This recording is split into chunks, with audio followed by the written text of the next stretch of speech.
Henrietta's Wish, or Domineering. By Charlotte M. Yonge. Chapter 1. On the afternoon of a warm day in the end of July, an open carriage was waiting in front of the painted toy-looking building which served as the railway station of Teignmouth. The fine bay horses stood patiently enduring the attacks of hosts of winged foes, too well behaved to express their annoyance otherwise than by twitchings of their sleek shining skins, but duly grateful to the coachman, who roused himself now and then to whisk off some more pertinacious tormentor with the end of his whip. Less patient was the sole occupant of the carriage, a maiden of about 16 years of age, whose shady dark grey eyes, parted lips, and flushed complexion were all full of the utmost eagerness, as every 2 or 3 minutes she looked up from the book which she held in her hand to examine the clock over the station door, compare it with her watch, and study the countenances of the bystanders to see whether they expressed any anxiety respecting the non-arrival of the train. All, however, seemed quite at their ease, and after a time the arrival of the railway omnibus and 2 or 3 other carriages convinced her that the rest of the world only now began to consider it to be due. At last the ringing of a bell quickened everybody into a sudden state of activity, and assured her that the much-desired moment was come.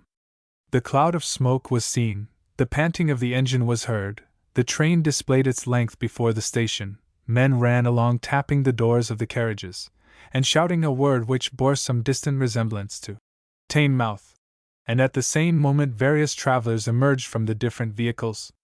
Her eye eagerly sought out one of these arrivals, who on his side, after a hasty greeting to the servant who met him on the platform, hurried to the carriage, and sprang into it.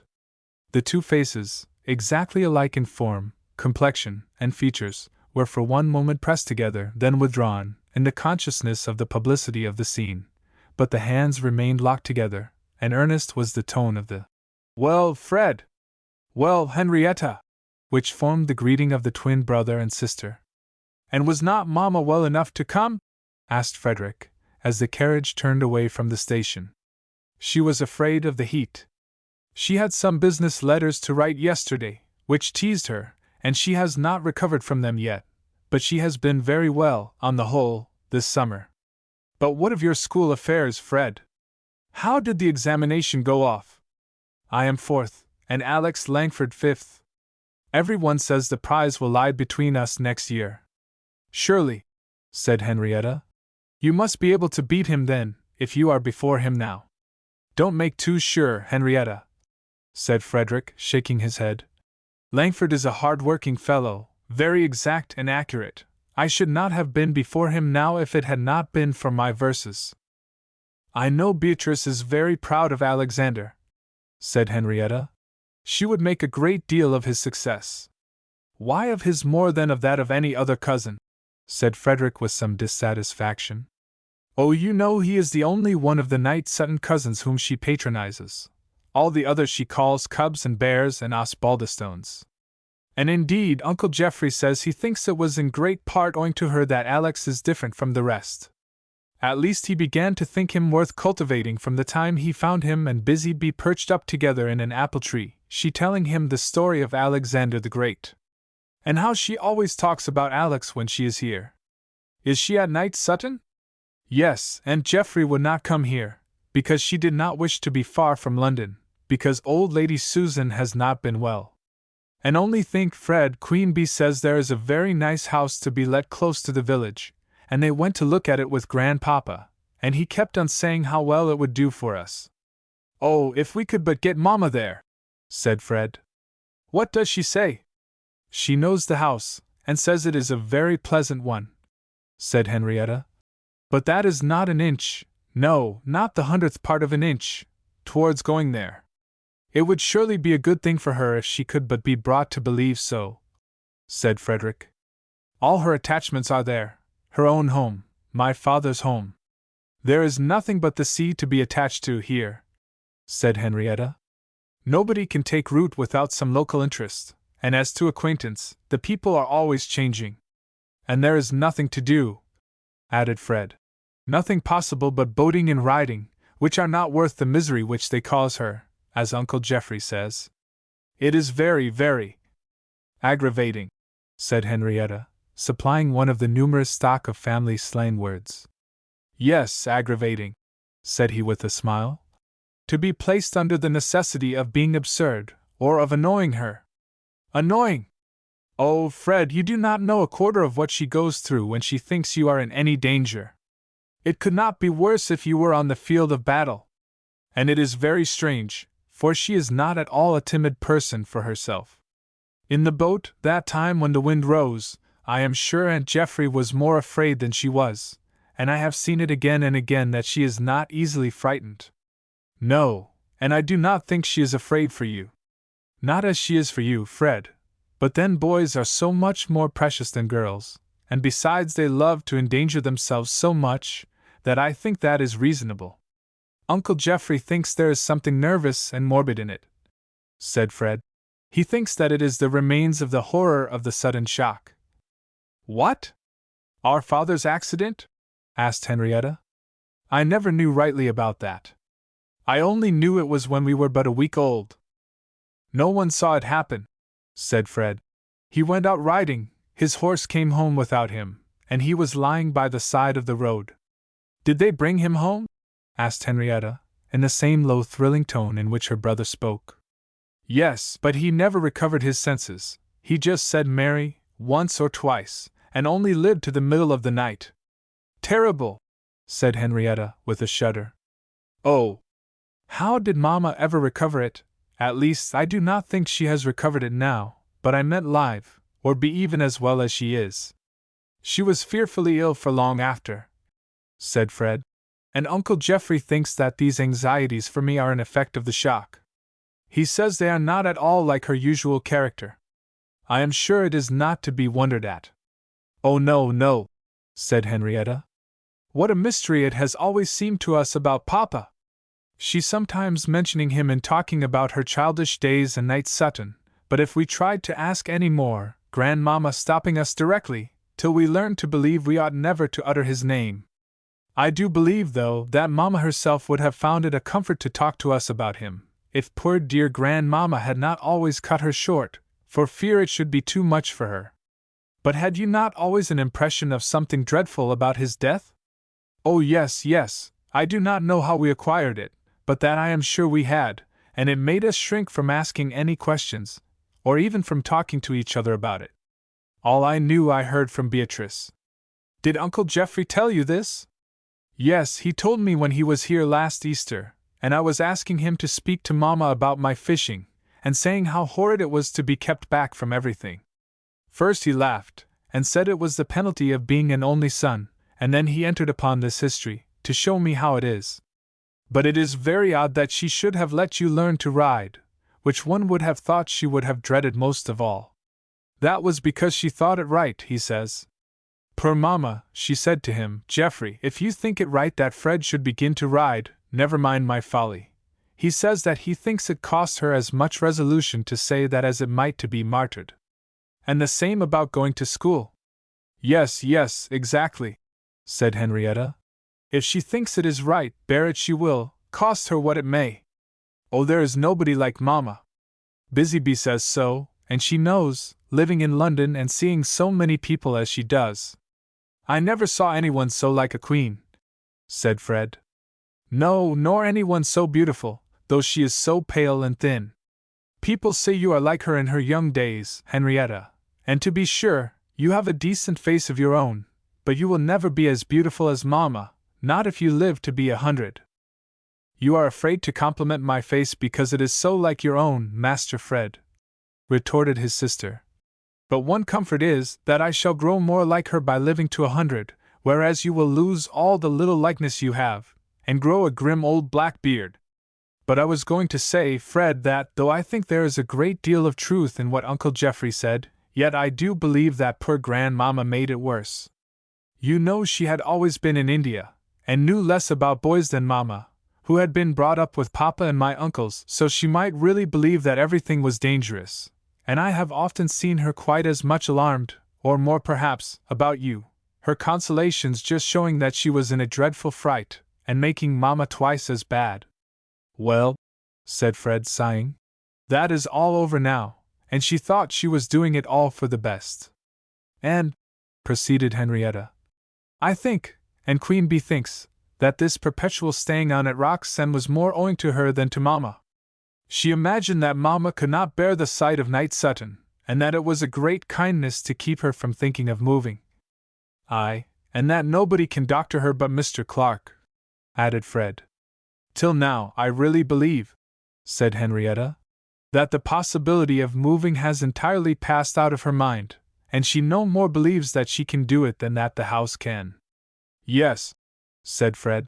I do not think a journey occurs to her among events possible, and yet without being very fond of this place. Fond? Oh no! It never was meant to be a home, and has nothing homelike about it. All her affections are really at Night Sutton, and if she once went there, she would stay and be so much happier among her own friends, instead of being isolated here with me. In Grandmamma's time it was not so bad for her, but now she has no companion at all but me. Roxen has all the loneliness of the country without its advantages. There is not much complaint as to happiness, after all, said Fred. No, oh no! But then it is she who makes it delightful, and it cannot be well for her to have no one to depend upon but me. Besides, how useless one is here! No opportunity of doing anything for the poor people, no clergyman who will put one into the way of being useful. Oh, how nice it would be at Night Sutton! And perhaps she would be cured of her fears, added Fred. She would find no one to share them, and be convinced by seeing that the cousins there come to no harm. I wish Uncle Geoffrey would recommend it. Well, we will see what we can do, said Henrietta. I do think we may persuade her, and I think we ought. It would be for her happiness and for yours, and on all accounts I am convinced that it ought to be done. And as Henrietta came to this serious conclusion, they entered the steep straggling street of the little town of Roxen, and presently were within the gates of the sweep which led to the door of the verandahed Gothic cottage, which looked very tempting for summer's lodging, but was little fitted for a permanent abode. In spite of all the longing wishes expressed during the drive, no ancestral home, beloved by inheritance, could have been entered with more affectionate rapture than that with which Frederick Langford sprung from the carriage, and flew to the arms of his mother, receiving and returning such a caress as could only be known by a boy conscious that he had done nothing to forfeit home love and confidence. Turning back the fair hair that hung over his forehead, Mrs. Langford looked into his eyes, saying, half interrogatively, half affirmatively, "All right, Fred? Nothing that we need be afraid to tell Uncle Geoffrey? Well, Henrietta, he is grown, but he has not passed you yet. And now, Freddie, tell us about your examination," added she, as fondly leaning on his arm, she proceeded into the drawing-room, and they sat down together on the sofa, talking eagerly and joyously. Mrs. Frederick Henry Langford, to give her proper style, was in truth one whose peculiar loveliness of countenance well deserved the admiration expressed by her son. It was indeed pale and thin, but the features were beautifully formed, and had that expression of sweet placid resignation which would have made a far plainer face beautiful. The eyes were deep dark blue, and though sorrow and suffering had dimmed their brightness, their softness was increased. The smile was one of peace, of love, of serenity, of one who, though sorrow-stricken, as it were, before her time, had lived on in meek patience and submission, almost a child in her ways, as devoted to her mother, as little with a will and way of her own, as free from the cares of this workaday world. The long luxuriant dark brown hair, which once, as now with Henrietta, had clustered in thick glossy ringlets over her comb and round her face, was in thick braids beneath the delicate lace cap which suited with her plain black silk dress. Her figure was slender, so tall that neither her well-grown son nor daughter had yet reached her height, and, as Frederick said, with something queen-like in its unconscious grace and dignity. As a girl she had been the merriest of the merry, and even now she had great playfulness of manner, and threw herself into the occupation of the moment with a life and animation that gave an uncommon charm to her manners, so that how completely sorrow had depressed and broken her spirit would scarcely have been guessed by one who had not known her in earlier days. Frederick's account of his journey and of his school news was heard and commented on, a work of time extending far into the dinner. The next matter in the regular course of conversation on the day of arrival was to talk over Uncle and Aunt Geoffrey's proceedings, and the Night Sutton affairs. "So, Uncle Geoffrey has been in the north?" said Fred. Yes, on a special retainer, said Mrs. Langford. And very much he seems to have enjoyed his chance of seeing York Cathedral. He wrote to me in court, said Fred, to tell me what books I had better get up for this examination, and on a bit of paper scribbled all over one side with notes of the evidence.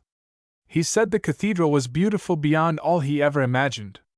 Had he never seen it before? Said Henrietta. Lawyers seem made to travel in their vacations. Uncle Geoffrey could not be spared, said her mamma. I do not know what Grandmamma Langford would do if he cheated her of any more of his holidays than he bestows upon us.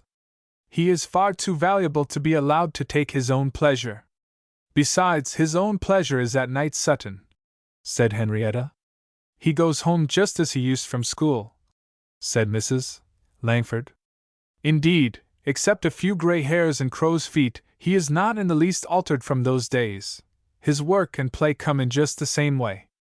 And, as his daughter says, he is just as much the home pet, added Henrietta. Only rivaled by Busy Bee herself. No, said Fred. According to Aunt Geoffrey, there are two sons in one sphere. Queen Bee is Grandpapa's pet, Uncle Geoffrey Grandmamma's. It must be great fun to see them. Happy people, said Mrs. Langford. Henrietta says, proceeded Fred, that there is a house to be let at Night Sutton. The Pleasance, yes, I know it well, said his mother. It is not actually in the parish, but close to the borders, and a very pretty place. With a pretty little stream in the garden, Fred, said Henrietta, and looking into that beautiful Sussex combe, that there is a drawing of in Mamma's room.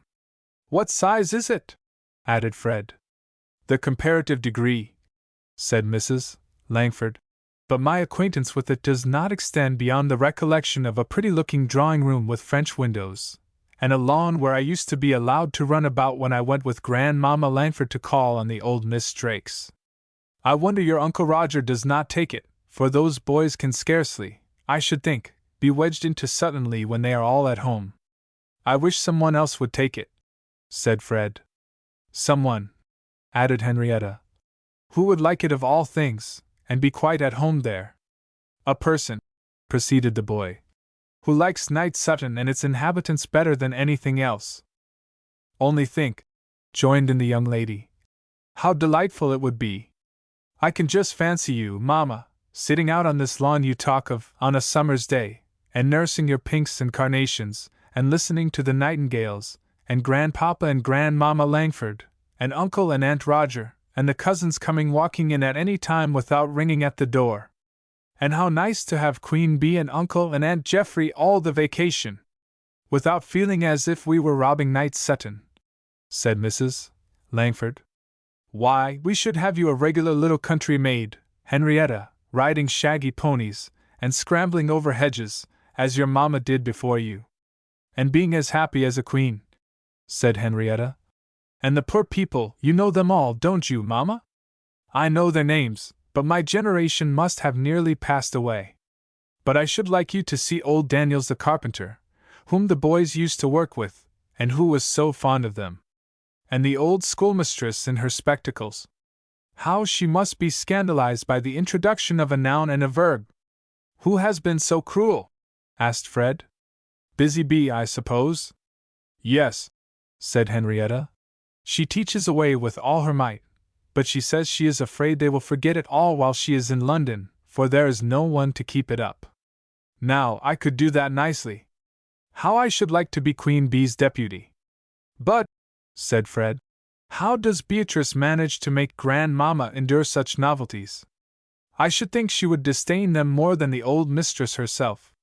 Queen Bee's is not merely a nominal sovereignty, said Mrs. Langford. Besides, said Henrietta, the new clergyman approves of all that sort of thing. He likes her to teach, and puts her in the way of it. Chapter 2. From this time forward everything tended towards Night Sutton, castles in the air, persuasions, casual words which showed the turn of thought of the brother and sister, met their mother every hour.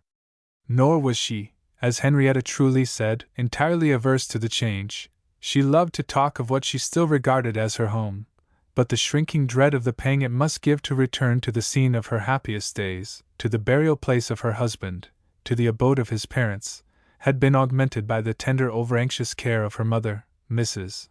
Vivian, who had strenuously endeavored to prevent her from ever taking such a proposal into consideration, and fairly led her at length to believe it out of the question. A removal would in fact have been impossible during the latter years of Mrs. Vivian's life, but she had now been dead about 18 months, her daughter had recovered from the first grief of her loss, and there was a general impression throughout the family that now was the time for her to come amongst them again. For herself, the possibility was but beginning to dawn upon her. Just at first she joined in building castles and imagining scenes at Night Sutton, without thinking of their being realized, or that it only depended upon her to find herself at home there, and when Frederick and Henrietta, encouraged by this manner of talking, pressed it upon her, she would reply with some vague intention of a return some time or other, but still thinking of it as something far away, and rather to be dreaded than desired. It was chiefly by dint of repetition that it fully entered her mind that it was their real and earnest wish that she should engage to take a lease of the Pleasance, and remove almost immediately from her present abode, and from this time it might be perceived that she always shrank from entering on the subject in a manner which gave them little reason to hope. "Yet I think," said Henrietta to her brother one afternoon as they were walking together on the sands, "I think if she once thought it was right, if Uncle Geoffrey would tell her so, or if Grandpapa would really tell her that he wished it, I am quite sure that she would resolve upon it." "But why did he not do so long ago?" said Fred. "Oh, because of Grandmamma, I suppose," said Henrietta. "But he really does wish it, and I should not at all wonder if the busy bee could put it into his head to do it. Or if Uncle Geoffrey would advise her," said Fred. "But it never answers to try to make him propose anything to her. He never will do it. He always says he is not the Pope, or something to that effect. If I was not fully convinced that it was right, and the best for all parties, I would not say so much about it," said Henrietta, in a tone rather as if she was preparing for some great sacrifice, instead of domineering over her mother. To domineering, her temptation was certainly great. With all her good sense and ability, Mrs. Langford had seldom been called upon to decide for herself, but had always relied upon her mother for counsel, and during her long and gradual decline had learned to depend upon her brother-in-law, Mr. Geoffrey Langford, for direction in great affairs, and in lesser ones upon her children. Girls are generally older of their age than boys, and Henrietta, a clever girl and her mother's constant companion, occupied a position in the family which amounted to something more than prime minister. Some one person must always be leader, and thus she had gradually attained, or had greatness thrust upon her, for justice requires it to be stated, that she more frequently tried to know her mamma's mind for her, than to carry her own point, though perhaps to do so always was more than could be expected of human nature at 16.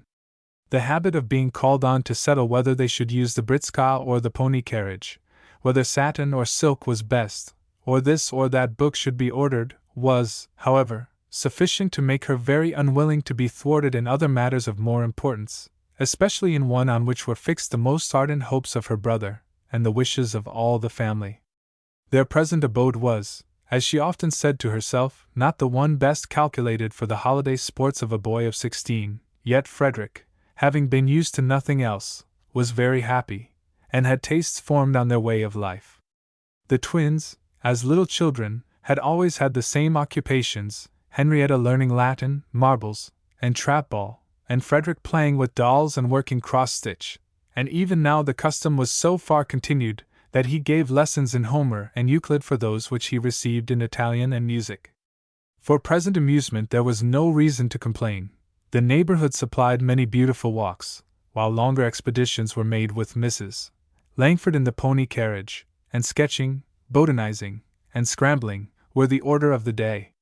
Boating too was a great delight, and had it not been for an occasional fretting recollection that he could not go out sailing without his mamma, and that most of his schoolfellows were spending their holidays in a very different manner, he would have been perfectly happy.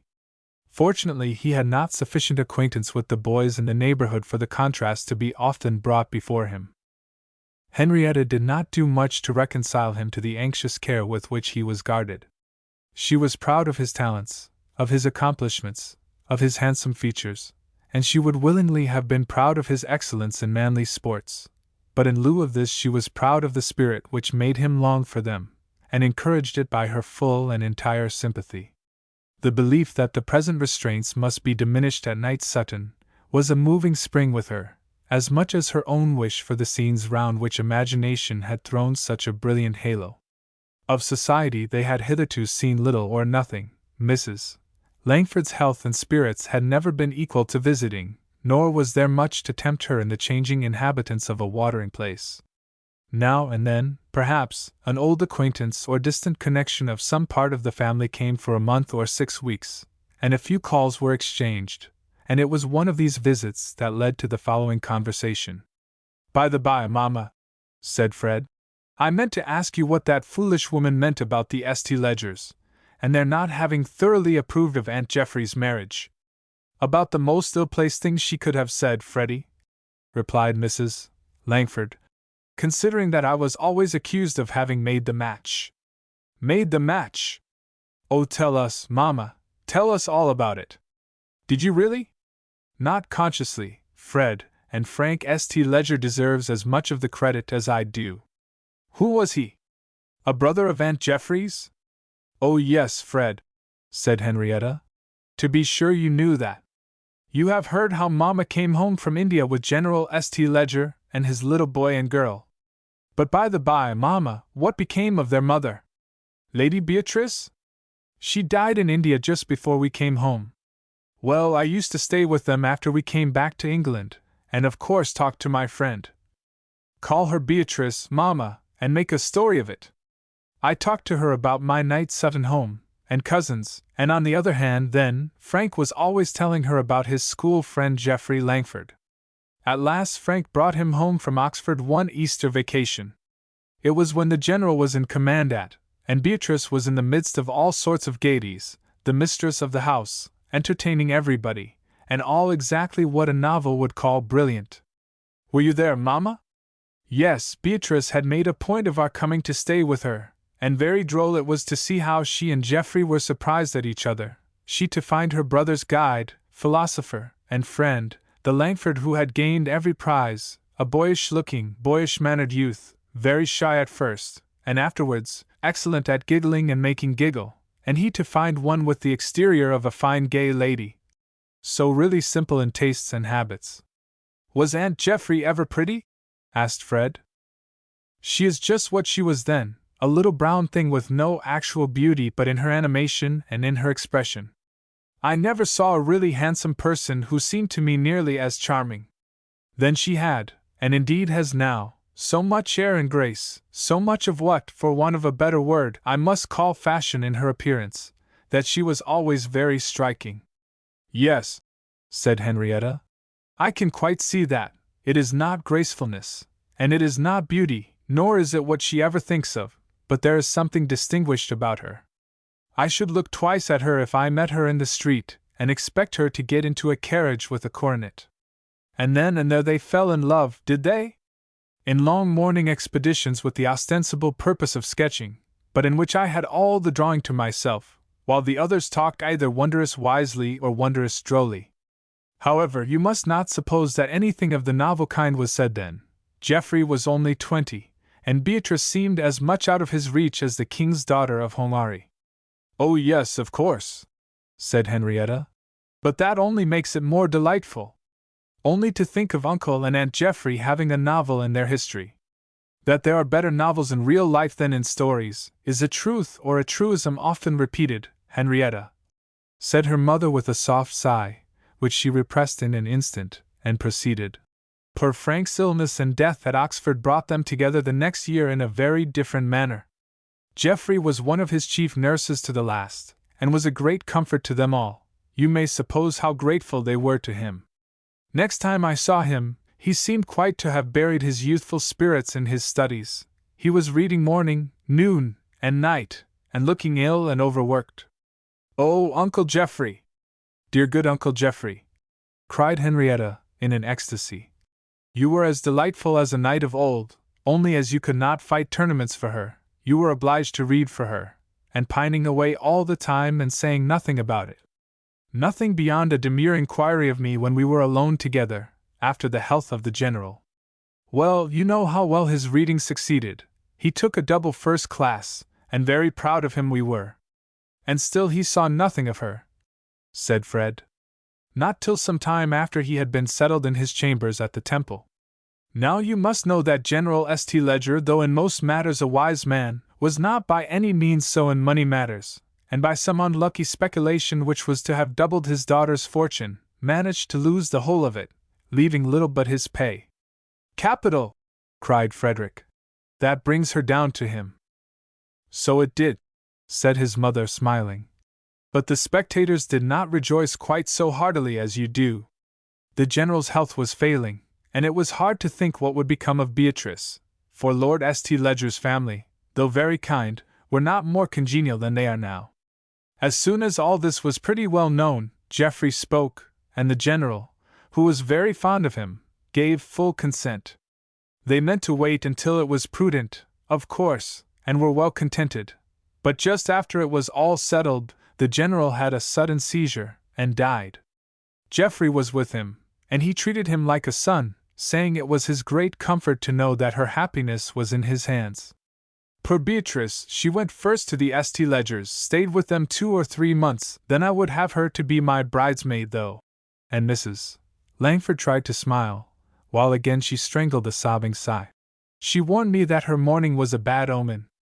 Well, she stayed with my mother while we went abroad, and on our return went with us to be introduced at Night Sutton. Everybody was charmed. Mrs. Langford and Aunt Roger had expected a fine lady or a blue one, but they soon learned to believe all her gaiety and all her cleverness a mere calumny, and Grandpapa was delighted with her the first moment. How well I remember Geoffrey's coming home and thanking us for having managed so well as to make her like one of the family, while the truth was that she had fitted herself in, and found her place from the first moment. Now came a time of grave private conferences. A long engagement, which might have been very well if the general had lived, was a dreary prospect now that Beatrice was without a home. But then your uncle was but just called to the bar, and had next to nothing of his own, present or to come. However, he had begun his literary works, and found them answer so well, that he believed he could maintain himself till briefs came in, and he had the sort of talent which gives confidence. He thought, too, that even in the event of his death she would be better off as one of us, than as a dependent on the St. Legers, and at last by talking to us, he nearly persuaded himself to believe it would be a very prudent thing to marry. It was a harder matter to persuade his father, but persuade him he did, and the wedding was at Night Sutton that very summer. That's right, cried Fred. Excellent and glorious! A farthing for all the St. Legers put together. Nevertheless, Fred, in spite of your disdain, we were all of opinion that it was a matter of rejoicing that Lord St. Leger and Lady Amelia were present, so that no one had any reason to say that they disapproved. Moreover, lest you should learn imprudence from my story, I would also suggest that if your uncle and aunt had not been a couple cum Iowayapu, it would neither have been excellent nor glorious. Why, they are very well off, said Fred. He is quite at the head of his profession. The first thing a fellow asks me when he hears my name is, if I belong to Langford the barrister. Yes, but he never would have been eminent, scarcely have had daily bread, if he had not worked fearfully hard, so hard that without the buoyant schoolboy spirit, which can turn from the hardest toil like a child to its play, his health could never have stood it. But then it has been success and triumph, said Fred. One could work like a galley slave with encouragement, and never feel it drudgery. It was not all success at first, said his mother. There was hard work, and disappointment, and heavy sorrow too, but they knew how to bear it, and to win through with it.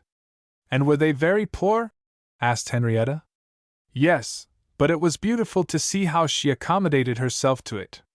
The house that once looked dingy and desolate was very soon pretty and cheerful, and the workshop so well ordered and economical, that Aunt Roger was struck dumb with admiration. I shall not forget Lady Susan's visit the last morning we spent with her in London, how amazed she was to find poor Beatrice looking so bright and like herself, and how little she guessed at her morning's work, the study of shirt-making, and the copying out a review of her husband's, full of Greek quotations. "Well, the poverty is all over now," said Henrietta. "But still they live in a very quiet way, considering Aunt Geoffrey's connections and the fortune he has made." "Who put that notion into your head, my wise daughter?" said Mrs. Langford. Henrietta blushed, laughed, and mentioned Lady Matilda St. Ledger, a cousin of her Aunt Geoffrey's of whom she had seen something in the last year. "The truth is," said Mrs. Langford, "that your aunt had display and luxury enough in her youth to value it as it deserves, and he could not desire it except for her sake. They had rather give with a free hand, beyond what any one knows or suspects." "Ah, I know among other things that he sends Alexander to school," said Fred. "Yes, and the improvements at Night Sutton," said Henrietta. "The school, and all that grandpapa wished but could never afford. Well, Mamma, if you made the match, you deserve to be congratulated on your work. There's nobody like Uncle Geoffrey, I have said, and shall always maintain," said Fred. His mother sighed, saying, "I don't know what we should have done without him," and became silent. Henrietta saw an expression on her countenance which made her unwilling to disturb her, and nothing more was said till it was discovered that it was bedtime. Chapter 3. "Where is Madam?" asked Frederick of his sister, as she entered the breakfast room alone the next morning with the key of the tea-chest in her hand. "A headache," answered Henrietta. "And a palpitation." "A bad one?" "Yes, very, and I am afraid it is our fault, Freddie. I am convinced it will not do, and we must give it up." "How do you mean? The going to Night Sutton? What has that to do with it? Is it the reviving old recollections that is too much for her? Just listen what an effect last evening's conversation had upon her. Last night, after I had been asleep a long time, I woke up, and there I saw her kneeling before the table with her hands over her face. Just then it struck one, and soon after she got into bed. I did not let her know I was awake, for speaking would only have made it worse, but I am sure she did not sleep all night, and this morning she had one of her most uncomfortable fits of palpitation. She had just fallen asleep, when I looked in after dressing, but I do not think she will be fit to come down today." "And do you think it was talking of Uncle and Aunt Geoffrey that brought it on?" said Fred with much concern. "Yet it did not seem to have much to do with my father." "Oh, but it must," said Henrietta. "He must have been there all the time mixed up in everything. Queen has told me how they were always together when they were children." "Ah, perhaps, and I noticed how she spoke about her wedding," said Fred. "Yes, and to compare how differently it has turned out with Aunt Geoffrey and with her, after they had been young and happy together. Yes, no doubt it was he who persuaded the people at Night Sutton into letting them marry. And their sorrow that she spoke of must have been his death," said Henrietta. "No doubt the going over those old times renewed all those thoughts. And you think going to Night Sutton might have the same effect?" "Well, I suppose we must give it up," said Fred, with a sigh. "After all, we can be very happy here." "Oh, yes, that we can. It is more on your account than mine that I wished it," said the sister. "And I should not have thought so much of it, if I had not thought it would be pleasanter for you when I am away," said Fred. "And so," said Henrietta, laughing yet sighing, "we agreed to persuade each other that we don't care about it." Fred performed a grimace, and remarked that if Henrietta continued to make her tea so scalding, there would soon be a verdict against her of fratricide, but the observation, being intended to conceal certain feelings of disappointment and heroism, only led to silence. After sleeping for some hours, Mrs. Langford awoke refreshed, and got up, but did not leave her room. Frederick and Henrietta went to take a walk by her desire, as she declared that she preferred being alone, and on their return they found her lying on the sofa. "Mamma has been in mischief," said Fred. "She did not think herself knocked up enough already, so she has been doing it more thoroughly." "Oh, Mamma!" was Henrietta's reproachful exclamation, as she looked at her pale face and red swollen eyelids. "Never mind, my dears," said she, trying to smile. "I shall be better now this is done, and I have it off my mind. They looked at her in anxious interrogation, and she smiled outright with lip and eye. "You will seal that letter with a good will, Henrietta," she said. "It is to ask Uncle Geoffrey to make inquiries about the Pleasants." "Mamma!"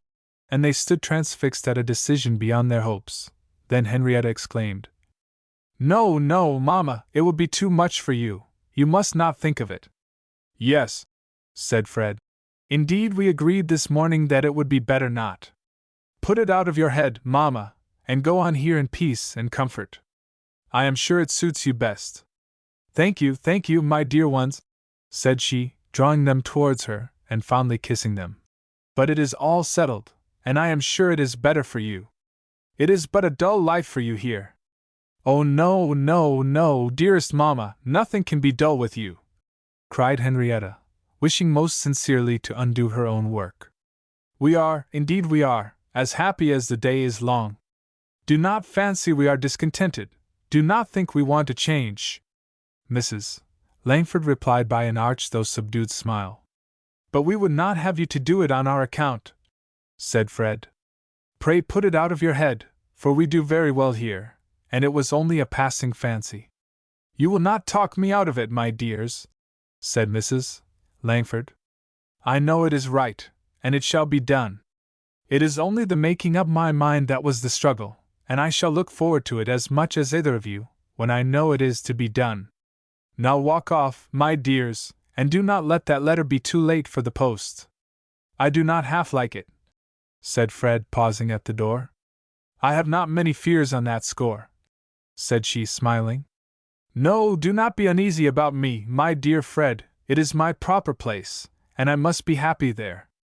I shall like to be near the hall, and to see all the dear old places again." "Oh, Mamma, you cannot talk about them without your voice quivering," said Henrietta.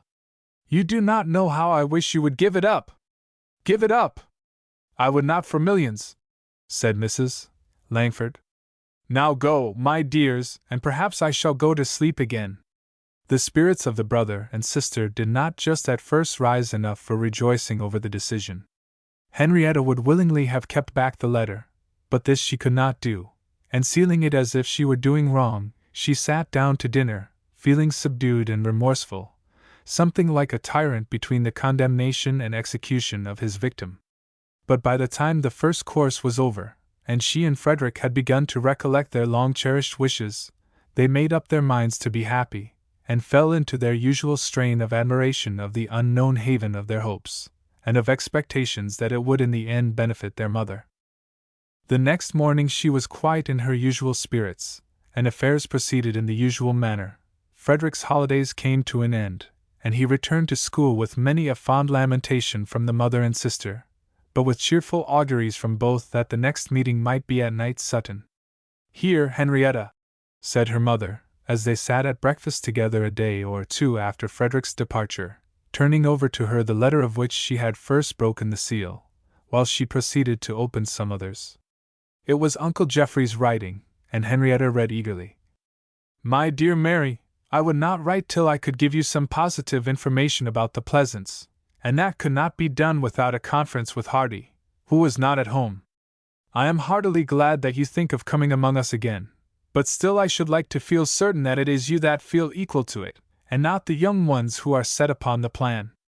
I suppose you will indignantly refute the charge, but you know I have never trusted you in that matter. However, we are too much the gainers to investigate motives closely, and I cannot but believe that the effort once over, you would find it a great comfort to be among your own people, and in your own country. I fully agree with you also in what you say of the advantage to Henrietta and Fred. My father is going to write, and I must leave him to do justice to his own cordiality, and proceed to business." Then came the particulars of freehold and coppihold, purchase or lease, repair or disrepair, of which Henrietta knew nothing, and cared less. She knew that her mamma was considered a great heiress, and trusted to her wealth for putting all she pleased in her power, but it was rather alarming to recollect that Uncle Geoffrey would consider it right to make the best terms he could, and that the house might be lost to them while they were bargaining for it. "Oh, Mamma, never mind what he says about its being dear," said she. "I dare say it will not ruin us." "Not exactly," said Mrs. Langford, smiling. "But gentlemen consider it a disgrace not to make a good bargain, and Uncle Geoffrey must be allowed to have his own way." "Oh, but Mamma, suppose someone else should take it?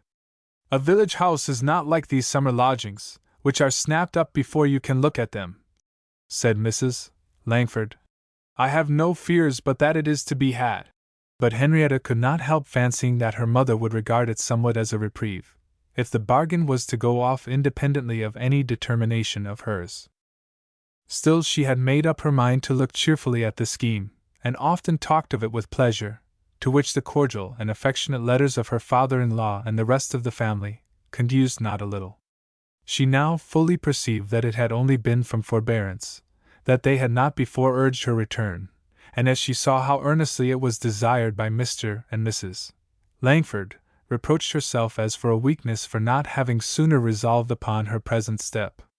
Henrietta's work was rather to keep up her spirits at the prospect, than to prevent her from changing her purpose, which never altered, respecting her return to the neighborhood of Knight Sutton, though whether to the house of the tempting name, was a question which remained in agitation during the rest of the autumn, for as surely as Rome was not built in a day, so surely cannot a house be bought or sold in a day.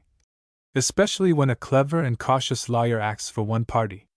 Matters thus dragged on, till the space before the Christmas holidays was reckoned by weeks, instead of months, and as Mrs. Frederick Langford laughingly said, she should be fairly ashamed to meet her boy again at their present home. She therefore easily allowed herself to be persuaded to accept Mr. Langford's invitation to take up her quarters at the Hall, and look about her a little before finally deciding upon the Pleasance. Christmas at Knight Sutton Hall had the greatest charms in the eyes of Henrietta and Frederick, for many a time had they listened to the descriptions given con amore by Beatrice Langford, to whom that place had ever been a home, perhaps the more beloved, because the other half of her life was spent in London. It was a great disappointment, however, to hear that Mrs. Geoffrey Langford was likely to be detained in London by the state of health of her aunt, Lady Susan St. Ledger, whom she did not like to leave, while no other of the family was at hand. This was a cruel stroke, but she could not bear that her husband should miss his yearly holiday, her daughter lose the pleasure of a fortnight with Henrietta, or Mr. and Mrs. Langford be deprived of the visit of their favorite son, and she therefore arranged to go and stay with Lady Susan, while Beatrice and her father went as usual to Knight Sutton. Mr. Geoffrey Langford offered to escort his sister-in-law from Devonshire, but she did not like his holidays to be so wasted. She had no merely personal apprehensions, and knew as railroads were to her, declared herself perfectly willing and able to manage with no companions but her daughter and maid, with whom she was to travel to his house in London, there to be met in a day or two by the two schoolboys, Frederick and his cousin Alexander, and then proceed all together to Knight Sutton. Henrietta could scarcely believe that the long-wished-for time was really come, packing up actually commencing, and that her waking would find her under a different roof from that which she had never left. She did not know till now that she had any attachments to the place she had hitherto believed utterly devoid of all interest, but she found she could not bid it farewell without sorrow. There was the old boatman with his rough kindly courtesy, and his droll ways of speaking. There was the rocky beach where she and her brother had often played on the verge of the ocean, watching with mysterious awe or sportive delight the ripple of the advancing waves, the glorious sea itself, the walks, the woods, streams, and rocks, which she now believed, as Mamma and Uncle Geoffrey had often told her, were more beautiful than anything she was likely to find in Sussex. Other scenes there were, connected with her grandmother, which she grieved much at parting with, but she shunned talking over her regrets, lest she should agitate her mother, whom she watched with great anxiety. She was glad that so much business was on her hands, as to leave little time for dwelling on her feelings, to which she attributed the calm quietness with which she went through the few trying days that immediately preceded their departure. Henrietta felt this constant employment so great a relief to her own spirits, that she was sorry on her own account, as well as her mother's, when every possible order had been given, every box packed, and nothing was to be done, but to sit opposite to each other, on each side of the fire, in the idleness which precedes candlelight. Her mother leant back in silence, and she watched her with an anxious gaze. She feared to say anything of sympathy with what she supposed her feeling, lest she should make her weep. An indifferent speech would be out of place even if Henrietta herself could have made it, and yet to remain silent was to allow melancholy thoughts to prey upon her. So thought the daughter, longing at the same time that her persuasions were all unsaid. "Come here, my dear child," said her mother presently, and Henrietta almost started at the calmness of the voice, and the serenity of the tranquil countenance. She crossed to her mother, and sat down on a low footstool, leaning against her. "You are very much afraid for me," continued Mrs. Langford, as she remarked upon the anxious expression of her face, far different from her own. "But you need not fear, it is all well with me. It would be wrong not to be thankful for those who are not really lost to me as well as for those who were given to me here." All Henrietta's consideration for her mother could not prevent her from bursting into tears. "Oh, Mamma, I did not know it would be so like going away from dear Grandmamma. Try to feel the truth, my dear, that our being near to her depends on whether we are in our duty or not." "Yes, yes, but this place is so full of her. I do so love it. I did not know it till now." "Yes, we must always love it, my dear child. But we are going to our home, Henrietta, to your father's home in life and death, and it must be good for us to be there. With your grandfather, who has wished for us. Night Sutton is our true home, the one where it is right for us to be." Henrietta still wept bitterly, and strange it was that it should be she who stood in need of consolation, for the fulfillment of her own most ardent wish, and from the very person to whom it was the greatest trial. It was not, however, self-reproach that caused her tears, that her mother's calmness prevented her from feeling, but only attachment to the place she was about to leave, and the recollections, which she accused herself of having slighted. Her mother, who had made up her mind to do what was right, found strength and peace at the moment of trial, when the wayward and untrained spirits of the daughter gave way. Not that she blamed Henrietta, she was rather gratified to find that she was so much attached to her home and her grandmother, and felt so much with her, and after she had succeeded in some degree in restoring her to composure, they talked long and earnestly over old times and deeper feelings. Chapter 4. The journey to London was prosperously performed, and Mrs. Frederick Langford was not over-fatigued when she arrived at Uncle Geoffrey's house at Westminster. The cordiality of their greeting may be imagined, as a visit from Henrietta had been one of the favorite visions of her cousin Beatrice through her whole life, and the two girls were soon deep in the delights of a conversation in which sense and nonsense had an equal share. The next day was spent by the two Misses Langfords in quiet together, while Henrietta was conducted through a rapid whirl of sightseeing by Beatrice and Uncle Geoffrey, the latter of whom, to his niece's great amazement, professed to find almost as much novelty in the sights as she did. A short December day, though not what they would have chosen, had this advantage, that the victim could not be as completely fagged and worn out as in a summer's day, and Henrietta was still fresh and in high spirits when they drove home and found to their delight that the two schoolboys had already arrived. Beatrice met both alike as old friends and almost brothers, but Alexander, though returning her greeting with equal cordiality, looked shyly at the new aunt and cousin, and as Henrietta suspected, wished them elsewhere. She had heard much of him from Beatrice, and knew that her brother regarded him as a formidable rival, and she was therefore surprised to see that his broad honest face expressed more good humor than intellect, and his manners wanted polish. He was tolerably well-featured, with light eyes and dark hair, and though half a year older than his cousin, was much shorter, more perhaps in appearance than reality, from the breadth and squareness of his shoulders, and from not carrying himself well. Alexander was, as ought previously to have been recorded, the third son of Mr. Roger Langford, the heir of Knight Sutton, at present living at Sutton Lee, a small house on his father's estate, busied with farming, sporting, and parish business, while his active wife contrived to make a narrow income feed, clothe, and at least half educate their endless tribe of boys. Roger, the eldest, was at sea, Frederick, the second, in India, and Alexander owed his more learned education to Uncle Geoffrey, who had been well recompensed by his industry and good conduct. Indeed, his attainments had always been so superior to those of his brothers, that he might have been considered as a prodigy, had not his cousin Frederick been always one step before him. Fred had greater talent, and had been much better taught at home, so that on first going to school, he took and kept the higher place. But this was but a small advantage in his eyes, compared with what he had to endure out of school during his first half-year. And used to any training or companionship save of womankind, he was disconsolate, bewildered, derided in that new rude world, while Alex, accustomed to fight his way among rude brothers, instantly found his level, and even extended a protecting hand to his cousin, who requited it with little gratitude. Soon overcoming his effeminate habits, he grew expert and dexterous, and was equal to Alex in all but main bodily strength. But the spirit of rivalry once excited had never died away, and with a real friendship and esteem for each other, their names, or rather their nicknames, had almost become party words among their schoolfellows. Nor was it probable that this competition would be forgotten on this first occasion of spending their holidays together. Fred felt himself open to that most galling accusation of want of manliness, on account at once of his ignorance of country sports, and of his knowledge of accomplishments.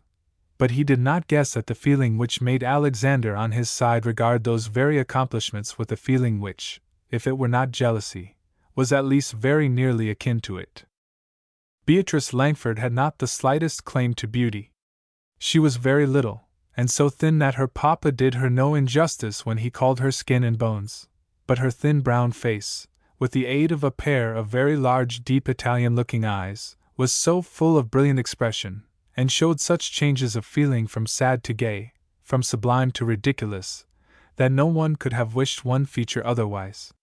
And if instead of being like the diamond bright, they had been dull as lead, it would have been little matter to Alex. Beatrice had been, she was still, his friend, his own cousin, more than what he could believe a sister to be if he had one, in short his own little queen bee. He had had a monopoly of her. She had trained him in all the civilization which he possessed, and it was with considerable mortification that he thought himself lowered in her eyes by comparison with his old rival, as old a friend of hers, with the same claim to cousinly affection, and instead of understanding only what she had taught him, familiar with the tastes and pursuits on which she set perhaps too great a value. Fred did not care nearly as much for Beatrice's preference. It might be that he took it as a matter of course, or perhaps that having a sister of his own, he did not need her sympathy, but still it was a point on which he was likely to be sensitive, and thus her favor was likely to be secretly quite as much a matter of competition as their school studies and pastimes. For instance, dinner was over, and Henrietta was admiring some choice books of prints, such luxuries as Uncle Geoffrey now afforded himself, and which his wife and daughter greatly preferred to the more costly style of living which some people thought befitted them. She called to her brother, who was standing by the fire. "Fred, do come and look at this beautiful Albert Dürer of Sintram." He hesitated, doubting whether Alexander would scorn him for an acquaintance with Albert Dürer, but Beatrice added, "Yes, it was an old promise that I would show it to you. There now, look, admire, or be pronounced insensible. A wonderful old fellow was that Albert," said Fred, looking, and forgetting his foolish false shame in the pleasure of admiration. "Yes, oh how wondrously the expression on Death's face changes as it does in the story! How easy it is to see how Fouquet must have built it up! Have you seen it, Mamma?" His mother came to admire. Another print was produced, and another, and Fred and Beatrice were eagerly studying the elaborate engravings of the old German, when Alex, annoyed at finding her too much engrossed to have a word for him, came to share their occupation, and took up one of the prints with no practiced hand. "Take care, Alex, take care!" cried Beatrice, in a sort of excruciated tone. "Don't you see what a pinch you are giving it? Only the initiated ought to handle a print. There is a pattern for you," pointing to Fred. She cut right and left, both looked annoyed, and retreated from the table. Fred thinking how Alex must look down on fingers which possessed any tenderness, Alex provoked at once and pained. Queen Bee's black eyes perceived their power, and gave a flash of laughing triumph. But Beatrice was not quite in her usual high spirits, for she was very sorry to leave her mother, and when they went upstairs for the night, she stood long over the fire talking to her, and listening to certain parting cautions. "How I wish you could have come, Mamma! I am so sure that Grandmamma in her kindness will tease Aunt Mary to death. You are the only person who can guard her without affronting Grandmamma. Now I had better let it alone, rejoined Mrs. Geoffrey Langford. You will do more harm than by letting things take their course. Remember, too, that Aunt Mary was at home there long before you or I knew the place. Oh, if that tiresome Aunt Amelia would but have had some consideration! To go out of town and leave Aunt Susan on our hands just when we always go home! We have lamented that often enough, said her mother, smiling. It is unlucky, but it cannot be too often repeated, that wills and wishes must sometimes bend. You say that for me, Mamma, said Beatrice. You think Grandmamma and I have too much will for each other. If you are conscious of that, Bee, I hope that you will bend that wilful will of yours. I hope I shall, said Beatrice. But, well, I must go to bed. Good night, Mamma. And Mrs. Geoffrey Langford looked after her daughter anxiously, but she well knew that Beatrice knew her besetting fault, and she trusted to the many fervent resolutions she had made against it. The next morning the party bade adieu to Mrs. Geoffrey Langford, and set out on their journey to Night Sutton. They filled the whole railroad carriage, and were a very cheerful party. Alexander and Beatrice sat opposite to each other, talking over Night Sutton delights with animation, Beatrice ever and anon turning to her other cousins with explanations, or referring to her papa, who was reading the newspaper and talking with Mrs. Frederick Langford. The day was not long enough for all the talk of the cousins, and the early winter twilight came on before their conversation was exhausted, or they had reached the Allenfield station. Here we are! Exclaimed Beatrice, as the train stopped, and at the same moment a loud voice called out, All right. Where are you, Alex? Upon which Alexander tumbled across Henrietta to feel for the handle of the carriage door, replying, Here, old fellow, let us out. Have you brought Dumpling? And Uncle Geoffrey and Beatrice exclaimed, How d'ye do, Carrie? When Alexander had succeeded in making his exit, Henrietta beheld him shaking hands with a figure not quite his own height, and in its rough great coat not unlike a small species of bear. Uncle Geoffrey and Fred handed out the ladies, and sought their appurtenances in the dark, and Henrietta began to give Alex credit for a portion of that which mocketh man, when he shoved his brother, admonishing him that there was Aunt Mary, upon which Carrie advanced, much encumbered with sheepish shyness, presented a great rough driving glove, and shortly and bluntly replied to the soft tones which kindly greeted him, and inquired for all at home. Is the hall carriage come?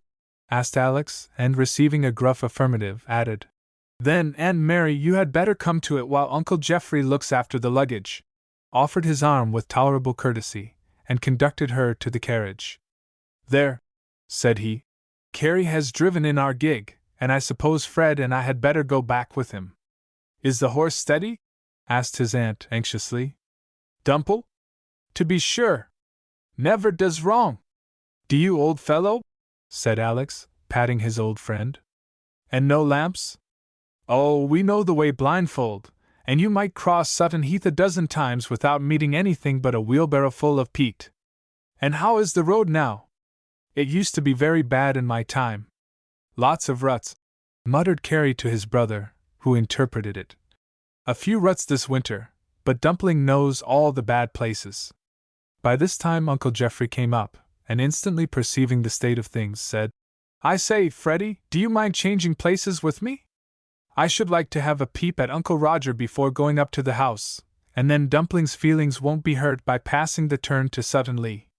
Fred could not object, and his mother rejoiced in the belief that Uncle Geoffrey would take the reins, nor did Beatrice undeceive her, though, as the vehicle rattled past the carriage at full speed, she saw Alexander's own flourish of the whip, and knew that her papa was letting the boys have their own way. She had been rather depressed in the morning on leaving her mother, but as she came nearer home her spirits mounted, and she was almost wild with glee. Aunt Mary, do you know where you are? On Sutton Heath, I presume, from the absence of landmarks. Yes, that we are. You dear old place, how d'ye do? You beginning of home? I don't know when it is best coming to you, on a summer's evening, all glowing with purple heath, or a frosty starlight night like this. There is the Sutton Lee turn. Hurrah! Only a mile further to the gate, where I used to go to meet the boys coming home from school, said her aunt, in a low tone of deep feeling. But she would not sadden their blithe young hearts, and added cheerfully, "Just the same as ever, I see. How well I know the outline of the bank there! Aye, it is your fatherland, too, Aunt Mary. Is there not something inspiring in the very air? Come, Fred, can't you get up a little enthusiasm?" "Oceans without getting it up," replied Fred.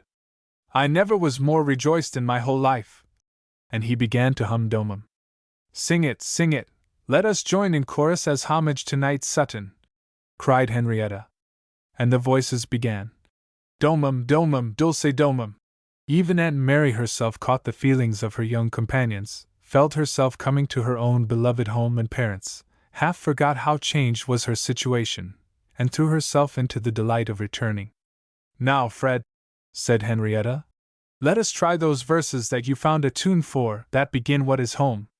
This also was sung, and by the time it was finished they had reached a gate leading into a long drive through dark beech woods. "This is the beautiful wood of which I have often told you, Henrietta," said Mrs. Frederick Langford. "The wood with glades like cathedral aisles," said Henrietta. "Oh, how delightful it will be to see it come out in leaf!" "Which I have never seen," said Beatrice. "I tell Papa he has made his fortune, and ought to retire, and he says he is too young for it." "In which I fully agree with him," said her aunt. "I should not like to see him with nothing to do." "Oh, Mamma, Uncle Geoffrey would never be anywhere with nothing to do," said Henrietta. "No," said her mother, "but people are always happier with work made for them than with what they make for themselves. Besides, Uncle Geoffrey has too much talent to be spared." "I," said Fred, "I wondered to hear you so devoid of ambition, little busy bee." "It is only Knight Sutton and thinking of May flowers that makes me so," said Beatrice. "I believe, after all, I should break my heart if Papa did retire without." "Without what, Bee?" "Being Lord Chancellor, I suppose," said Henrietta very seriously. "I am sure I should." "His being in Parliament will content me for the present," said Beatrice, "for I have been told too often that high principles don't rise in the world to expect any more. We can be just as proud of him as if he was." "You are in a wondrously humble and philosophic mood, Queen Bee," said Henrietta. "But where are we now?" added she, as the gate swung back. "Coming into the paddock," said Beatrice. "Don't you see the lights in the house? There, that is the drawing-room window to the right, and that large one the great hall window. Then upstairs, don't you see that red firelight? That is the south room, which Aunt Mary will be sure to have." Henrietta did not answer, for there was something that subdued her in the nervous pressure of her mother's hand. The carriage stopped at the door, whence streamed forth light, dazzling to eyes long accustomed to darkness, but in the midst stood a figure which Henrietta could not but have recognized in an instant, even had not old Mr. Langford paid more than one visit to Roxane. Tall, thin, unbent, with high bald forehead, clear eye, and long snowy hair, there he was, lifting rather than handing his daughter-in-law from the carriage, and fondly kissing her brow. Then he hastily greeted the other occupants of the carriage, while she received the kiss of Mrs. Langford. They were now in the hall, and turning again to his daughter-in-law, he gave her his arm, and led her into the drawing-room, where he once more embraced her, saying, "Bless you, my own dear Mary!" She clung to him for a moment as if she longed to weep with him, but recovering herself in an instant, she gave her attention to Mrs.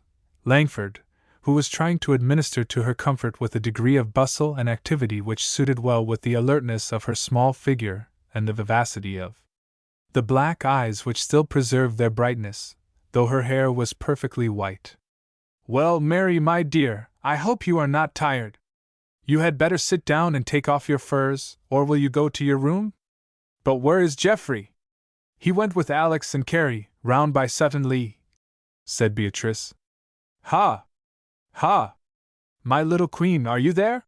said Grandpapa, holding out his arms to her. "And," added he, "is not this your first introduction to the twins, Grandmamma? Why, you are grown as fine a pair as I would wish to see on a summer's day. Last time I saw you I could hardly tell you apart, when you both wore straw hats and white trousers. No mistake now, though. Well, I am right glad to have you here." "Won't you take off some of your wraps, Mary?" proceeded Mrs. Langford, and her daughter-in-law, with a soft "Thank you," passively obeyed. "And you too, my dear," she added to Henrietta. "Off with that bonnet, Miss Henrietta," proceeded Grandpapa. "Let me see whether you are as like your brother as ever. He has your own face, Mary. Do not you think his forehead like?" And she looked to the end of the room where hung the portraits of two young children, the brothers Geoffrey and Frederick. Henrietta had often longed to see it, but now she could attend to nothing but her mamma.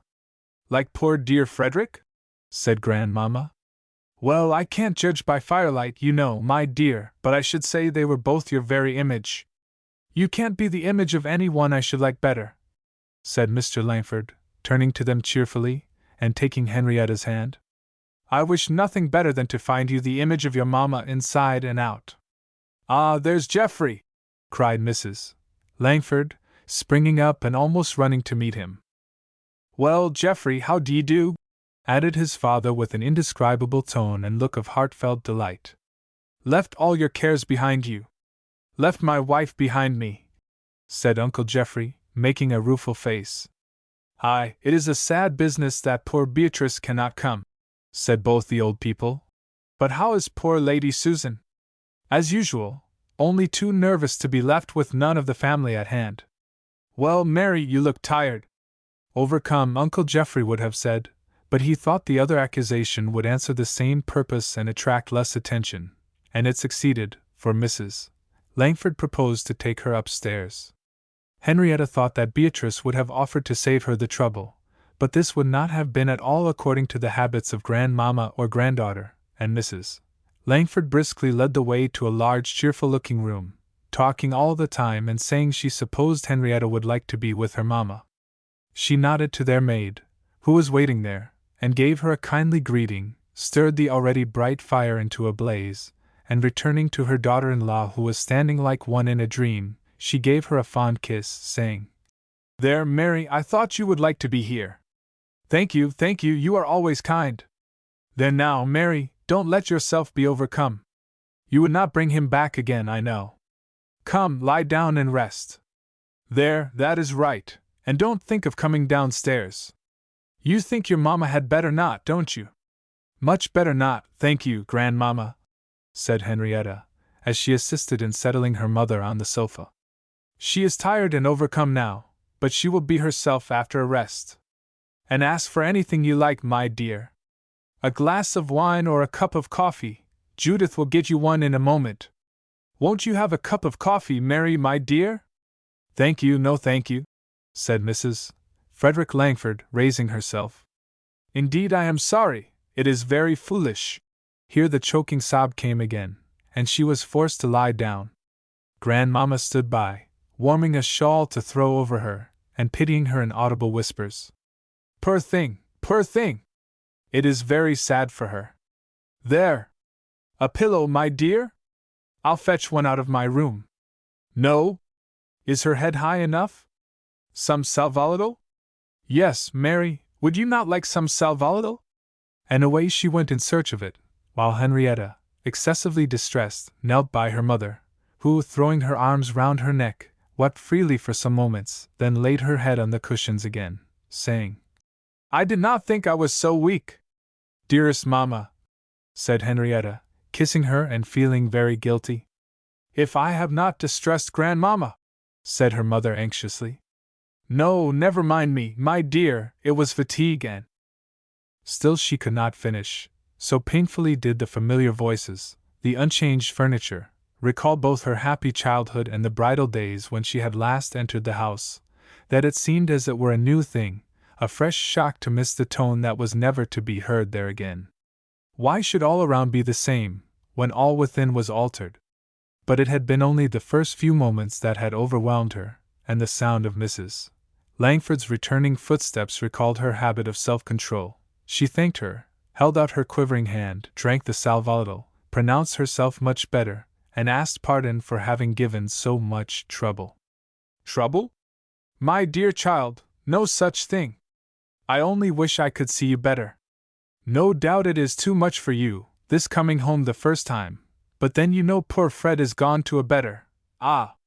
Well, I see you can't bear to speak of him, and perhaps after all quiet is the best thing. Don't let your mamma think of dressing and coming down, my dear. There was a little combat on this point, but it ended in Mrs. Frederick Langford yielding, and agreeing to remain upstairs. Grandmamma would have waited to propose to her each of the dishes that were to appear at table, and hear which she thought would suit her taste. But very fortunately, as Henrietta thought, a bell rang at that moment, which she pronounced to be the half-hour bell, and she hastened away, telling her granddaughter that dinner would be ready at 5:30, and calling the maid outside the door to give her full directions where to procure anything that her mistress might want. "Dear grandmamma! Just like herself," said Mrs. Frederick Langford. "But Henrietta, my dear," she added with some alarm, "make haste and dress. You must never be too late in this house." Henrietta was not much accustomed to dress to a moment, and she was too anxious about her mamma to make speed with her whole will, and her hair was in no state of forwardness when the dinner bell rang, causing her mamma to start and hasten her with an eager, almost alarmed manner. "You don't know how your grandmamma dislikes being kept waiting," said she. At last she was ready, and running down, found all the rest assembled, evidently waiting for her. Frederick, looking anxious, met her at the door to receive her assurances that their mother was better. The rest inquired, and her apologies were cut short by grandmamma calling them to eat her turkey before it grew cold. The spirits of all the party were perhaps damped by Mrs. Frederick Langford's absence and its cause, for the dinner was not a very lively one, nor the conversation very amusing to Henrietta and Frederick, as it was chiefly on the news of the country neighborhood, in which Uncle Geoffrey showed much interest. As soon as she was released from the dining room, Henrietta ran up to her mamma, whom she found refreshed and composed. "But oh, mamma, is this a good thing for you?" said Henrietta, looking at the red case containing her father's miniature, which had evidently been only just closed on her entrance. "The very best thing for me, dearest," was the answer now given in her own calm tones. "It does truly make me happier than anything else. No, don't look doubtful, my Henrietta. If it were repining it might hurt me, but I trust it is not."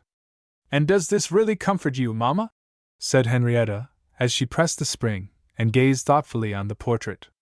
"Oh, I cannot fancy that.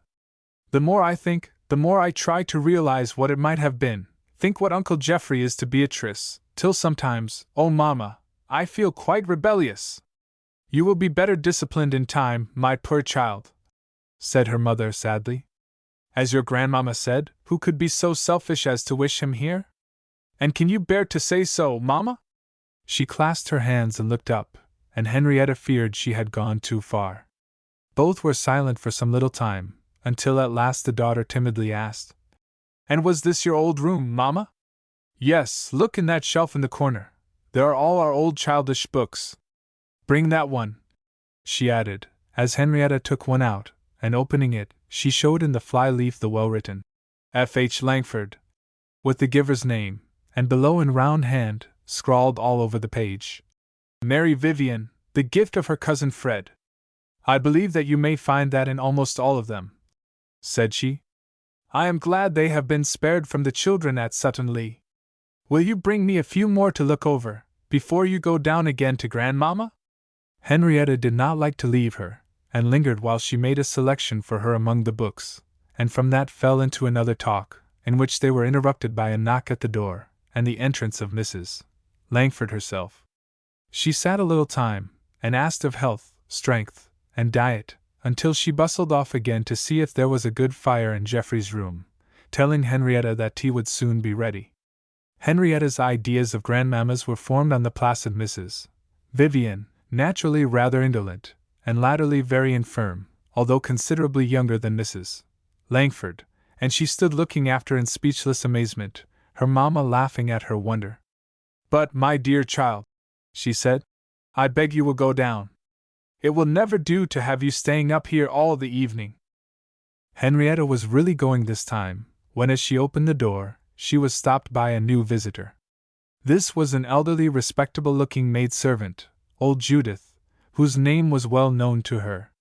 She had been nursery maid at Night Sutton at the time, Miss Mary, arrived from India, and was now what in a more modernized family would have been called lady's maid or housekeeper, but here was a nondescript office, if anything, upper housemaid.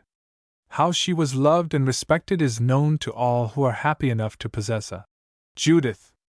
"I beg your pardon, miss," said she, as Henrietta opened the door just before her, and Mrs.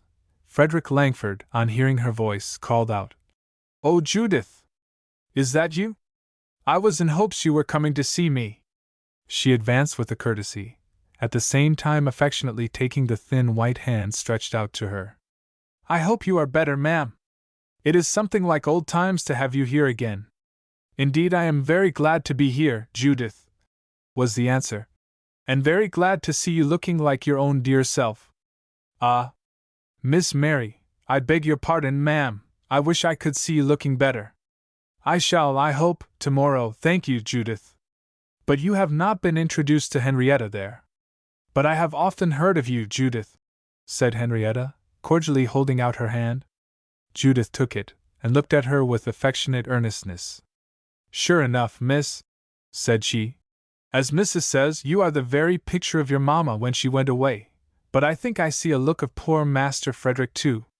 "Have you seen my brother, Judith?" asked Henrietta, fearing a second discussion on likenesses.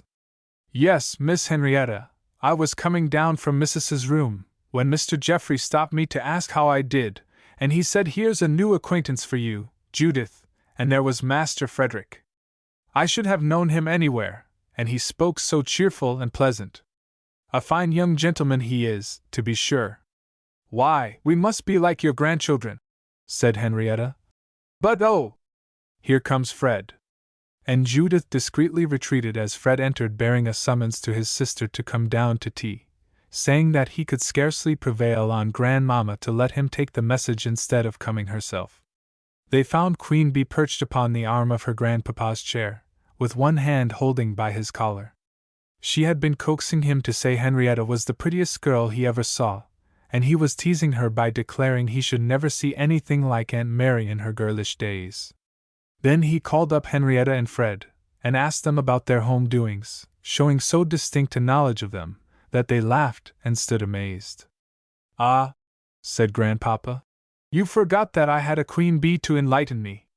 We have plenty to tell each other, when we go buzzing over the plowed fields together on a sunny morning, haven't we, Busy Bee?" Here Grandmamma summoned them all to tea.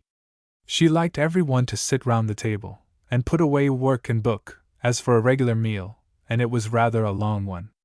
Then, when all was over, Grandpapa called out, "Come, young ladies, I've been wearying for a tune these 3 months. I hope you are not too tired to give us one." "Oh, no, no, Grandpapa," cried Beatrice. "But you must hear Henrietta. It is a great shame of her to play so much better than I do, with all my London masters too." And in music the greater part of the evening was passed away. Beatrice came to her aunt's room to wish her good night, and to hear Henrietta's opinions, which were of great delight, and still greater wonder, Grandmamma so excessively kind, and Grandpapa, oh, he was a grandpapa to be proud of. Chapter 5. It was an agreeable surprise to Henrietta that her mother waked free from headache, very cheerful, and feeling quite able to get up to breakfast. The room looked very bright and pleasant by the first morning light that shone upon the intricate frostwork on the window, and Henrietta, as usual, was too much lost in gazing at the branches of the elms and the last year's rooks' nests, to make the most of her time, so that the bell for prayers rang long before she was ready. Her mamma would not leave her, and remained to help her. Just as they were going down at last, they met Mrs. Langford on her way up with inquiries for poor Mary. She would have almost been better pleased with a slight indisposition than with dawdling, but she kindly accepted Henrietta's apologies, and there was one exclamation of joy from all the assembled party at Mrs. Frederick Langford's unhoped-for entrance. "Geoffrey, my dear," began Mrs. Langford, as soon as the greetings and congratulations were over, "will you see what is the matter with the lock of this tea-chest? It has been out of order these 3 weeks, and I thought you could set it to rights." While Uncle Geoffrey was pronouncing on its complaints, Atkins, the old servant, put in his head. "If you please, sir, Thomas Parker would be glad to speak to Mr. Geoffrey about his son on the railway." Away went Mr. Geoffrey to the lower regions, where Thomas Parker awaited him, and as soon as he returned was addressed by his father. "Geoffrey, I put those papers on the table in the study, if you will look over them when you have time, and tell me what you think of the Turnpike Trust." A few moments after the door was thrown wide open, and in burst 3 boys, shouting with one voice, Uncle Geoffrey, you must come and see which of Vixen's puppies are to be saved." "Hush, hush, you rogues, hush!" was Uncle Geoffrey's answer. "Don't you know that you are come into civilized society? Aunt Mary never saw such wild men of the woods." "All crazy at the sight of Uncle Geoffrey," said Grandmamma. "Ah, he spoils you all. But come here, Johnny, come and speak to your aunt. There, this is Johnny, and here are Richard and Willie," she added, as they came up and awkwardly gave their hands to their aunt and cousins. Henrietta was almost bewildered by seeing so many likenesses of Alexander. "How shall I ever know them apart?" said she to Beatrice. "Like Grandmamma's nest of teacups, all alike, only each one size below another," said Beatrice. "However, I don't require you to learn them all at once, only to know Alex and Willie from the rest. Here, Willie, have you nothing to say to me? How are the rabbits?" Willie, a nice-looking boy of 9 or 10 years old, of rather slighter make than his brothers, and with darker eyes and hair, came to Queen Bee's side, as if he was very glad to see her, and only slightly discomposed by Henrietta's neighborhood. John gave the information that Papa and Alex were only just behind, and in another minute they made their appearance. "Good morning, sir. Good morning, ma'am," were Uncle Roger's greetings, as he came in. "Ah, Mary, how d'ye do? Glad to see you here at last. Hope you are better. Ah, good morning, as he quickly shook hands with the younger ones. "Good morning, Geoffrey. I told Martin to take the new drill into the outfield, for I want your opinion whether it is worth keeping." And thereupon the 3 gentlemen began a learned discussion on drills, during which Henrietta studied her uncle. She was at first surprised to see him look so younger, she thought, than Uncle Geoffrey, but in a moment or two she changed her mind, for though mental labor had thinned and grizzled Uncle Geoffrey's hair, paled his cheek, and traced lines of thought on his broad high brow, it had not quenched the light that beamed in his eyes, nor subdued the joyous merriment that often played over his countenance, according with the slender active figure that might have belonged to a mere boy. Uncle Roger was taller, and much more robust and broad, his hair still untouched with gray, his face ruddy brown, and his features full of good nature, but rather heavy. In his plaid shooting coat and high gaiters, as he stood by the fire, he looked the model of a country squire, but there was an indescribable family likeness, and something of the same form about the nose and lip, which recalled to Henrietta the face she loved so well in Uncle Geoffrey. The drill discussion was not concluded when Mrs. Langford gave the signal for the ladies to leave the breakfast table. Henrietta ran upstairs for her mother's work, and came down again laughing. "I am sure, Queenie," said she, "that your papa chose his trade rightly. He may well be called a great counsel. Besides all the opinions asked of him at breakfast, I have just come across a consultation on the stairs between him and Judith about, what was it, some money in a savings bank." "Yes," said Beatrice, "Judith has saved a sum that is wondrous in these degenerate days of maids in silk gowns, and she is wise enough to give Master Geoffrey all the management of it. But if you are surprised now, what will you be by the end of the day? See if his advice is not asked in at least 50 matters." "I'll count," said Henrietta. "What have we had already?" And she took out pencil and paper. "Number 1, the tea chest, then the poor man, and the Turnpike Trust. Vixen's puppies and the drill," suggested her mamma. "And Judith's money," added Henrietta. 6 already. "To say nothing of all that will come by the post, and we shall not hear of," said Beatrice. "And look here, what I am going to seal for him, 1, 2, 3, 8 letters. Why, when could he possibly have written them? Last night after we were gone to bed. It shows how much more Grandmamma will let him do than any one else, that she can allow him to sit up with a candle after 11 o'clock. I really believe that there is not another living creature in the world who could do it in this house. There, you may add your own affairs to the list, Henrietta, for he is going to the Pleasance to meet some man of brick and mortar. Oh, I wish we could walk there. I dare say we can. I'll manage. Aunt Mary, should you not like Henrietta to go and see the Pleasance? Almost as much as Henrietta would like it herself, Busy Bee, said Aunt Mary. But I think she should walk to Sutton-Lee today. Walk to Sutton-Lee, echoed old Mrs. Langford, entering at the moment. Not you, surely, Mary? Oh, no, no, Grandmamma, said Beatrice, laughing. She was only talking of Henrietta's doing it. Well, and so do, my dears. It will be a very nice thing, if you go this morning before the frost goes off. Your Aunt Roger will like to see you, and you may take the little pot of black currant jelly that I wanted to send over for poor Tom's sore mouth. Beatrice looked at Henrietta and made a face of disgust as she asked, Have they no currant jelly themselves? Oh no, they never can keep anything in the garden. I don't mean that the boys take the fruit, but between tarts and puddings and desserts, poor Elizabeth can never make any preserves. But, objected Queen Bee, if one of the children is ill, do you think Aunt Roger will like to have us this morning? And the post girl could take the jelly. Oh, nonsense, Bee, said Mrs. Langford somewhat angrily.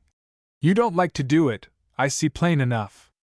It is very hard you can't be as good-natured to your own little cousin as to one of the children in the village. Indeed, Grandmamma, I did not mean that. Oh no, no, Grandmamma, joined in Henrietta. We shall be very glad to take it. Pray let us. Yes, added Beatrice.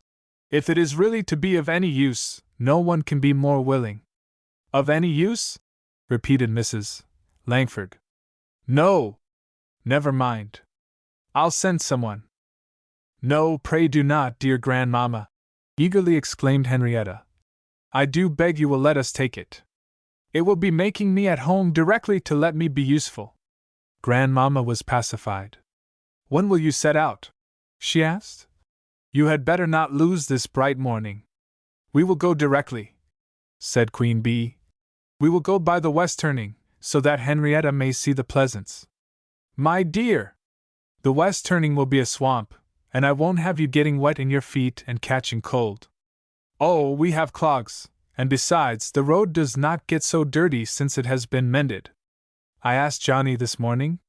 As if he knew or cared anything about it, and you will be late for luncheon. Besides, Grandpapa will drive your aunt there the first day she feels equal to it, and Henrietta may see it then. But you will always have your own way.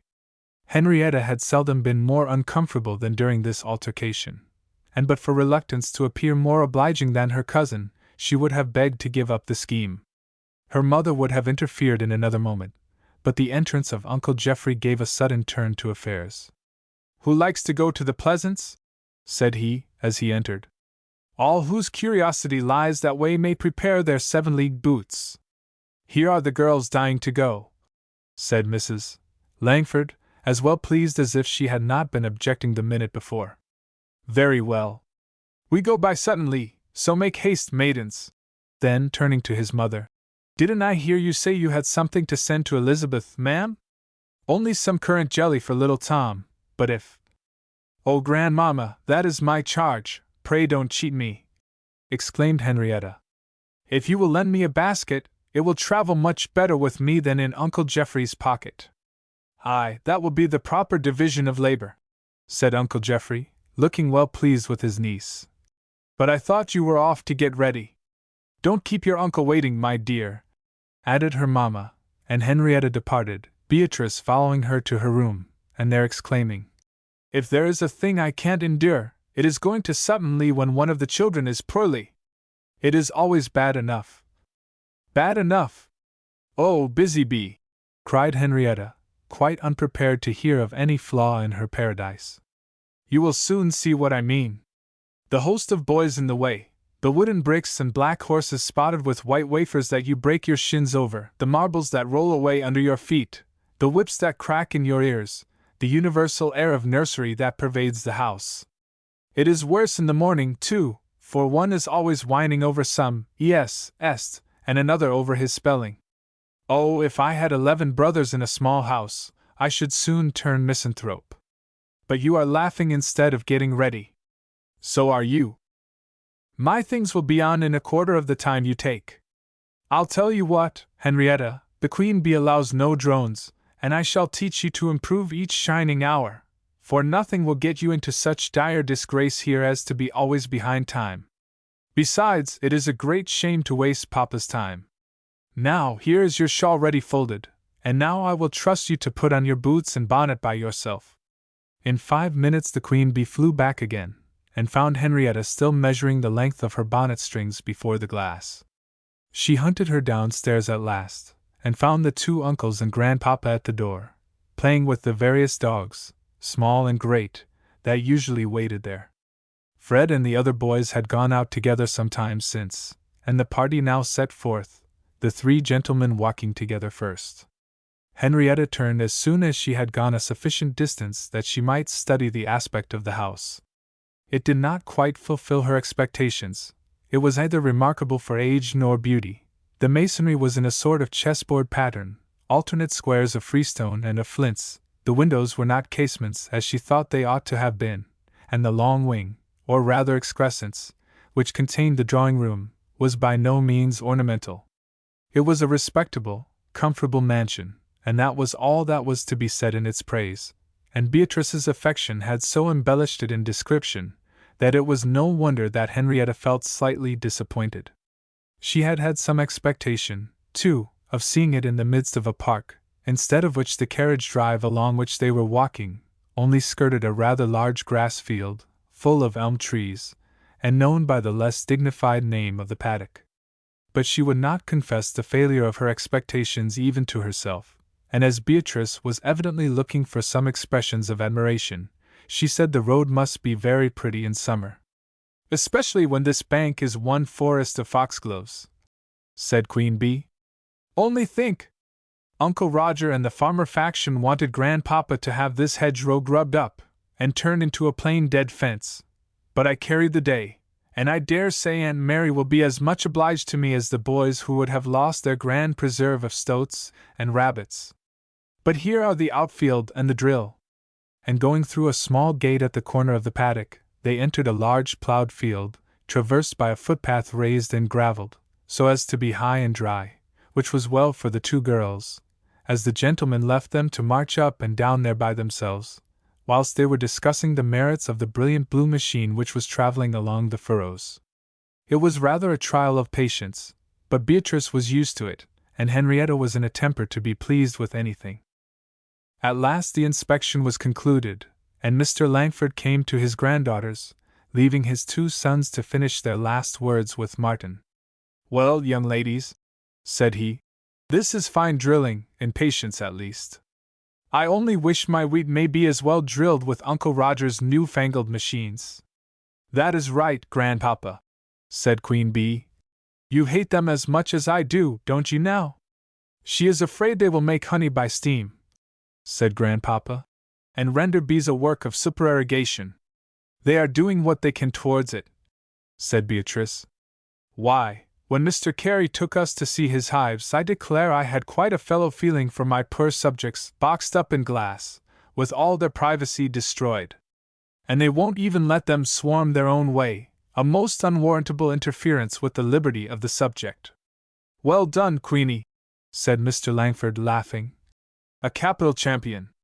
And so you don't look forward to the time when we are to have our hay made by one machine, our sheep washed by another, our turkeys crammed by a third, aye, and even the trouble of bird-starving saved us? Bird-starving, repeated Henrietta. Yes, or keeping a few birds, according to the mother's elegant diminutive, said Beatrice, serving as live scarecrows. I should have thought a scarecrow would have answered the purpose, said Henrietta. This is one that is full of gunpowder, and fires off every 10 minutes, said Grandpapa. But I told Uncle Roger we would have none of them here unless he was prepared to see one of his boys blown up at every 3rd explosion. Is Uncle Roger so very fond of machines? Said Henrietta. He goes about to cattle shows and agricultural meetings, and comes home with his pockets crammed with papers of new inventions, which I leave him to try as long as he does not empty my pockets too fast. Don't they succeed, then? Said Henrietta. Why, I must confess we get decent crops enough. And once we achieved a prize ox, such a disgusting overgrown beast that I could not bear the sight of it, and told Uncle Roger I would have no more such waste of good victuals, puffing up the ox instead of the frog. Henrietta was not quite certain whether all this was meant in jest or earnest, and perhaps the truth was that though Grandpapa had little liking for new plans, he was too wise not to adopt those which possessed manifest advantage, and only indulged himself in a good deal of playful grumbling, which greatly teased Uncle Roger. "There is Sutton Lee," said Grandpapa, as they came in sight of a low white house among farm buildings. "Well, Henrietta, are you prepared for an introduction to an aunt and half a dozen cousins, and Jessie Carey into the bargain?" "Jessie Carey!" exclaimed Beatrice in a tone of dismay. "Did you not know she was there? Why, they always send Carey over for her with the gig if there is but a toothache the matter at Sutton Lee." "Is she one of Aunt Roger's nieces?" asked Henrietta. "Yes," said Beatrice. "And oh! Grandpapa, don't look at me in that way. Where is the use of being your pet if I may not tell my mind?" "I won't have Henrietta prejudiced," said Mr. Langford. "Don't listen to her, my dear, and I'll tell you what Jessie Carey is. She is an honest, good-natured girl as ever lived, always ready to help everyone, never thinking of trouble, without an atom of selfishness." "Now for the but, Grandpapa," cried Beatrice. "I allow all that, only grant me the but." "But Queen Bee, chancing to be a conceited little Londoner, looks down on us poor country folks as unfit for her most refined and intellectual society." "Oh, Grandpapa, that is not fair!" "Indeed, you don't really believe that?" "Oh, say you don't!" And Beatrice's black eyes were full of tears. "If I do not believe the whole, you believe the half, Miss B." And he added, half whispering, "Take care some of us do not believe the other half. But don't look dismal on the matter, only put it into one of your waxen cells, and don't lose sight of it. And if it is any comfort to you, I will allow that perhaps poor Jessie is not the most entertaining companion for you. Her vanity maggots are not of the same sort as yours." They had by this time nearly reached Sutton Lee, a building little altered from the farmhouse it had originally been, with a small garden in front, and a narrow footpath up to the door. As soon as they came in sight there was a general rush forward of little boys in brown holland, all darting on Uncle Geoffrey, and holding him fast by legs and arms. "Let me loose, you varlets!" he cried, and disengaging one hand, in another moment drew from his capacious pocket a beautiful red ball, which he sent bounding over their heads, and dancing far away with all the urchins in pursuit. At the same moment the rosy, portly, good-humored Mrs. Roger Langford appeared at the door, welcoming them cordially, and, as usual, accusing Uncle Geoffrey of spoiling her boys. Henrietta thought she had never seen a happier face than hers in the midst of cares, and children, and a drawing-room which, with its faded furniture strewn with toys, had in fact, as Beatrice said, something of the appearance of a nursery. Little Tom, the youngest, was sitting on the lap of his cousin, Jessie Carey, at whom Henrietta looked with some curiosity. She was a pretty girl of 20, with a brilliant gypsy complexion, fine black hair, and a face which looked as good-natured as every other inhabitant of Sutton Lee. But it would be tedious to describe a visit which was actually very tedious to Beatrice, and would have been the same to Henrietta but for its novelty. Aunt Roger asked all particulars about Mrs.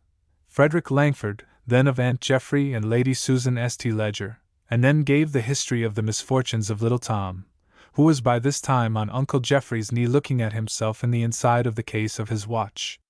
Henrietta's list, too, was considerably lengthened, for Uncle Geoffrey advised upon a smoky chimney, mended a cart of Charlie's, and assisted Willie in a puzzling Latin exercise. It was almost 1 o'clock, and as a certain sound of clattering plates was heard in the next room, Aunt Roger begged her guests to come in to luncheon. Uncle Geoffrey accepted for the girls, who were to walk on with him, but Mr. Langford, no eater of luncheons, returned to his own affairs at home. Henrietta found the meal was the family dinner. She had hardly ever been seated at one so plain, or on so long a table, and she was not only surprised, but tormented herself by an uncomfortable and uncalled-for fancy, that her hosts must be supposing her to be remarking on deficiencies. The younger children were not so perfect in the management of knife, fork, and spoon as to be pleasant to watch, nor was the matter mended by the attempts at correction made from time to time by their father and Jessie. But Henrietta endured better than Beatrice, whose face still concealed an expression of disgust and weariness, and who maintained a silence very unlike her usual habits. At last Uncle Geoffrey, to the joy of both, proposed to pursue their walk, and they took leave. Queen Bee rejoiced as soon as they had quitted the house, that the boys were too well occupied with their pudding to wish to accompany them, but she did not venture on any further remarks before her papa. He gave a long whistle, and then turned to point out all the interesting localities to Henrietta. There was something to tell of every field, every tree, or every villager, with whom he exchanged his hearty greeting. If it were only a name, it recalled some story of Mamma's, some tradition handed on by Beatrice. Never was walk more delightful, and the girls were almost sorry to find themselves at the green gate of the Pleasance, leading to a gravel road, great part of which had been usurped by the long shoots of the evergreens. Indeed, the place could hardly be said to correspond in appearance to its name, in its chilly, deserted, unfurnished state, but the girls were resolved to admire, and while Uncle Geoffrey was deep in the subject of repairs and deficiencies, they flitted about from garret to cellar, making plans, fixing on rooms, and seeing possibilities, in complete enjoyment. But even this could not last forever, and rather tired, and very cold, they seated themselves on a step of the stairs, and there built a marvelous castle of delight for next summer, then talked over the Sutton Lee household, discussed the last books they had read, and had just begun to yawn, when Uncle Geoffrey, being more merciful than most busy men, concluded his business, and summoned them to return home. Their homeward walk was by a different road, through the village of Night Sutton itself, which Henrietta had not yet seen. It was a long straggling street, the cottages for the most part in gardens, and with a general look of comfort and neatness that showed the care of the proprietor. "Oh, here is the church," said Henrietta, in a subdued voice, as they came to the low flint wall that fenced in the slightly rising ground occupied by the churchyard, surrounded by a whole grove of noble elm trees, amongst which could just be seen the small old church, with its large deep porch and curious low tower. "The door is open," said Beatrice. "I suppose they are bringing in the holly for Christmas. Should you like to look in, Henrietta?" "I do not know," said she, looking at her uncle. "Mamma, I think it might be less trying if she has not to feel for you and herself too," said Uncle Geoffrey. "I am sure I should wish it very much," said Henrietta, and they entered the low, dark, solemn-looking building, the massive stone columns and low-browed arches of which had in them something peculiarly awful and impressive to Henrietta's present state of mind. Uncle Geoffrey led her on into the chancel, where, among numerous mural tablets recording the names of different members of the Langford family, was one chiefly noticeable for the superior taste of its Gothic canopy, and which bore the name of Frederick Henry Langford, with the date of his death, and his age, only 26. One of the large flat stones below also had the initials FHL, and the date of the year. Henrietta stood and looked in deep silence, Beatrice watching her earnestly and kindly, and her uncle's thoughts almost as much as hers, on what might have been. Her father had been so near him in age, so constantly his companion, so entirely one in mind and temper, that he had been far more to him than his elder brother, and his death had been the one great sorrow of Uncle Geoffrey's life.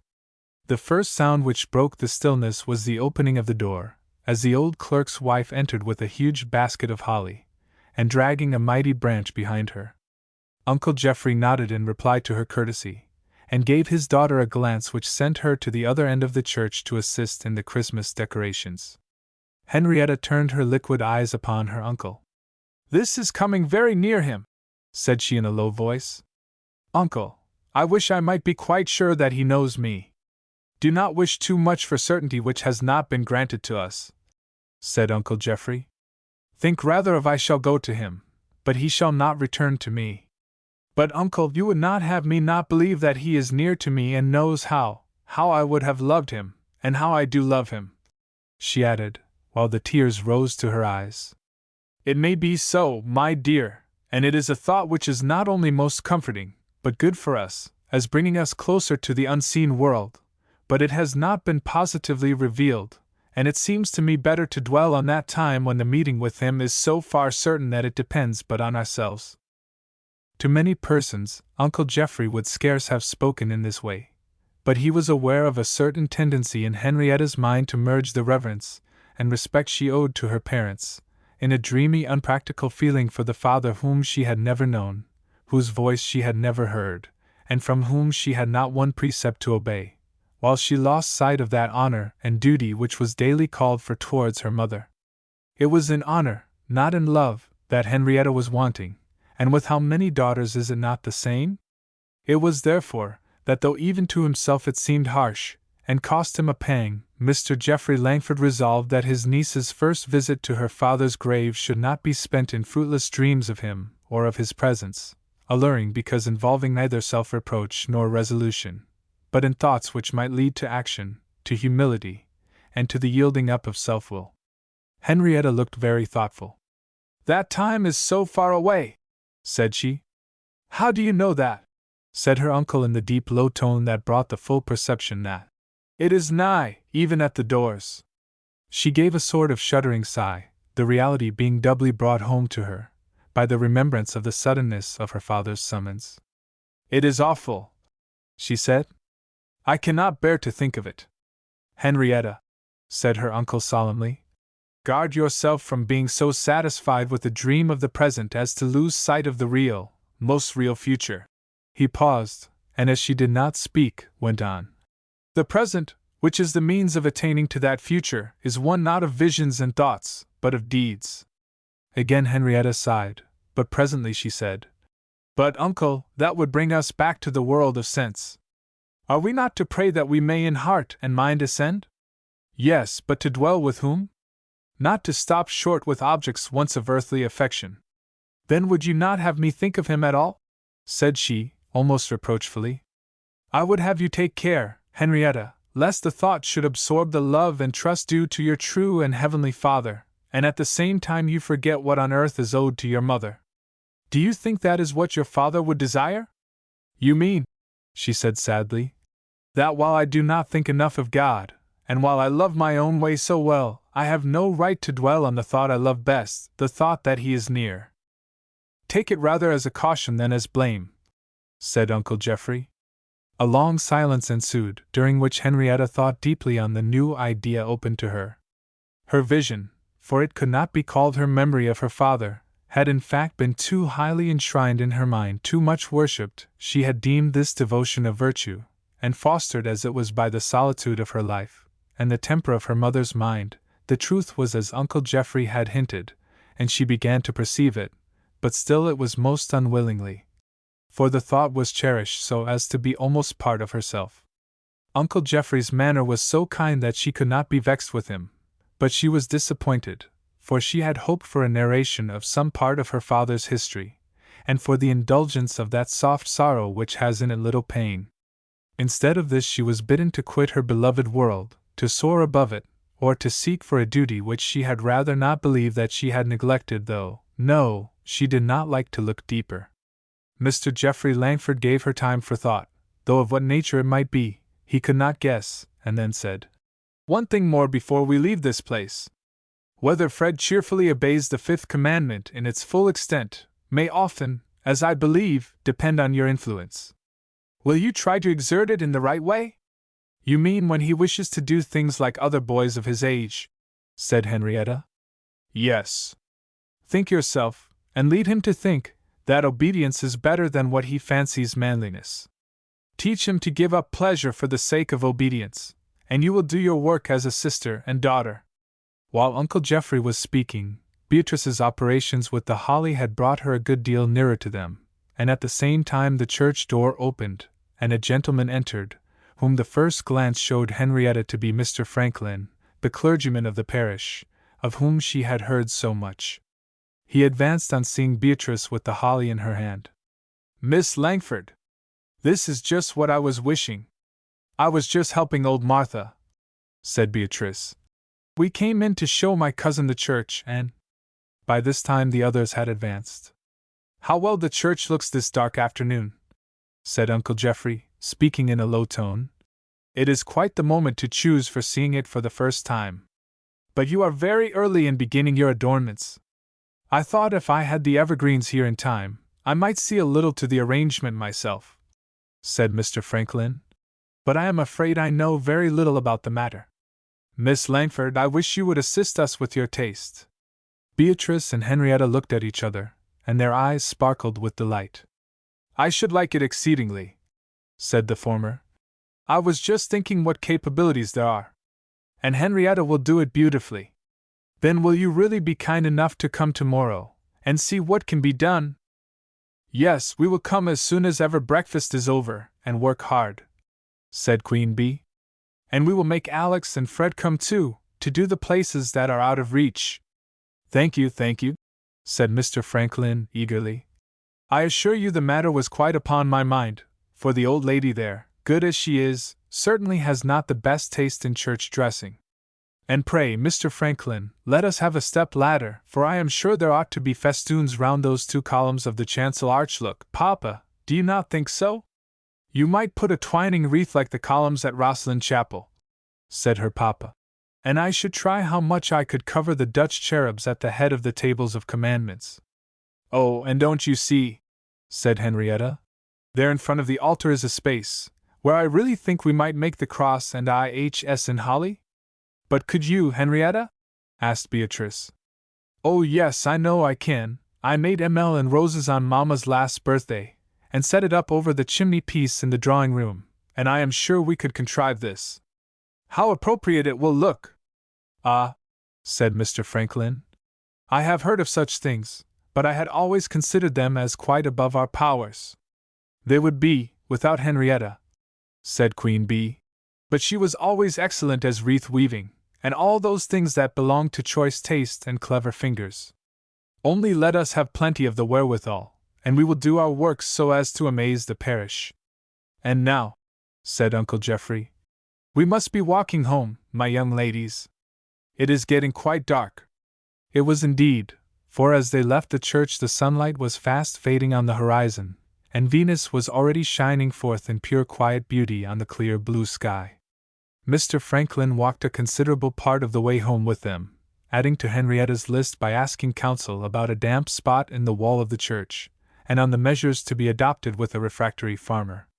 By the time they reached home, evening was fast closing in, and at the sound of their entrance Mrs. Langford and Frederick both came to meet them in the hall, the former asking anxiously whether they had not been lingering in the cold and damp, inspecting the clogs to see that they were dry, and feeling if the fingers were cold. She then ordered the 2 girls upstairs to dress before going into the drawing-room with their things on, and told Henrietta to remember that dinner would be at 5:30. "Is Mamma gone up?" asked Henrietta. "Yes, my dear, long ago. She has been out with your grandpapa, and is gone to rest herself." "And how long have you been at home, Fred?" said Queen Bee. "Why, you have performed your toilette already. Why did you not come to meet us?" "I should have had a long spyglass to see which way you were gone," said Fred in a tone which, to Henrietta's ears, implied that he was not quite pleased, and then, following his sister upstairs, he went on to her. "I wish I had never come in, but it was about 3, and Alex and Carrie thought we might as well get a bit of something for luncheon, and thereby they had the pleasure of seeing Mamma send her pretty dear up to change his shoes and stockings. So there was an end of me for the day. I declare it is getting too absurd. Do persuade Mamma that I am not made of sugar candy." With Uncle Geoffrey's admonitions fresh in her mind, these complaints sounded painfully in Henrietta's ears, and she would gladly have soothed away his irritation. But, however convenient Judith might find the stairs for private conferences, they did not appear to her equally appropriate, especially when at the very moment Grandpapa was coming down from above and Grandmamma up from below. Both she and Fred therefore retreated into their mamma's room, where they found her sitting on a low stool by the fire, reading by its light one of the old childish books, of which she seemed never to weary. Fred's petulance, to do him justice, never could endure the charm of her presence, and his brow was as bright and open as his sister's as he came forward, hoping that she was not tired. "Quite the contrary, thank you, my dear," said she, smiling. I enjoyed my walk exceedingly. A walk! Exclaimed Henrietta. A crawl, perhaps you would call it, but a delightful crawl it was, with Grandpapa up and down what we used to call the sun walk, by the kitchen garden wall. And now, Pussycat, Pussycat, where have you been? I've been to Sutton Lee, with the good Queen, answered Henrietta, gaily. I have seen everything, Sutton Lee, and the Pleasance, and the church. And, Mamma, Mr. Franklin has asked us to go and dress the church for Christmas. Is not that what of all things is delightful? Only think of church decking! What I have read and heard of, but I always thought it something too great and too happy for me ever to do. I hope you will be able to succeed in it, said her mamma. What a treat it will be to see your work on Sunday. And you are to help too, Fred. You and Alexander are to come and reach the high places for us. But do tell us your adventures. Fred had been all over the farm, had been introduced to the whole livestock, including ferrets and the tame hedgehog, visited the plantations, and assisted at the killing of a stoat, cut his name out on the bark of the old pollard, and in short, had been supremely happy. He was just going to see Dumpling and Vixen's puppies at Sutton Lee, when I caught you, my poor boy, said his mamma. And very cruel it was, I allow, but I thought you might have gone out again. I had no other thick shoes upstairs, but really, mamma, no one thinks of minding those things. You should have seen him, Henrietta, said his mother. His shoes looked as if he had been walking through a river. Well, but so were all the others, said Fred. Very likely, but they are more used to it, and besides, they are such sturdy fellows. I should as soon think of a deal board catching cold. But you, if there is as much substance in you, it is all height, and you know, Fred, you would find it considerably more tiresome to be laid up with a bad cold. I never catch cold, said Fred. Boys always say so, said Mrs. Frederick Langford. It is what shall I call it, a puerile delusion, which their mammas can always defeat when they choose by a formidable list of colds and coughs. But I won't put you in mind of how often you have sat with your feet on the fender croaking like an old raven, and solacing yourself with stick licorice and Ivanhoe. You had better allow him to proceed in his pursuit of a cold, mamma, said Henrietta, just to see how grandmamma will nurse it. A knock at the door here put an end to the conversation, by announcing the arrival of Bennet, Mrs.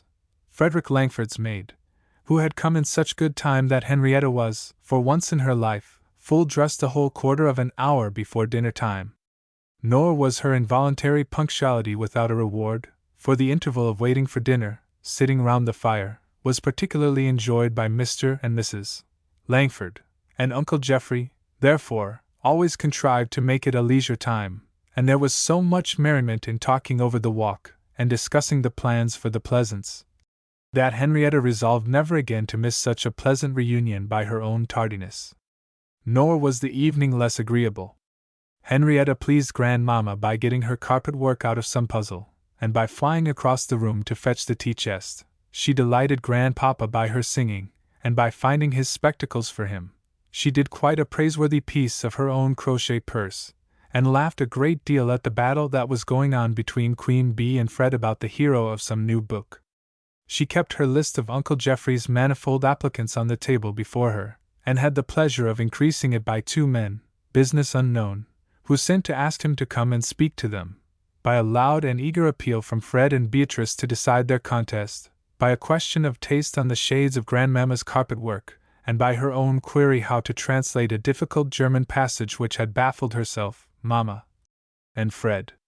However, Queen Bee's number, 50, had not been attained, and Her Majesty was obliged to declare that she meant in a week instead of a day, for which reason the catalogue was written out fair, to be continued. Mrs. Frederick Langford thought herself well recompensed for the pain her resolution had cost her, by the pleasure that Mr. and Mrs. Langford evidently took in her son and daughter, by the brightness of her 2 children's own faces, and especially when Henrietta murmured in her sleep something about delightful, bright leaves and red berries, and then, and 'tis for my own dear papa. And after all, in the attainment of their fondest wish, were Henrietta and Frederick as serenely happy as she was? Chapter 6. Christmas Eve, which was also a Saturday, dawned brightly on Henrietta, but even her eagerness for her new employment could not so far overcome her habitual dilatoriness as not to annoy her cousin, Busy Bee, even to a degree of very unnecessary fidgeting when there was any work in hand. She sat on thorns all breakfast time, devoured what her grandpapa called a sparrow's allowance, swallowed her tea scalding, and thereby gained nothing but leisure to fret at the deliberation with which Henrietta cut her bread into little square dice, and spread her butter on them as if each piece was to serve as a model for future generations. The subject of conversation was not precisely calculated to soothe her spirits. Grandmama was talking of giving a young party, a New Year's party on Monday week, the 2nd of January. It would be pleasant for the young people, she thought, if Mary did not think it would be too much for her. Beatrice looked despairingly at her aunt, well knowing what her answer would be, that it would not be at all too much for her, that she should be very glad to see her former neighbors, and that it would be a great treat to Henrietta and Fred. "We will have the carpet up in the dining room," added Mrs. Langford, "and Daniels, the carpenter, shall bring his violin, and we can get up a nice little set for a dance." "Oh, thank you, Grandmama!" cried Henrietta eagerly, as Mrs. Langford looked at her.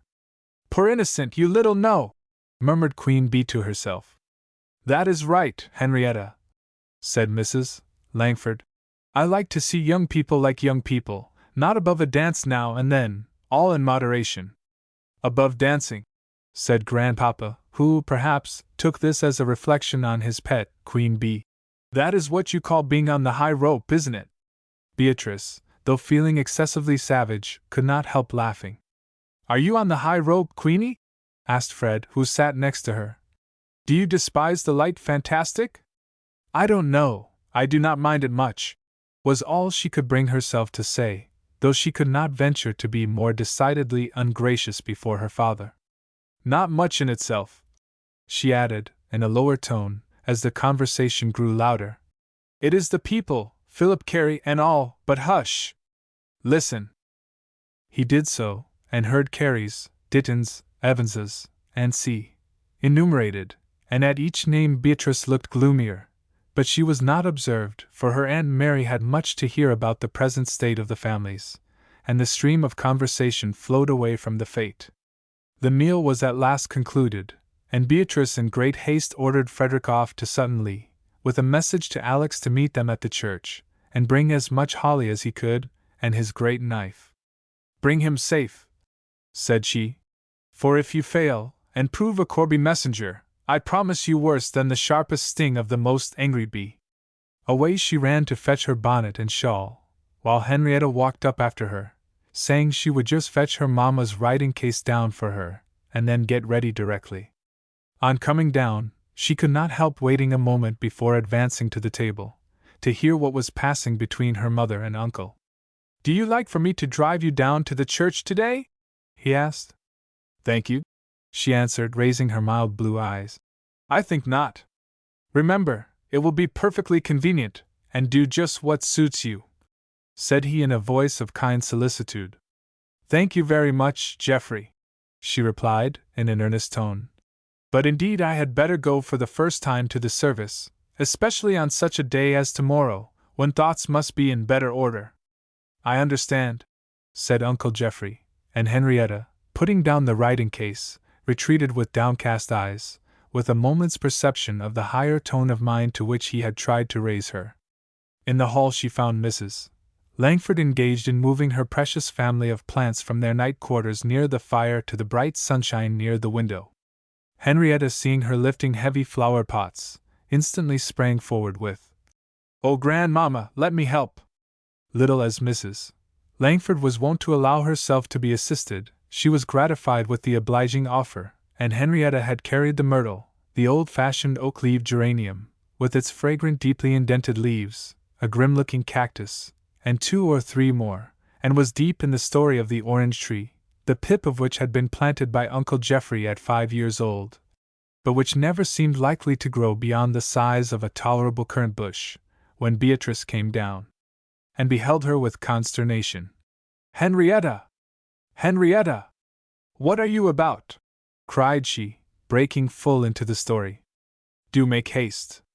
I will come in a minute, said Henrietta, who was assisting in adjusting the prop to which the old Daphne was tied. Don't stop for me, my dear, said Mrs. Langford. There, don't let me be in your way. Oh, Grandmamma, I like to do this very much. But, Henrietta, persisted the despotic Queen Bee, we really ought to be there. What is all this about? Said Grandmamma, not particularly well pleased. There, go, my dear. I don't want any more, thank you. What are you in such a fuss for now, going out all day again? Yes, Grandmamma, said Beatrice. Did you not hear that Mr. Franklin asked us to dress the church for tomorrow? And we must not waste time in these short days. Dress the church! Well, I suppose you must have your own way, but I never heard of such things in my younger days. Young ladies are very different now. Beatrice drove Henrietta upstairs with a renewed, do make haste, and then replied in a tone of argument and irritation. I do not see why young ladies should not like dressing churches for festivals better than arraying themselves for balls and dances. True as the speech was, how would Beatrice have liked to have seen her father or mother stand before her at that moment? Ah, well! It is all very well, said Grandmamma, shaking her head, as she always did when out-argued by Beatrice. You girls think yourselves so clever, there's no talking to you, but I think you had much better let old Martha alone.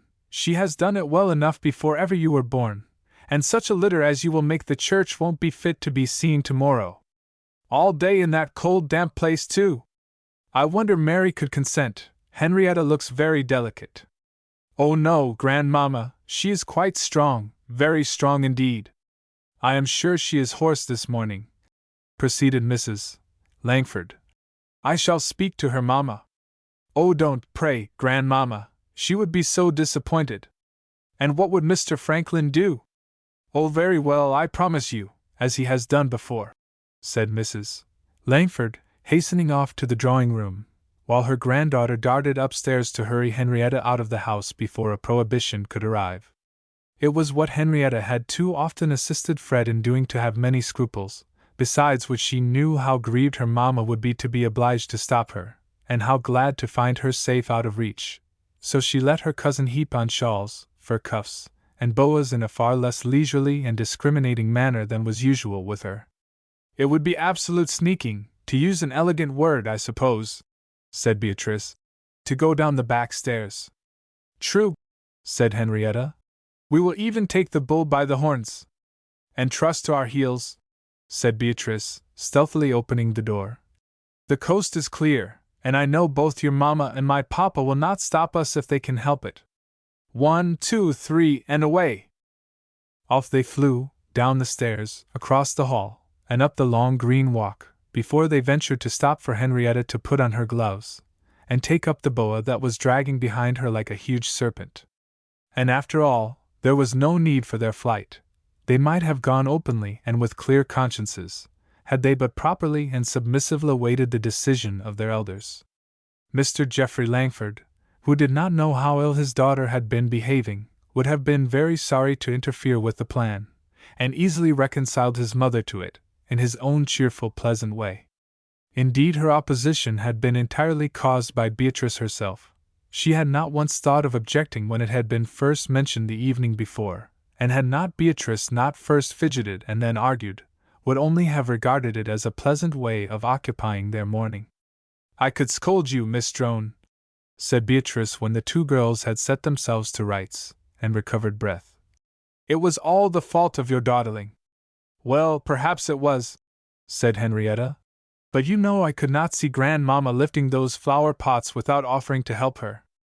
How many more times shall I have to tell you that Grandmamma hates to be helped? Then she was very kind to me, replied Henrietta. I see how it will be, said Beatrice, smiling. You will be Grandmamma's pet, and it will be a just division. I never yet could get her to let me help her in anything, she is so resolutely independent.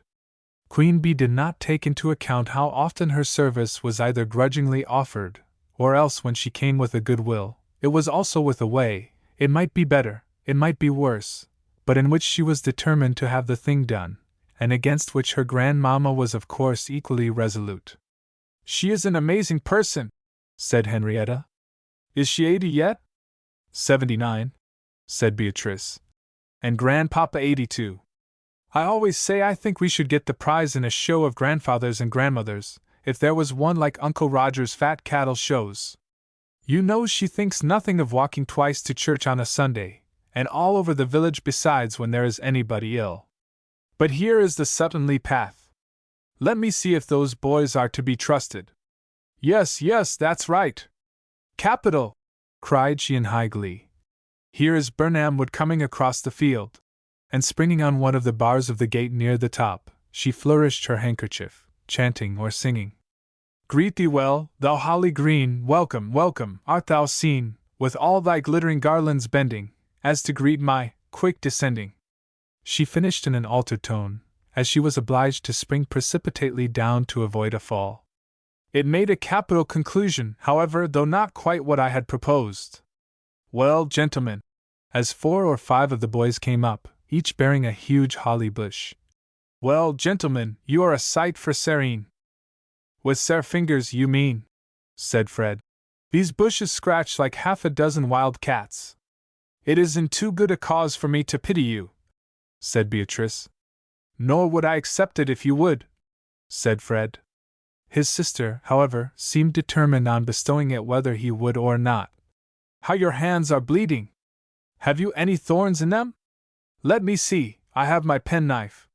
"Stuff!" was Fred's gracious reply, as he glanced at Alex and Carrie. "But why did you not put on your gloves?" proceeded Henrietta. "Gloves, nonsense!"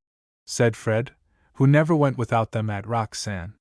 "He will take up the gauntlet presently," said Beatrice. "By the by, Alex, how many pairs of gloves have you had or lost in your life?" "Oh, I always keep a pair for Sundays and for Allenfield," said Alex. "Jessie says she will never let me drive her again without them," said Carrie.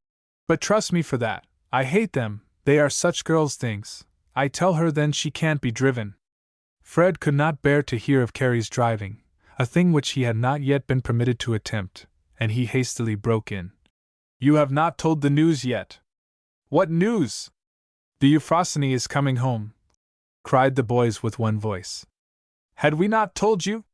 The Euphrosyne is coming home, and Roger may be here any day." "That is something like news," said Queen Bee. "I thought it would only be that the puppies could see, or that Tom's tooth was through." "Grandpapa has not heard it?" "Papa is going up to tell him," said John. "I was going too, only Alex begged me to carry his hollybush." "And so the great Rogero is coming home," said Beatrice. "How you will learn to talk sea slang! And how happy Grandmamma will be, especially if he comes in time for her great affair. Do you hear, Alex? You must practice your steps, for Grandmamma is going to give a grand party, Carrie's and Evans's, and all, on purpose to gratify Fred's great love of dancing." "I love dancing?" exclaimed Fred, in a tone of astonishment and contempt. "Why, did you not look quite enraptured at breakfast when it was proposed?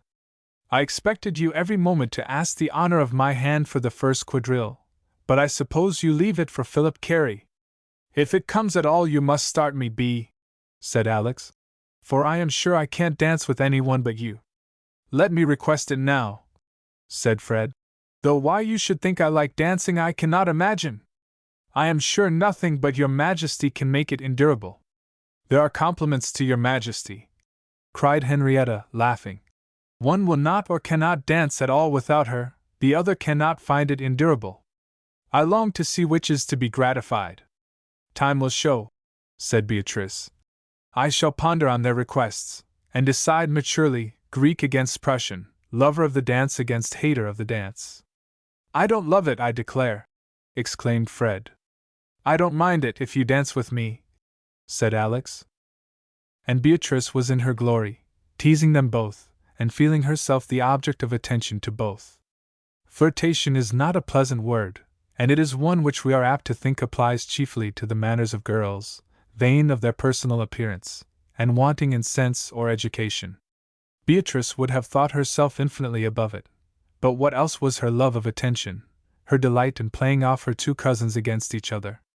Beauty, or the consciousness of beauty, has little to do with it. Henrietta, if ever the matter occurred to her, could not help knowing that she was uncommonly pretty, yet no one could be more free from any tendency to this habit.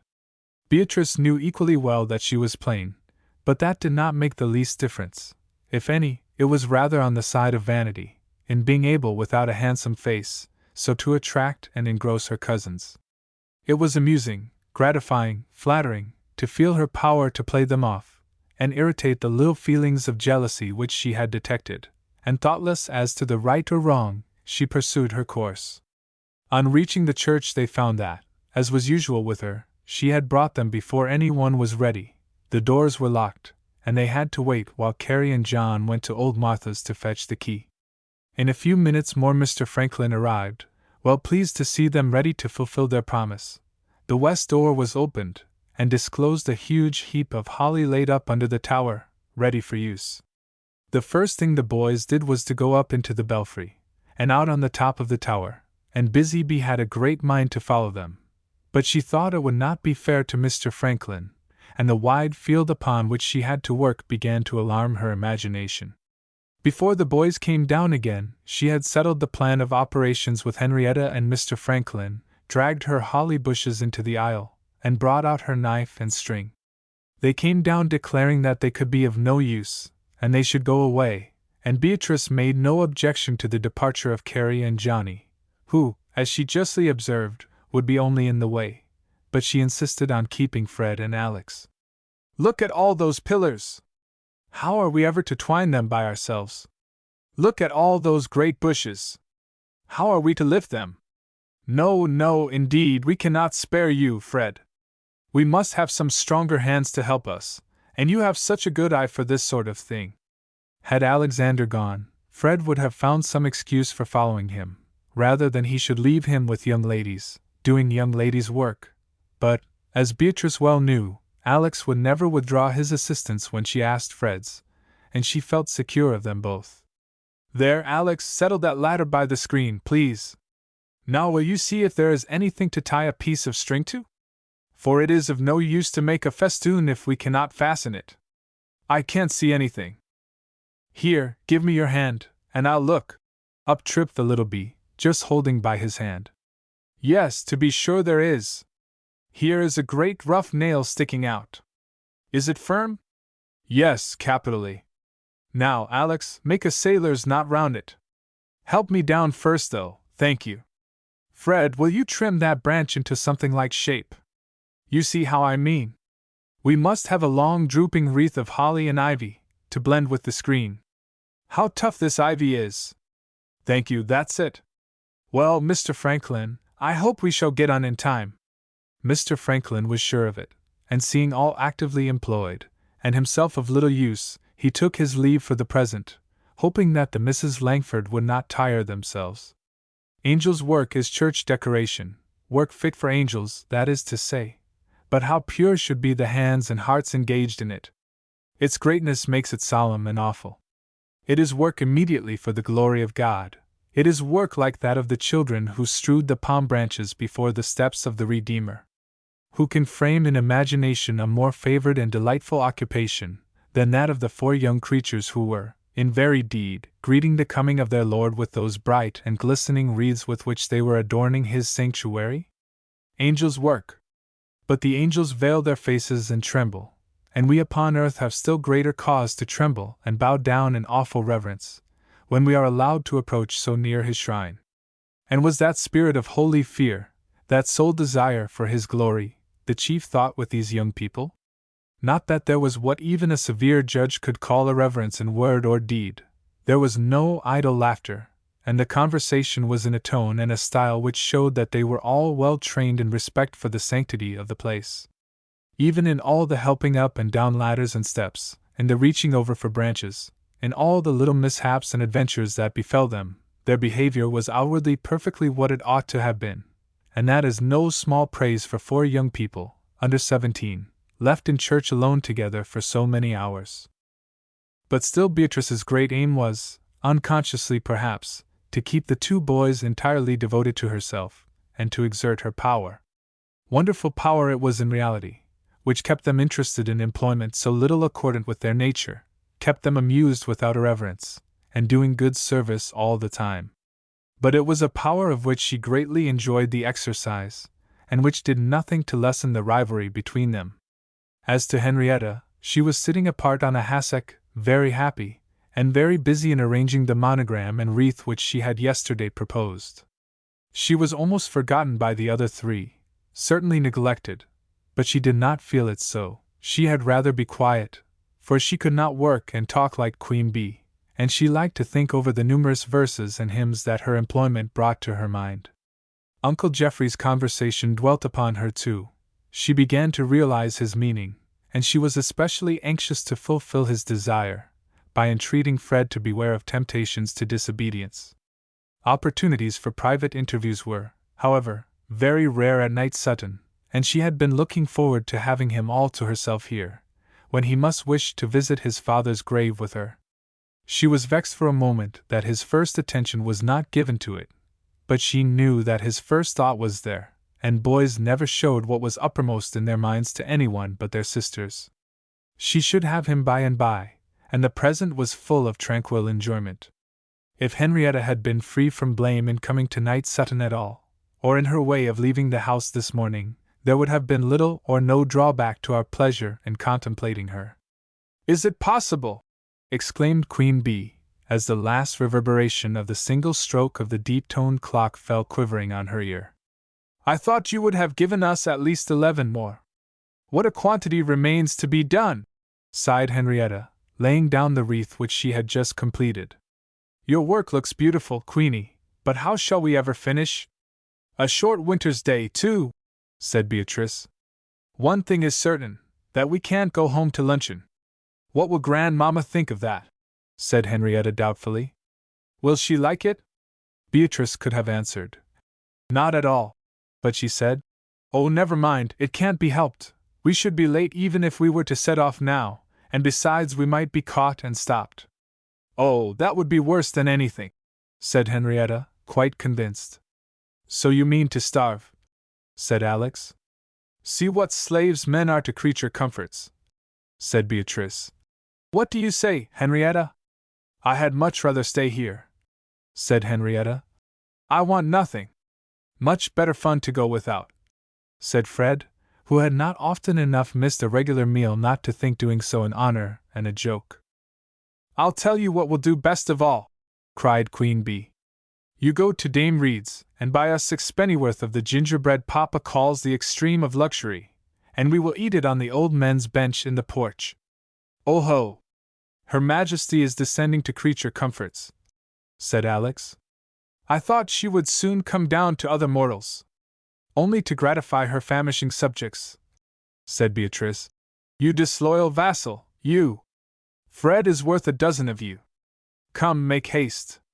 She is sure to have a fresh stock, for she always has a great baking when Mr. Geoffrey is coming." "For his private eating?" said Fred.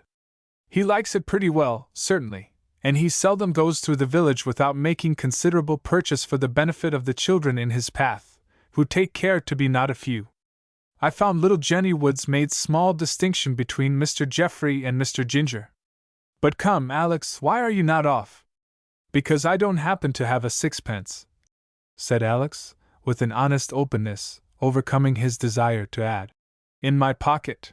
It cost him an effort, for at school, where each slight advantage was noted, and comparisons perpetually made, Fred's superior wealth and larger allowance had secured him the adherence of some, and though he either knew it not, or despised such mammon worship, his rival was sufficiently awake to it to be uncomfortable in acknowledging his poverty.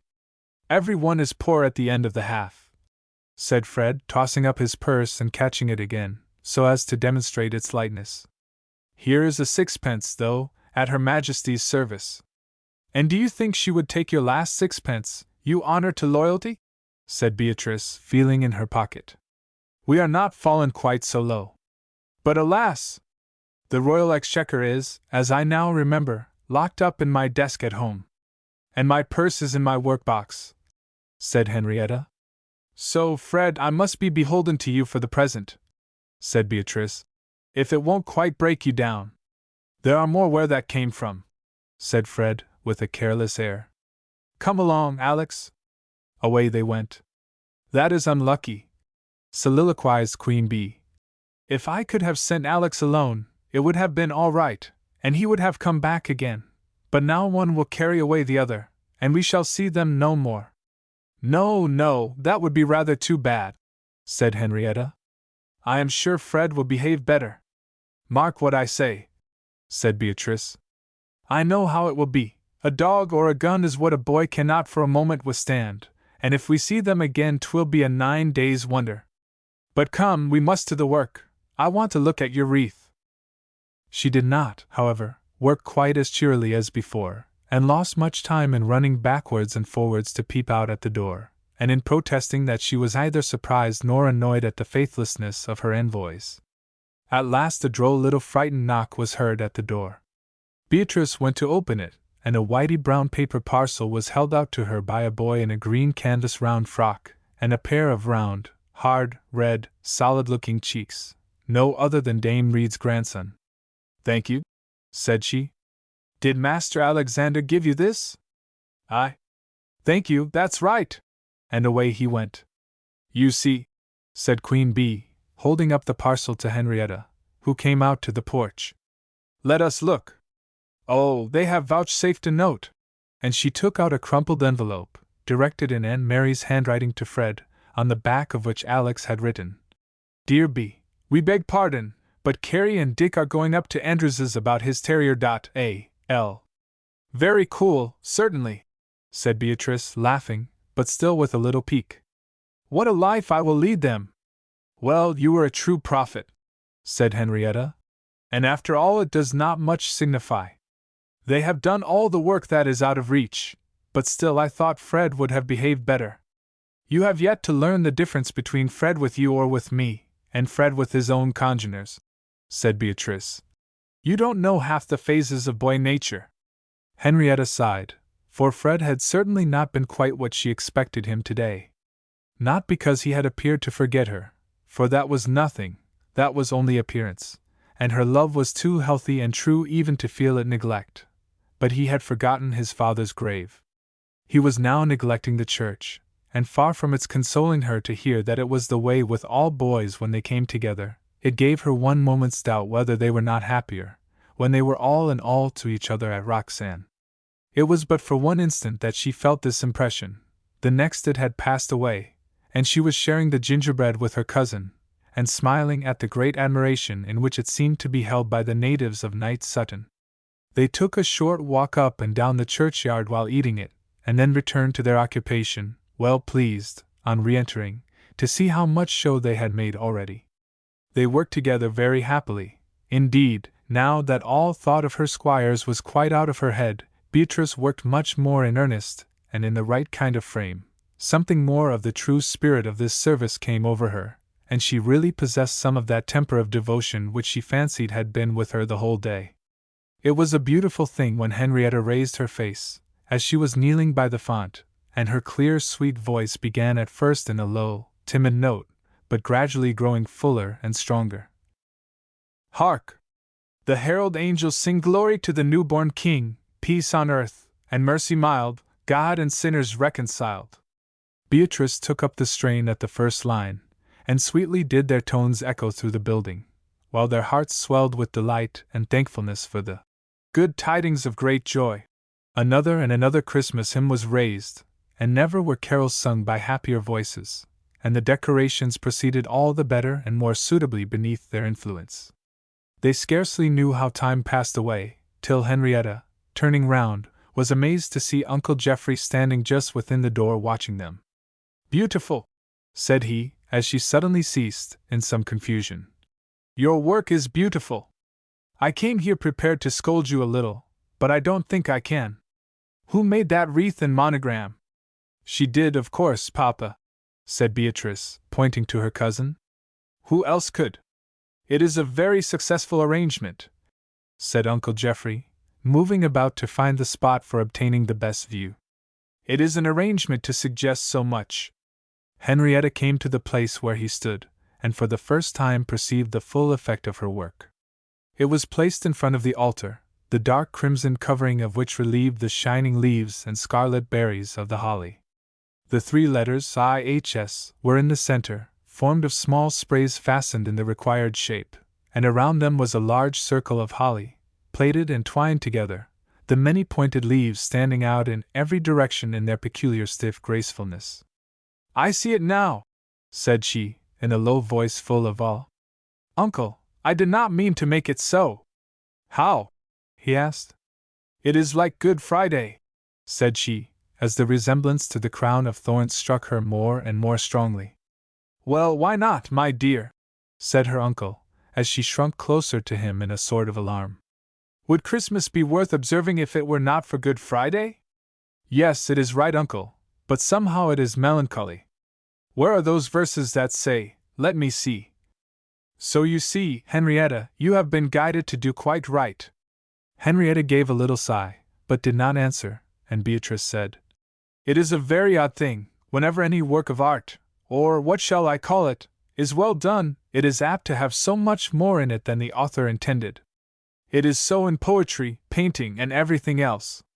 There is, perhaps, more meaning than we understand, when we talk of the spirit in which a thing is done," said her father. "But have you much more to do? Those columns look very well." "Oh, are you come to help us, Papa?" "I came chiefly because Grandmamma was a good deal concerned at your not coming home to luncheon. You must not be out the whole morning again just at present. I have some sandwiches in my pocket for you."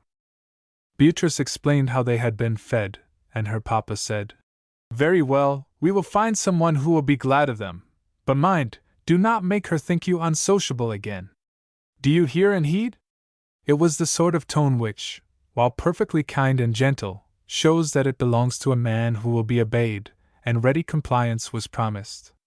He proceeded to give his very valuable aid at once in taste and execution. The adornment prospered greatly, and when Mr. Franklin came in, his surprise and delight were excited by the beauty which had grown up in his absence. The long, drooping, massive wreaths of evergreen at the east end, centering in the crown and letters, the spiral festoons round the pillars, the sprays in every niche, the tower of holly over the font, all were more beautiful, both together and singly, than he had even imagined, and he was profuse in admiration and thanks. The work was done, and the 2 Misses Langford, after one well-satisfied survey from the door, bent their steps homeward, looking forward to the pleasure with which Grandpapa and Aunt Mary would see it tomorrow. As they went in the deepening twilight, the whole village seemed vocal. Children's voices, shrill and tuneless near, but softened by distance, were ringing out here, there, and everywhere, with "As shepherds watch their flocks by night." And again, as they walked on, the sound from another band of little voices was brought on the still frosty wind. "Glad tidings of great joy I bring to you and all mankind."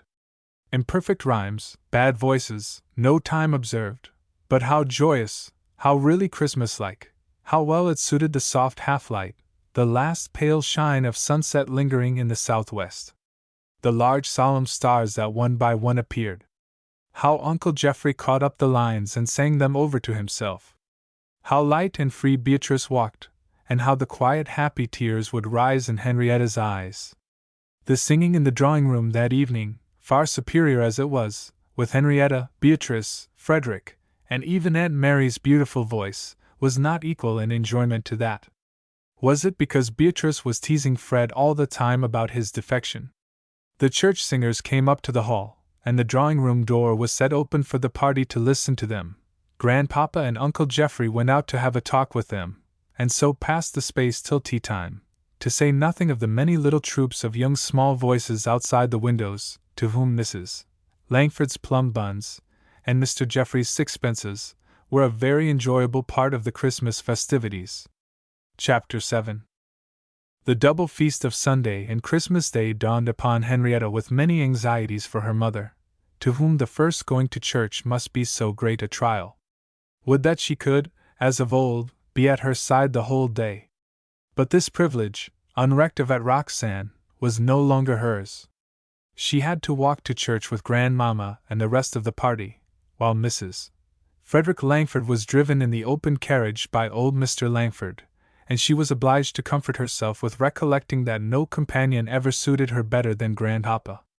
It was a sight to be remembered when she came into church, leaning upon his arm, her sweet expression of peace and resignation making her even more lovely than when last she entered there, her face in all its early bloom of youthful beauty, and radiant with innocent happiness. But Henrietta knew not how to appreciate that peace which passeth all understanding, and all that she saw was the glistening of tears in her eyes, and the heaving of her bosom, as she knelt down in her place, and she thought that if she had calculated all that she would have to go through, and all her own anxieties for her, she should never have urged their removal. She viewed it, however, as a matter of expediency rather than of duty, and her feelings were not in the only right and wholesome channel. As on the former occasion, Night Sutton Church seemed to her more full of her father's presence than of any other, so now, throughout the service, she was chiefly occupied with watching her mother, and entirely by the force of her own imagination, she contrived to work herself into a state of nervous apprehension, only equalled by her mamma's own anxieties for Fred. Neither she nor any of her young cousins were yet confirmed, so they all left the church together. What would she not have given to be able to talk her fears over with either Frederick or Beatrice, and be assured by them that her mamma had borne it very well, and would not suffer from it? But though either of them was indifferent or unfeeling, there was not much likelihood of sympathy from them just at present. Beatrice had always been sure that Aunt Mary would behave like an angel, and when Fred saw that his mother looked tranquil, and showed no symptoms of agitation, he dismissed anxiety from his mind, and never even guessed at his sister's alarms. Nor in reality had he many thoughts for his sister of any kind, for he was, as usual, engrossed with Queen Bee, criticizing the decorations which had been completed in his absence, and together with Alex, replying to the scolding with which she visited their desertion. Nothing could have been more eminently successful than the decorations, which looked to still greater advantage in the brightness of the morning sun than in the dimness of the evening twilight, and many were the compliments which the two young ladies received upon their handiwork. The old women had never seen nothing like it. The school children whispered to each other, "How pretty!" Uncle Geoffrey and Mr. Franklin admired even more than before. Grandpapa and Aunt Mary were delighted. Grandmamma herself allowed it was much better than she had expected, and Jessie Carey, by way of climax, said it was like magic. It was a very different Sunday from those to which Henrietta had been accustomed, in the complete quiet and retirement of Roxanne. The hall was so far from the church that there was but just time to get back in time for evening service. After which, according to a practice of which she had often heard her mamma speak with many agreeable reminiscences, the Langford family almost always went in a body on a progress to the farmyard, to visit the fatting oxen and see the cows milked. Mrs. Roger Langford was at home with little Tom, and Mrs. Frederick Langford was glad to seek the tranquillity and repose of her own apartment, but all the rest went in procession, greatly to the amusement of Fred and Henrietta, to the large barn-like building, where a narrow path led them along the front of the stalls of the gentle-looking sweet-breathed cows, and the huge white-horned oxen. Uncle Roger, as always happened, monopolized his brother, and kept him estimating the weight of the great Devon ox, which was next for execution. Grandmamma was escorting Charlie and Arthur, whom their grandfather was wont to call penultimus and antepenultimus, helping them to feed the cows with turnips, and guarding them from going behind their heels.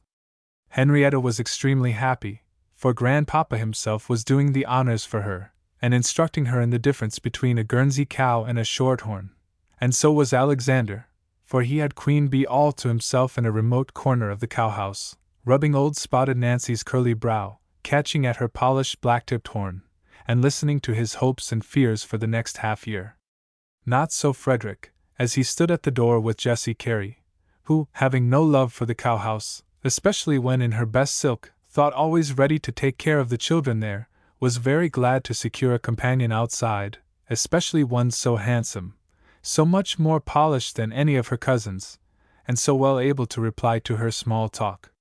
Little did she guess how far off he wished her, or how he longed to be listening to his uncles, talking to Beatrice, sticking holly into the cows' halters with John and Richard, scrambling into the hayloft with Carrie and William, anywhere, rather than be liable to the imputation of being too fine a gentleman to enter a cowhouse.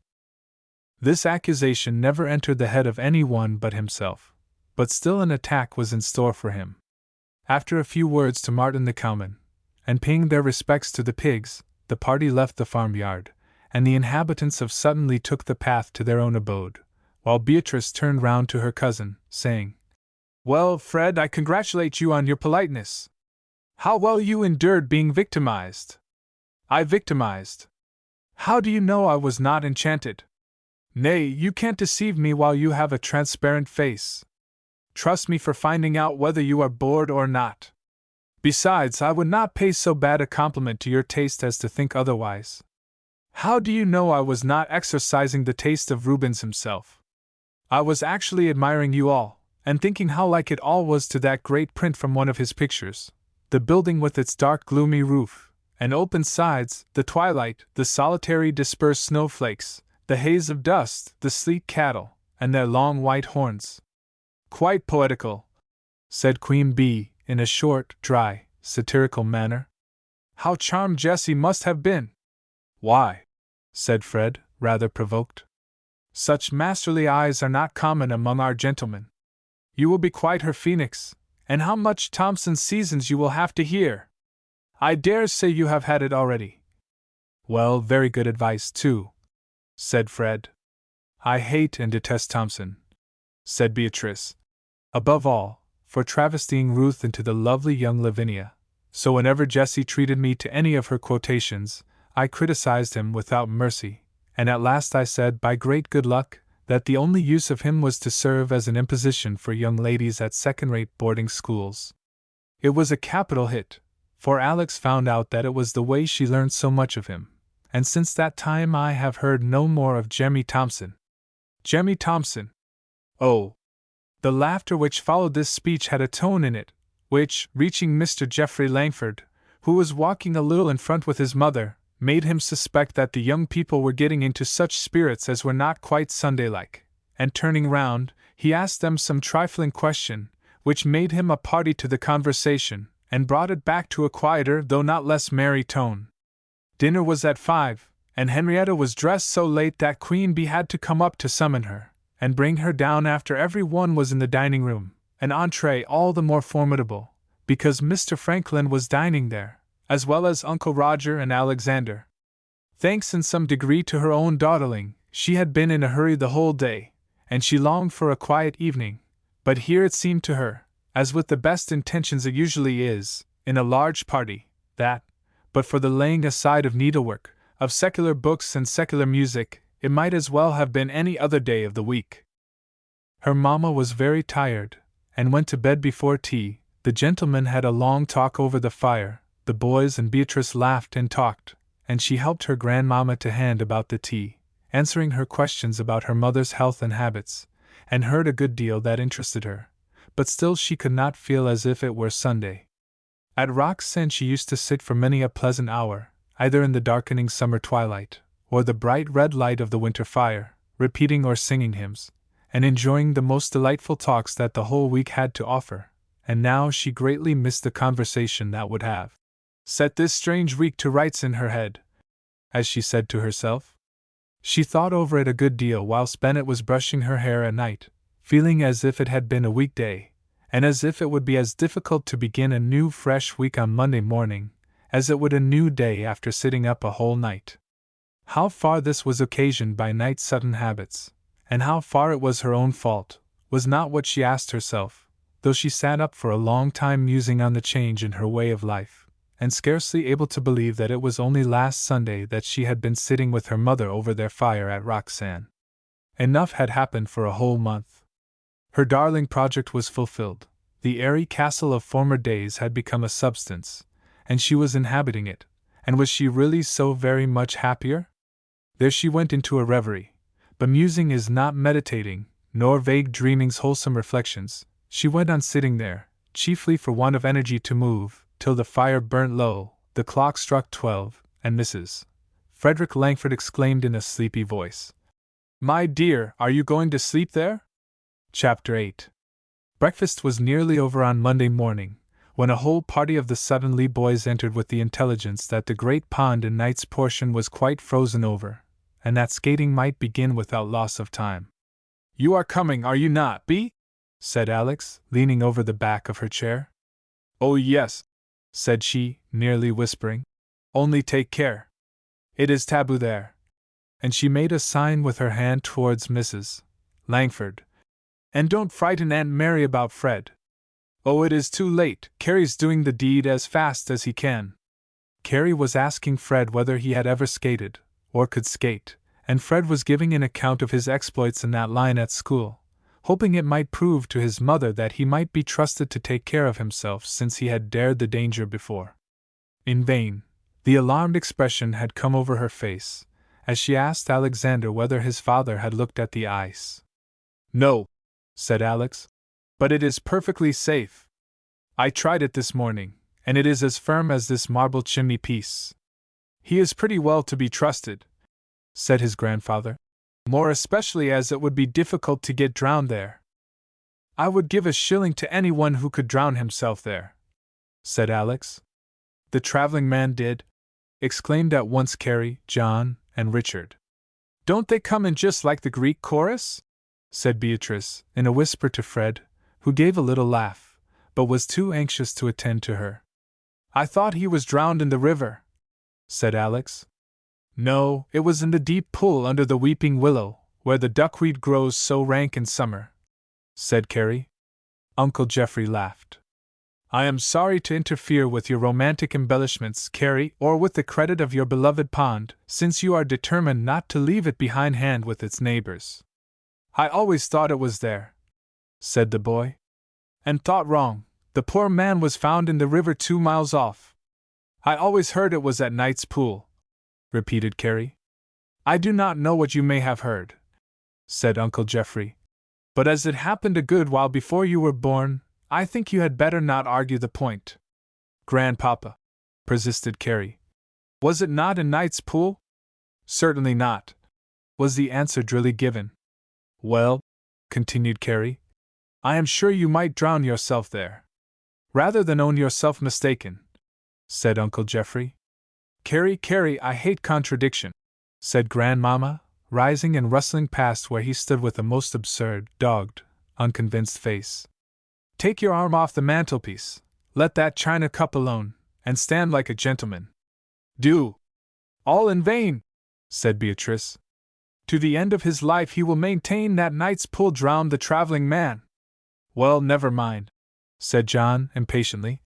"Are we coming to skate this morning or are we not?" "I really wish," said Aunt Mary as if she could not help it, "without distrusting either old Knight's Pool or your judgment, Alexander, that you would ask someone to look at it." "I should like just to run down and see the fun," said Uncle Geoffrey, thus setting all parties at rest for the moment.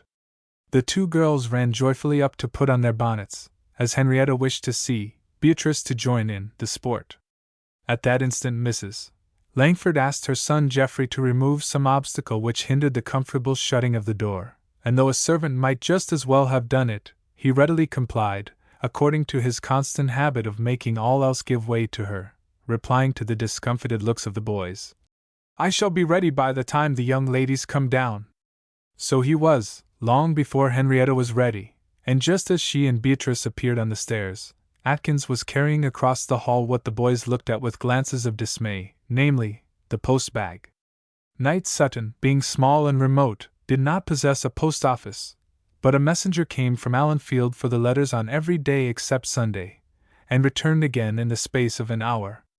A very inconvenient arrangement, as everyone had said for the last 20 years, and might probably say for 20 years more.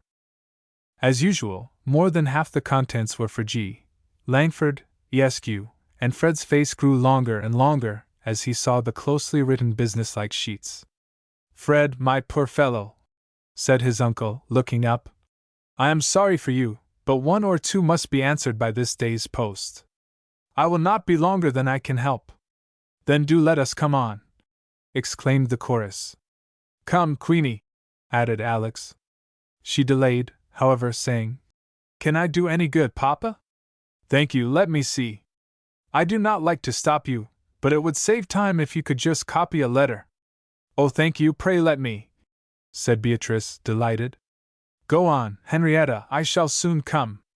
Henrietta would have waited, but she saw a chance of speaking to her brother, which she did not like to lose.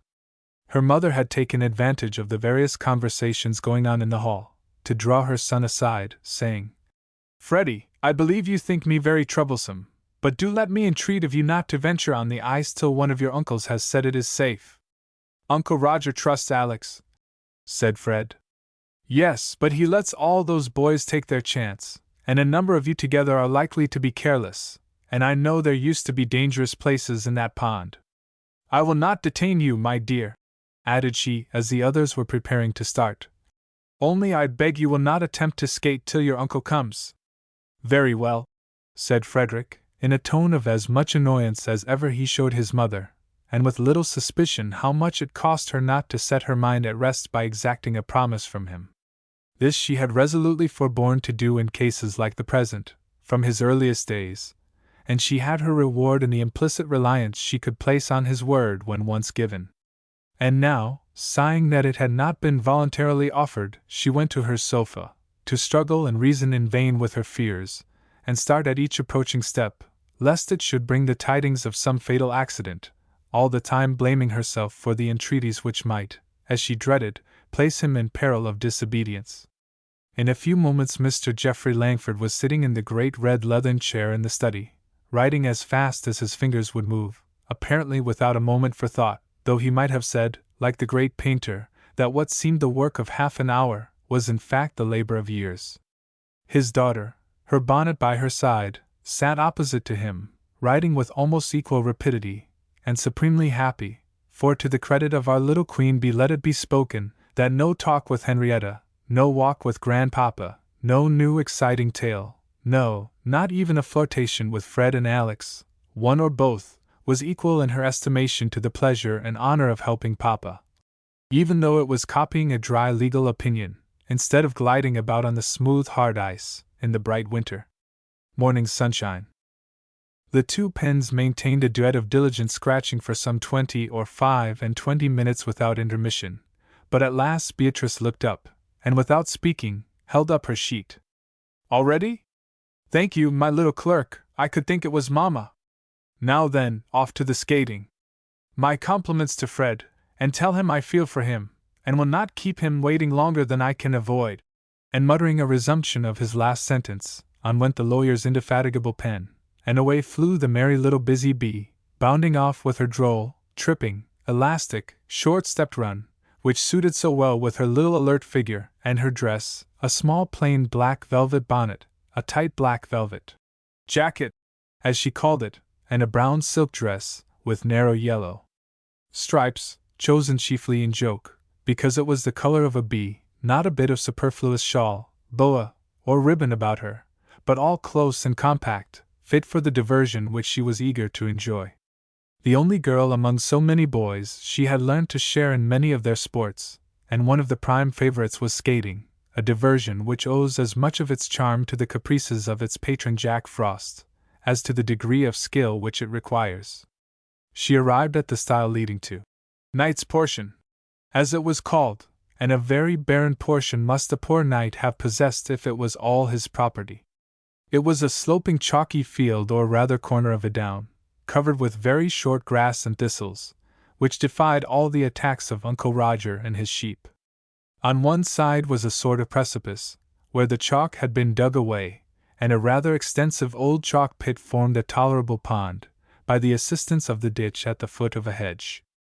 On the glassy surface already marked by many a sharply traced circular line, the Sutton Lee boys were careering, the younger ones with those extraordinary bends, twists, and contortions to which the unskilful are driven in order to preserve their balance.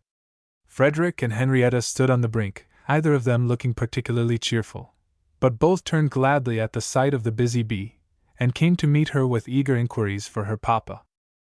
She was a very welcome sight to both, especially Henrietta, who had from the first felt almost out of place alone with all those boys, and who hoped that she would be some comfort to poor Fred, who had been entertaining her with every variety of grumbling for the last half hour, and perversely refusing to walk out of sight of the forbidden pleasure, or to talk of anything else. Such a conversation as she was wishing for was impossible whilst he was constantly calling out to the others, and exclaiming at their adventures, and in the intervals lamenting his own hard fate, scolding her for her slowness in dressing, which had occasioned the delay, and magnifying the loss of his pleasure. Perhaps in a sort of secret hope that the temptation would so far increase as to form in his eyes an excuse for yielding to it. Seldom had he shown himself so unamiable towards her, and with great relief and satisfaction she beheld her cousin descending the steep, slippery path from the height above, and while the cloud began to lighten on his brow, she thought to herself, "It will be all right now, he is always happy with Busy Bee." So he might have been had Beatrice been sufficiently unselfish for once to use her influence in the right direction, and surrender an amusement for the sake of another. But to give up or defer such a pleasure as skating with Alex never entered her mind, though a moment's reflection might have shown her how much more annoying the privation would be rendered by the sight of a girl fearlessly enjoying the sport from which he was debarred. It would, perhaps, be judging too hardly to reckon against her as a fault that her grandmamma could not bear to hear of anything so boyish, and had long ago entreated her to be more like a young lady. There was no positive order in this case, and her papa and mamma did not object. So she eagerly answered Alexander's summons, fastened on her skates, and soon was gliding merrily on the surface of the night's pool, while her cousins watched her dexterity with surprise and interest. But soon Fred once more grew gloomy, sighed, groaned, looked at his watch, and recommenced his complaints. At first she had occupation enough in attending to her own security to bestow any attention on other things, but in less than a quarter of an hour, she began to feel at her ease, and her spirits rising to the pitch where consideration is lost, she could not help, in her own phrase, laughing at the disconsolate Fred. "How woebegone he looks!" said she as she whisked past. "But never mind, Fred, the post must go some time or other." "It must be gone," said Fred. "I am sure we have been here above an hour." "Henrietta looks blue with cold, like an old hen obliged to follow her ducklings to the water," observed Beatrice, again gliding near, and in the midst of her next circular sweep she chanted, "Although their feet are pointed, and my feet are round, pray, is that any reason why I should be drowned?"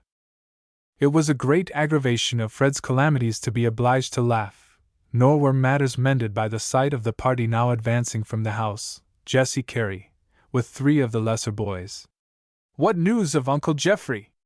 "I did not see him," said Jessie. "I think he was in the study, Uncle Roger went to him there." "No hope then," muttered the unfortunate Fred.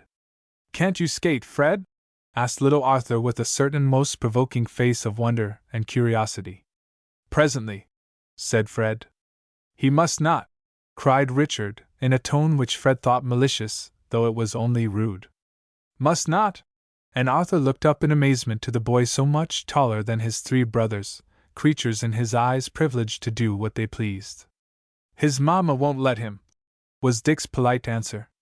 Fred could have knocked him down with the greatest satisfaction, but in the first place he was out of reach, in the second, the young ladies were present, in the third he was a little boy, and a stupid one, and Fred had temper enough left to see that there would be nothing gained by quarreling with him, so contenting himself with a secret but most ardent wish that he had him as his fag at school, he turned to Jessie, and asked her what she thought of the weather, if the white frost would bring rain, and sea.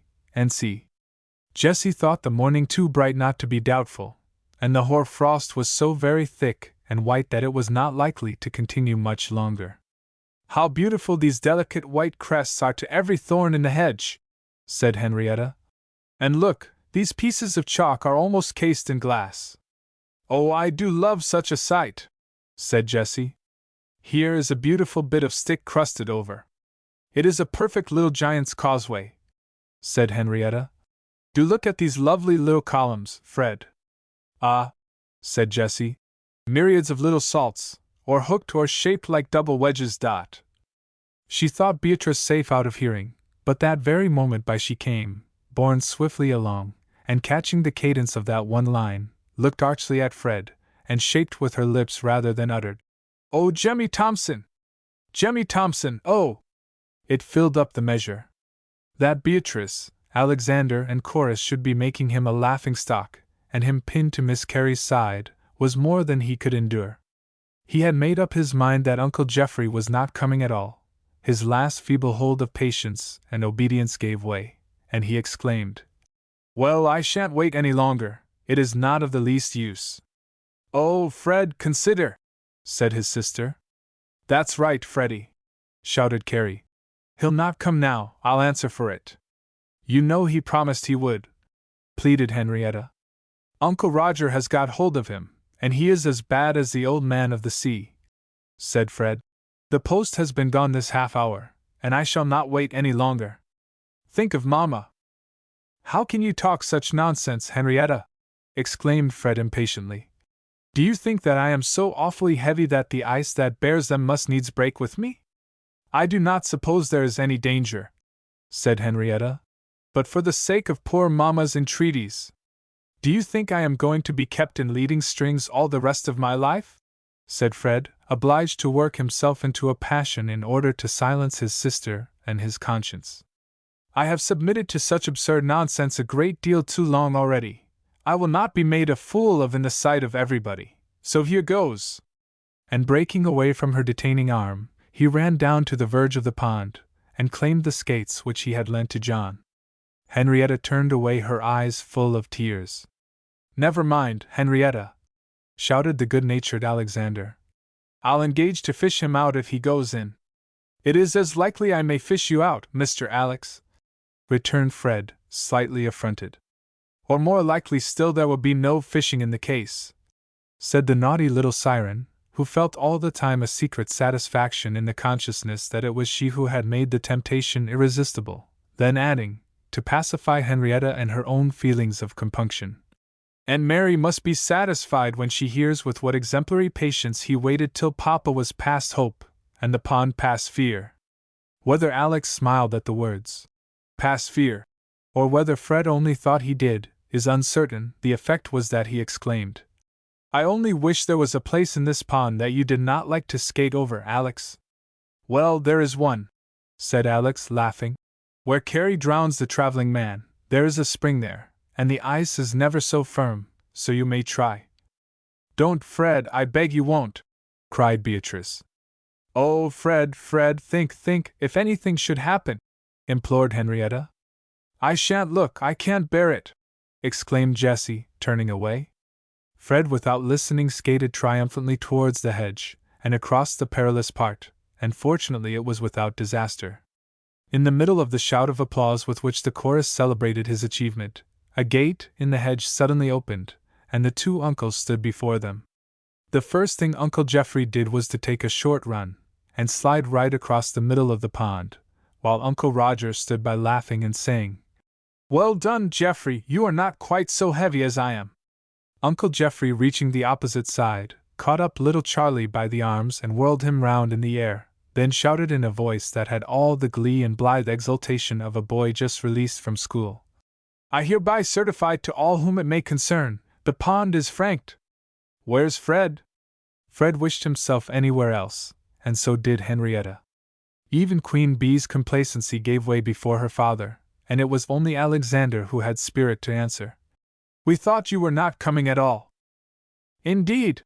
said Uncle Geoffrey, and little Willie exclaimed, "Why, Alex, Uncle Geoffrey always comes when he promises," a truth to which every one gave a mental assent. Without taking the smallest notice of Frederick by word or look, Uncle Geoffrey proceeded to join the other boys, to the great increase of their merriment, instructing them in making figures of 8, and in all the other mysteries of the skating art, which they could scarcely enjoy more than he seemed to do. Henrietta, cold and unhappy, grieved at her brother's conduct, and still more grieved at the displeasure of her uncle, wished to return to the house, yet could not make up her mind to do so, for fear of her mamma's asking about Fred, and whilst she was still doubting and hesitating, the church bell began to ring, reminding her of the Saint's Day service, one of the delights of Night Sutton to which she had so long looked forward. Yet here was another disappointment. The uncles and the two girls immediately prepared to go. Jessie said she must take Arthur and Charlie home, and set off. The boys could do as they pleased, and Willie, holding Uncle Geoffrey's hand, was going with him, but the rest continued their sport, and among them was Fred. He had never disobeyed a church bell before, and had rather not have done so now, but as he saw none of his male companions setting off, he fancied that to attend a weekday service in the holidays might be reckoned a girlish proceeding, imagined his cousins laughing at him as soon as his back was turned, and guessed from Uncle Geoffrey's grave looks that he might be taken to task when no longer protected by the presence of the rest. He therefore replied with a gruff short "No" to his sister's anxious question whether he was not coming, and flourished away to the other end of the pond. But a few seconds after he was not a little surprised and vexed at finding himself mistaken after all, at least so far as regarded Alex, who had been only going on with his sport to the last moment, and now, taking off his skates, vaulted over the gate, and ran at full speed after the rest of the party, overtaking them before they reached the village. Henrietta was sadly disappointed when, looking round at the sound of footsteps, she saw him instead of her brother.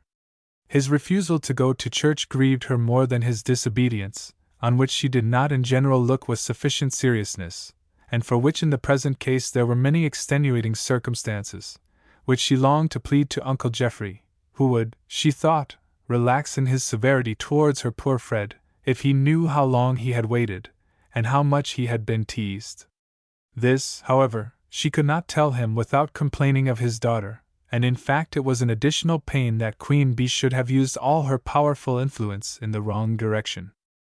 It was impossible to be long vexed with the little busy bee, even in such circumstances as these, especially when she came up to her, put her arm into hers, and looked into her face with all the sweetness that could sometimes reside in those brown features of hers, saying, "My poor Henrietta, I am afraid we have been putting you to torture all this time, but you know that it is quite nonsense to be afraid of anything happening." "Oh yes, I know that, but really, Queenie, you should not have persuaded him." Well, I believe it was rather naughty of me to laugh at him, for persuade him I did not, but if you had but seen him in the point I did, and known how absurd you two poor disconsolate creatures looked, you would not have been able to help it. And how was I to know that he would go into the only dangerous place he could find, just by way of bravado? I could have beaten myself when I saw that, but it is all safe, and no harm done. There is your papa displeased with him. Oh, I will settle that. I will tell him it was half of it my fault, and beg him to say nothing about it. And as for Fred, I should like to make a charade of foolhardy, with a personal application. Did you ever act a charade, Henrietta? Never. I scarcely know what it is. Oh, charming, charming! What rare fun we will have! I wish I had not told you of foolhardy, for now we can have that, but this evening, oh, this evening, I am no queen bee if you do not see what will amaze you. Alex! Alex! Where is the boy? I must speak to you this instant. Pouncing upon Alexander, she drew him a little behind the others, and was presently engaged in an eager low-voiced conference, apparently persuading him to something much against his inclination, but Henrietta was not sufficiently happy to bestow much curiosity on the subject. All her thoughts were with Fred, and she had not long been in church before all her mother's fears seemed to have passed to her. Her mother had recovered her serenity, and was able to trust her boy in the hands of his heavenly Father, while Henrietta, haunted by the remembrance of many a moral tale, was tormenting herself with the expectation of retribution, and dwelling on a fancied figure of her brother lifted senseless out of the water, with closed eyes and dripping hair. Chapter 9. With all her faults, Queen Bee was a good-natured, generous little thing, and it was not what every one would have done, when, as soon as she returned from church, she followed her father to the study, saying, "Papa, you must not be displeased with Fred, for he was very much plagued, and he only had just begun when you came. The other boys had been teasing him? Dick had been laughing at him, saying his mamma would not let him go on the ice, and that, you know, was past all bearing. And honestly, it was my fault too. I laughed, not at that joke, of course, for it was only worthy of Dick himself, but at poor Fred's own disconsolate looks. Was not his case unpleasant enough, without your making it worse? Of course, Papa, I ought to have been more considerate, but you know how easily I am run away with by high spirits. And I know you have the power to restrain them, Beatrice. You have no right to talk of being run away with, as if you were helpless. I know it is very wrong. I often think I will check myself, but there are many speeches which, when once they come to my lips, are irresistible, or seem so. However, I will not try to justify myself. I know I was to blame, only you must not be angry with Fred, for it really did seem rather unreasonable to keep him there parading about with Henrietta and Jessie, when the ice was quite safe for everybody else. I am not angry with him, I cannot but be sorry that he gave way to the temptation, but there was so much to excuse him, that I shall not show any further displeasure. He is often in a very vexatious position for a boy of his age. I can imagine nothing more galling than these restraints. And cannot you, said Beatrice, stopping short, speak to your aunt? I will not make her miserable.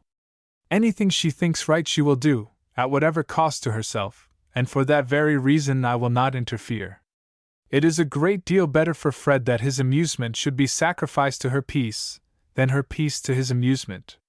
Yet surely this cannot go on for life, said Beatrice, as if she was half afraid to hazard the remark. Never mind the future. She will grow more used to the other boys, and gain more confidence in Fred. Things will right themselves, if we do not set them wrong. And now, mark me. You are not a mere child, who can plead the excuse of thoughtlessness for leading him into mischief. You know the greatness of the sin of disobedience, and the fearful responsibility incurred by conducing to it in others.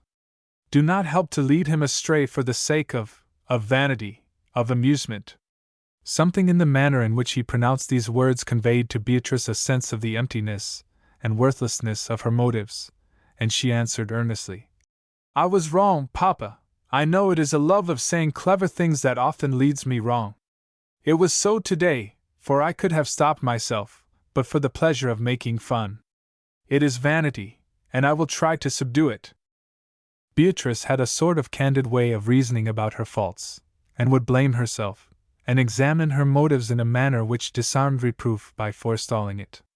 She was perfectly sincere, yet it was self-deception, for it was not as if it was herself whom she was analyzing, but rather as if it was some character in a book. Indeed, she would have described herself almost exactly as she is here described, except that her delineation would have been much more clever and more exact.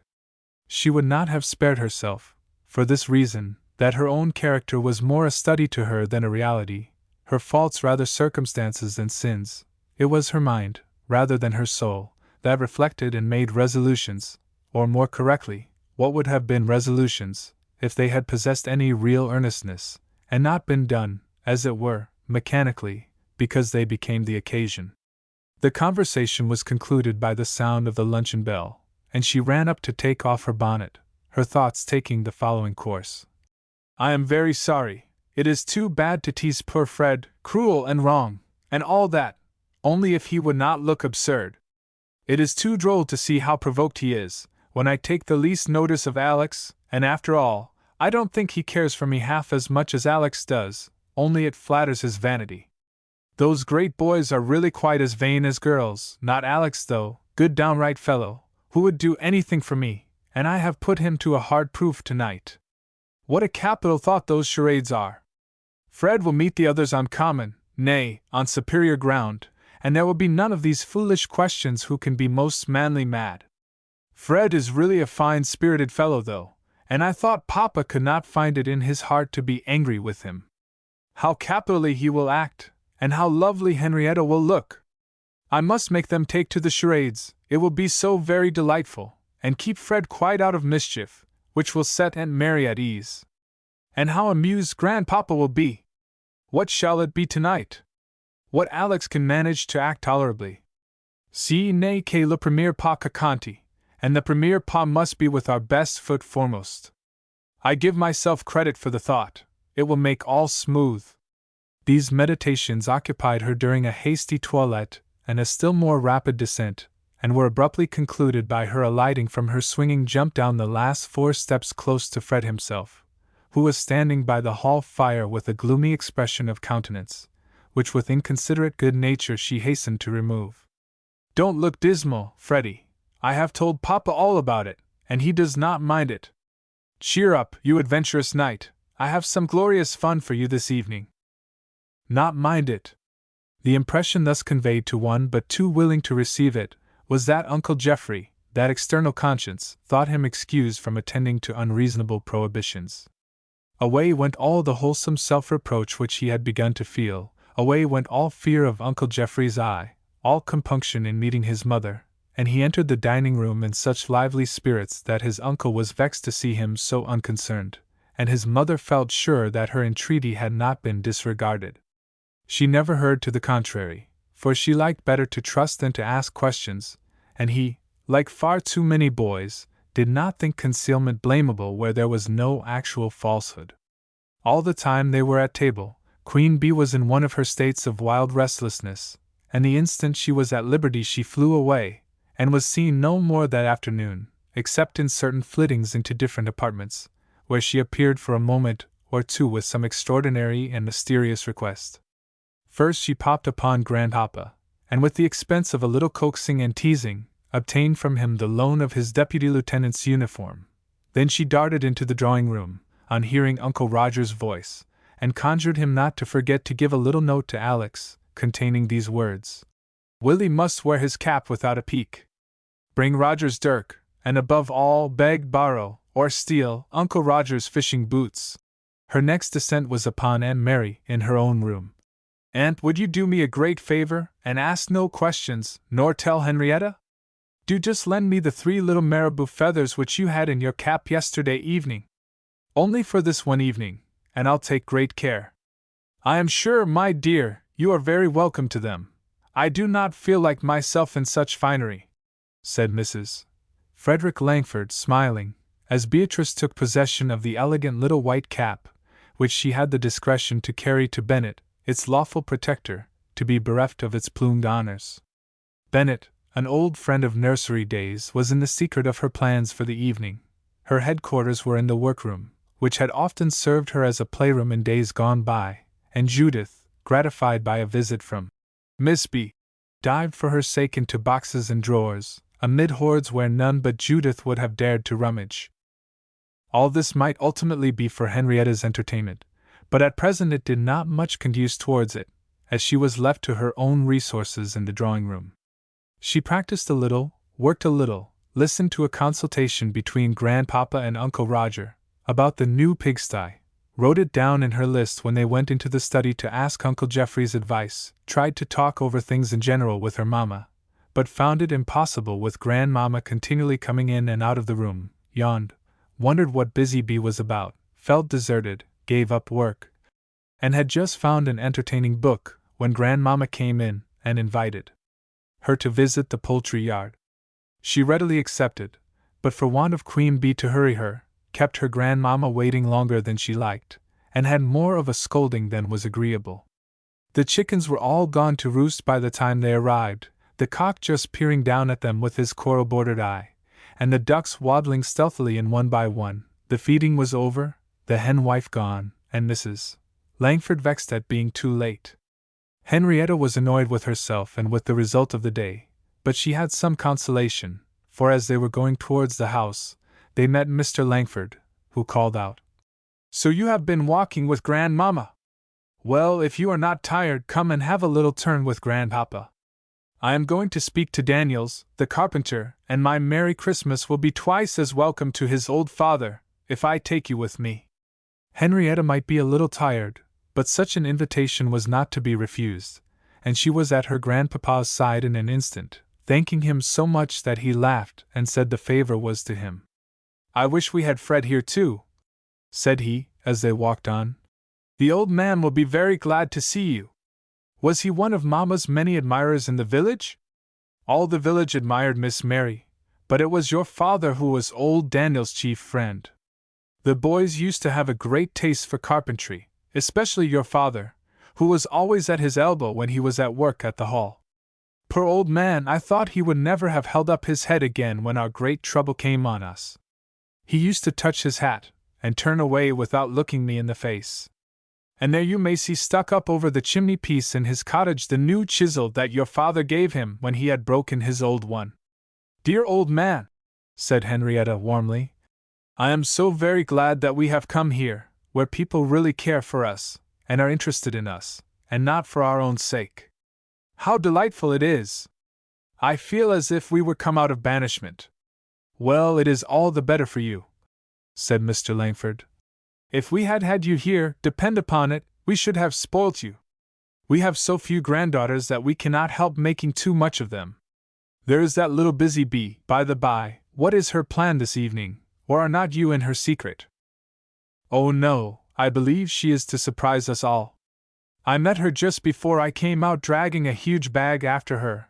I wanted to help her, but she would not let me. She turns us all round her finger, said Grandpapa. I never found the person who could resist Queen Bee, except Grandmamma. But I am glad you do not take after her, Henrietta, for one such grandchild is enough, and it is better for womankind to have leadable spirits than leading. Oh, Grandpapa!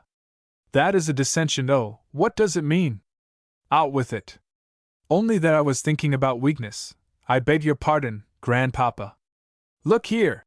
And Mr. Langford bent the slender cane in his hand. He disdained a stronger walking stick, to its full extent of suppleness. Is this weak? No, it is strong in energy, said Henrietta, laughing, as the elastic cane sprang back to its former shape. Yet to a certain point you can bend it as far as you please. Well, that should be the way with you, be turned any way but the wrong, and let your own determination be only to keep upright. But women are admired for influence. Influence is a good thing in its way, but only of a good sort when it is unconscious.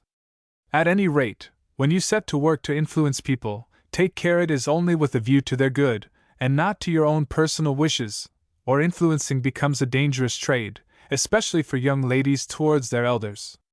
Grandpapa, who had only seen Henrietta carried about by Beatrice, Grandmamma, or Fred, and willing to oblige them all, had little idea how applicable to her case was his general maxim, nor indeed did she at the moment take it to herself, although it was one day to return upon her.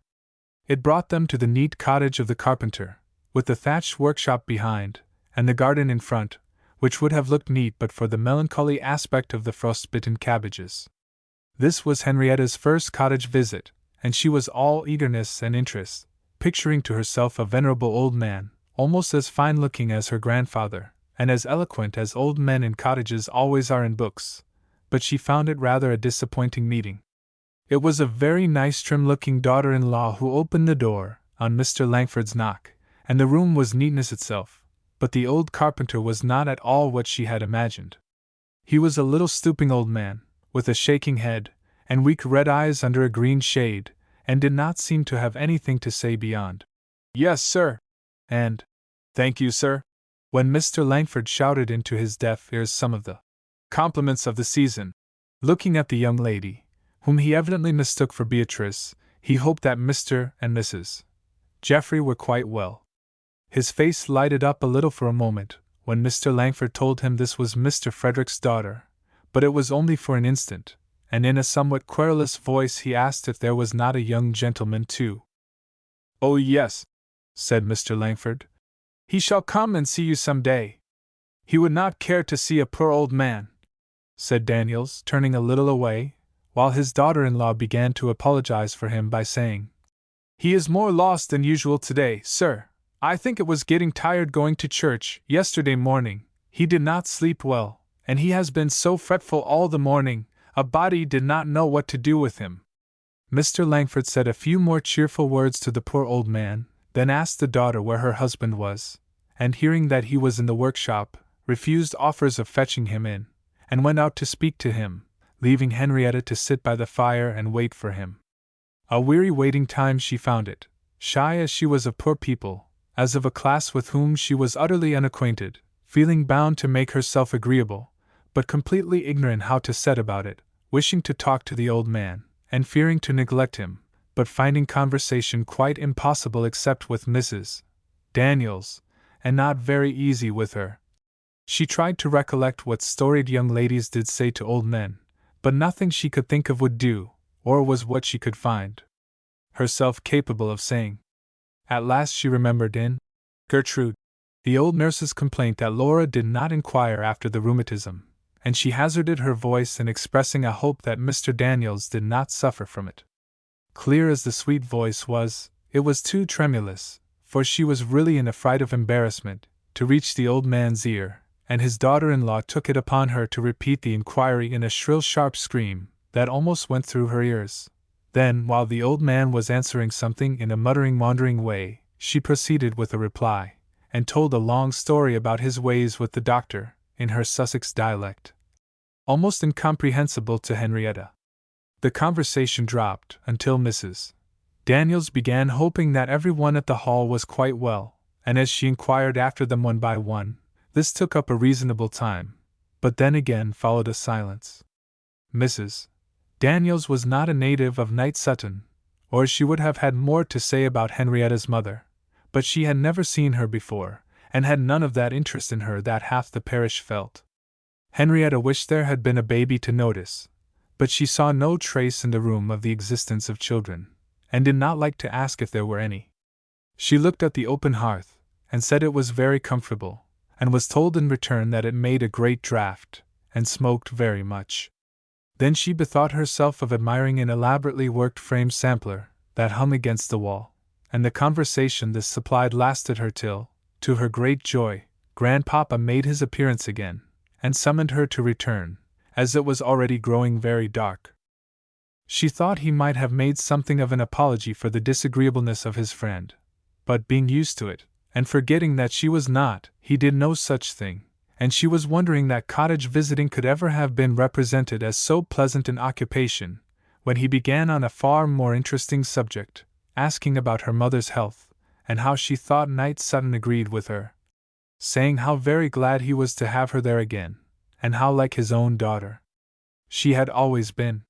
He went on to tell of his first sight of his two daughters-in-law, when, little guessing that they would be such, he went to fetch home the little Mary Vivian, who had come from India under the care of General St. Ledger.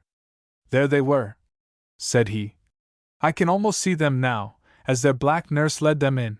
Your aunt a brown little sturdy thing, ready to make acquaintance in a moment, and your mamma such a fair, shrinking, fragile morsel of a child, that I felt quite ashamed to take her among all my great scrambling boys. Ah! Mamma says her recollection is all in bits and scraps. She recollects the ship, and she remembers sitting on your knee in a carriage, but she cannot remember either the parting with Aunt Geoffrey or the coming here. I do not remember about the parting with Aunt Geoffrey. They managed that in the nursery, I believe, but I shall never forget the boys receiving her, Fred and Geoffrey, I mean, for Roger was at school. How they admired her like some strange curiosity, and played with her like a little girl with a new doll. There was no fear that they would be too rough with her, for they used to touch her as if she was made of glass. And what a turnout of old playthings there was in her service! That was when she was 6, said Henrietta. And Papa must have been 10. Yes, thereabouts, and Geoffrey a year younger. How they did pet her! And come down to all their old baby plays again for her sake, till I was almost afraid that cricket and hockey would be given up and forgotten. And were they? No, trust boys for that. Little Mary came to be looker-on, if she did not sometimes play herself. She was distressed damsel, and they knight and giant, or dragon, or I cannot tell what, though many's the time I have laughed over it. Whatever they pleased was she, never lived creature more without will of her own. Never, responded Henrietta, but that for which Mr. Langford might commend his little Mary at 7 years old, did not appear so appropriate a subject of observation in Mrs. Frederick Langford, and by her own daughter. Said her grandfather. Then answering his mental objection in another tone. Aye, no, for her own pleasure, that depends more on you than on any one else. I would do anything on earth for her, said Henrietta, feeling it from the bottom of her heart.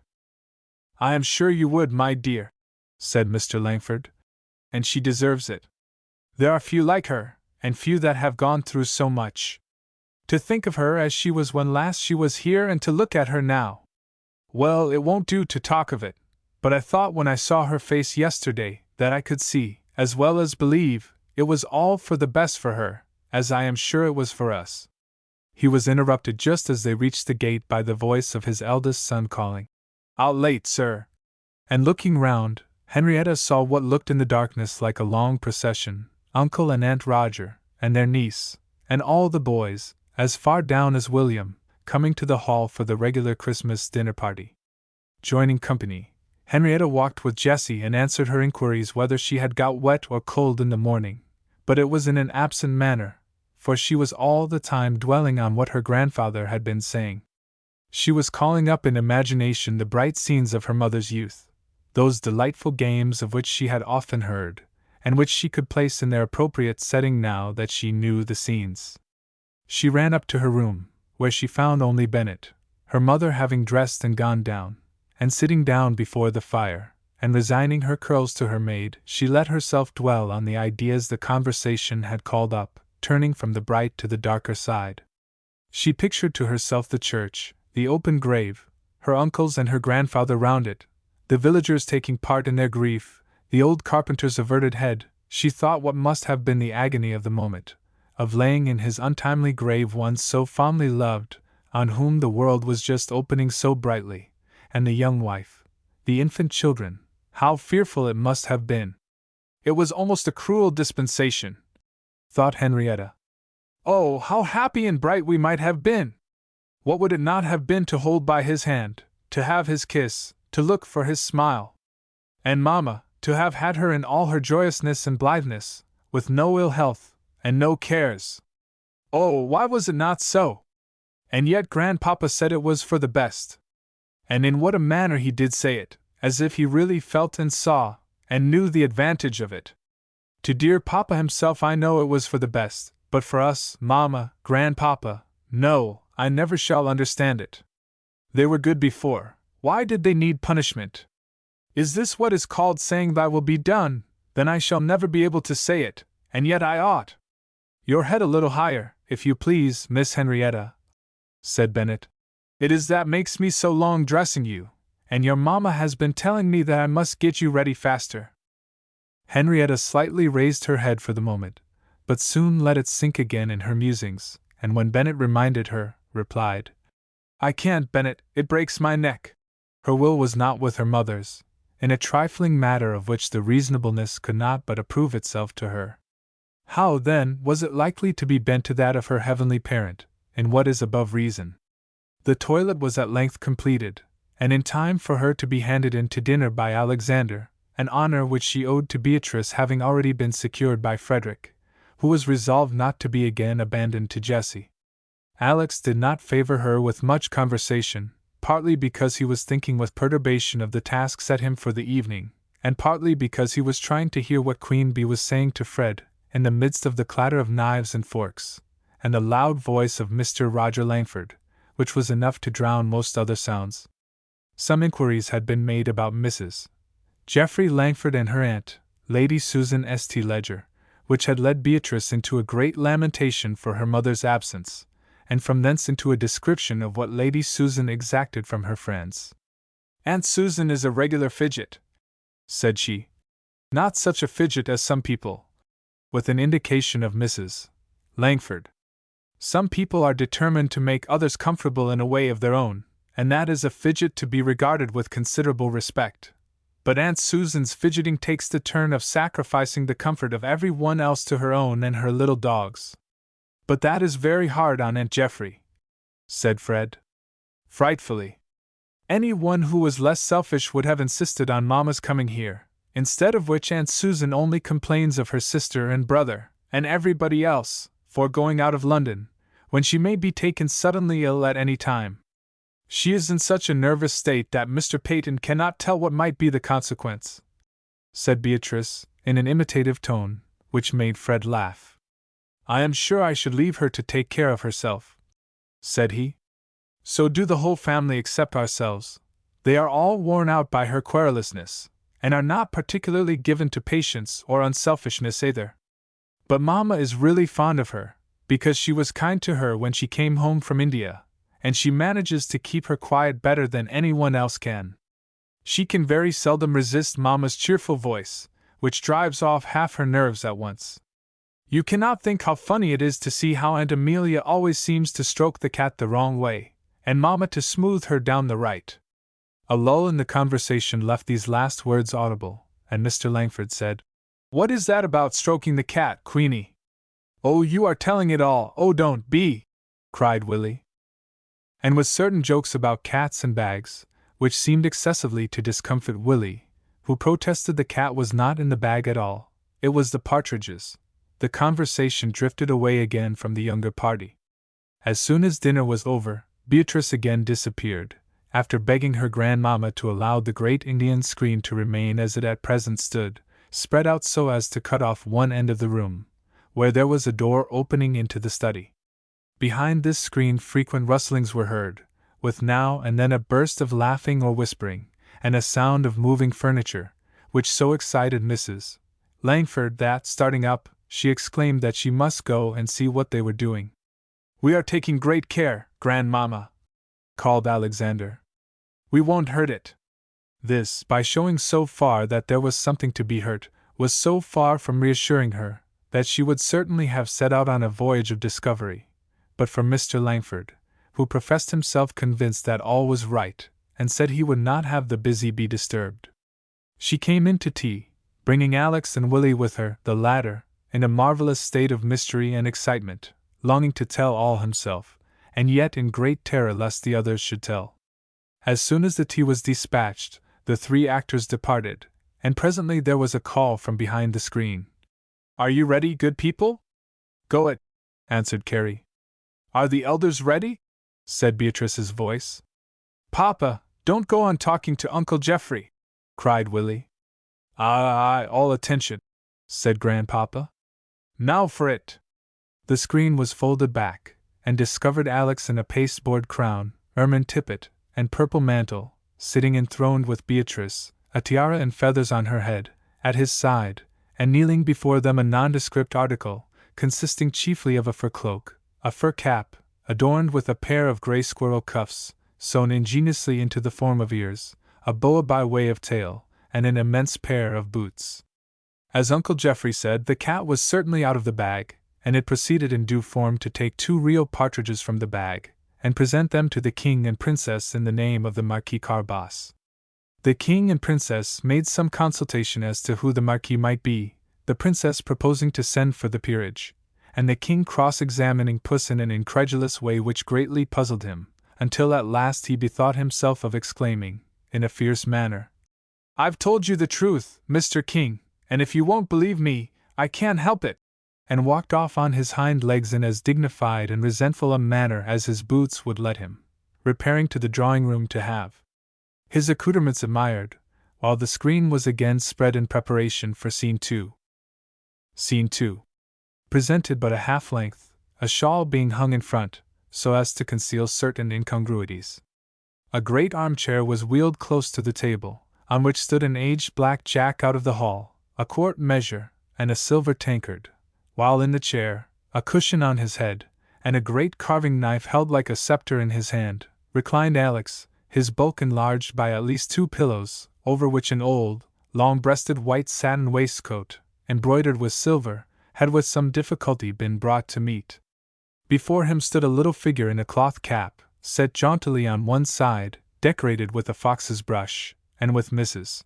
Frederick Langford's 3 feathers, and a coat bearing marvelous resemblance to Beatrice's own black velvet spencer, crossed over one shoulder by a broad blue ribbon, which Henrietta knew full well. "Do thou stand for my father," began this droll little shape, "and examine me in the particulars of my life." It was not badly carried out.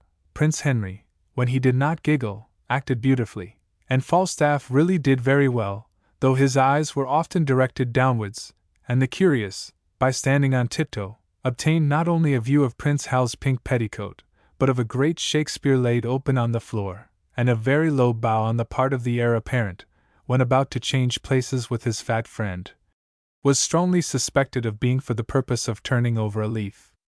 It was with great spirit that the parting appeal was given, "Banish Fat Jack, and banish all the world," and there was great applause when Fat Jack and Prince Hal jumped up and drew the screen forward again, though Uncle Geoffrey and Aunt Mary were cruel enough to utter certain historical and antiquarian doubts as to whether the Prince of Wales was likely to wear the 3 feathers and ribbon of the Garter in his haunts at Eastcheap. In the concluding scene, the deputy lieutenant's uniform made a great figure, with the addition of the long-breasted waistcoat, a white scarf, and the white cockade, adorning Alex, who, with a boot-jack under his arm, looked as tall and as rigid as he possibly could, with a very low bow, which was gracefully returned by a royal personage in a Scottish bonnet, also bearing the white cockade, a tartan scarf, and the blue ribbon. Altogether, Prince Charles Edward and the Baron of Bradwardine stood confessed. The character was solemnly read, and the shoe pulled off, or supposed to be, as the lower screen still remained to cut off the view, and then the Baron indulged in a lengthy yawn and stretch, while Prince Charlie, skipping into the midst of the audience, danced round Mr. Langford, asking if he had guessed it. Chapter 10. Beatrice had not judged amiss when she thought charade acting an amusement likely to take the fancy of her cousins. The great success of her boot-jack inspired both Frederick and Henrietta with eagerness to imitate it, and nothing was talked of but what was practicable in the way of scenes, words, and decorations. The Sutton-Lee party were to dine at the Hall again on Thursday, and it was resolved that there should be a grand charade, with all the splendor that due preparation could bestow upon it. It was such an amusement to Grandpapa, as Beatrice told Henrietta, and it occupied Fred so nicely, as she said to her father, both which observations being perfectly true, Mr. Geoffrey Langford was very willing to promote the sport, and to tranquilize his mother respecting the disarrangement of her furniture. But what should the word be? Every one had predilections of their own, some for comedy, others for tragedy, some for extemporary acting, others for Shakespeare. Beatrice, with her eye for drawing, already grouped her dramatis personae, so as to display Henrietta's picturesque face and figure to the greatest advantage, and had designs of making her and Fred represent Catherine and Henry Seyton, whom, as she said, she had always believed to be exactly like them. Fred was inclined for another touch at Prince Hal, and devised numerous ways of acting anonymous, for the sake of anon, sir. Henrietta wanted to contrive something in which Queen Bee might appear as an actual fairy bee, and had very pretty visions of making her a beneficent spirit in a little fanciful opera, for which she had written 3 or 4 verses, when Fred put an end to it by pronouncing it nonsense and humbug.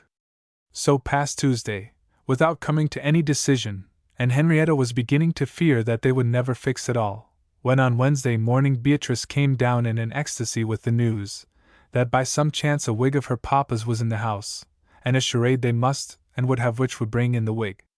"Come and see it," said she, drawing her 2 cousins into the study after breakfast, the study being the safest place for holding counsel on these secret subjects. "There now, is it not charming? Oh, a law charade we must have, that is certain."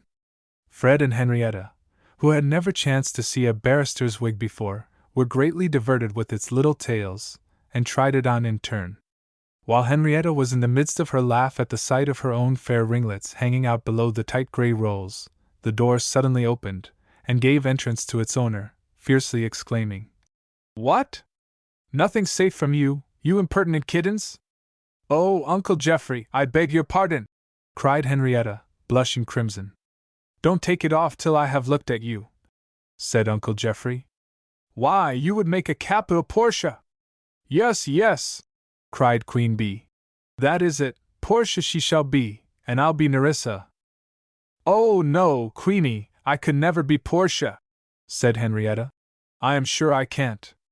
But I have set my heart on being the little scrubby lawyer's clerk," said Busy Bee.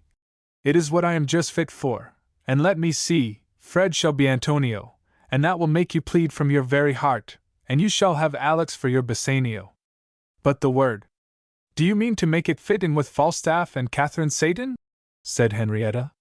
"Let me see," said Beatrice. Bondage, jeweler, juniper." "Lawsuit," said Fred.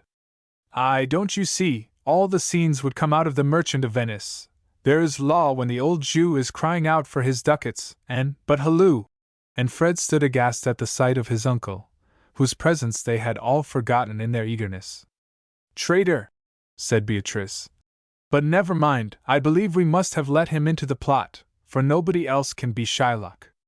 "Oh, whispered Henrietta, reproachfully. "Don't tease him with our nonsense. Think of asking him to study Shylock's part, when he has all that pile of papers on the table. Jessica, my girl, look to my house. I am right loath to go, there is some ill brewing to my rest, for I did dream of money bags tonight. Such was Uncle Geoffrey's reply, his face and tone so suddenly altered to the snarl of the old Jew, that his young companions at first started, and then clapped their hands in delighted admiration. Do you really know it all? Asked Henrietta, in a sort of respectful awe. It won't cost me much trouble to get it up, said Mr. Geoffrey Langford. Shylock's growls stick in one's memory better than finer speeches. Then will you really be so very kind? Provided you will leave the prompter of Monday night on the table this morning, said Uncle Geoffrey, smiling in that manner which, to a certain degree, removed any feeling of obligation, by making it seem as if it was entirely for his own diversion. Nor could it be denied that he did actually enjoy it. The party took up their quarters in the study, which really was the only place fit for consultations and rehearsals, since Fred and Alex could not be taken to the maid's workroom, and none of the downstairs apartments could be made subject to the confusion incidental to their preparations. Henrietta had many scruples at first about disturbing Uncle Geoffrey, but his daughter laughed at them all, and they were soon at an end when she perceived that he minded their chattering, spouting, and laughing, no more than if they had been so many little sparrows twittering on the eaves, but pursued the even tenor of his writing uninterruptedly, even while she fitted on his head a yellow pointed cap, which her ingenious fingers had compounded of the lining of certain ugly old curtains. His presence in this silent state served, too, as a protection in Mrs. Langford's periodical visitations to stir the fire. But for him, she would assuredly have found fault, and probably Beatrice would have come to a collision with her, which would have put an end to the whole scheme. It formed a considerable addition to Henrietta's list of his avocations, and really by making the utmost of everything he did for other people during that whole week, she made the number reach even to 79 by the next Thursday morning. The most noted of these employments were the looking over a new Act of Parliament with the county member, the curing grandmamma's old gander of a mysterious lameness, the managing of an emigration of a whole family to New Zealand, the guessing a riddle supposed to have no answer, and the mending of some extraordinary spring that was broken in Uncle Roger's new drill.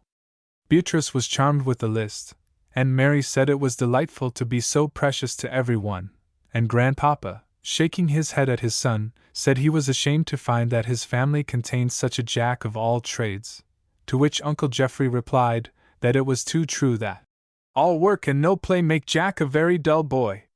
The breaking up of the frost, with a succession of sleet, snow and rain, was much in favor of Beatrice and her plans, by taking away all temptation from the boys to engage in out-of-door amusements, and Antonio and Bassanio studied their parts so diligently, that Carrie was heard to observe that it might just as well be half-year. They had besides their own proper parts, to undertake those of the Princes of Aragon and Morocco, since Queen Bee, willing to have as much of Nerissa as possible, had determined to put their choice, and that of Bassanio, all into the one scene belonging to suit.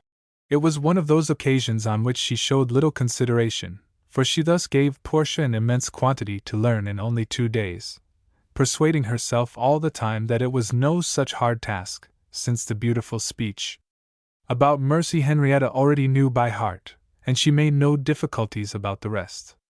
Indeed, Beatrice thought herself excessively amiable in doing all she could to show off her cousin's beauty and acting, whilst taking a subordinate part herself, forgetting that humility is not shown in choosing a part, but in taking willingly that which is assigned us. Henrietta was rather appalled at the quantity she had to learn, as well as at the prominent part she was to take, but she did not like to spoil the pleasure of the rest with objections, and applied herself in good earnest to her study. She walked about with a little Shakespeare in her hand. She learnt while she was dressing, working, waiting, sat up late, resisting many a summons from her mother to come to bed, and long before daylight, was up and learning again. The great evening had come, and the audience were thus arranged. Grandmamma took up her carpet work, expressing many hopes to Aunt Roger that it would be over now and out of the children's heads, for they turned the house upside down, and for her part, she thought it very like play-acting. Aunt Roger, returning the sentiment with interest, took out one of the little brown holland frocks, which she seemed to be always making. Uncle Roger composed himself to sleep in the armchair for want of his brother to talk to. Grandpapa moved a sofa to the front for Aunt Mary, and sat down by her, declaring that they would see something very pretty, and hoping it would not be too hard a nut for his old wits to crack. Jessie, and such of the boys as could not be persuaded to be magnificos, found themselves a convenient station, and the scene opened. It was a very short one, but it made every one laugh greatly, thanks to Shylock's excellent acting, and the chorus of boys, who greatly enjoyed chasing him across the stage, crying, "The law, his ducats, and his daughter!" Then, after a short interval, appeared Portia, a silver arrow in her hair, almost lovely enough for the real Portia, though the alarmed expression in her glowing face was little accordant with the calm, dignified self-possession of the noble Venetian heiress. Nerissa, a handkerchief folded squarely over her head, short petticoats, scarlet lambswool worked into her stockings, and a black apron trimmed with bright ribbon, made a complete little Italian waiting-maid. Her quick, pert reply to her lady's first faltering speech seemed wonderfully to restore Portia to herself, and they got on well and with spirit through the description of the suitors, and the choice of the two first caskets. Portia looked excessively dignified, and Nerissa's byplay was capital. Whether it was owing to Bassanio's awkwardness or her own shyness, she did not prosper quite so well when the leaden casket was chosen. Bassanio seemed more afraid of her than rejoiced, and looked much more at Nerissa than at her, whilst she moved as slowly, and spoke in as cold and measured a way, as if it had been the Prince of Morocco who had unfortunately hit upon the right casket. In the grand concluding scene she was, however, all that could be wished. She really made a very pretty picture in the dark robes, the glowing carnation of her cheek contrasting with the grey wig, beneath which a few bright ringlets still peeped out, one little white hand raised, and the other holding the parchment, and her eyes fixed on the Jew, as if she either imagined herself Portia, or saw her brother in Antonio's case, for they glistened with tears, and her voice had a tremulous pleading tone, which fairly made her grandfather and mother both cry heartily. "Take then thy bond, take thou thy pound of flesh!" The Duke, little Willie, was in an agony, and was forcibly withheld by Bassanio from crying. "No, he shan't!" Nerissa was so absorbed as even to have forgotten herself. Shylock could hardly keep his countenance up to the necessary expression of malice and obduracy. Even Johnny and Dick were hanging with breathless attention on the "but," when suddenly there was a general start throughout the party. The door opened. Atkins, with a voice and face full of delight, announced, "Master Roger," and there entered a young man, in a pea jacket and worsted comforter. Such confusion, such rapture as ensued! The tumultuous welcomes and handshakings before the sailor had time to distinguish one from another, the actors assuming their own characters, Grandmamma and Mrs. Roger Langford asking dozens of questions in a breath, and Mr. Roger Langford fast asleep in his great armchair, till roused by Dick tugging at his arm, and Willie hammering on his knee, he slowly arose, saying, "What, Roger, my boy, is it you? I thought it was all their acting." "Ah, Miss Jessie," exclaimed Roger. "That is right, I have not seen such a crop of shining curls since I have been gone. So you have not lost your pink cheeks with pining for me. How are they all at home?" "Here, Roger, your Aunt Mary," said his mother, and instantly there was a subduing of the young sailor's boisterous mirth, as he turned to answer her gentle welcome. The laugh arose the next moment at the appearance of the still half-disguised actors, Alex without Bassanio's short black cloak and slouched hat and feather, but still retaining his burnt cork eyebrows and mustache, and wondering that Roger did not know him, Uncle Geoffrey still in Shylock's yellow cap, and Fred somewhat grim with the Prince of Morocco's complexion. "How d'ye do, Phil?" said Roger, returning his cousinly shake of the hand with interest. "What? Are not you Philip Carey?" "Oh, Roger, Roger!" cried a small figure, in whom the Italian maiden predominated. "What, Aunt Geoffrey masquerading too? How d'ye do, Aunt?" "Well done, Roger!" "That's right. Go on!" cried his father, laughing heartily. "Is it not my aunt?" "No. Is it the little bee, then? Why, you are grown as like her. But where is Aunt Geoffrey, then? Not here? That is a bore. I thought you would have all been in port here at Christmas. And is not this Philip? Come tell me, some of you, instead of laughing there. Are you Fred Langford then? Right this time, said Fred. So now you must shake hands with me in my own name. Very glad to do so, and see you here at last, said Roger cordially. And now tell me, what is all this about? One would think you were crossing the line? You shall hear what it is all about, and see too, said Mr. Langford. We must have that wicked old Jew disappointed, must not we, Willie? But where is my little Portia? What is become of her? Fled, I suspect, said her mother, gone to turn into herself before her introduction. Oh, Roger, it was so jolly, Carrie was now heard to say above the confusion of voices. Uncle Geoffrey was an old Jew, going to cut a pound of flesh out of Fred, and Henrietta was making a speech in a lawyer's wig, and had just found such a dodge. Ha! Like the masks in the carnival at Rio. Ferrars and I went ashore there, and... Have you been at Sutton Lee, Roger? Have you dined? Cold turkey, excellent Christmas pie, only too much pepper, a cup of tea. No, but we will have the beef in. Further conversation was suspended by these propositions, with the answers and thanks resulting therefrom, but in the midst Grandpapa exclaimed, Ah! Here she is! Here is the counselor! Here is a new cousin for you, Roger! Here is the advocate for you when you have a tough lawsuit! Lucky for you, Master Geoffrey, that she is not a man, or your nose would soon be put out of joint. You little rogue! How dared you make your mother and grandfather cry their hearts out? I was very glad to see you as bad as myself, sir, said Mrs. Frederick Langford. I was very much ashamed of being so foolish, but then, you know, I could hardly ever read through that scene without crying. Ah! You are a prudent mamma, and will not let her be conceited. But to see Geoffrey, with his lips quivering, and yet frowning and looking savage with all his might and main. Well, you are a capital set of actors, all of you, and we must see the end of it. This was the great desire of Beatrice, and she was annoyed with Henrietta for having thrown aside her borrowed garments, but the fates decreed otherwise. The Christmas pie came in, Grandpapa proceeded to carve it, and soon lost the remembrance of the charade in talking to his eldest grandson about his travels. A sailor just returned from 4 years on the South American coast, who had doubled Cape Horn, shot condors on the Andes, caught goats at Juan Fernandez, fished for sharks in the Atlantic, and heard parrots chatter in the Brazilian woods, could not fail to be very entertaining, even though he cared not for the Incas of Peru, and could tell little about the beauties of an iceberg, and accordingly everyone was greatly entertained.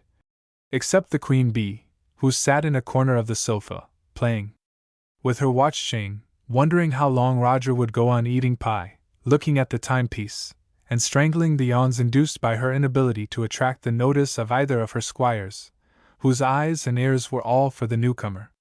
She was not even missed. If she had been, it would have been some consolation. But on they went, listening and laughing, as if the course of the Euphrosyne, her quick sailing, and the adventures of her crew, were the only subjects of interest in the world. He was only at home for a week, but so much the worse, that would be till the end of Beatrice's own visit, and she supposed it would be nothing but Euphrosyne the whole time. There was at last a change. Roger had 100 questions to ask about his cousins and all the neighbors. And has Philip Carey set up for himself at Allenfield? Does he get any practice? I have a great mind to be ill. It would be such a joke to be doctored by Master Philip. Ah! To think of your taking Mr. Frederick for poor Philip, said Jessie. I assure you, nodding to Fred, I take it as a great compliment, and so will Philip. And is Fanny Evans as pretty as ever? Oh! Grown quite fat and coarse, said Jessie. But you may judge for yourself on Monday. Dear Mrs. Langford is so kind as to give us a regular Christmas party, and all the Evanses and Dittons are coming. And we are to dance in the dining room, the best place for it in the county. The floor is so much better laid down than in the Allenfield Assembly Room. No such good place for dancing as the deck of a frigate, said Roger. This time last year we had a ball on board the Euphrosyne at Rio. I took the prettiest girl therein to supper. Don't be jealous, Jessie, she had not such cheeks as yours. She was better off there than in the next ball where I met her, in the town. She fancied she had got rather a thick sandwich at supper. She peeped in, and what do you think she found? A great monster of a cockroach, twice as big as any you ever saw. Oh, you horrid creature! Cried Jessie. I am sure it was your doing. I am sure it was your doing. I am sure you will give me a scorpion, or some dreadful creature. I won't let you take me in to supper on Monday, I declare. Perhaps I won't have you. I mean to have Cousin Henrietta for my partner, if she will have me. Thank you, Cousin Roger, faltered Henrietta, blushing crimson, with the doubt whether she was saying the right thing, and fearing Jessie might be vexed. Her confusion was increased the next moment, as Roger, looking at her more fully than he had done before, went on. Much honored cousin. Now all of you wish me joy. I am safe to have the prettiest girl in the room for my partner. But how slow of them all not to have engaged her before. Alex, what have you to say for yourself? I hope for Queen Bee, said Alex. And Jessie must dance with me, because I don't know how, said Carrie. My dears, this will never do, interposed Grandmamma. You can't all dance with each other, or what is to become of the company? I never heard of such a thing. Let me see. Queen Bee must open the ball with little Henry Hargrave, and Roger must dance with Miss Benson. No, no, cried Roger. I won't give up my partner, ma'am. I am a privileged person, just come home. Knight Sutton has not had too much of Henrietta or me, so you must let us be company. Come, Cousin Henrietta, stick fast to your engagement. You can't break the first promise you ever made me. Here, proceeded he, jumping up and holding out his hand. Let us begin this minute. I'll show you how we waltz with the Brazilian ladies. Thank you, Cousin Roger, I cannot waltz, said Henrietta. That's a pity. Come, Jessie, then. If the practice of waltzing was not to be admired, there was something which was very nice in the perfect good humor with which Jessie answered her cousin's summons, without the slightest sign of annoyance at his evident preference of Henrietta's newer face. If I can't waltz, I can play for you, said Henrietta, willing not to seem disobliging, and going to the piano, she played whilst Roger and Jessie whirled merrily round the room, every now and then receiving shocks against the furniture and minding them not the least in the world, till at last, perfectly out of breath, they dropped laughing upon the sofa. The observations upon the wild spirits of sailors ashore then sank into silence. Mrs. Roger Langford reproved her son for making such a racket, as was enough to kill his Aunt Mary. With a face of real concern he apologized from the bottom of his heart, and Aunt Mary in return assured him that she enjoyed the sight of his merriment. Grandmamma announced in her most decided tone that she would have no waltzes and no polkas at her party. Roger assured her that there was no possibility of giving a dance without them, and Jessie seconded him as much as she ventured, but Mrs. Langford was unpersuadable, declaring that she would have no such things in her house. Young people in her days were contented to dance country dances. If they wanted anything newer, they might have quadrilles, but as to these new romps, she would not hear of them. And here, for once in her life, Beatrice was perfectly agreed with her grandmamma, and she came to life again, and sat forward to join in the universal condemnation of waltzes and polkas that was going on round the table. With this drop of consolation to her, the party broke up, and Jessie, as she walked home to Sutton-Lee, found great solace in determining within herself that at any rate waltzing was not half so bad as dressing up and play-acting, which she was sure her mamma would never approve. Beatrice came to her aunt's room, when they went upstairs, and petitioned for a little talk, and Mrs. Frederick Langford, with kind pity for her present motherless condition, accepted her visit, and even allowed her to outstay Bennet, during whose operations the discussion of the charade, and the history of the preparations and contrivances gave subject to a very animated conversation. Then came matters of more interest. What Beatrice seemed above all to wish for, was to relieve herself by the expression of her intense dislike to the ball, and all the company, very nearly without exception, and there were few elders to whom a young damsel could talk so much without restraint as to Aunt Mary. The waltzing, too, how glad she was that Grandmamma had forbidden it, and here Henrietta chimed in.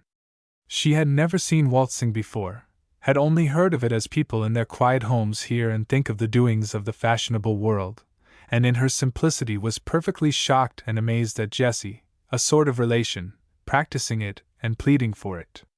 "My dear," said Beatrice, laughing, "I do not know what you would do if you were me, when there is Matilda St. Ledger Polk ing away half the days of her life."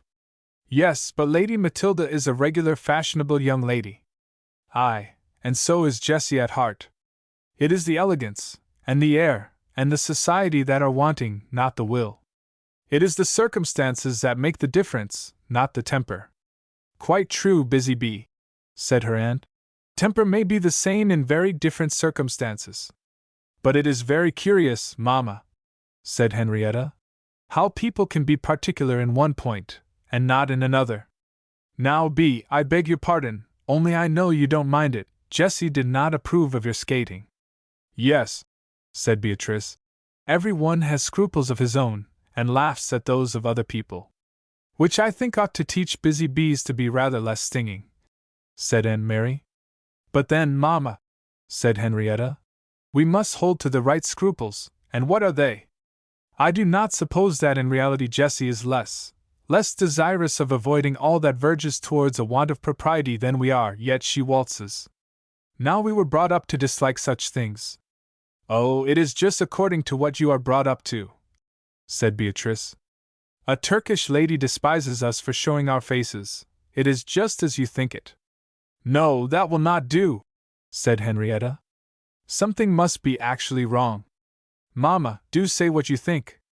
"I think, my dear, that woman has been mercifully endowed with an instinct which discerns unconsciously what is becoming or not, and whatever at the first moment jars on that sense is unbecoming in her own individual case. The fineness of the perception may be destroyed by education, or wilful dulling, and often on one point it may be silent, though alive and active on others." "Yes," said Henrietta, as if satisfied. "And above all," said her mother, "it, like other gifts, grows dangerous, it may become affectation." "Pruding," said Beatrice, "showing openly that you like it to be observed how prudent and proper you are. Whereas true delicacy would shrink from showing that it is conscious of anything wrong," said Henrietta. "Wrong I do not exactly mean, but something on the borders of it." "Yes," said Aunt Mary, "and above all, do not let this delicacy show itself in the carping at other people, which only exalts our own opinion of ourselves, and very soon turns into judging our neighbor." "But there is false delicacy, Aunt." "Yes, but it would be false kindness to enter on a fresh discussion tonight, when you ought to be fast asleep." Chapter 11. The Queen Bee, usually undisputed sovereign of Night Sutton, found in her cousin Roger a formidable rival.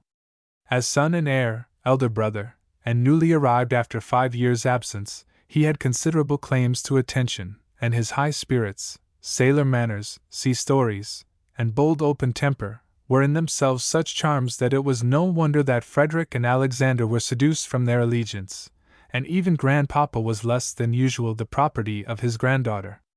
This, however, she might have endured, had the sailor himself been amenable to her power, for his glories would then have become hers, and have afforded her further opportunities of coquetting with Fred. But between Roger and her there was little in common.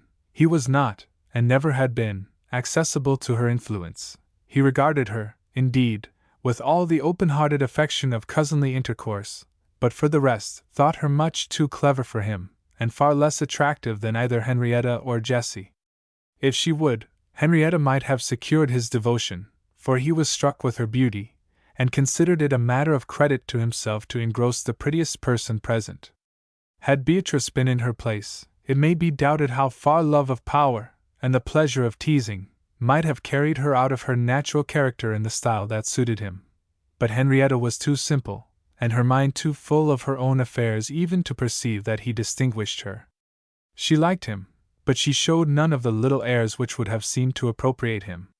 She was ready to be talked to, but only as she gave the attention due to anyone, nay, showing, because she felt, less eagerness than if it had been Grandpapa, Queen Bee, or Fred, a talk with the last of whom was a pleasure now longed for, but never enjoyed. To his stories of adventures, or accounts of manners, she lent a willing and a delighted ear. But all commonplace jokes tending to flirtation fell flat. She either did not catch them, or did not catch at them. She might blush and look confused, but it was uncomfortable, and not gratified embarrassment, and if she found an answer, it was one either to change the subject, or honestly manifest that she was not pleased. She did not mortify Roger, who liked her all the time, and if he thought at all, only considered her as shy or grave, and still continued to admire her, and seek her out, whenever his former favorite, Jessie, was not in the way to rattle with in his usual style. Jessie was full of enjoyment. Henrietta was glad to be left to her own devices. Her mamma was still more rejoiced to see her act so properly without self-consciousness or the necessity of interference.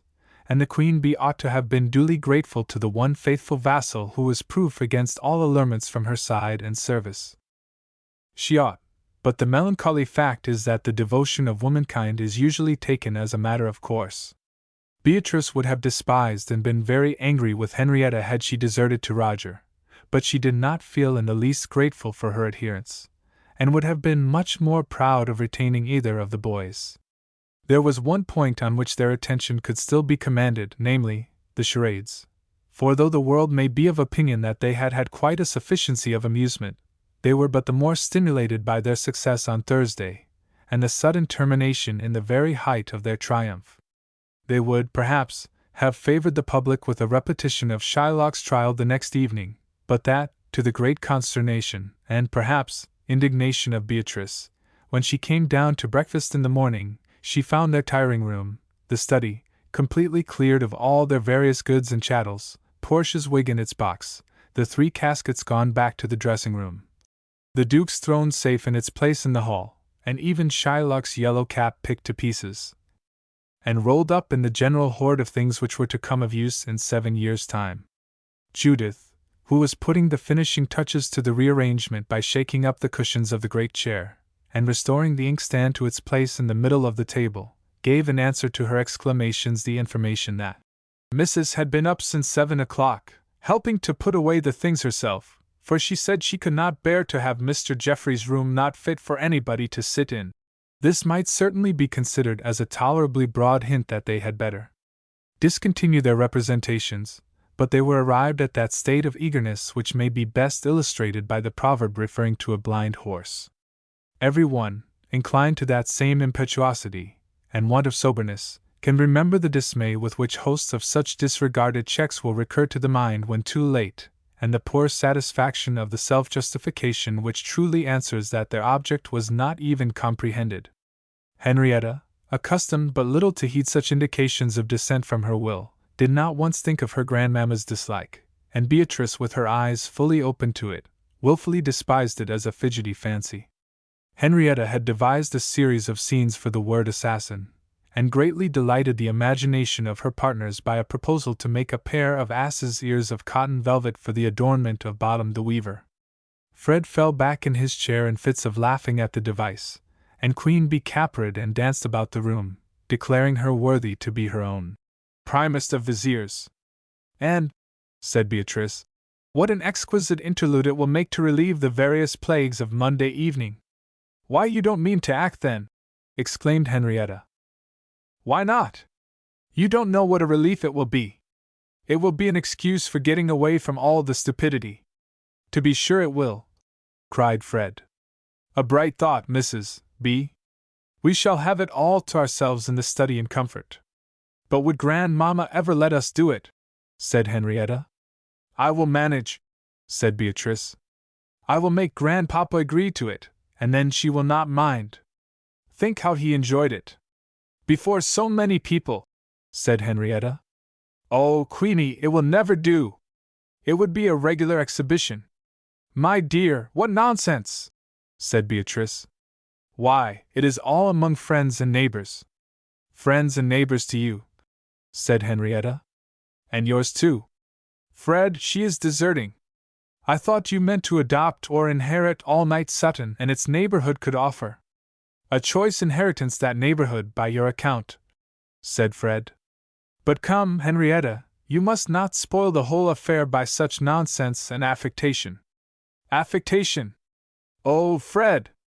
"Yes, to be sure it is," said Fred. "To set up such scruples as these. Why, you said yourself that you forget all about the spectators when once you get into the spirit of the thing." "And what is affectation?" said Beatrice, seeing her advantage. "But thinking what other people will think. There are few persuasions to which a girl who claims to possess some degree of sense is more accessible than the imputation of affectation, especially when brought forward by a brother, and enforced by a clever and determined friend. Such a feeling is no doubt often very useful in preventing folly, but it may sometimes be perverted to the smothering of wholesome scruples." Henrietta only pressed one point more: she begged not to be Titania. "Oh, you must, you silly child," said Beatrice. "I have such designs for dressing you. Besides, I mean to be mustard seed, and make grandpapa laugh by my byplay at the giant ox beef." "But consider, B," said Henrietta, "how much too tall I am for a fairy. It would be too absurd to make Titania as large as Bottom himself, spoil the whole picture. You might surely get some little girls to be the other fairies, and take Titania yourself. Certainly it might conciliate people to have their own children made part of the show," said Beatrice. "Little Anna Carey has sense enough, I think, and the two Nevilles, if they will not be shy. We will keep you to come out in grand force in the last scene, Queen Eleanor sucking the poison.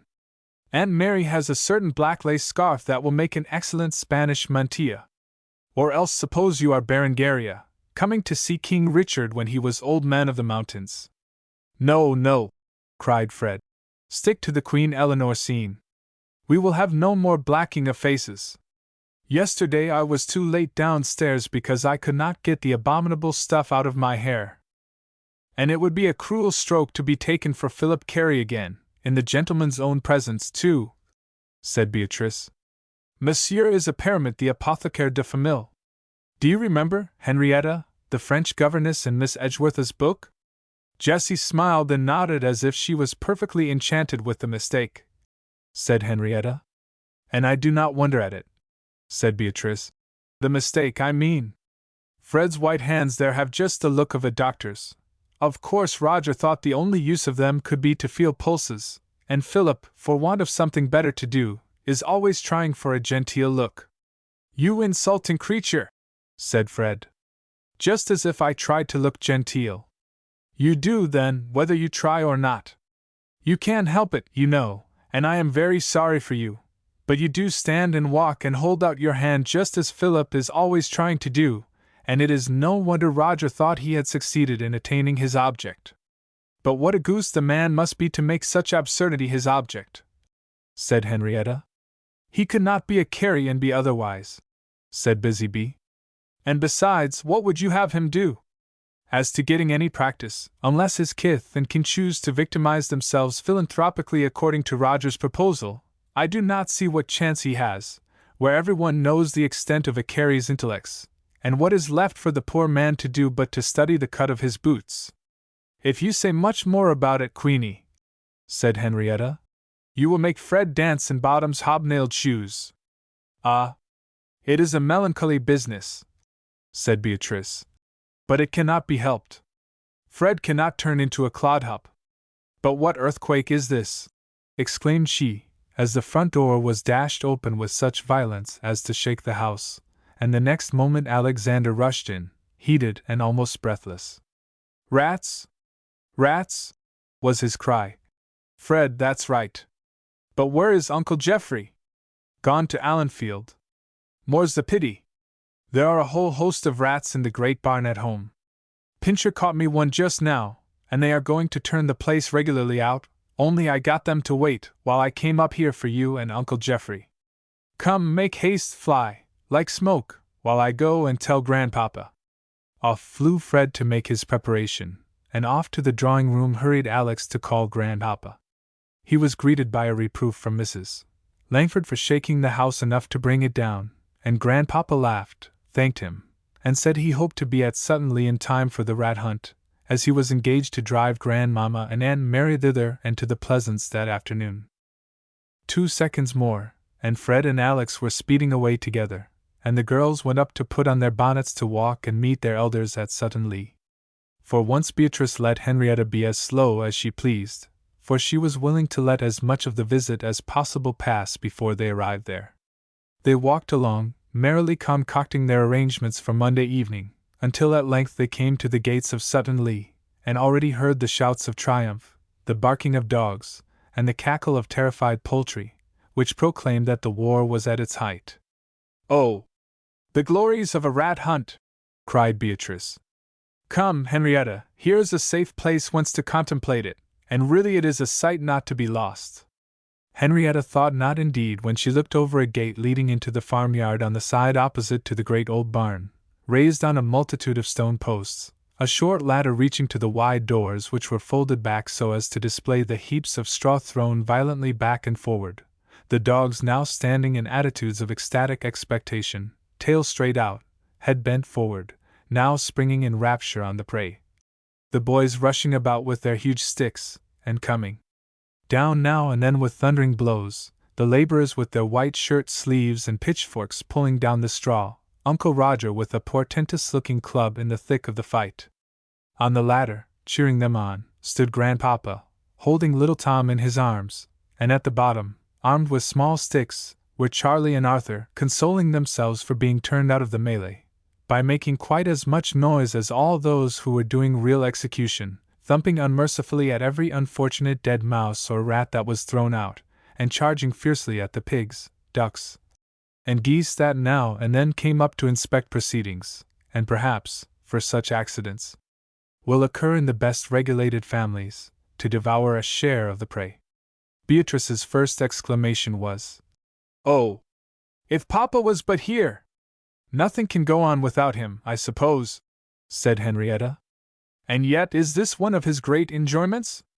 "My dear, don't you know it is a part of the privilege of a free-born Englishman to delight in hunting rats and mice and such small beer, as much or more than the grand chasse? I have not the smallest doubt that all the old cavaliers were fine old farm-loving fellows, who liked a rat hunt, and enjoyed turning out a barn with all their hearts." "There goes Fred!" cried Henrietta. "Ah! Capital! He takes to it by nature, you see. There, there! Oh, what a scene it is! Look how beautifully the sun comes in, making that solid sort of light on the mist of dust at the top. And how beautifully it falls on Grandpapa's head! I think that Grandpapa with little Tom is one of the best parts of the picture, To be sure he is, that noble old head of his, and that beautiful gentle face, and to see him pointing and soothing the child when he gets frightened at the hubbub, and then enjoying the victories over the poor rats as keenly as anybody." "Certainly," said Henrietta. "There is something very odd in man's nature. They can like to do such cruel-sounding things without being cruel. Grandpapa, or Fred, or Uncle Roger, or Alex now, they are as kind and gentle as possible, yet the delight they can take in catching and killing. That is what town people never can understand," said Beatrice. "That hunting spirit of mankind. I hate above all things to hear it cried down, and the nonsense that is talked about it. I only wish that those people could have seen what I did last summer, Grandpapa calling Carrie, and holding the ladder for him while he put the young birds into their nests that had fallen out. And oh, the uproar that there was one day when Dick did something cruel to a poor rabbit, it was 2 or 3 years ago, and Alex and Carrie set upon him and thrashed him so that they were really punished for it, bad as it was of Dick. It was one of those bursts of generous indignation." "It is a very curious thing," said Henrietta. "The soldier spirit it must be, I suppose." "What are you philosophizing about, young ladies?" asked Mr. Langford, coming up as Henrietta said these last words. "Only about the spirit of the chase, Grandpapa," said Beatrice. "What the pleasure can be of the field of slaughter there." "Something mysterious, you may be sure, young ladies," said Grandpapa. "I have hunted rats once or twice a year now these 70 years or more, and I can't say I am tired yet. And there is Master Fred going at it, for the first time in his life, as fiercely as any of us old veterans, and he has a very good eye for a hit, I can tell you, if it is any satisfaction to you. Ha! Hoy, Vixen! Hoy, Carrie! That's it, there he goes. Now, Grandpapa," said Beatrice, catching hold of his hand, "I want just to speak to you." Don't you think we might have a little charade acting on Monday to enliven the evening a little? Eh? What? More charades? Well, they are very pretty sport, only I think they would astonish the natives here a little. Are we to have the end of Shylock? No, said Beatrice. We never condescend to repeat ourselves. We have a new word and a beauty, and don't you think it will do very well? I am afraid Grandmamma will think you are going to take to private theatricals. Well, it won't be nearly such regular acting as the last, said Beatrice. I do not think it would do to take another half-play for so many spectators, but a scene or two mostly in dumb show would make a very nice diversion. Only say that you consent, Grandpapa. Well, I don't see any harm in it, said Grandpapa, so long as Grandmamma does not mind it. I suppose your mamma does not, Henrietta? Oh no, said Henrietta, with a certain mental reservation that she would make her not mind it, or at any rate not gainsay it. Fred's calling her affected was enough to make her consent, and bring her mamma to consent to anything, for so little is it really the nature of woman to exercise power, that if she domineers, it is sure to be compensated by some subjection in some other manner, and if Henrietta ruled her mother, she was completely under the dominion of Fred and Beatrice. Themistocles' wife might rule Athens, but she was governed by her son. After this conversation they went in, and found Aunt Roger very busy, recommending servants to Aunt Mary, and Grandmamma enforcing all she said. The visit soon came to an end, and they went on to the Pleasance, where the inspection did not prove quite as agreeable as on the first occasion, for Grandmamma and Beatrice had very different views respecting the appropriation of the rooms, and poor Mrs. Frederick Langford was harassed and wearied by her vain attempts to accede to the wishes of both, and vex either. Grandmamma was determined too to look over every corner, and discuss every room, and Henrietta, in despair at the fatigue her mother was obliged to go through, kept on seeking in vain for a seat for her, and having at last discovered a broken-backed kitchen chair in some of the regions below, kept diligently carrying it after her in all her peregrinations.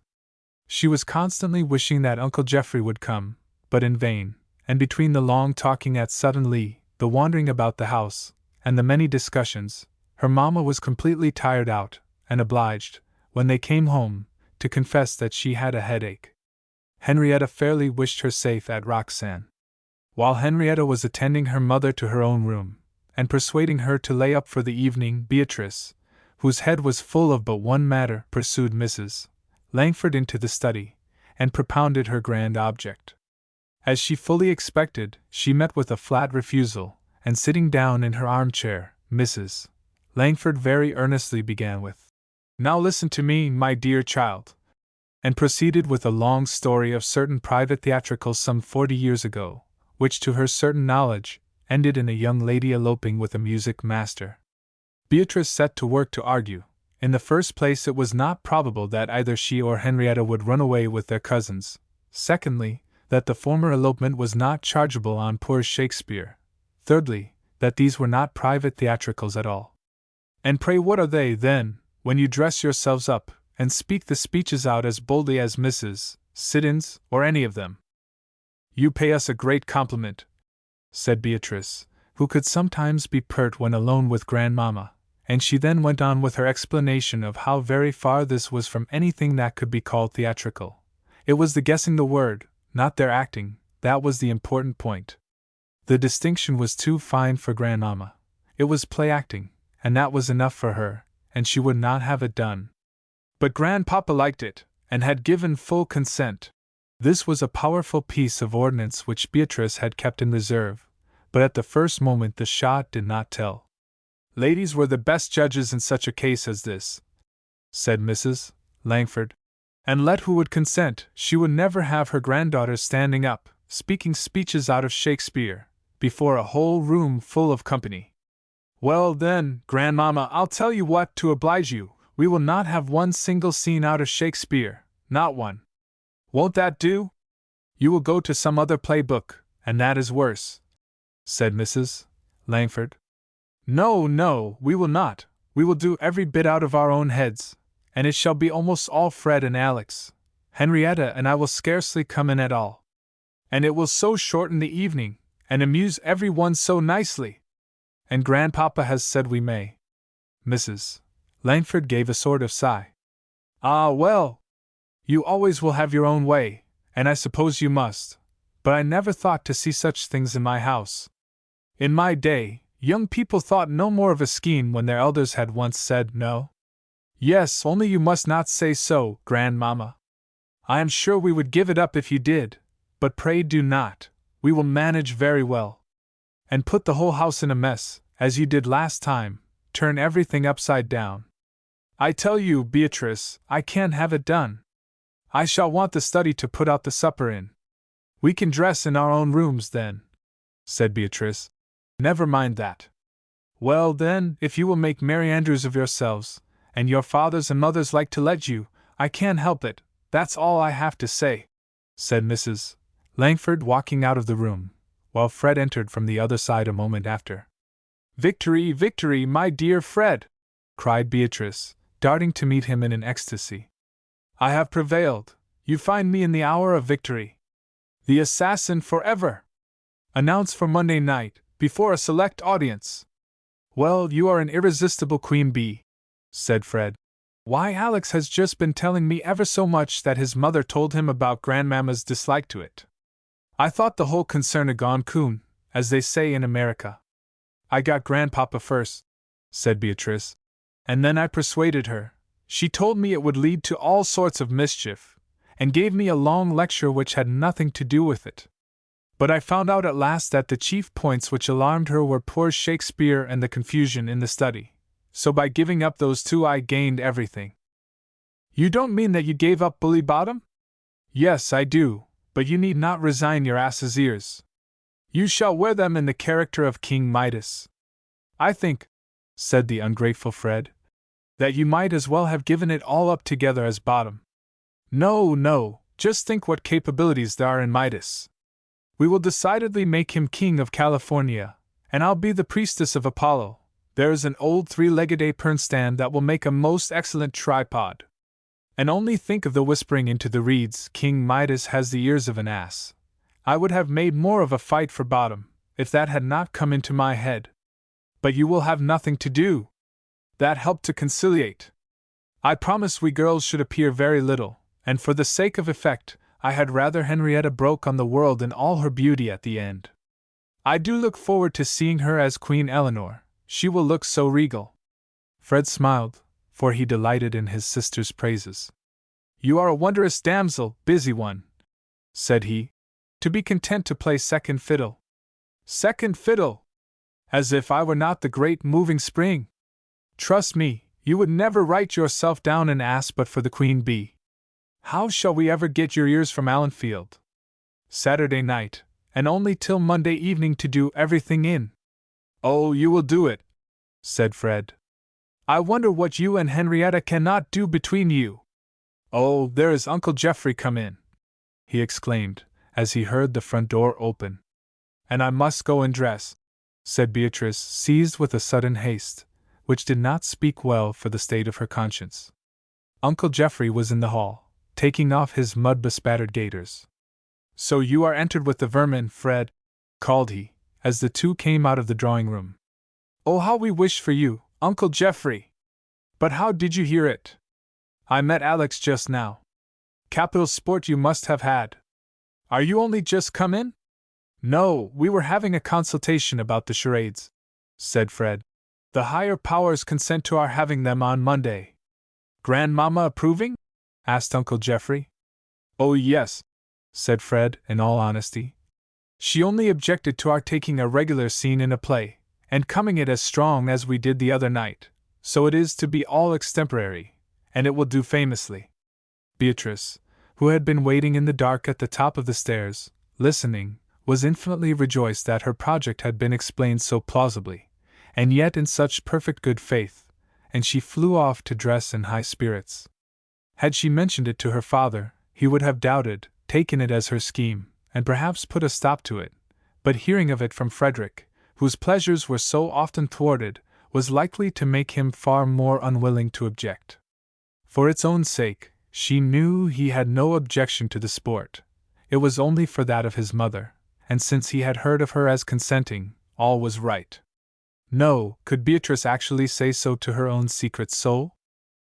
She could not, but she could smother the still small voice that checked her, in a multitude of plans, and projects, and criticisms, and airy castles, and above all, the pleasure of triumph and dominion, and the resolution not to yield, and the delight of leading. Chapter 12. Our hearts and all our members, being mortified from all worldly and carnal lusts. So speaks the collect with which we begin the new year, such the prayer to which the lips of the young Langfords said, Amen. But what was its application to them? What did they do with the wicked world in their own guarded homes? There was Uncle Geoffrey, he was in the world.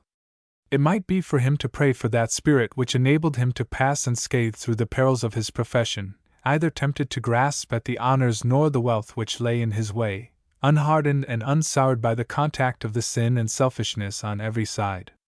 This might indeed be the world.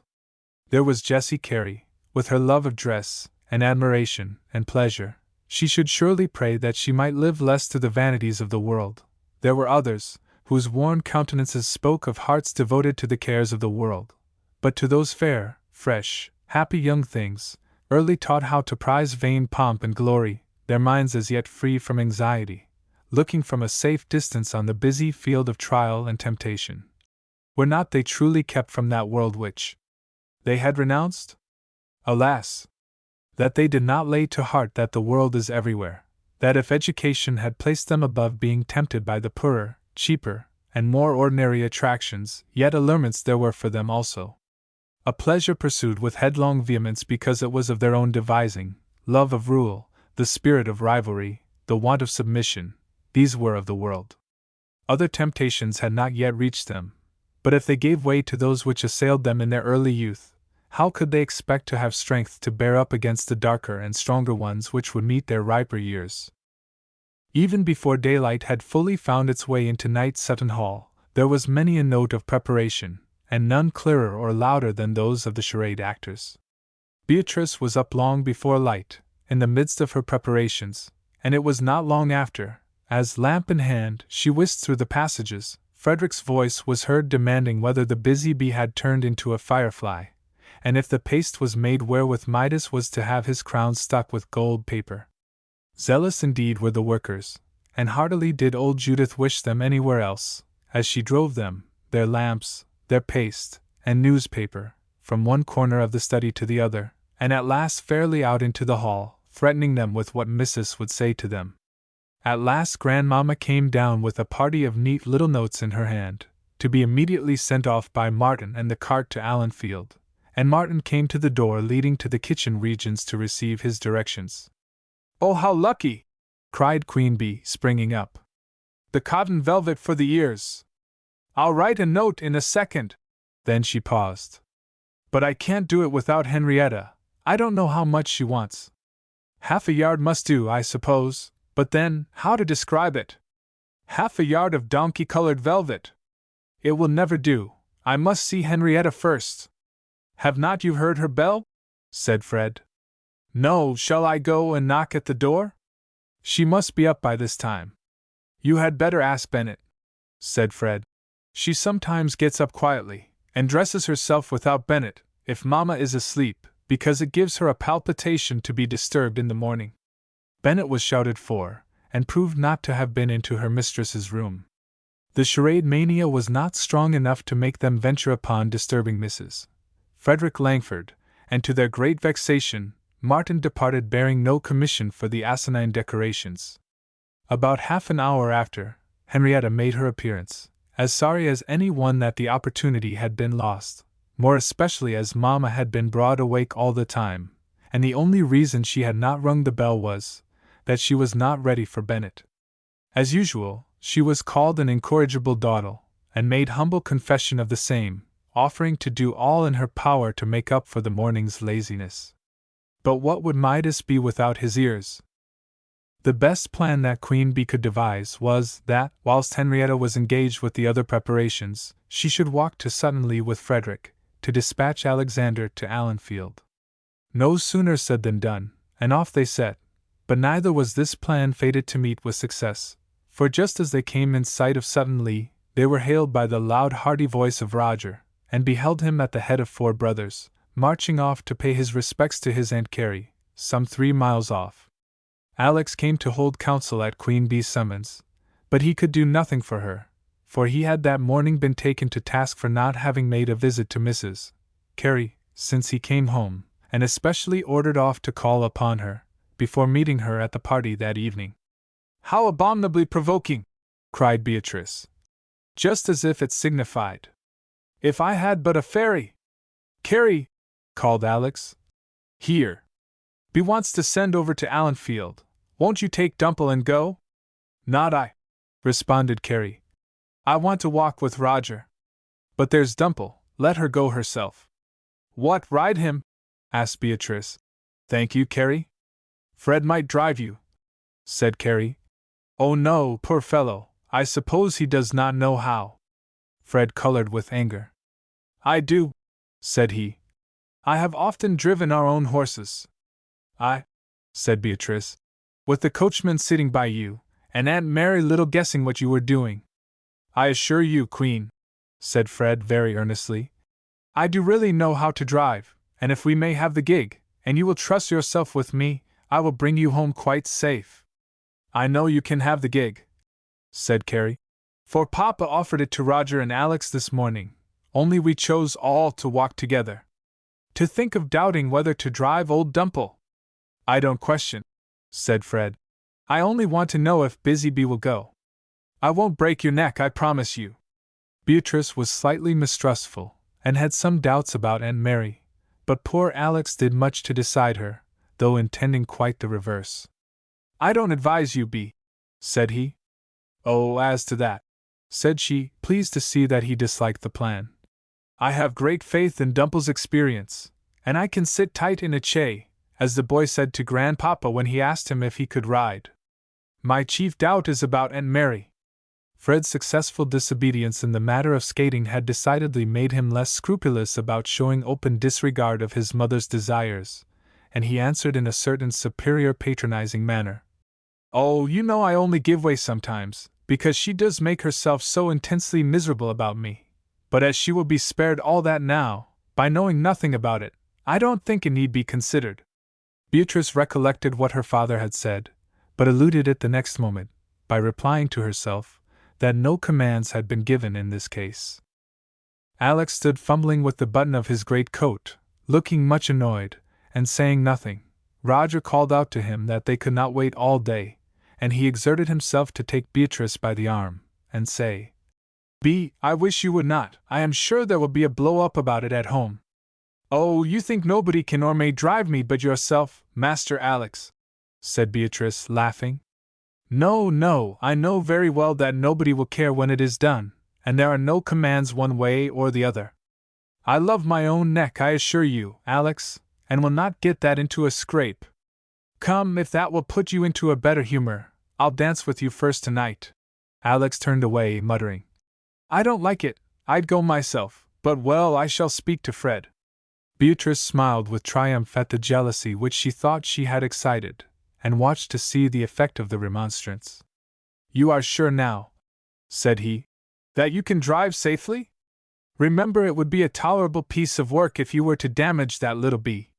This eloquent expostulation might have had some weight, if it had come from any one else, but Fred was too much annoyed at the superiority of his rival to listen with any patience, and he replied rather sullenly, that he could take as good care of her as Alex himself, and he only wished that their own horses were come from Roxanne. "Well, I have no more to say," said Alex. "Only please to mind this, Langford Jr., you may do just as you please with our horse, drive him to Jericho for what I care. It was for your own sake and Beatrice's that I spoke." "Much obliged, Langford Sr.," replied Fred, making himself as tall as he could, and turning round to Carey with a very different tone. "Now, Carey, we won't stop you any longer, if you'll only just be so good as to tell your man to get out the gig." Carey did so, and Beatrice and Frederick were left alone, but not long, for Uncle Roger presently came into the yard with Willie and Arthur running after him. To take possession of his horse and carriage, in his very sight, without permission, was quite impossible, and besides, Beatrice knew full well that her dexterity could obtain a sanction from him which might be made to parry all blame. So tripping up to him, she explained in a droll manner the distress in which the charade actors stood, and how the boys had said that they might have Dumple to drive to Allenfield. Good-natured Uncle Roger, who did not see why Fred should not drive as well as Alex or any of his other boys, knew little or nothing of his sister-in-law's fears, and would, perhaps, have taken Fred's side of the question if he had, did exactly as she intended, declared them perfectly welcome to the use of Dumple, and sent Willie into the house for the driving whip. Thus authorized, Beatrice did not fear even her father, who was not likely to allow in words what a nonentity the authority of Uncle Roger might really be esteemed. Willie came back with a shilling in his hand, and an entreaty that he might go with Queen Bee and Fred to buy a cannon for the little ships, of which Roger's return always produced a whole fleet at Sutton-Lee.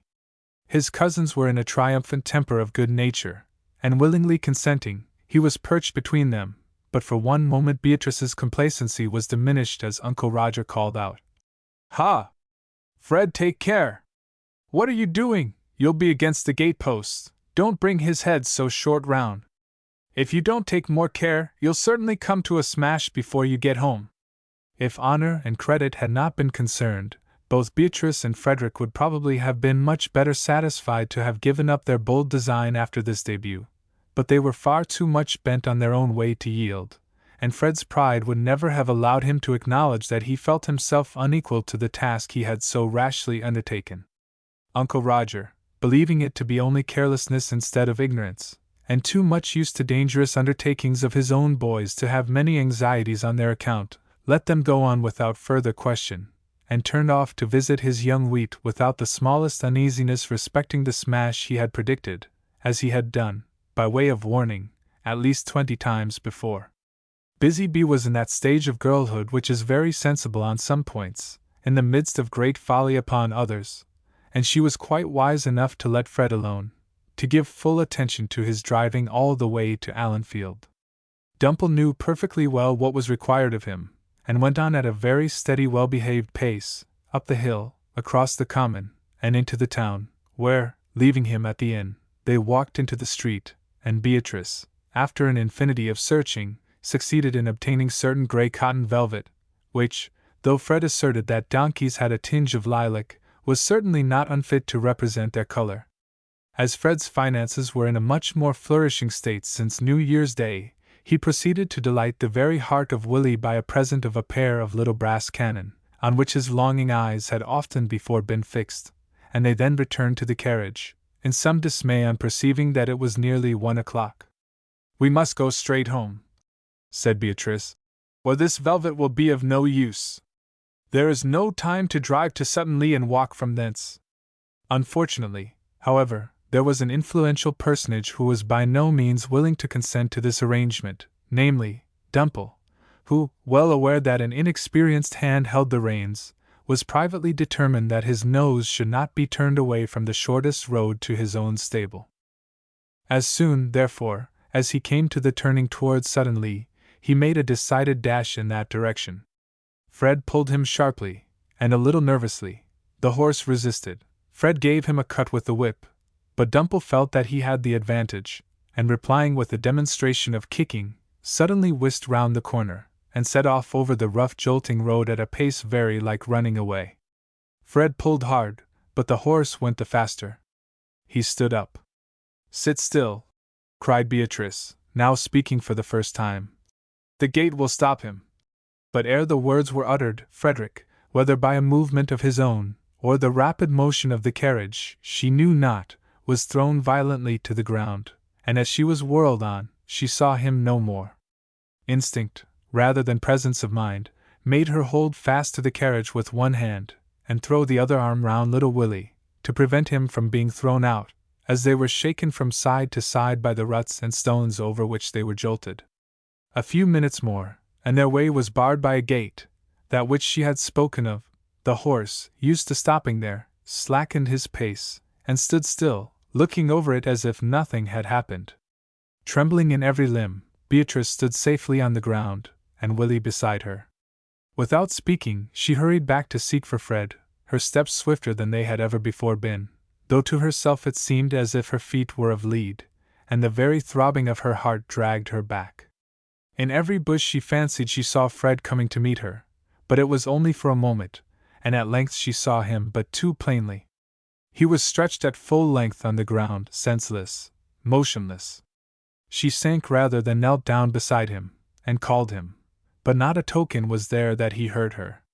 She lifted his hand, it fell powerless, and clasping her own, she sat in an almost unconscious state of horror, till roused by little Willie, who asked in a terrified, breathless whisper, Is he dead?"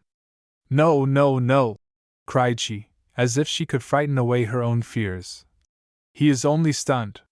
He must be alive. He will come to himself. Help me to lift him up, here, that is it, his head on my lap." "Oh, the blood!" said Willie, recoiling in increased fear, as he saw it streaming from 1 or 2 cuts and bruises on the side of the face. "That is not the worst," said Beatrice. "There, hold him toward the wind." She raised his head, untied his handkerchief, and hung over him, but there was not a sound, not a breath. His head sank a dead weight on her knee. She locked her hands together, and gazed wildly round for help, but no one all over the wide lonely common could be seen, except Willie, who stood helplessly looking at her. "Aunt Mary! Oh, Aunt Mary!" cried she, in a tone of the bitterest anguish of mind. "Fred, dear, dear Freddy, open your eyes, answer me! Oh, only speak to me! Oh, what shall I do?" "Pray to God," whispered Willie. You, Willie, I can't, it was my doing." "Oh, Aunt Mary!" A few moments passed in silence, then she exclaimed, "What are we doing here? Willie, you must go and call them. The hall is nearest. Go through the plantation as fast as you can. Go to Papa in the study. If he is not there, find Grandpapa, any one but Aunt Mary. Mind, Willie, don't let her hear it, it would kill her. Go, fly. You understand, any one but Aunt Mary." Greatly relieved at being sent out of sight of that senseless form, Willie required no second bidding, but rushed off at a pace which bade fair to bring him to the hall in a very brief space. Infinite were the ramifications of thought that now began to chase each other over the surface of her mind, as she sat supporting her cousin's head, all clear and distinct, yet all overshadowed by that agony of suspense which made her sit as if she was all eye and ear, watching for the slightest motion, the faintest sound, that hope might seize as a sign of life. She wiped away the blood which was streaming from the cuts in the face, and softly laid her trembling hand to seek for some trace of a blow amid the fair shining hair. She felt the pulse, but she could not satisfy herself whether it beat or not. She rubbed the cold hand between both her own, and again started with the hope that the long black eyelashes were being lifted from the white cheek, or that she saw a quivering of lip or nostril. All this while her thoughts were straying miles away, and yet so wondrously and painfully present. As she thought of her Uncle Frederick, and, as it were, realized his death, which had happened so nearly in this same manner, she experienced a sort of heart-sinking which would almost make her believe in a fate on the family. And that Fred should be cut off in the midst of an act of disobedience, and she the cause. Oh, thought beyond endurance! She tried to pray for him, for herself, for her aunt, but no prayer would come, and suddenly she found her mind pursuing Willie, following him through all the gates and gaps, entering the garden, opening the study door, seeing her father's sudden start, hearing poor Henrietta's cry, devising how it would be broken to her aunt, and again, the misery of recollecting her overpowered her, and she gave a groan, the very sound of which thrilled her with the hope that Fred was reviving, and made her, if possible, watch with double intenseness, and then utter a desponding sigh. She wished it was she who lay there, unconscious of such exceeding wretchedness, and strange to say, her imagination began to devise all that would be said were it really so, what all her acquaintance would say of the little Queen Bee, how soon Matilda St. Ledger would forget her, how long Henrietta would cherish the thought of her, how deeply and silently Alex would grieve. He would be a son to Papa, she thought, but then came a picture of her home, her father and mother without their only one, and tears came into her eyes, which she brushed away, almost smiling at the absurdity of crying for her own imagined death, instead of weeping over this but too positive and present distress. There was nothing to interrupt her. Fred lay as lifeless as before, and not a creature passed along the lonely road. The frosty air was perfectly still, and through it sounded the barking of dogs, the tinkle of the sheep bell, the woodsman's axe in the plantations, and now and then the rattle of Dumple's harness, as she shook his head or shifted his feet at the gate where he had been left standing. The rooks wheeled above her head in a clear blue sky, the little birds answering each other from the high furze bushes, and the peewits came careering near her with their broad wings, floating movement, and long melancholy note like lamentation.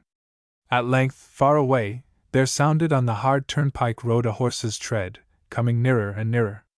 Help was at hand. Be it who it might, some human sympathy would be with her, and that most oppressive solitude, which seemed to have lasted for years instead of minutes, would be relieved. In almost an agony of nervousness lest the newcomer might pass by, she gently laid her cousin's head on the grass, and flew rather than ran towards the opening of the lane. She was too late, the horseman had passed, but she recognized the shining hat, the form of the shoulders, and with a scream almost wild in its energy, called, "Philip! Oh, Philip Carey! Joy, joy!" He looked back, he turned his horse, and came up in amazement at finding her there, and asking questions which she could only answer by leading the way down the lane. In another moment he was off his horse, and she could almost have adored him when she heard him pronounce that Frederick lived. A few moments passed whilst he was handling his patient, and asking questions, when Beatrice beheld some figures advancing from the plantation. She dashed through the heath and furze to meet them, sending her voice before her with the good news. "He is alive! Philip Carey says he is alive!" And with these words she stood before her father and her Aunt Mary. Her aunt seemed neither to see nor hear her, but with a face as white and still as a marble figure, hastened on. Mr. Geoffrey Langford stopped for an instant, and looked at her with an expression such as she never could forget. "Beatrice, my child!" he exclaimed. "You are hurt!" "No, no, Papa!" she cried. "It is Fred's blood. I am quite safe." He held her in his arms, pressed her close to him, and kissed her brow, with a whispered exclamation of fervent thankfulness. Beatrice could never remember that moment without tears. The tone, the look, the embrace, all had revealed to her the fervor of her father's affection, beyond, far beyond all that she had ever imagined. It was but for one instant that he gave way. The next, he was hastening on, and stood beside Frederick as soon as his sister-in-law. Chapter 13. The drawing-room at Knight Sutton Hall was in that state of bustle incidental to the expectation of company, which was sure to prevail wherever Mrs. Langford reigned. She walked about, removing the covers from chairs and ottomans, shaking out curtains, adjusting china, and appealing to Mrs. Frederick Langford in various matters of taste, though never allowing her to move to assist her. Henrietta, however, often came to her help, and was certainly acting in a way to incur the severe displeasure of the absent queen, by laying aside Midas's robes to assist in the arrangements. "That picture is crooked, I am sure," said Mrs. Langford, and of course she was not satisfied till she had summoned Geoffrey from the study to give his opinion, and had made him mount upon a chair to settle its position. In the midst of the operation, in walked Uncle Roger. "Hollo! Geoffrey, what are you up to now? So, ma'am, you are making yourself smart today. Where is my father?" "He has ridden over to see the South Farm," said Mrs. Langford. "Oh ho! Got out of the way of the beautifying, I understand. Have you seen anything of Fred and Busy Bee?" asked Mrs. Frederick Langford. "They went out directly after breakfast to walk to Sutton Lee, and I have not seen them since." "Oh yes," said Mr. Roger Langford. "I can tell you what has become of them. They are gone to Allenfield. I have just seen them off in the gig, and will with them, after some of their acting affairs." Good, easy man. He little thought what a thunderclap was this intelligence. Uncle Geoffrey turned round on his elevation to look him full in the face. Every shade of color left the countenance of Mrs. Frederick Langford. Henrietta let her work fall, and looked up in dismay. "You don't mean that Fred was driving?" said her mother. "Yes, I do." Why, my boys can drive long before they are that age, surely he knows how. Oh, Roger, what have you done? Said she faintly, as if the exclamation would break from her in spite of herself. Indeed, Mamma, said Henrietta, alarmed at her paleness. I assure you Fred has often told me how he has driven our own horses when he was sitting up by Dawson. Aye, Mary, said Uncle Roger. Never fear. Depend upon it, boys do many and many a thing that mammas never guess at, and come out with whole bones after all. Henrietta, meantime, was attentively watching Uncle Geoffrey's face, in hopes of discovering what he thought of the danger, but she could learn nothing, for he kept his features as composed as possible. I do believe those children are gone crazy about their acting, said Mrs. Langford, and how Mr. Langford can encourage them in it I cannot think. So silly of Bee to go off in this way, when she might just as well have sent by Martin. And her head being pretty much engrossed with her present occupation, she went out to obey a summons from the kitchen, without much perception of the consternation that prevailed in the drawing-room. Did you know they were going, Henrietta? Asked Uncle Geoffrey, rather sternly. No. I thought they meant to send Alex. But oh! Uncle, do you think there is any danger? Exclaimed she, losing self-control in the infection of fear caught from the mute terror which she saw her mother struggling to overcome. Her mother's inquiring, imploring glance followed her question. Foolish children, said Uncle Geoffrey. I am very much vexed with the Bee for her wilfulness about this scheme, but as for the rest, there is hardly a steadier animal than old Dumple, and he is pretty well used to young hands. Henrietta thought him quite satisfied, and even her mother was in some degrees tranquilized, and would have been more so, had not Mr. Roger Langford begun to reason with her in the following style. Come, Mary, you need not be in the least alarmed. It is quite nonsense in you. You know a boy of any spirit will always be doing things that sound imprudent. I would not give a farthing for Fred if he was always to be the mamma's boy you would make him. He is come to an age now when you cannot keep him up in that way, and he must get knocked about some time or other. Oh yes, I know I am very foolish, said she, trying to smile. I shall send up Elizabeth to talk to you, said Uncle Roger. She would have a pretty life of it if she went into such a state as you do on all such occasions. Enough to break the heart of 10 horses, as they say in Ireland, said Uncle Geoffrey, seeing that the best chance for her was to appear at his ease, and divert his brother's attention. And by the by, Roger, you never told me if you've heard any more of your poor Irish haymakers. Why, Geoffrey, you have an absent fit now for once in your life, said his brother. Are you the man to ask if I heard any more of them, when you yourself gave me a sovereign to send them in the famine? Uncle Geoffrey, however, persevered, and finally succeeded in starting Uncle Roger upon his favorite and inexhaustible subject of the doings at the Allenfield Union. During this time Mrs. Frederick Langford put a few stitches into her work, found it would not do, and paused, stood up, seemed to be observing the new arrangement in the room, then took a long look out at the window, and at last left the room. Henrietta ran after her to assure her that she was convinced that Uncle Geoffrey was not alarmed, and to beg her to set her mind at rest. Thank you, my dear, said she. I know, really, you know how foolish I am, my dear, and I think I had rather be alone. Don't stay here and frighten yourself too. This is only my usual fright, and it will be better if I am left alone. Go down, my dear, think about something else, and let me know when they come home. With considerable reluctance Henrietta was obliged to obey, and descended to the drawing-room, where the first words that met her ears were from Uncle Roger. Well, I wish, with all my heart, they were safe at home again. But do you mean to say, Geoffrey, that I ought not to have let them go?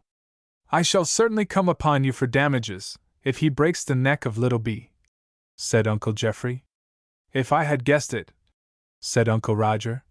But then, you know, any of my boys would think nothing of driving Dumple, even Dick I have trusted, and they came up, you should have seen them, as confidently as if he had been driving 4 in hand every day of his life. Upon my word, your daughter has a tolerable spirit of her own, if she knew that he could not drive. A tolerable spirit of self-will, said Uncle Geoffrey, with a sigh. But did you see them off? How did they manage? Ah! Why there, I must confess I was to blame, said his brother. They did clear out of the yard in a strange fashion, certainly, and I might have questioned a little closer. But never mind, 'tis all straight road. I would lay any wager they will come back safe, boys always do. Uncle Geoffrey smiled, but Henrietta thought it a very bad sign that he, too, looked out at the window, and the confidence founded on his tranquility deserted her. Uncle Roger forthwith returned to the fighting o'er again of his battles at the Board of Guardians, and Henrietta was able to get to the window, where for some 10 minutes she sat, and at length exclaimed with a start, "Here is Willie running across the paddock." "All right," said Uncle Roger. "They must have stopped at Sutton Lee." "It is the opposite way," said Mr. Geoffrey Langford, who at the same moment stepped up to the window. Henrietta's heart throbbed fearfully as she saw how wearied was the boy's running, and yet how rapid. She could hardly stand as she followed her uncles to the hall. Her mother at the same moment came downstairs, and all together met the little boy, as, breathless, exhausted, unable to speak, he rushed into the hall, and threw himself upon his father, leaning his head against him and clinging as if he could not stand. "Why, Will, how now, my boy? Have you been racing?" said his father, kneeling on one knee, and supporting the poor little wearied fellow, as he almost lay upon his breast and shoulder. "What is the matter now?" There was a deep silence, only interrupted by the deep pantings of the boy. Henrietta leant on the banisters, giddy with suspense. Uncle Geoffrey stepped into the dining room, and brought back a glass of wine and some water. Aunt Mary parted the damp hair that hung over his forehead, laid her cold hand on it, and said, "Poor little fellow." At her voice Willie looked up, clung faster to his father, and whispered something unintelligible. "What? Has anything happened? What is the matter?" were questions anxiously asked, while Uncle Geoffrey in silence succeeded in administering the wine, after which Willie managed to say, pointing to his aunt, "Don't tell her." It was with a sort of ghastly composure that she leant over him, saying, "Don't be afraid, my dear, I am ready to hear it." He raised himself, and gazed at her in perplexity and wonder. Henrietta's violently throbbing heart took from her almost the perception of what was happening. "Take breath, Willie," said his father. "Don't keep us all anxious." "Be said I was to tell Uncle Geoffrey," said the boy. "Is she safe?" asked Aunt Mary earnestly. "Yes. Thanks to God," said she, holding out her hand to Uncle Geoffrey, with a look of relief and congratulation, and yet of inexpressible mournfulness which went to his heart. "And Fred?"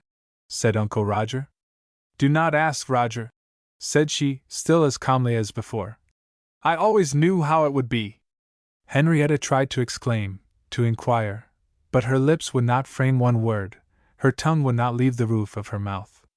She heard a few confused sounds, and then a mist came over her eyes, a rushing of waters in her ears, and she sank on the ground in a fainting fit. When she came to herself she was lying on the sofa in the drawing-room, and all was still. "Mamma!" said she. "Here, dear child." But it was Mrs. Langford's voice. "Mamma!" again said she. "Where is Mamma? Where are they all? Why does the room turn round?" "You have not been well, my dear," said her grandmother. "But drink this, and lie still, you will soon be better." "Where is Mamma?" repeated Henrietta, gazing round and seeing no one but Mrs. Langford and Bennet. "Was she frightened at my being ill? Tell her I am better." "She knows it, my dear, lie still and try to go to sleep." "But weren't there a great many people?" said Henrietta. "Were we not in the hall? Did not Willie come? Oh! Grandmamma, Grandmamma, do tell me, where are Mamma and Fred? They will soon be here, I hope."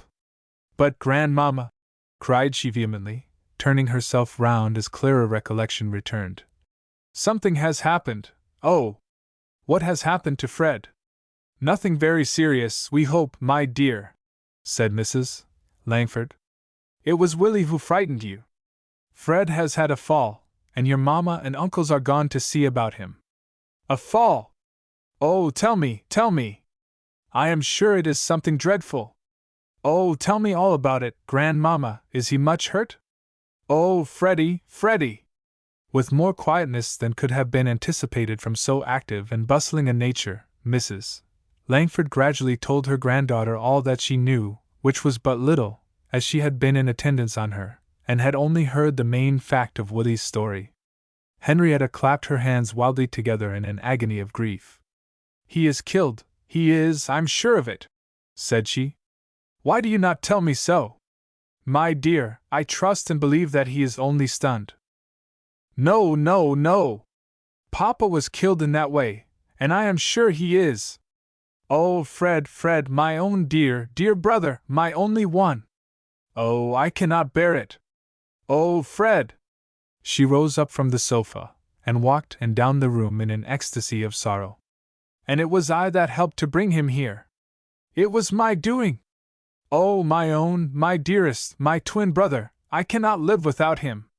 "Henrietta," said Mrs. Langford, "you do not know what you are saying. You must bear the will of God, be it what it may." I cannot," repeated Henrietta. "If I am to lose him, I can't live. I don't care for anything without Fred." "Your mother, Henrietta." "Mamma! Oh, don't speak of her. She would die, I am sure she would, without him, and then I should too, for I should have nothing." Henrietta's grief was the more ungovernable that it was chiefly selfish. There was little thought of her mother, little, indeed, for anything but the personal loss to herself. She hid her face in her hands, and sobbed violently, though without a tear, while Mrs. Langford vainly tried to make her hear of patience and resignation, turning away, and saying, "I can't be patient, no, I can't," and then again repeating her brother's name with all the fondest terms of endearment. Then came a sudden change. It was possible that he yet lived, and she became certain that he had been only stunned for a moment, and required her grandmamma to be so too. Mrs. Langford, at the risk of a cruel disappointment, was willing to encourage her hope, but Henrietta, fancying herself treated like a petted child, chose to insist on being told really and exactly what was her view of the case. Then she was urgent to go out and meet the others, and learn the truth, but this Mrs. Langford would not permit. It was in kindness, to spare her some fearful sight, which might shock and startle her, but Henrietta was far from taking it so. Her habitual want of submission made itself felt in spite of her usual gentleness, now that she had been thrown off her balance, and she burst into a passionate fit of weeping. In such a dreadful interval of suspense, her conduct was, perhaps, scarcely under her own control, and it is scarcely just to mention it as a subject of blame. But be it remembered that it was the effect of a long previous selfishness and self-will, quiet, amiable selfishness, gentle, caressing self-will, but no less real, and more perilous and deceitful. But for this, Henrietta would have thought more of her mother, prepared for her comfort, and braced herself in order to be a support to her. She would have remembered how terrible must be the shock to her grandmother in her old age, and how painful must be the remembrances thus excited of the former bereavement, and in the attempt to console her, the sense of her own sorrow would have been in some degree relieved. Whereas she now seemed to forget that Frederick was anything to anyone but herself. She prayed, but it was one wild repetition of, "Oh, give him back to me, save his life, let him be safe and well." She had no room for any other entreaty. She did not call for strength and resignation on the part of herself and her mother, for whatever might be appointed. She did not pray that his life might be granted only if it was for his good. She could ask nothing but that her own beloved brother might be spared to herself, and she ended her prayer as unsubdued, and therefore as miserable, as when she began it. The first intelligence that arrived was brought by Uncle Roger and Beatrice, who, rather to their surprise, came back in the gig, and greatly relieved their minds with the intelligence of Frederick's life, and of Philip Carey's arrival. Henrietta had sprung eagerly up on their first entrance, with parted lips and earnest eyes, and listened to their narration with trembling, throbbing hope, but with scarcely a word, and when she heard that Fred still lay senseless and motionless, she again turned away, and hid her face on the arm of the sofa, without one look at Beatrice, reckless of the pang that shot through the heart of one flesh from that trying watch over her brother. Beatrice hoped for one word, one kiss, and looked wistfully at the long veil of half-uncurled ringlets that floated over the crossed arms on which her forehead rested, and meantime submitted with a kind of patient indifference to her grandmother's caress, drank hot wine and water, sat by the fire, and finally was sent upstairs to change her dress. Too restless, too anxious, too wretched to stay there alone, longing for some interchange of sympathy, but her mind too turbid with agitation to seek it where it would most surely have been found, she hastened down again. Grandmamma was busied in giving directions for the room which was being prepared for Fred. Uncle Roger had walked out to meet those who were conveying him home, and Henrietta was sitting in the window, her forehead resting against the glass, watching intently for their arrival. "Are they coming?" asked Beatrice anxiously. "No," was all the answer, hardly uttered, and without looking round, as if her cousin's entrance was perfectly indifferent to her. Beatrice went up and stood by her, looking out for a few minutes, then taking the hand that lay in her lap, she said in an imploring whisper, "Henrietta, you forgive me?" The hand lay limp and lifeless in hers, and Henrietta scarcely raised her face as she answered, in a low, languid, dejected voice, "Of course, Bee, only I am so wretched. Don't talk to me." Her head sunk again, and Beatrice stepped hastily back to the fire, with a more bitter feeling than she had ever known. This was no forgiveness. It was worse than anger or reproach. It was a repulse, and that when her whole heart was yearning to relieve the pent-up oppression that almost choked her, by weeping with her. She leant her burning forehead on the cool marble chimney-piece, and longed for her mother, longed for her almost as much for her papa's, her Aunt Mary's and her grandmother's sake, as for her own. But oh! What an infinite relief would one talk with her have been! She turned toward the table, and thought of writing to her, but her hand was trembling, every pulse throbbing, she could not even sit still enough to make the attempt. At last she saw Henrietta spring to her feet, and hastening to the window beheld the melancholy procession, Fred carried on a mattress by Uncle Geoffrey and 3 of the laborers, Philip Carey walking at one side, and on the other Mrs. Frederick Langford leaning on Uncle Roger's arm. Both girls hurried out to meet them, but all attention was at that moment for the patient, as he was carried in on his mattress, and deposited for a few minutes on the large hall table. Henrietta pushed between her uncles, and made her way up to him, unconscious of the presence of any one else, even of her mother, while she clasped his hand, and hanging over him looked with an agonized intensity at his motionless features. The next moment she felt her mother's hand on her shoulder, and was forced to turn round and look into her face, the sweet mournful meekness of which came for a moment like a soft cooling breeze upon the dry burning desert of her grief. "My poor child," said the gentle voice. "Oh, Mamma is. She could not speak, her face was violently agitated, and the very muscles of her throat quivered. "They hope for the best, my dear," was the reply. But both Mr. Geoffrey Langford and Beatrice distinguished her own hopelessness in the intonation, and the very form of the expression, whereas Henrietta only took in and eagerly seized the idea of comfort which it was intended to convey to her. She would have inquired more, but Mrs. Langford was telling her mother of the arrangements she had made, and entreating her to take some rest. "Thank you, ma'am, thank you very much indeed, you are very kind, I am very sorry to give you so much trouble," were her answers, and simple as were the words, there was a whole world of truth and reality in them. Preparations were now made for carrying Fred upstairs, but even at that moment Aunt Mary was not without thought for Beatrice, who was retreating, as if she feared to be as much in her way as she had been in Henrietta's. "I did not see you before, Queenie," she said, holding out her hand and kissing her. "You have gone through more than anyone." A thrill of fond, grateful affection brought the tears into Queen Bee's eyes. How much there was even in the pronunciation of that pet playful name to touch her heart, and fill it to overflowing with love and contrition.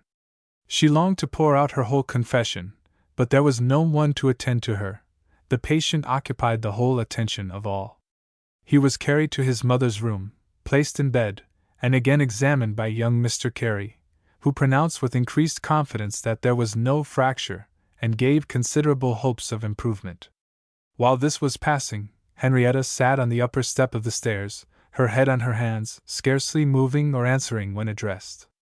As evening twilight began to close in, the surgeon left the room, and went down to make his report to those who were anxiously awaiting it in the drawing-room, and she took advantage of his exit to come to the door and beg to be let in. Uncle Geoffrey admitted her, and her mother, who was sitting by the bedside, held out her hand.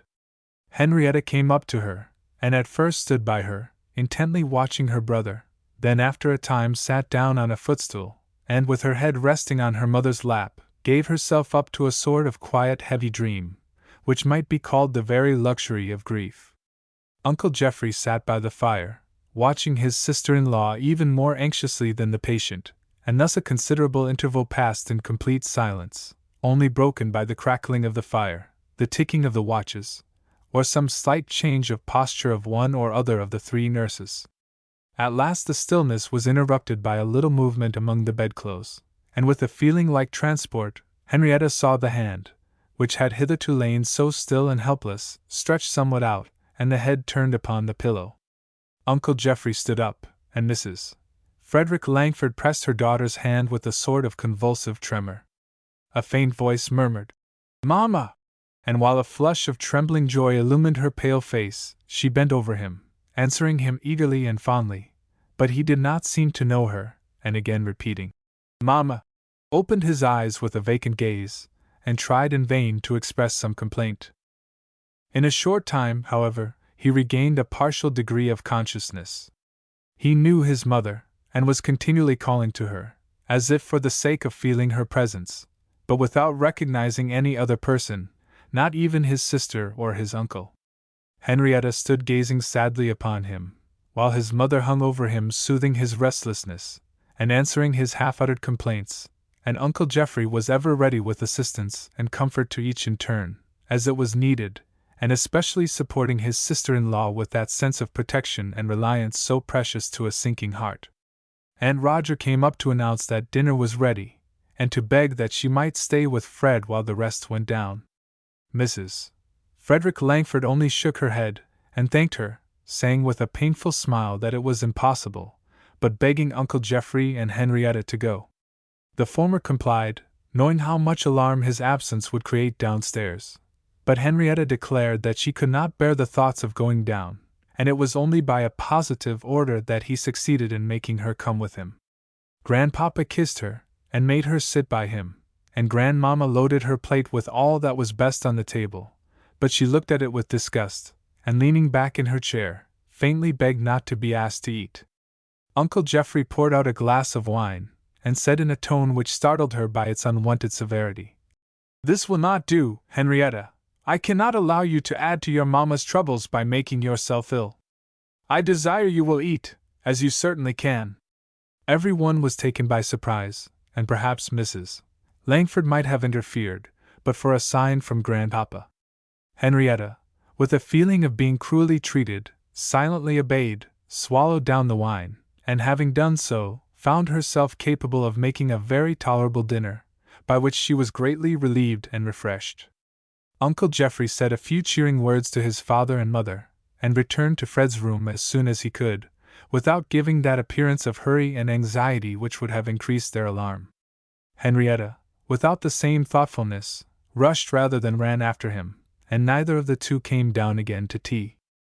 Philip Carey was to stay all night, and though Beatrice was of course very glad that he should do so, yet she was much harassed by the conversation kept up with him for civility's sake. She had been leading a forlorn, dreary life all the afternoon, busy first in helping Grandmamma to write notes to be sent to the intended guests, and afterwards, with a feeling of intense disgust, putting out of sight all the preparations for their own self-chosen sport. She desired quiet, and yet when she found it, it was unendurable, and to talk to her father or grandfather would be a great relief, yet the first beginning might well be dreaded.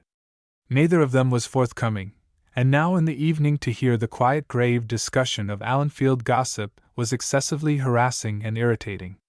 No one spoke for their own pleasure, the thoughts of all were elsewhere, and they only talked thus for the sake of politeness, but she gave them no credit for this, and felt fretted and wearied beyond bearing.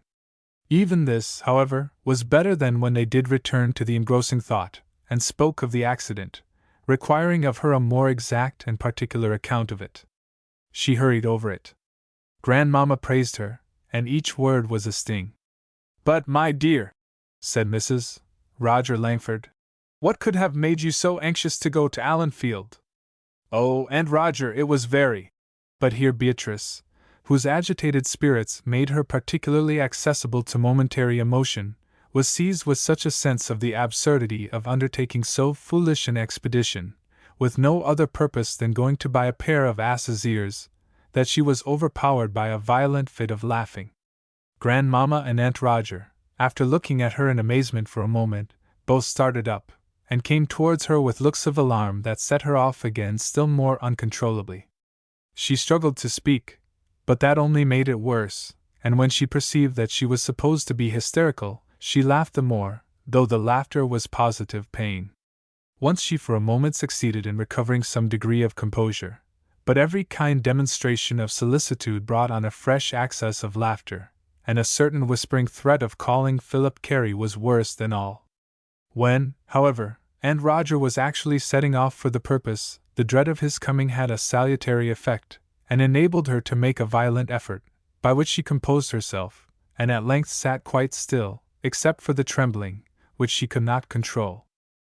Grandmamma and Aunt Roger united in ordering her to bed, but she could not bear to go without seeing her papa, nor would she accept Mrs.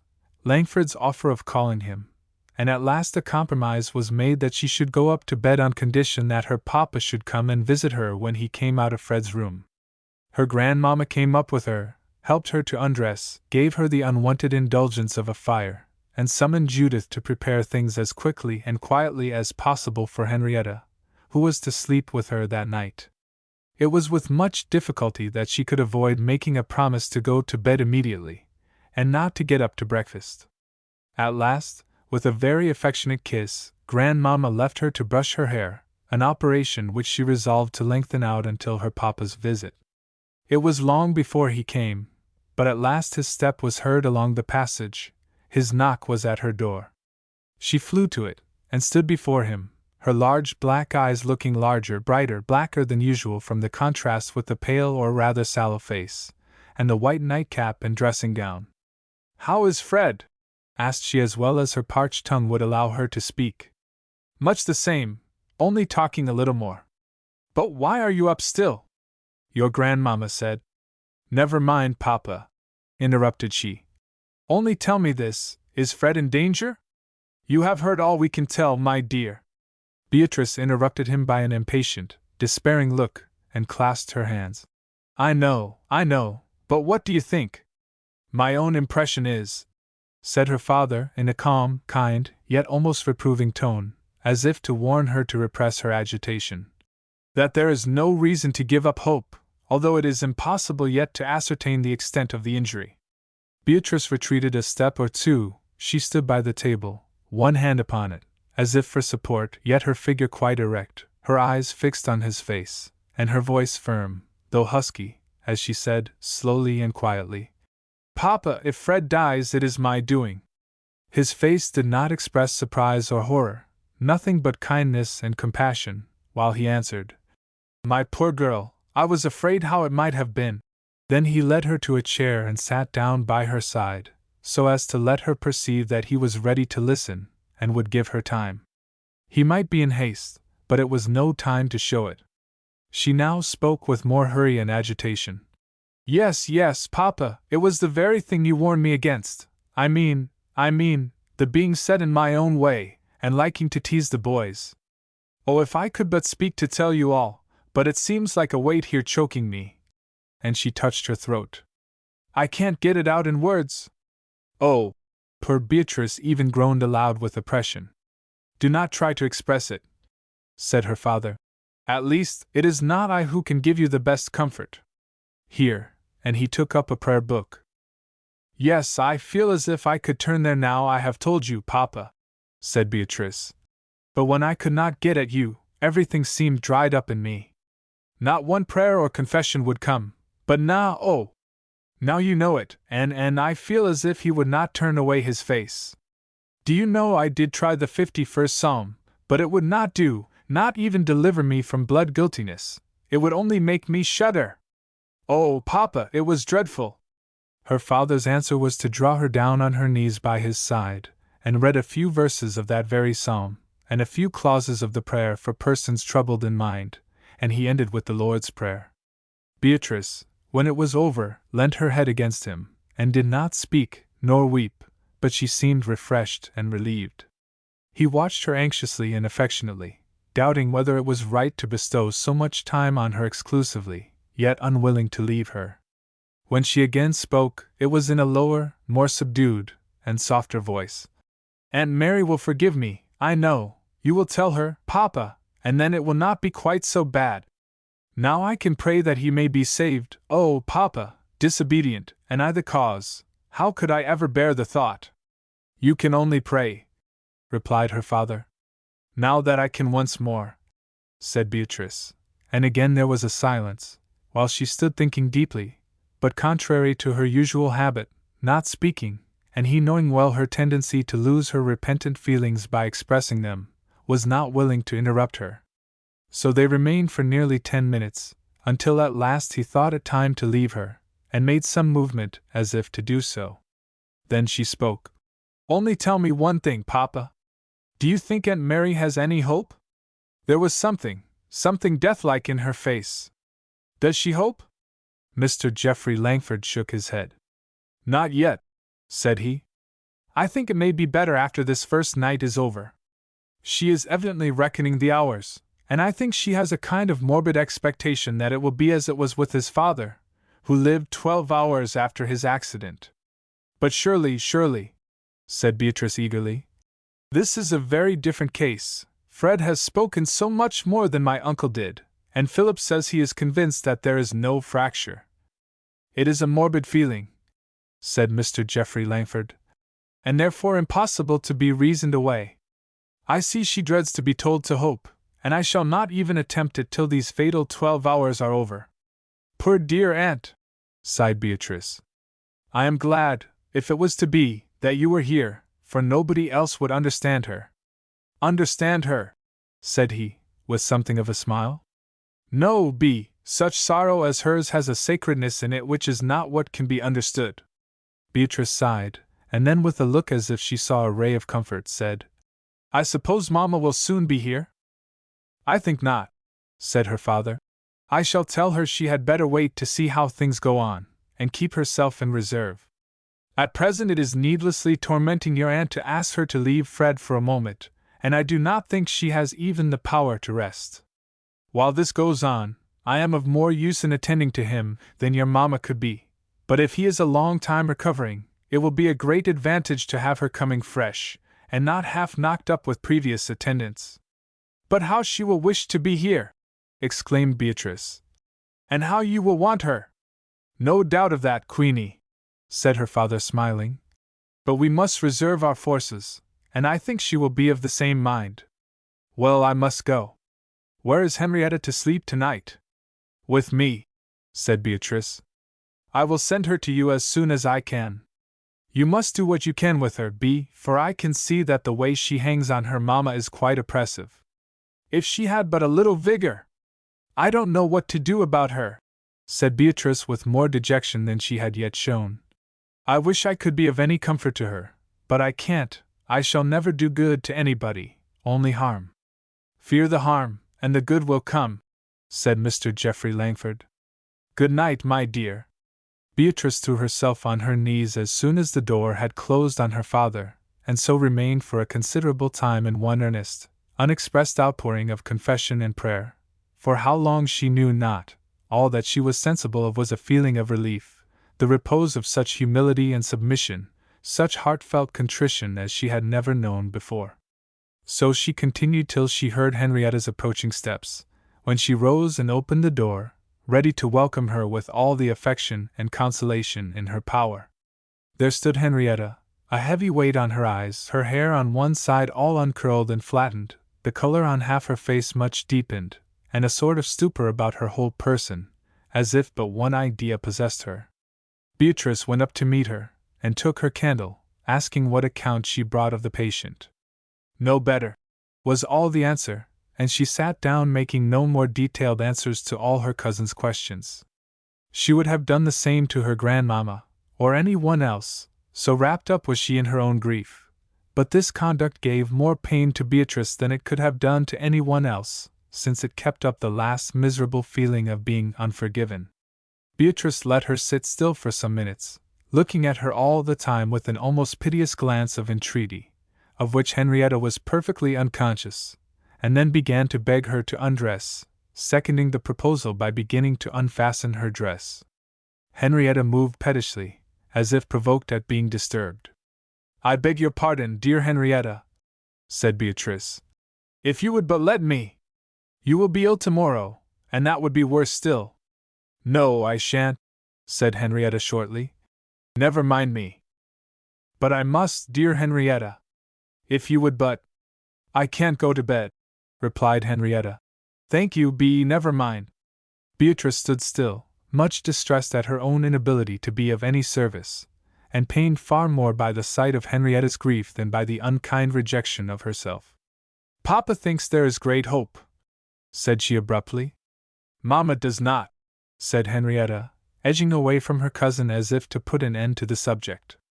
Beatrice almost wrung her hands. Oh, this wilfulness of grief, how hard it was to contend with it! At last there was a knock at the door. It was Grandmamma, suspecting that they were still up. Little recked Beatrice of the scolding that fell on herself for not having been in bed hours ago. She was only rejoiced at the determination that swept away all Henrietta's feeble opposition. The bell was rung, Bennet was summoned, Grandmamma peremptorily ordered her to be undressed, and in another half-hour the cousins were lying side by side. Henrietta's lethargy had become a heavy sleep. Beatrice was broad awake, listening to every sound, forming every possible speculation on the future, and to her own overstretched fancy seeming actually to feel the thoughts chasing each other through her throbbing head. Chapter 14. 1:30, said Mr. Geoffrey Langford, as if it was a mere casual observation, though in reality it was the announcement that the fatal 12 hours had passed more than half an hour since. There was no answer, but he heard a slight movement, and though carefully avoiding any attempt to penetrate the darkness around the sick bed, he knew full well that his sister was on her knees, and when he again heard her voice in reply to some rambling speech of her son, it had a tremulous tone, very unlike its former settled hopelessness. Again, when Philip Carey paid his morning visit, she studied the expression of his face with anxious, inquiring, almost hopeful eyes. The crushed, heartbroken indifference of yesterday had passed away, and when the expedience of obtaining further advice was hinted at, she caught at the suggestion with great eagerness, though the day before her only answer had been, "As you think right." She spoke so as to show the greatest consideration for the feelings of Philip Carey. Then, with her usual confiding spirit, she left the selection of the person to be called in entirely to him, to her brother and father-in-law, and returned to her station by Frederick, who had already missed and summoned her. Philip, in spite of the small follies which provoked Beatrice's sarcasm, was by no means deficient in good sense or ability. His education had owed much to the counsels of Mr. Geoffrey Langford, whom he regarded with great reverence, and he was so conscious of his own inexperience, and diffident of his own opinion, as to be very anxious for assistance in this, the first very serious case which had fallen under his own management. The proposal had come at first from himself, and this was a cause of great rejoicing to those who had to reconcile Mrs. Langford to the measure. In her eyes a doctor was a doctor, member of a privileged fraternity in which she saw no distinctions, and to send for advice from London would, she thought, not only hurt the feelings of Mrs. Roger Langford, and all the Carey connection, but seriously injure the reputation of young Mr. Carey in his own neighborhood. Grandpapa answered, and Beatrice was glad he did so, that such considerations were as nothing when weighed in the scale against Frederick's life. She was silenced, but unconvinced, and unhappy till her son Geoffrey, coming down late to breakfast, greatly comforted her by letting her make him some fresh toast with her own hands, and persuading her that it would be greatly in favor of Philip's practice that his opinion should be confirmed by an authority of note. The electric telegraph and the railroad brought the surgeon even before she had begun seriously to expect him, and his opinion was completely satisfactory as far as regarded Philip Carey and the measures already taken, Uncle Geoffrey himself feeling convinced that his approval was genuine, and not merely assumed for courtesy's sake. He gave them, too, more confident hope of the patient than Philip, in his diffidence, had ventured to do, saying that though there certainly was concussion of the brain, he thought there was great probability that the patient would do well, provided that they could combat the feverish symptoms which had begun to appear. He consulted with Philip Carey, the future treatment was agreed upon, and he left them with cheered and renewed spirits to enter on a long and anxious course of attendance. Roger, who was obliged to go away the next day, cheered up his brother Alex into a certainty that Fred would be about again in a week, and though no one but the boys shared the belief, yet the assurances of any one so sanguine inspired them all with something like hope. The attendance at first fell almost entirely on Mrs. Frederick Langford and Uncle Geoffrey, for the patient, who had now recovered a considerable degree of consciousness, would endure no one else. If his mother's voice did not answer him the first moment, he instantly grew restless and uneasy, and the plaintive inquiry, "Is Uncle Geoffrey here?" was many times repeated. He would recognize Henrietta, but his usual answer to her was, "You speak so loud," though in reality, her tone was almost exactly the same as her mother's, and above all others he disliked the presence of Philip Carey. "Who is that?"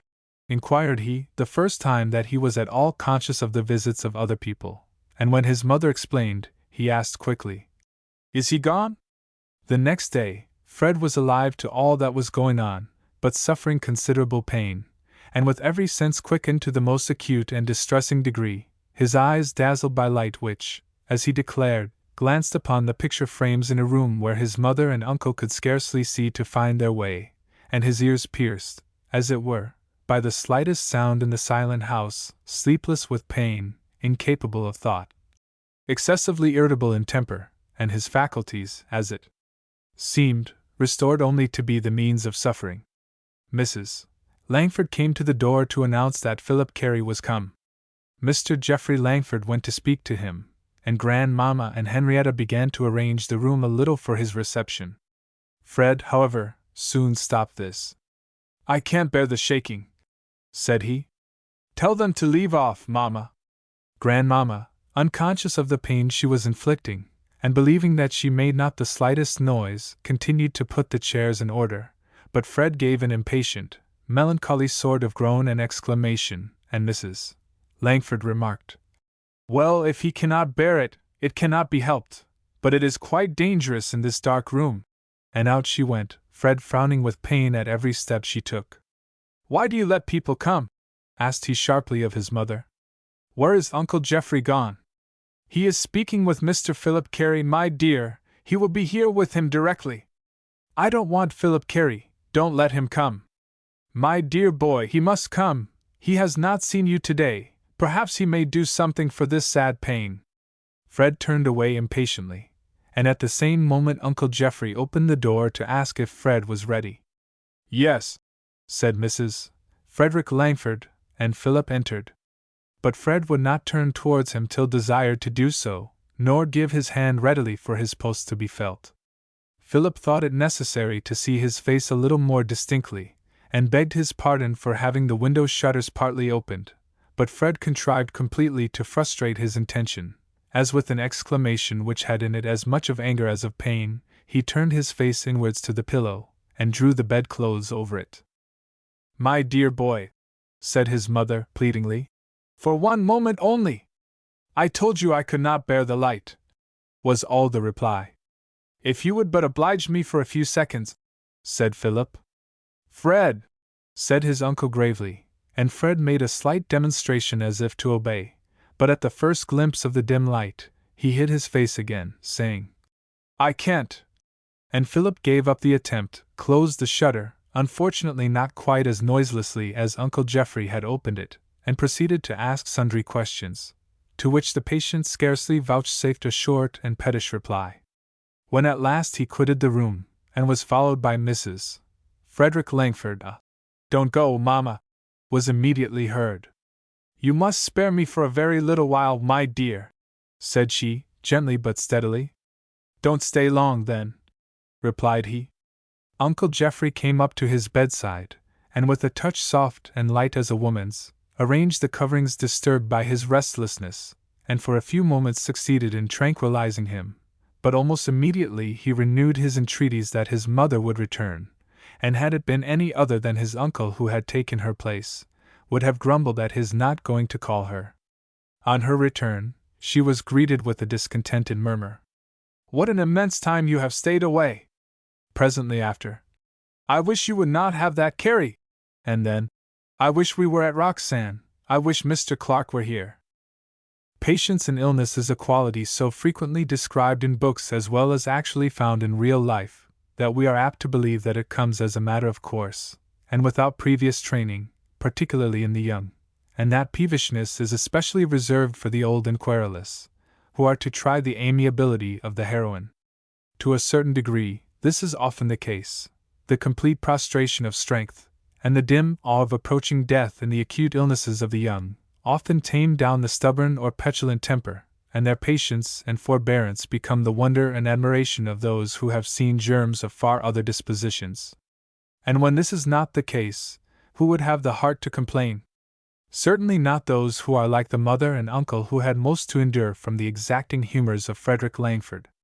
High spirits, excellent health, a certain degree of gentleness of character, and a home where, though he was not overindulged, there was little to ruffle him, all had hitherto combined to make him appear one of the most amiable good-tempered boys that ever existed. But there was no substance in this apparent good quality, it was founded on no real principle of obedience or submission. And when to an habitual spirit of determination to have his own way was superadded the irritability of nerves, which was a part of his illness, when his powers of reflection were too much weakened to endure or comprehend argument, when, in fact, nothing was left to fall back upon but the simple obedience which would have been required in a child, and when that obedience was wanting, what could result but increased discomfort to himself and all concerned? Yes, even as we should lay up a store of prayers against that time when we shall be unable to pray for ourselves, so surely should we lay up a store of habits against the time when we may be unable to think or reason for ourselves.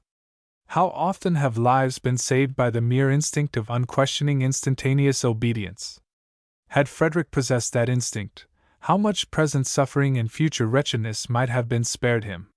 His ideas were as yet too disconnected for him to understand or bear in mind that he was subjecting his mother to excessive fatigue, but the habit of submission would have led him to bear her absence patiently, instead of perpetually interrupting even the short repose which she would now and then be persuaded to seek on the sofa.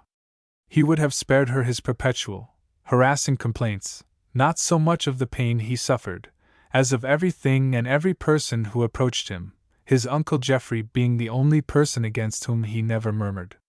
Nor would he have rebelled against measures to which he was obliged to submit in the end, after he had distressed every one and exhausted himself by his fruitless opposition.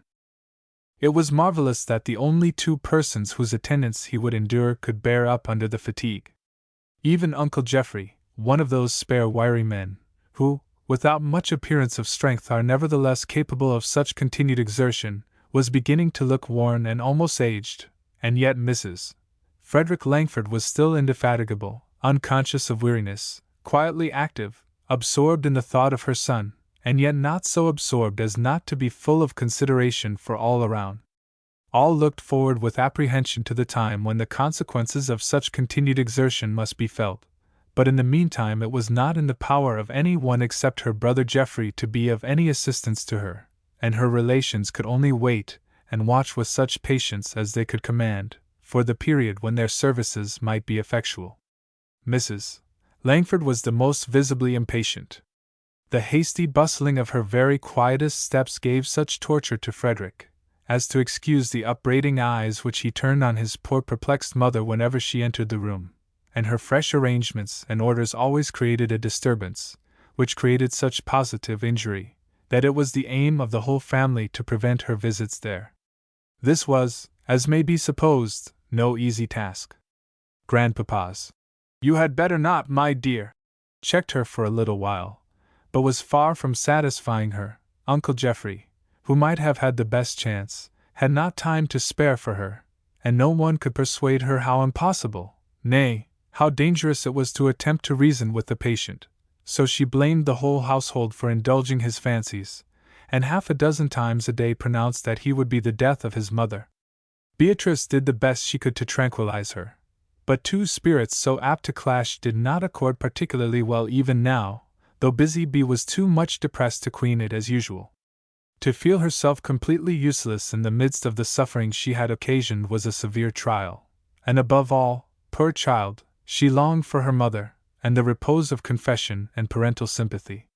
She saw her father only at meal times. She was anxious and uneasy at his worn looks, and even he could not be all that her mother was.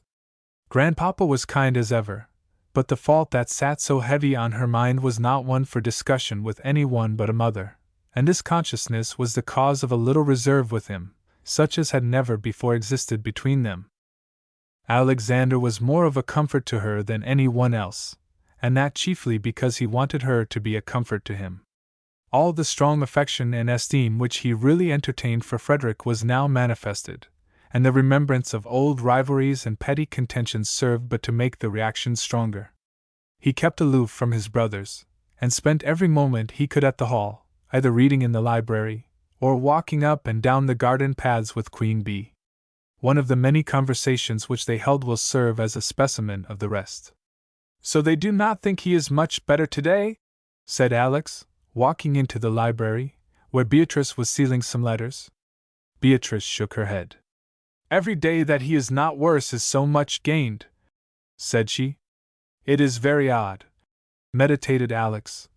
"I suppose the more heads have in them, the easier it is to knock them." Beatrice smiled. "Thick skulls are proverbial, you know, Alex." "Well, I really believe it is right. Look, Bee," and he examined his own face in the glass over the chimney. "There, do you see a little bit of a scar under my eyebrow? There. Well, that was where I was knocked over by a cricket ball last half, pretty much harder than poor Fred could have come against the ground. But what harm did it do me? Why, everything spun round with me for 5 minutes or so, and I had a black eye enough to have scared you, but I was not a bit the worse otherwise. Poor Fred, he was quite frightened for me, I believe, for the first thing I saw was him, looking all green and yellow, standing over me, and so I got up and laughed at him for thinking I could care about it. That was the worst of it. I wish I had not been always set against him. I would give anything now. Well, but Alex, I don't understand. You were very good friends at the bottom, after all. You can't have anything really to repent of towards him." "Oh, haven't I though?" was the reply. "It was more the other fellow's doing than my own, to be sure, and yet, after all, it was worse, knowing all about him as I did. But somehow, every one, Grandmamma and all of you, had been preaching up to me all my life that Cousin Fred was to be such a friend of mine. And then when he came to school, there he was, a fellow with a pink and white face, like a girl's, and that did not even know how to shy a stone, and cried for his mamma. Well, I wish I could begin it all over again." "But do you mean that he was really what you call a Miss Molly?" "Who said so?" "No, not a bit of it," said Alex. "No one thought so in reality, though it was a good joke to put him in a rage, and pretend to think that he could not do anything. Why, it took a dozen times more spirit for him to be first in everything than for me, who had been knocked about all my life. And he was up to anything, to anything. The matches at football will be good for nothing now. I am sure I shan't care if we do win." "And the prize?" said Beatrice. "The scholarship." "I have no heart to try for it now. I would not, if Uncle Geoffrey had not a right to expect it of me. Let me see, if Fred is well by the summer, why then, hurrah! Really, Queenie, he might get it all up in no time, clever fellow as he is, and be first after all. Don't you think so?" Queen Bee shook her head. "They say he must not read or study for a very long time," said she. "Yes, but 6 months, a whole year is an immense time," said Alex. "Oh yes, he must be. Reading does not cost him half the trouble it does other people, and his verses, they never fail, never except when he is careless, and the sure way to prevent that is to run him up for time." "That is right. Why there!" exclaimed Alex joyfully. "I do believe this is the very best thing for his success." Beatrice could not help laughing, and Alex immediately sobered down as the remembrance crossed him, that if Fred were living a week hence, they would have great reason to be thankful. "Ah," They will all of them be sorry enough to hear of this, proceeded he.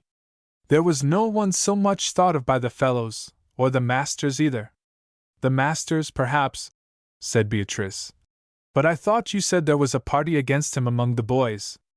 Oh, nonsense! It was only a set of stupid louts who, just because they had pudding heads themselves, chose to say that I did better without all his reading and Italian, and music, and stuff, and I was foolish enough to let them go on, though I knew all the time it was nothing but chaff. I shall let them all know what fools they were for their pains, as soon as I go back. Why, Queenie, you, who only know Fred at home, you have not the slightest notion what a fellow he is. I'll just tell you one story of him.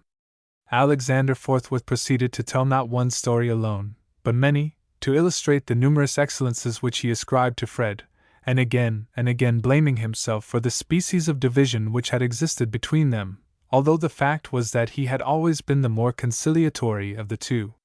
Little did he guess, good, simple-hearted fellow, that each word was quite as much, or more, to his credit, as to Frederick's, but Beatrice well appreciated them, and felt proud of him. These talks were her chief comfort, and always served to refresh her, if only by giving her the feeling that someone wanted her, and not that the only thing she could do for anybody was the sealing of the letters which her father, whose eyes were supposed to be acquiring the power of those of cats, contrived to write in the darkness of Fred's room. She thought she could have borne everything excepting Henrietta's coldness, which still continued, not from intentional unkindness or unwillingness to forgive, but simply because Henrietta was too much absorbed in her own troubles to realize to herself the feelings which she wounded. Her Uncle Geoffrey had succeeded in awakening her consideration for her mother, but with her and Fred it began and ended, and when outside the sick room, she seemed not to have a thought beyond a speedy return to it. She seldom or never left it, except at mealtimes, or when her grandfather insisted on her taking a walk with him, as he did almost daily. Then he walked between her and Beatrice, trying in vain to arouse her to talk, and she, replying as shortly as possible when obliged to speak, left her cousin to sustain the conversation.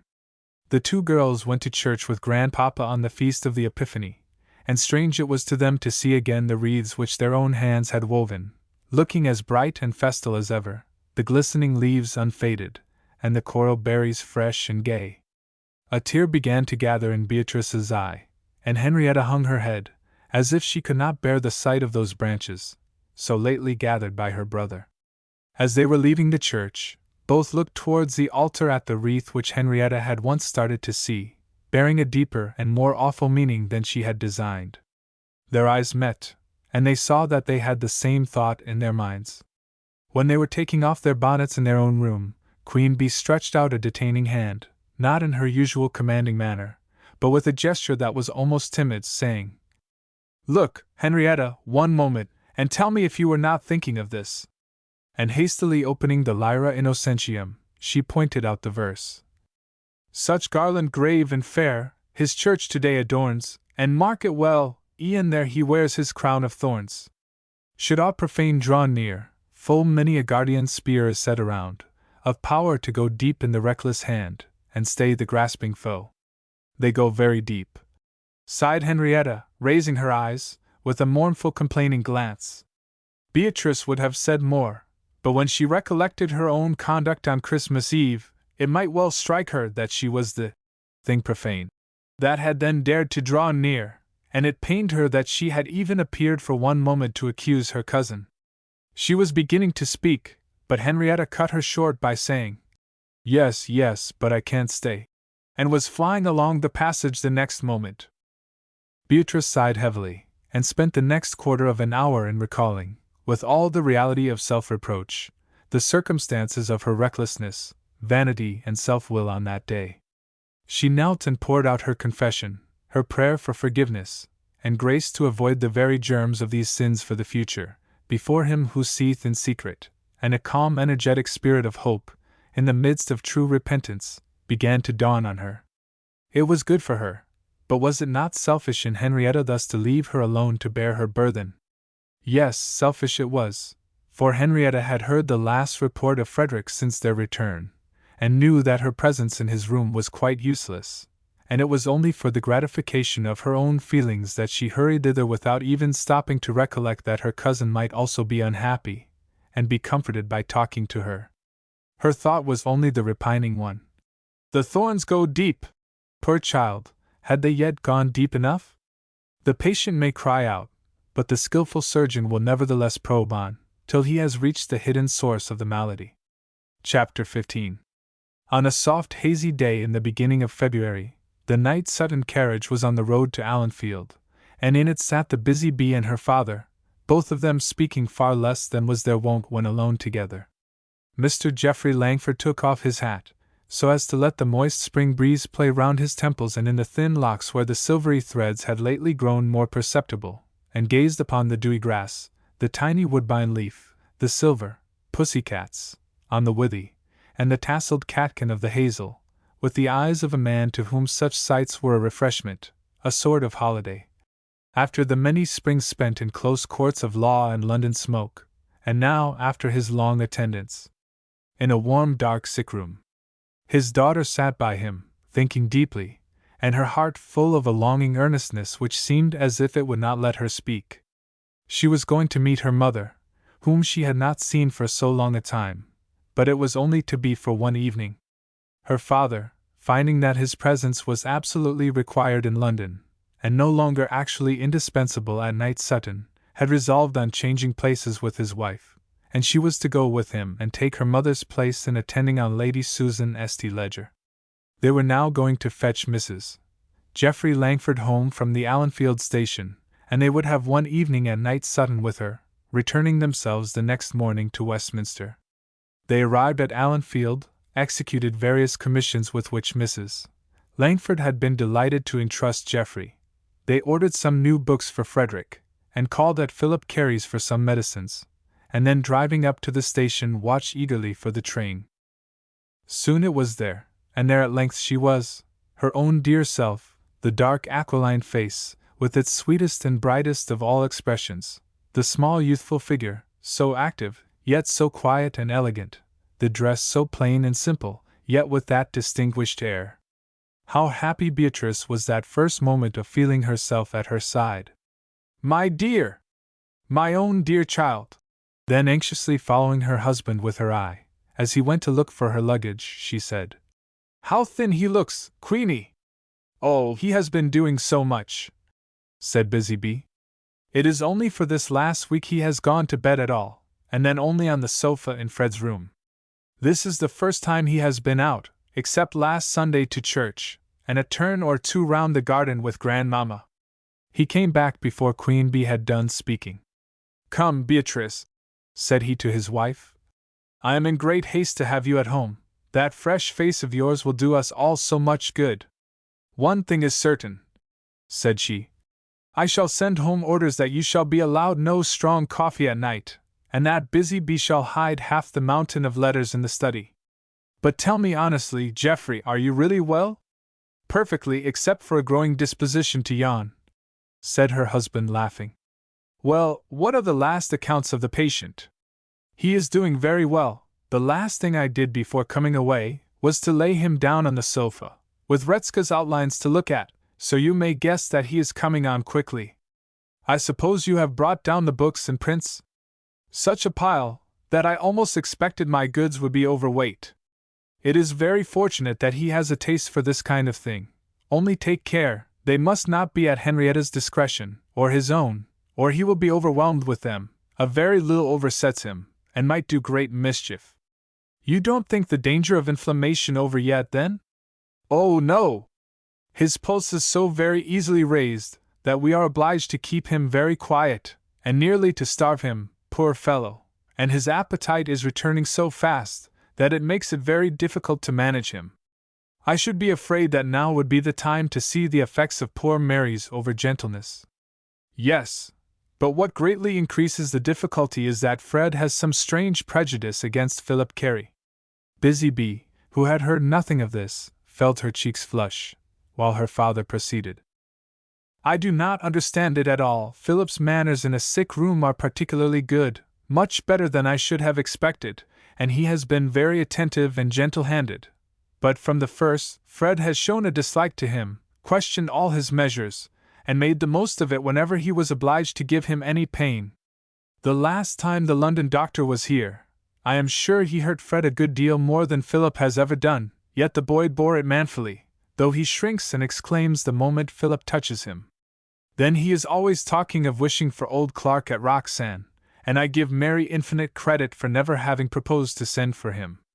I used to think she had great faith in the old man, but I believe it was only her mother. Of course it was. It is only when Mary has to act alone that you really are obliged to perceive all her excellent sense and firmness, and I am very glad that you should be convinced now and then, that in nothing but her fears, poor thing, has she anything of the spoiling mamma about her. As if I did not know that, said he, smiling. And so she would not yield to this fancy? Very wise indeed. But I should like to know the reason of this dislike on Fred's part. Have you ever asked him?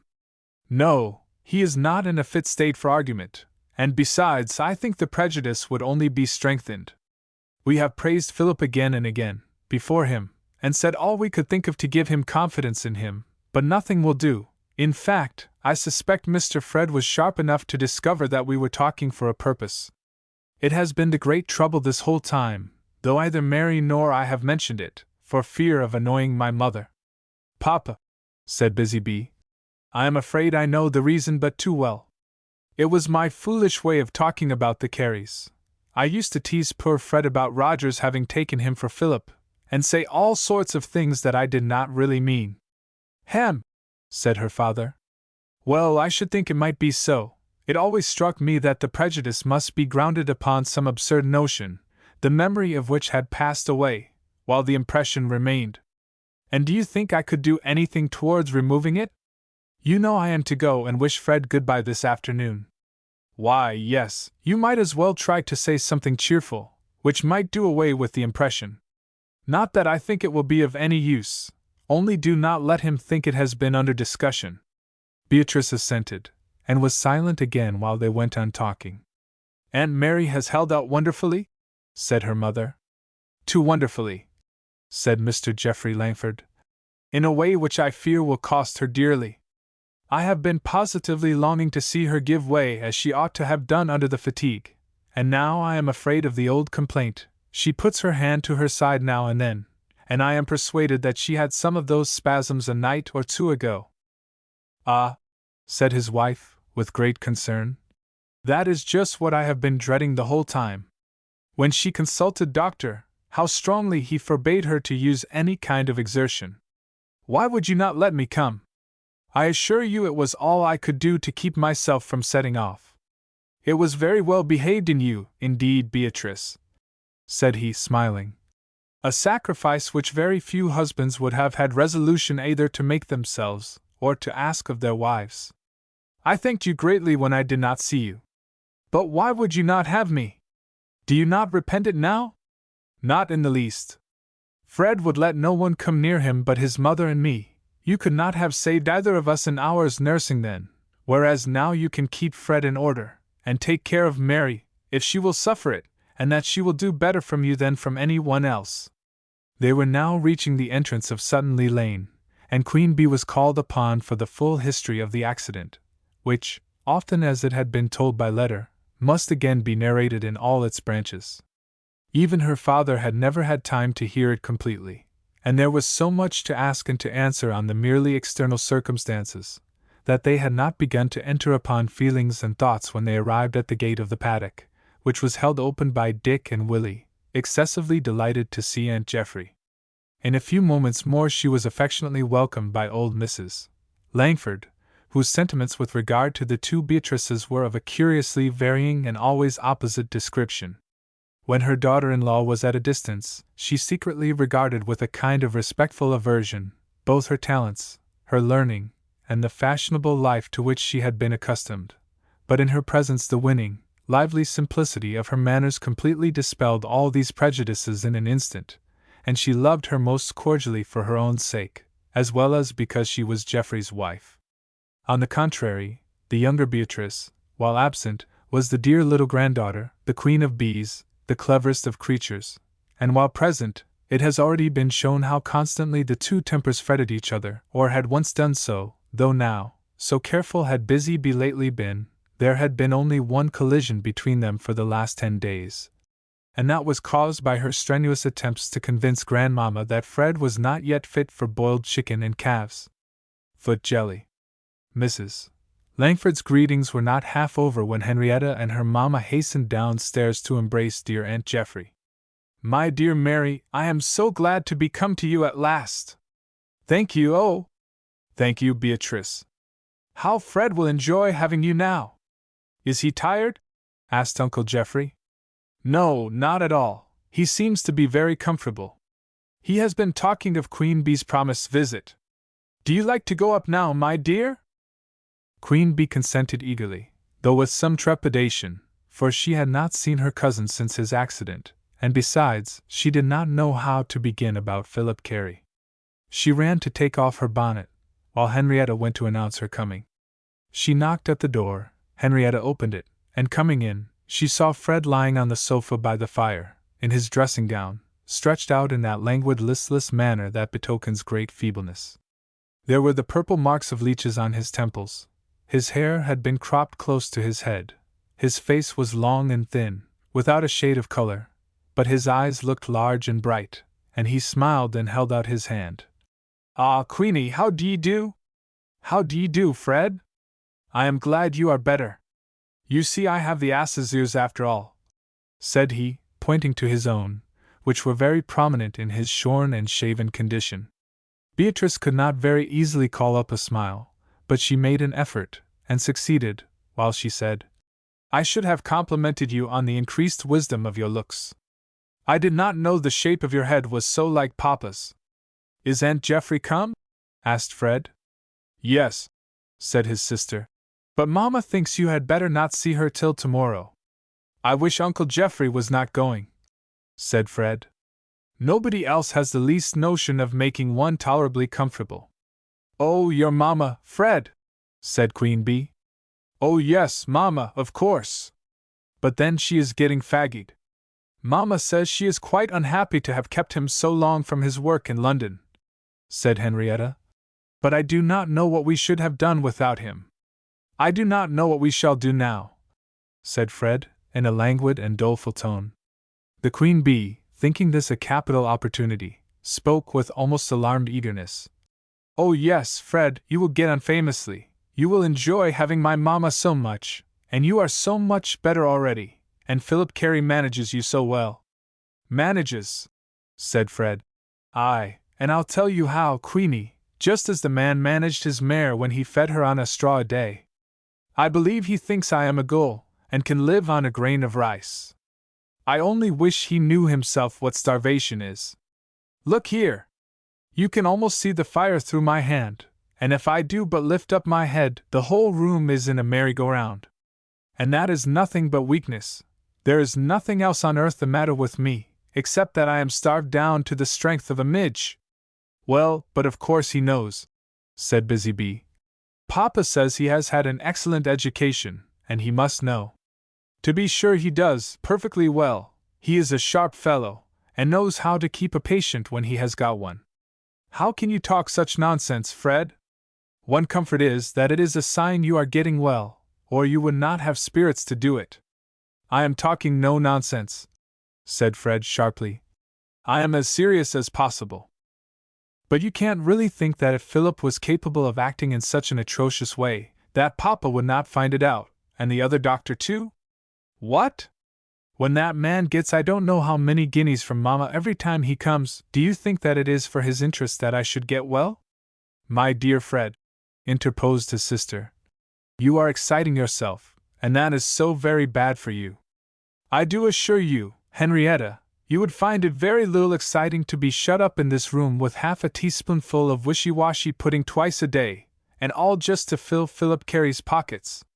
Now, there was old Clark at Roxane, he had some feeling for one, poor old fellow, but this man, not the slightest compunction has he, and I am ready to kick him out of the room when I hear that silky voice of his trying to be genteel, and condoling, and those boots, oh! Busy Bee! Those boots! Whenever he makes a step, I always hear them say, 'Oh, what a pretty fellow I am!' You seem to be very merry here, my dears," said Aunt Mary, coming in. "But I am afraid you will tire yourself, Freddie. I heard your voice even before I opened the door." Fred was silent, a little ashamed, for he had sense enough not absolutely to believe all that he had been saying, and his mother, sitting down, began to talk to the visitor. "Well, my little queen, we have seen very little of you of late, but we shall be very sorry to lose you. I suppose your mamma will have all your letters, and Henrietta must not expect any, but we shall want very much to know how you get on with Aunt Susan and her little dog." "Oh, very well, I dare say," said Beatrice, rather absently, for she was looking at her aunt's delicate fragile form, and thinking of what her father had been saying. "And Queenie," continued her aunt earnestly, "you must take great care of your papa, make him rest, and listen to your music, and read story books instead of going back to his work all the evening." "To be sure I shall, Aunt Mary, as much as I possibly can." "But Bee," said Fred, "you don't mean that you are going to be shut up with that horrid Lady Susan all this time? Why don't you stay here, and let her take care of herself?" "Mamma would not like that, and besides, to do her justice, she is really ill, Fred," said Beatrice. "It is too bad, now I am just getting better, if they would let me, I mean," said Fred. "Just when I could enjoy having you, and now there you go off to that old woman. It is a downright shame." "So it is, Fred," said Queen Bee gaily, but not coquettishly, as once she would have answered him. "A great shame in you not to have learned to feel for other people, now you know what it is to be ill yourself." "That is right, Bee," said Aunt Mary, smiling. "Tell him he ought to be ashamed of having monopolized you all so long, and spoilt all the comfort of your household. I am sure I am," added she, her eyes filling with tears, as she affectionately patted Beatrice's hand. Queen Bee's heart was very full, but she knew that to give way to the expression of her feelings would be hurtful to Fred, and she only pressed her aunt's long thin fingers very earnestly, and turned her face to the fire, while she struggled down the rising emotion. There was a little silence, and when they began to talk again, it was of the engravings at which Fred had just been looking. The visit lasted till the dressing bell rang, when Beatrice was obliged to go, and she shook hands with Fred, saying cheerfully, "Well, goodbye, I hope you will be better friends with the doctors next time I see you." "Never will I like 1 inch of a doctor, never!" repeated Fred, as she left the room, and ran to snatch what moments she could with her mamma in the space allowed for dressing. Grandmamma was happy that evening, for, except poor Frederick's own place, there were no melancholy gaps at the dinner table. He had Bennett to sit with him, and besides there was within call the confidential old manservant, who had lived so many years at Roxane, and in whom both Fred and his mother placed considerable dependence. Everything looked like recovery. Mrs. Frederick Langford came down and talked and smiled like her own sweet self. Mrs. Geoffrey Langford was ready to hear all the news. Old Mr. Langford was quite in spirits again. Henrietta was bright and lively. The thought of long days in London with Lady Susan, and of long evenings with no mamma, and with Papa either writing or at his chambers, began from force of contrast to seem doubly like banishment to poor little Queen Bee. But whatever faults she had, she was no repiner. "I deserve it," said she to herself, "and surely I ought to bear my share of the trouble my wilfulness has occasioned. Besides, with even one little bit of Papa's company I am only too well off." So she smiled, and answered Grandpapa in her favorite style, so that no one would have guessed from her demeanor that a task had been imposed upon her which she so much disliked, and in truth her thoughts were much more on others than on herself. She saw all hopeful and happy about Fred, and as to her aunt, when she saw her as usual with all her playful gentleness, she could not think that there was anything seriously amiss with her, or if there was, Mamma would find out and set it all to rights. Then how soothing and comforting, now that the first acute pain of remorse was over, was that affectionate kindness, which, in every little gesture and word, Aunt Mary had redoubled to her ever since the accident. Fred was all this time lying on his sofa, very glad to rest after so much talking, weak, dizzy, and languid, and throwing all the blame of his uncomfortable sensations on Philip Carey and the starvation system, but still, perhaps, not without thoughts of a less discontented nature, for when Mr. Geoffrey Langford came to help him to bed, he said, as he watched the various arrangements his uncle was for the last time sedulously making for his comfort, "Uncle Geoffrey, I ought to thank you very much. I am afraid I have been a great plague to you." Perhaps Fred did not say this in all sincerity, for any one but Uncle Geoffrey would have completely disowned the plaguing, and he fully expected him to do so, but his uncle had a stern regard for truth, coupled with a courtesy which left it no more harshness than was salutary. "Anything for your good, my dear sir," said he, with a smile. "You are welcome to plague me as much as you like, only remember that your mamma is not quite so tough." "Well, I do try to be considerate about her," said Fred. "I mean to make her rest as much as possible. Henrietta and I have been settling how to save her." "You could save her more than all, Fred, if you would spare her discussions." Fred held his tongue, for though his memory was rather cloudy about the early part of his illness, he did remember having seen her look greatly harassed one day lately when he had been arguing against Philip Carey. Uncle Geoffrey proceeded to gather up some of the outlines which Henrietta had left on the sofa. "I like those very much," said Fred, "especially the fight with the dragon." "You know Schiller's poem on it?" said Uncle Geoffrey. "Yes, Henrietta has it in German." "Well, it is what I should especially recommend to your consideration. I am afraid it will be long enough before I am able to go out on a dragon-killing expedition," said Fred, with a weary, helpless sigh. "Fight the dragon at home, then, Freddy. Now is the time for—" "There is very little hasty putting in the case," said Fred, rather disconsolately, and at the same time rather drolly, and with a sort of resolution of this kind. "I will try then. I will not bother mamma, let that Carey serve me as he may. I will not make a fuss, if I can help it, unless he is very unreasonable indeed, and when I get well I will submit to be coddled in an exemplary manner. I only wonder when I shall feel up to anything again. Oh, what a nuisance it is to have this swimming head and aching knees, all by the fault of that Carey." Uncle Geoffrey said no more, for he thought a hint often was more useful than a lecture, even if Fred had been in a state for the latter, and besides he was in greater request than ever on this last evening, so much so that it seemed as if no one was going to spare him even to have half an hour's talk with his wife. He did find the time for this at last, however, and his first question was, "What do you think of the little bee?" "I think with great hope, much more satisfactorily than I have been able to do for some time past," was the answer. "Poor child, she has felt it very deeply," said he. "I have been grieved to have so little time to bestow on her. I am disposed to think," said Mrs. Geoffrey Langford thoughtfully, "that it was the best thing for her to be thrown on herself. Too much talk has always been the mischief with her, as with many another only child, and it struck me today as a very good sign that she said so little. There was something very touching in the complete absence of moralizing today. None of her sensible sayings," said her father, with a gratified though a grave smile. "It was perfectly open confession, and yet with no self in it. Ever since the accident there has been a staidness and sedateness about her manner which seemed like great improvement, as far as I have seen. And when it was proposed for her to go to Lady Susan, I was much pleased with her. She was so simple. 'Very well,' she said, 'I hope I shall be able to make her comfortable. No begging off, no heroism. And really, Beatrice, don't you think we could make some other arrangement? It is too great a penance for her, poor child. Lady Susan will do very well, and I can have an eye to her. I am much inclined to leave the poor little queen here with you.' 'No, no, Geoffrey,' said his wife. 'That would never do. I do not mean on my aunt's account, but on the busy bees, I am sure, wish it as we may.' And the tears were in her eyes. 'This is no time for even the semblance of neglecting a duty for her sake.' 'Not so much hers as yours,' said Mr. Geoffrey Langford.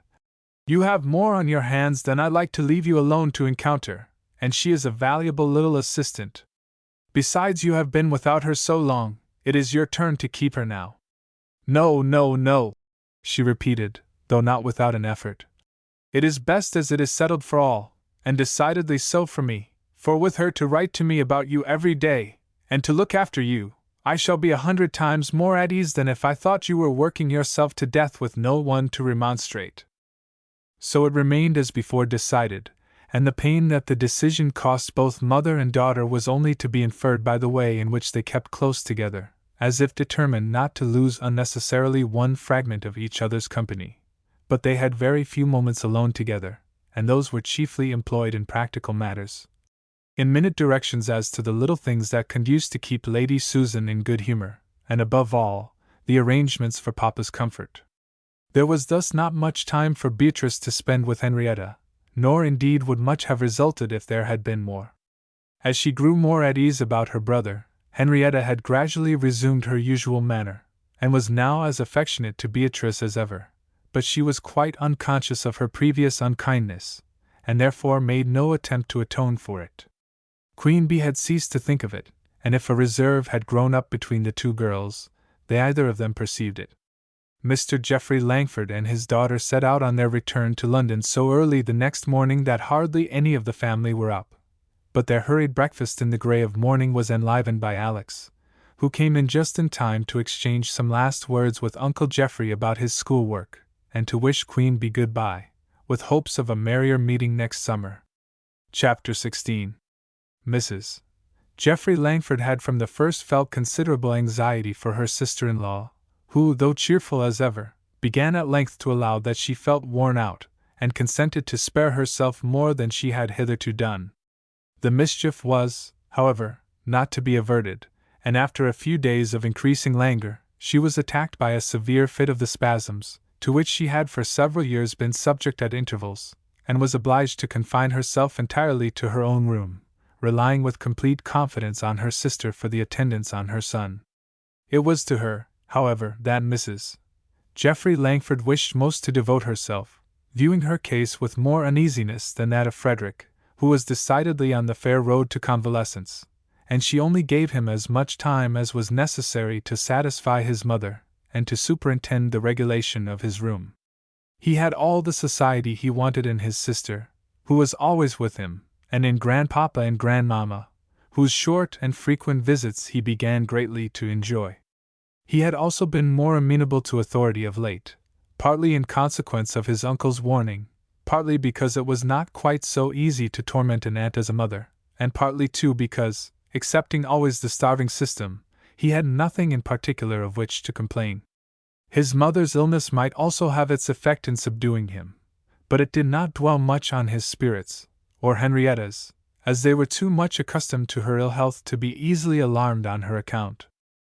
It was the last day of the holidays, and Alexander was to come late in the afternoon, Fred's best time in the day, to take his leave.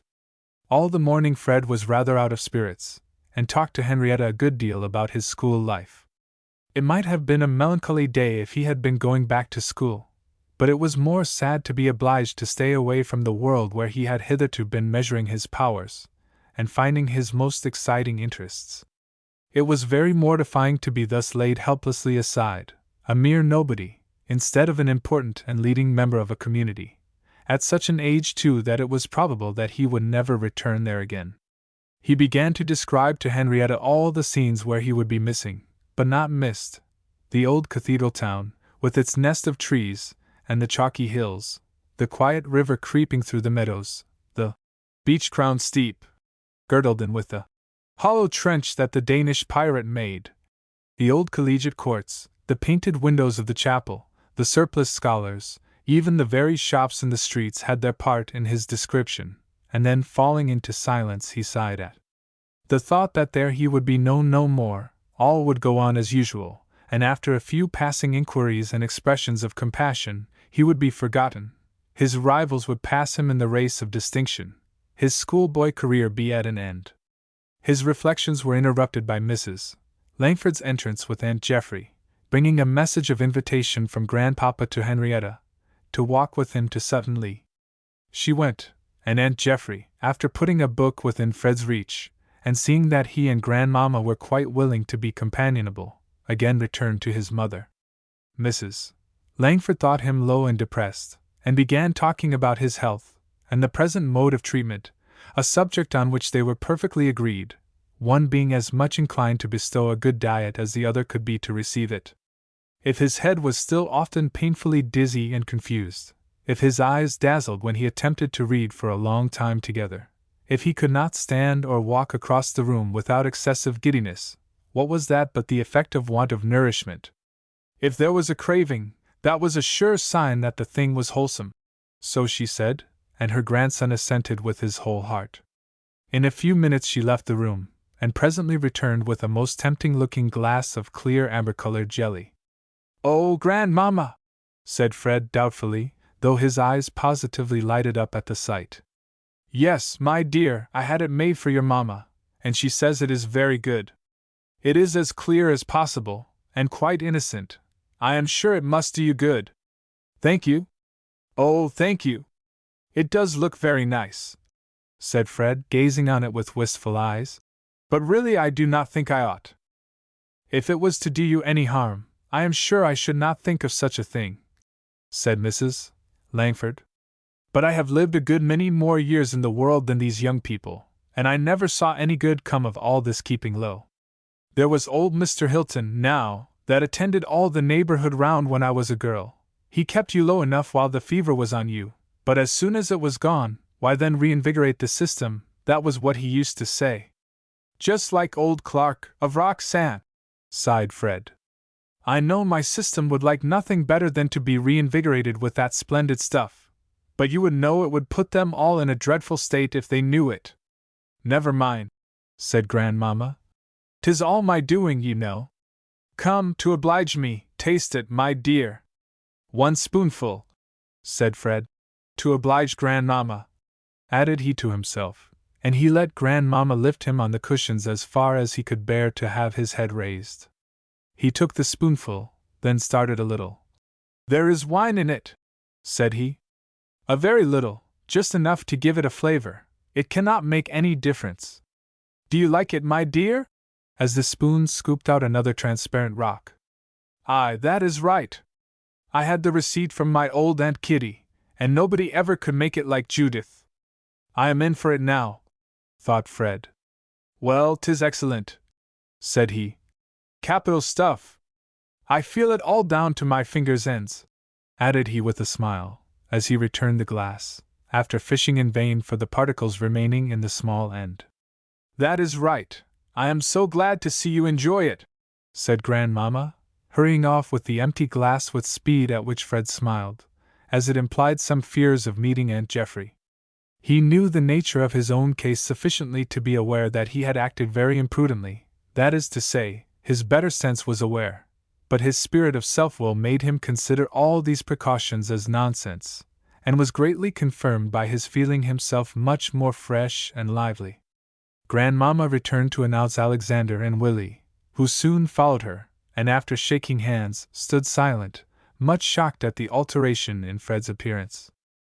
This impression, however, soon passed off, as Fred began to talk over school affairs in a very animated manner, sending messages to his friends, discussing the interests of the coming half-year, the games, the studies, the employments, Alex lamenting Fred's absence, engaging to write, undertaking numerous commissions, and even prognosticating his speedy recovery, and attainment of that cynosure, the prize.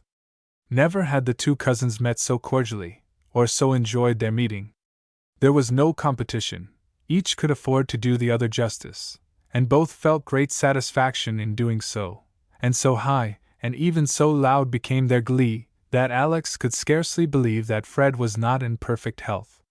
At last Aunt Jeffrey came to put an end to it, and finding Fred so much excited, she made Alex bring his blunt honest farewells and good wishes to a speedy conclusion, desired Fred to lie quiet and rest, and sat down herself to see that he did so. Fred could not easily be brought to repose. He went on talking fast and eagerly in praise of Alex, and in spite of her complete assent, he went on more and more vehemently, just as if he was defending Alex from someone who wanted to detract from his merits. She tried reading to him, but he grew too eager about the book, and at last she rather advanced the time for dressing for dinner, both for herself and Henrietta, and sent Bennet to sit with him, hoping thus perforce to reduce him to a quiescent state. He was by this means a little calmed for the rest of the evening, but so wakeful and restless a night ensued, that he began to be alarmed, and fully came to the conclusion that Philip Carey was in the right after all. Towards morning, however, a short sleep visited him, and he awoke at length quite sufficiently refreshed to be self-willed as ever, and, contrary to advice, insisted on leaving his bed at his usual hour. Philip Carey came at about 12 o'clock, and was disappointed as well as surprised to find him so much more languid and uncomfortable, as he could not help allowing that he felt. His pulse, too, was unsatisfactory, but Philip thought the excitement of the interview with Alex well accounted for the sleepless night, as well as for the exhaustion of the present day, and Fred persuaded himself to believe so too. Henrietta did not like to leave him today, but she was engaged to take a ride with Grandpapa, who felt as if the little Mary of years long gone by was restored to him, when he had acquired a riding companion in his granddaughter. Mrs. Langford undertook to sit with Fred and Mrs. Geoffrey Langford, who had been at first afraid that she would be too bustling a nurse for him just now, seeing that he was evidently impatient to be left alone with her, returned to Mrs. Frederick Langford, resolving, however, not to be long absent. In that interval Mrs. Langford brought in the inviting glass, and Fred, in spite of his good sense, could not resist it. Perhaps the recent irritation of Philip's last visit made him more willing to act in opposition to his orders. At any rate, he thought of little save of swallowing it before Aunt Geoffrey should catch him in the fact, in which he succeeded, so that Grandmamma had time to get the telltale glass safely into the store closet just as Mrs. Frederick Langford's door was opened at the other end of the passage. Fred's sofa cushions were all too soft or too hard that afternoon, too high or too low.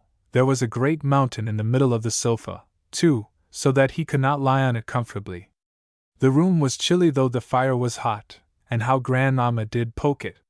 Fred thought she did nothing else the whole afternoon, and there was a certain concluding shovel that she gave to the cinders, that very nearly put him in a passion. Nothing would make him comfortable till Henrietta came in, and it seemed very long before he heard the paddock gate and the horses' feet upon the gravel. Then he grew very much provoked because his sister went first to her mamma's room, and it was Grandpapa who came to him full of a story of Henrietta's good management of her horse when they suddenly met the hounds in a narrow lane. In she came, at last, in her habit, her hair hanging loosely round her face, her cheeks and eyes lighted up by the exercise, and some early primroses in her hand, begging his pardon for having kept him waiting, but saying she thought he did not want her directly, as he had Grandpapa. Nevertheless he scolded her, ordered her specimens of the promise of spring out of the room on an accusation of their possessing a strong scent, made her make a complete revolution on his sofa, and then insisted on her going on with Niccolo de Lapi, which she was translating to him from the Italian. Warm as the room felt to her in her habit, she sat down directly, without going to take it off, but he was not to be thus satisfied. He found fault with her for hesitating in her translation, and desired her to read the Italian instead. Then she read first so fast that he could not follow, and then so slowly that it was quite unbearable, and she must go on translating. With the greatest patience and sweetest temper she obeyed, only when next he interrupted her to find fault, she stopped and said gently, "Dear Fred, I am afraid you are not feeling so well." "Nonsense! What should make you think so? You think I am cross, I suppose? Well, never mind, I will go on for myself," said he, snatching the book. Henrietta turned away to hide her tears, for she was too wise to vindicate herself. "Are you crying? I am sure I said nothing to cry about. I wish you would not be so silly. If you would only let me go on, dear Fred," said she, thinking that occupying him would be better than arguing. "It is so dark where you are, and I will try to get on better.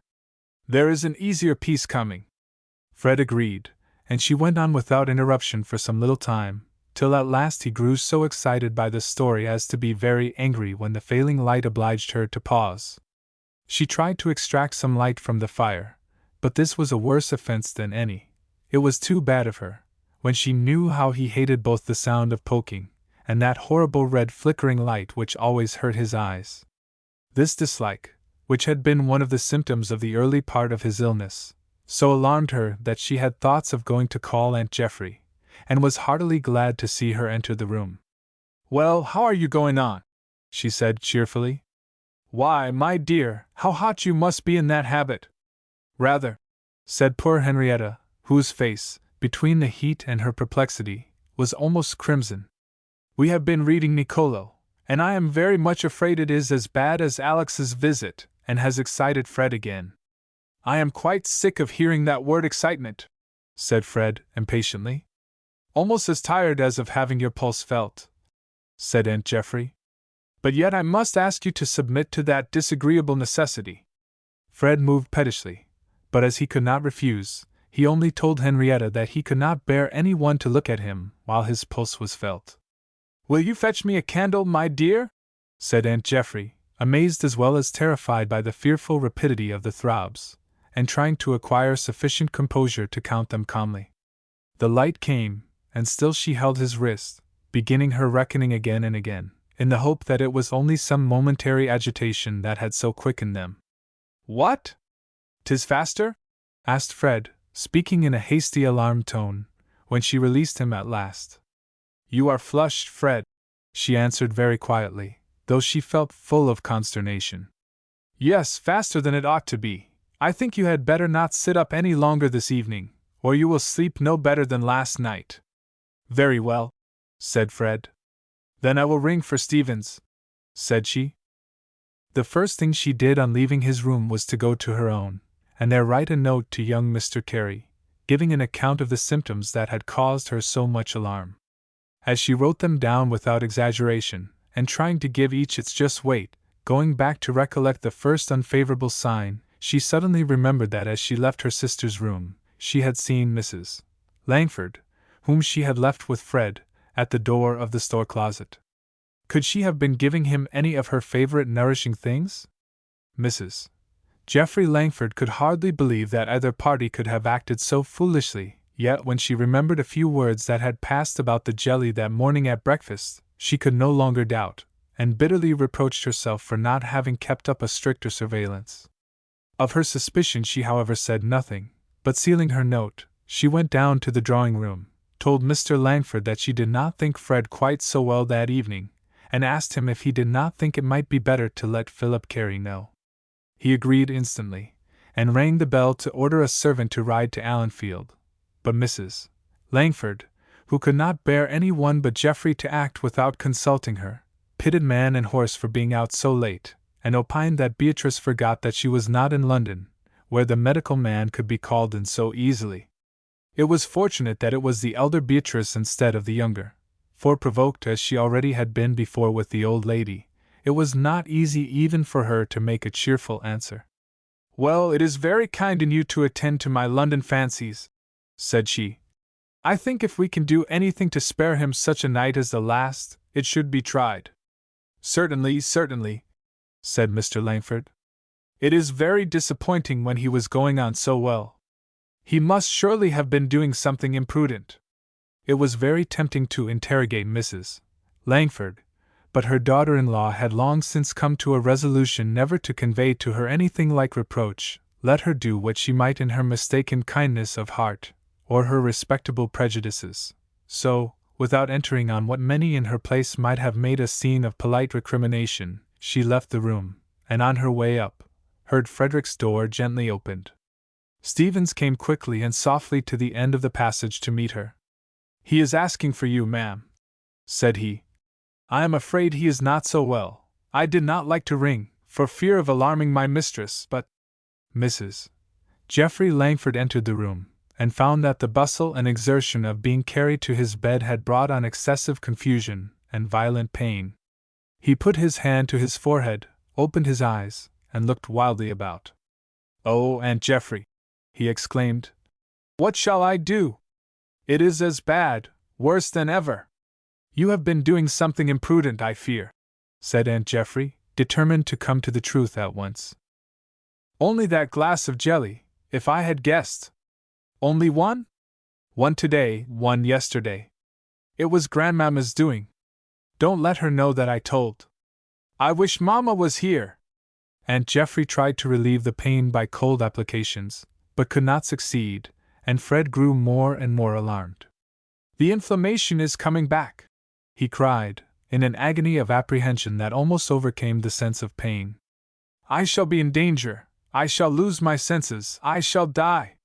Mamma! Oh! Where is Mamma?" "Lie still, my dear Fred," said Mrs.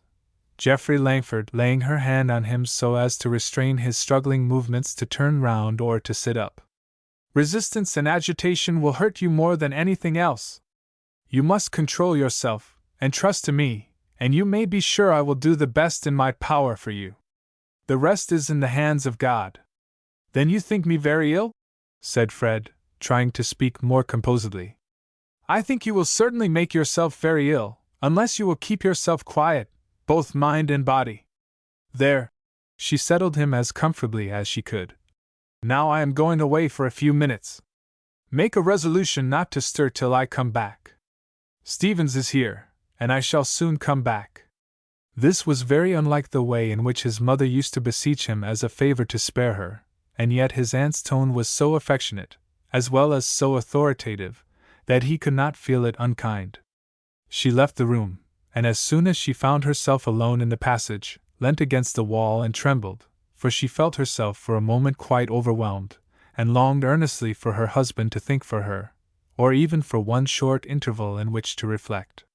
For this, however, there was no time, and with one earnest mental supplication, summoning up her energies, she walked on to the person whom she at that moment most dreaded to see, her sister-in-law. She found her sitting in her armchair, Henrietta with her, both looking very anxious, and she was glad to find her prepared. "What is it?" was the first eager question.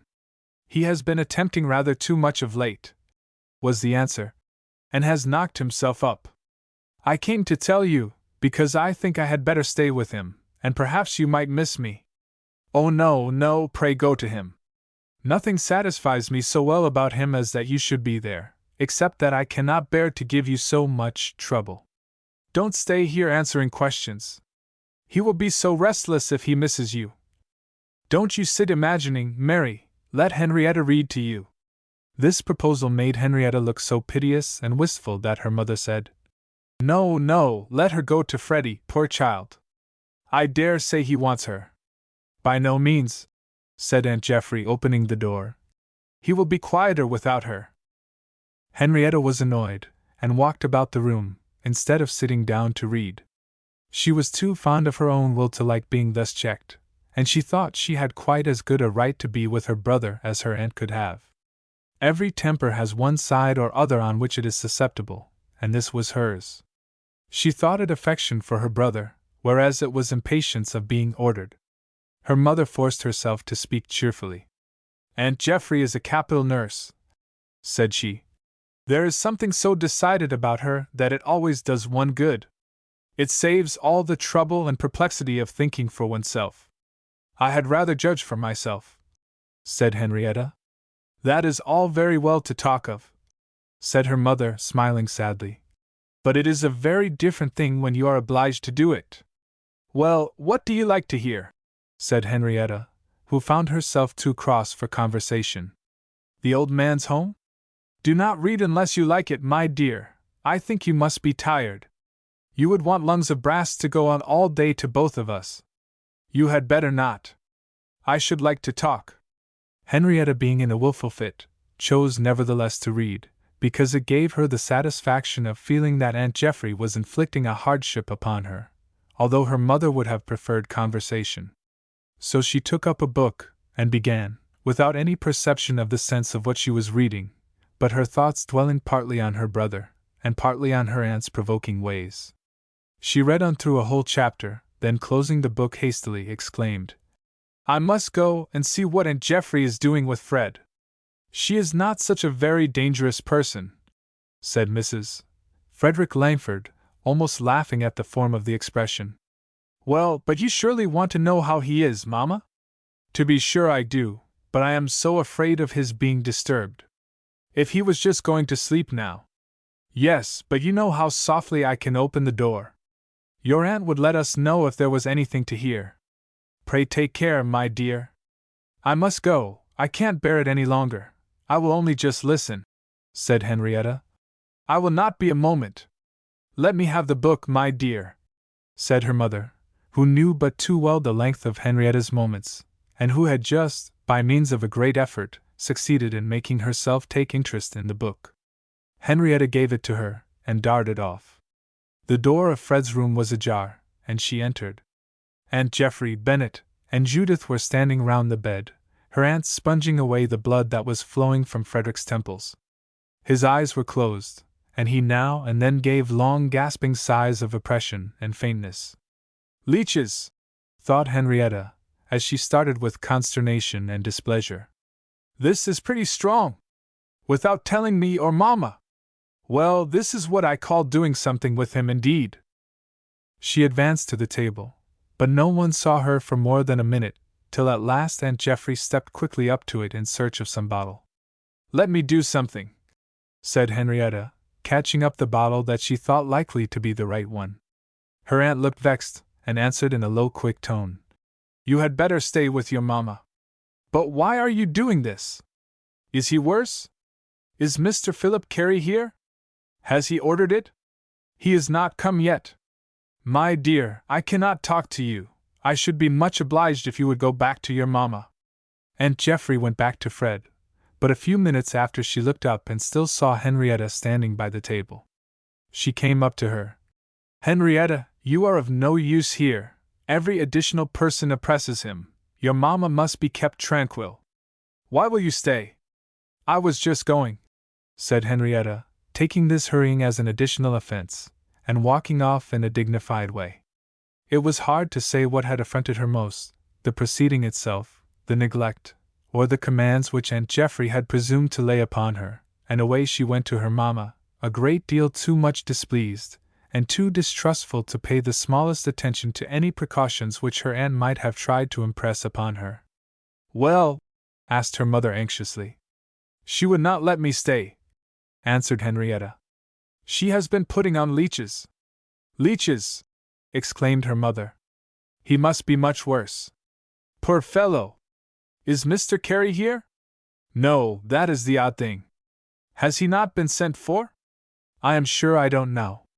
Aunt Geoffrey seems to like to do things in her own way. It must be very bad indeed if she cannot venture to wait for him, said Mrs. Frederick Langford, much alarmed. And never to tell you, said Henrietta. Oh, that was her consideration. She knew how foolishly anxious I should be. I have no doubt that she is doing right. How did he seem to be? Very faint, I thought, said Henrietta. There seemed to be a great deal of bleeding, but Aunt Geoffrey would not let me come near. She knows exactly what to do, said Mrs. Frederick Langford. How well it was that she should be here. Henrietta began to be so fretted at her mother's complete confidence in her aunt, that without thinking of the consequences she tried to argue it away. Aunt Geoffrey is so quick, she does things without half the consideration other people do. And she likes to settle everything. But happily the confiding friendship of a lifetime was too strong to be even harassed for a moment by the petulant suspicions of an angry girl. My dear, if you were not vexed and anxious, I should tell you that you were speaking very improperly of your aunt.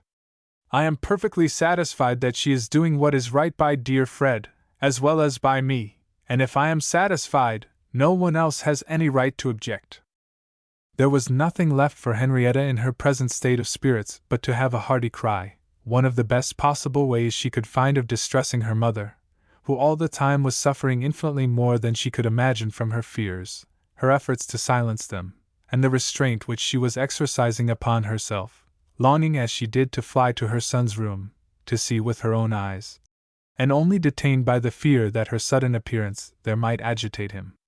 The tears, whatever might be their effect upon her, did Henrietta good, and restored her to something more like her proper senses. She grew rather alarmed, too, when she saw her mamma's pale looks, as she leant back almost exhausted with anxiety and repressed agitation. Mrs. Langford came up to bring them some tea, and she, having little idea of the real state of things, took so encouraging a view as to cheer them both, and her visit did much service at least to Henrietta. Then they heard sounds announcing Philip Carey's arrival, and presently after in came Bennet with a message from Mr. Frederick that he was better, and that his mother was not to be frightened. At last came Aunt Geoffrey, saying, Well, Mary, he is better.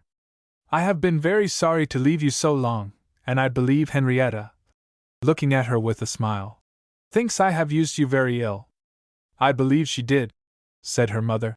But I was sure you would do right. You say he is better? Let me hear. Much better, only. But Mary, you look quite worn out, you should go to bed. Let me hear about him first. And Geoffrey accordingly told the whole history, as, perhaps, every one would not have told it, for one portion of it in some degree justified Henrietta's opinion that she had been doing a great deal on her own responsibility. It had been very difficult to stop the bleeding, and Fred, already very weak, had been so faint and exhausted that she had felt considerable alarm, and was much rejoiced by the arrival of Philip Carey, who had not been at home when the messenger reached his house. Now, however, all was well. He had fully approved all that she had done, and, although she did not repeat this to Mrs. Frederick Langford, had pronounced that her promptitude and energy had probably saved the patient's life. Fred, greatly relieved, had fallen asleep, and she had now come, with almost an equal sense of relief, to tell his mother all that had passed, and ask her pardon. Nay, Beatrice, what do you mean by that?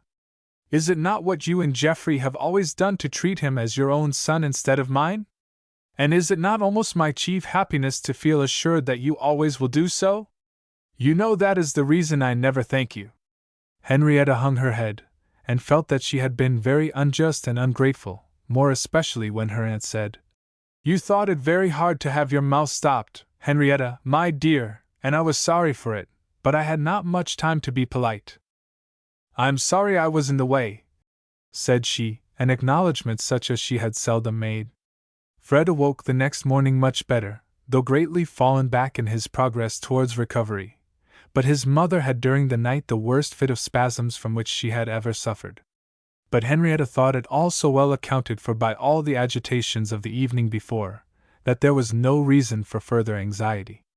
It was a comfort to Aunt Geoffrey, who took it rather more seriously, that she received that morning a letter from her husband concluding, As to the Queen Bee, I have no doubt that you can judge of her frame better from the tone of her letters than from anything I have to tell. I think her essentially improved and improving, and you will think I do not speak without warrant, when I tell you that Lady Susan expressed herself quite warmly respecting her this morning. She continues to imagine that she has the charge of Queen Bee, and not Queen Bee of her, and I think it much that she has been allowed to continue in the belief.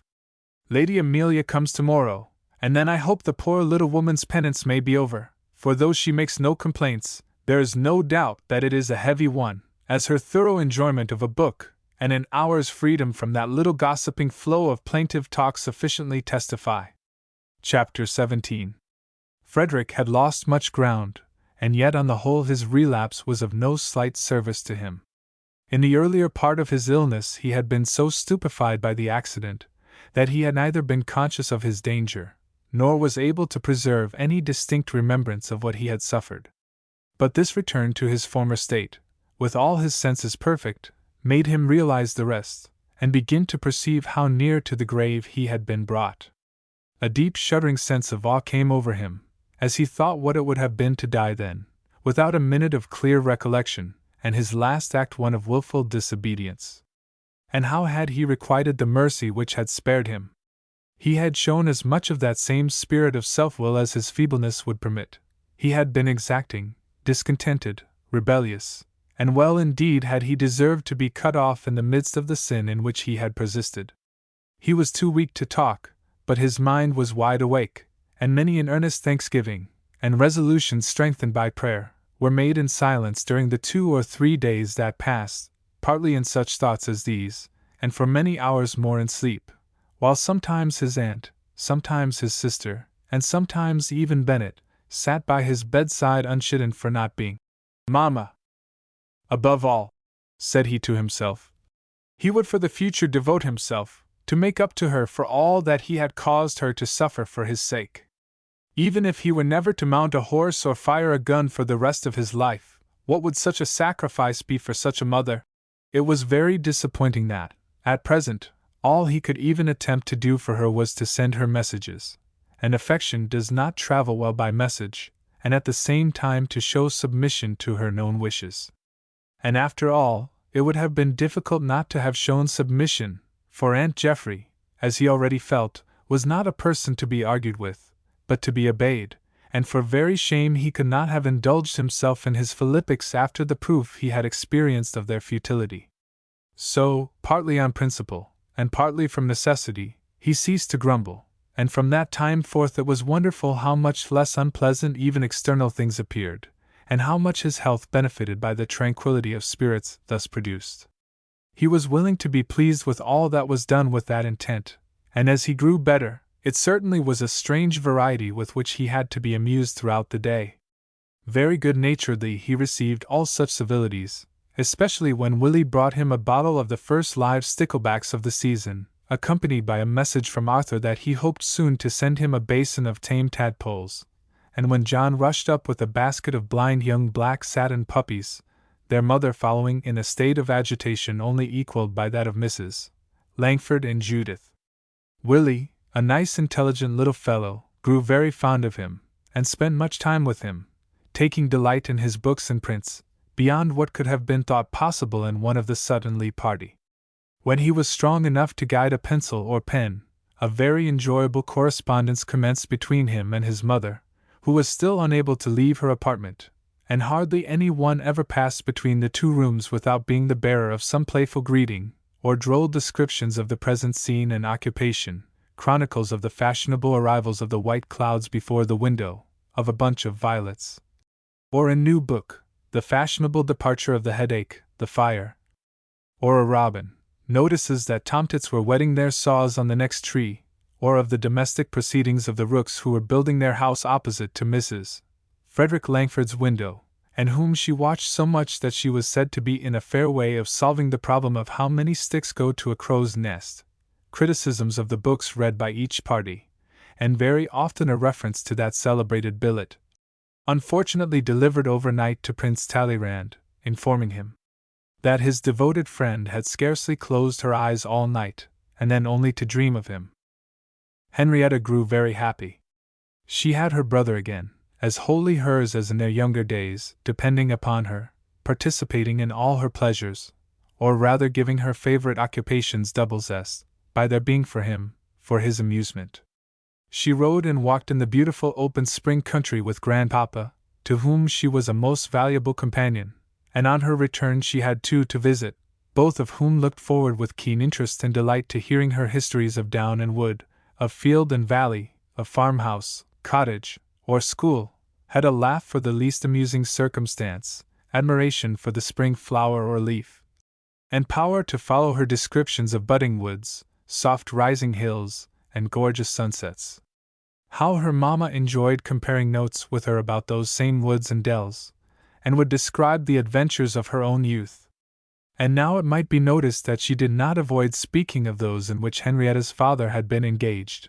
Nay, she dwelt on them by preference, and without the suppressed sigh which had formerly followed anything like a reference to him. Sometimes she would smile to identify the bold open down with the same where she had run races with him, and even laugh to think of the droll adventures. Sometimes the shady woodland walk would make her describe their nutting parties, or it would bring her thoughts to some fit of childish mischief and concealment, and to the confession to which his bolder and more upright counsel had at length led her. Or she would tell of the long walks they had taken together when older grown, when each had become prime counselor and confidant of the other, and the interests and troubles of home and of school were poured out to willing ears, and sympathy and advice exchanged. How Fred and Mary had been companions from the very first, how their love had grown up unconsciously, in the sports in the sunny fields, shady coombes, and green woods of their home, how it had strengthened and ripened with advancing years, and how bright and unclouded their sunshine had been to dwell on, this was her delight, while the sadness which once spoke of crushed hopes and lost happiness had gone from her smile. It was as if she still felt herself walking in the light of his love, and at the same time, as if she wished to show him to his daughter as he was, and to tell Henrietta of those words and those ways of his which were most characteristic, and which used to be laid up so fast in her heart that she could never have borne to speak of them. The bitterness of his death, as it regarded herself, seemed to have passed, the brightness of his memory alone remaining. Henrietta loved to listen, but scarcely so much as her mother loved to tell, and instead of agitating her, these recollections always seemed to soothe and make her happy. Henrietta knew that Aunt Geoffrey and Grandpapa were both of them anxious about her mother's health, but for her own part she did not think her worse than she had often been before, and whilst she continued in nearly the same state, rose every day, sat in her armchair, and was so cheerful, and even lively, there could not be very much amiss, even though there was no visible progress in amendment. Serious complaint there was, as she knew of old, to cause the spasms, but it had existed so long, that after the first shock of being told of it 2 years ago, she had almost ceased to think about it. She satisfied herself to her own mind that it could not, should not be progressing, and that this was only a very slow recovery from the last attack. Time went on, and a shade began to come over Fred. He was bright and merry when anything occurred to amuse him, did not like reading less, or take less interest in his occupations, but in the intervals of quiet he grew grave and almost melancholy, and his inquiries after his mother grew minute and anxious. "Henrietta," said he, one day when they were alone together, "I was trying to reckon how long it is since I have seen Mamma." "Oh, I think she will come and see you in a few days more," said Henrietta. "You have told me that so many times," said Fred. "I think I must try to get to her. That passage, if it was not so very long. If Uncle Geoffrey comes on Saturday, I am sure he can manage to take me there. It will be a festival day indeed when you meet," said Henrietta. "Yes," said he thoughtfully. Then returning to the former subject. "But how long is it, Henrietta? This is the 27th of March, is it not?" "Yes, a whole quarter of a year you have been laid up here. It was somewhere about the beginning of February that Uncle Geoffrey went." "The 4th, said Henrietta. "And it was 3 days after he went away that Mamma had those first spasms. Henrietta, she has been 6 weeks ill." "Well," said Henrietta, "you know she was 5 weeks without stirring out of the room, that last time she was ill at Roxane, and she is getting better." "I don't think it is getting better," said Fred. "You always say so, but I don't think you have anything to show for it." "You might say the same for yourself," said Henrietta, laughing. "You have been getting better these 3 months, poor man, and you need not boast." "Well, at least I can show something for it," said Fred. "They allow me a lark's diet instead of a wren's. I can hold up my head like other people now, and I actually made my own legs and the tables carry me to the window yesterday, which is what I call getting on. But I do not think it is so with Mamma. A fortnight ago she used to be up by 10 or 11 o'clock. Now I don't believe she ever is till 1. It has been close, damp weather," said Henrietta, surprised at the accurate remembrance, which she could not confute. "She misses the cold bracing wind." "I don't like it," said Fred, growing silent, and after a short interval beginning again more earnestly. "Henrietta, either you nor anyone else are keeping anything from me, I trust?" "Oh, no, no," said Henrietta eagerly. "You are quite sure?" "Quite," responded she. "You know all I know, every bit, and I know all Aunt Geoffrey does. I am sure I do, for she always tells me what Mr. Philip Carey says. I have heard Uncle and Aunt Geoffrey both say strong things about keeping people in the dark, and I am convinced they would not do so." "I don't think they would," said Fred, "but I am not satisfied. Recollect and tell me clearly, are they convinced that this is only recovering slowly? I do not mean that. I know too well that this is not a thing to be got rid of. But do they think that she is going to be as well as usual?" "I do," said Henrietta. "And you know I am more used to her illness than any of them. Bennet and I were agreeing today that, considering how bad the spasms were, and how much fatigue she had been going through, we could not expect her to get on faster." "You do? But that is not Aunt Geoffrey." "Oh, Aunt Geoffrey is anxious, and expected her to get on faster, just like Busy be expecting everything to be so quick. But I am sure you could not get any more information from her than from me, and impressions, I am sure you may trust mine, used as I am to watch Mamma."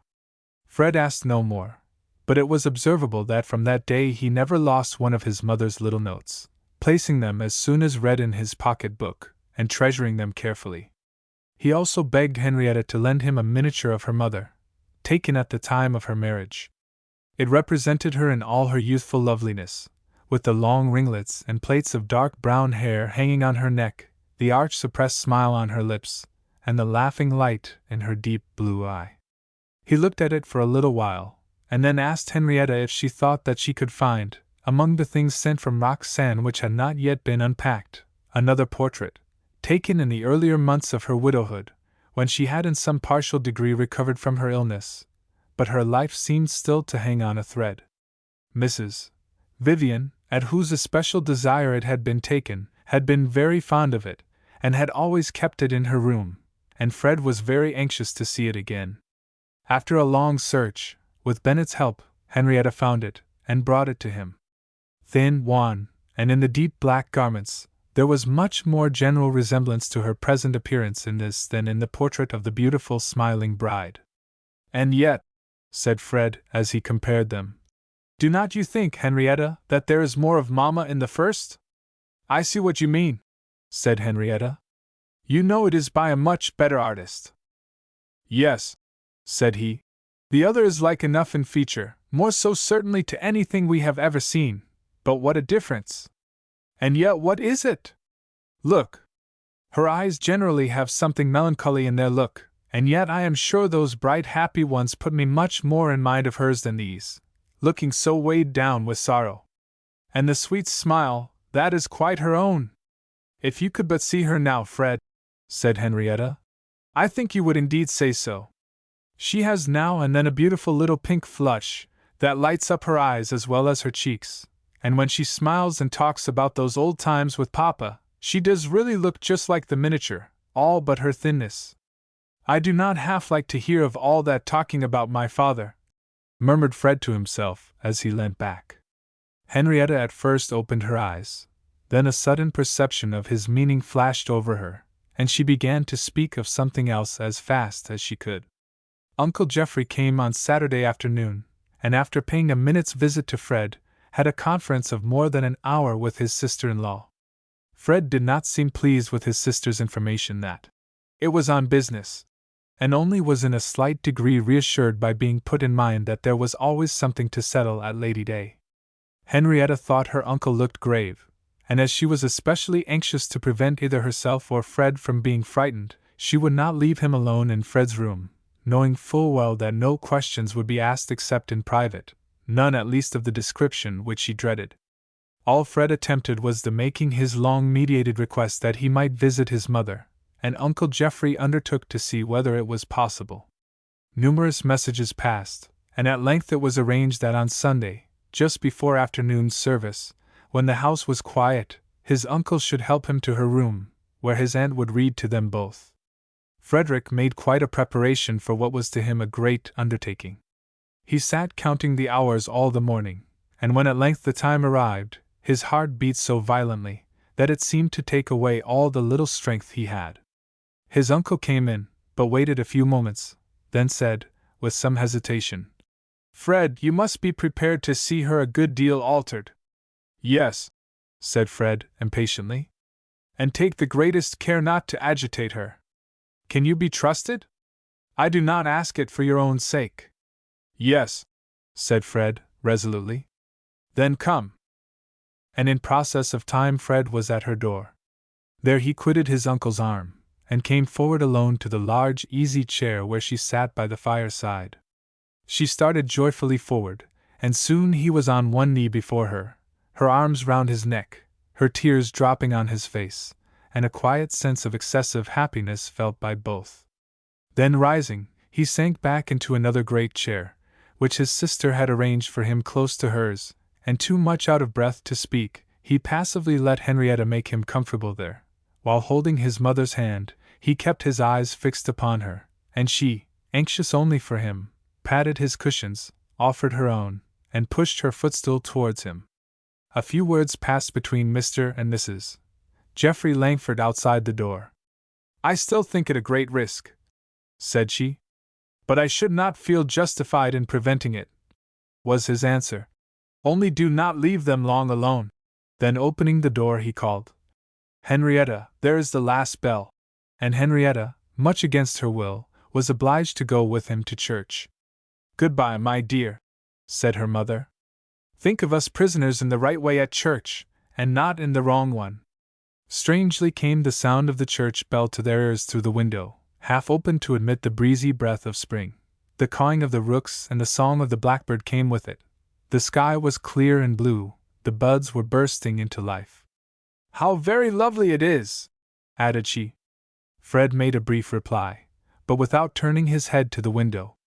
His eyes, his thoughts, his whole soul, were full of the contemplation of what was to him 1,000 times more lovely, that frail wasted form, namely, whose hand he held.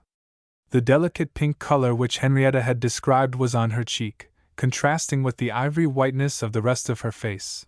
The blue eyes shone with a sweet subdued brightness under their long black lashes.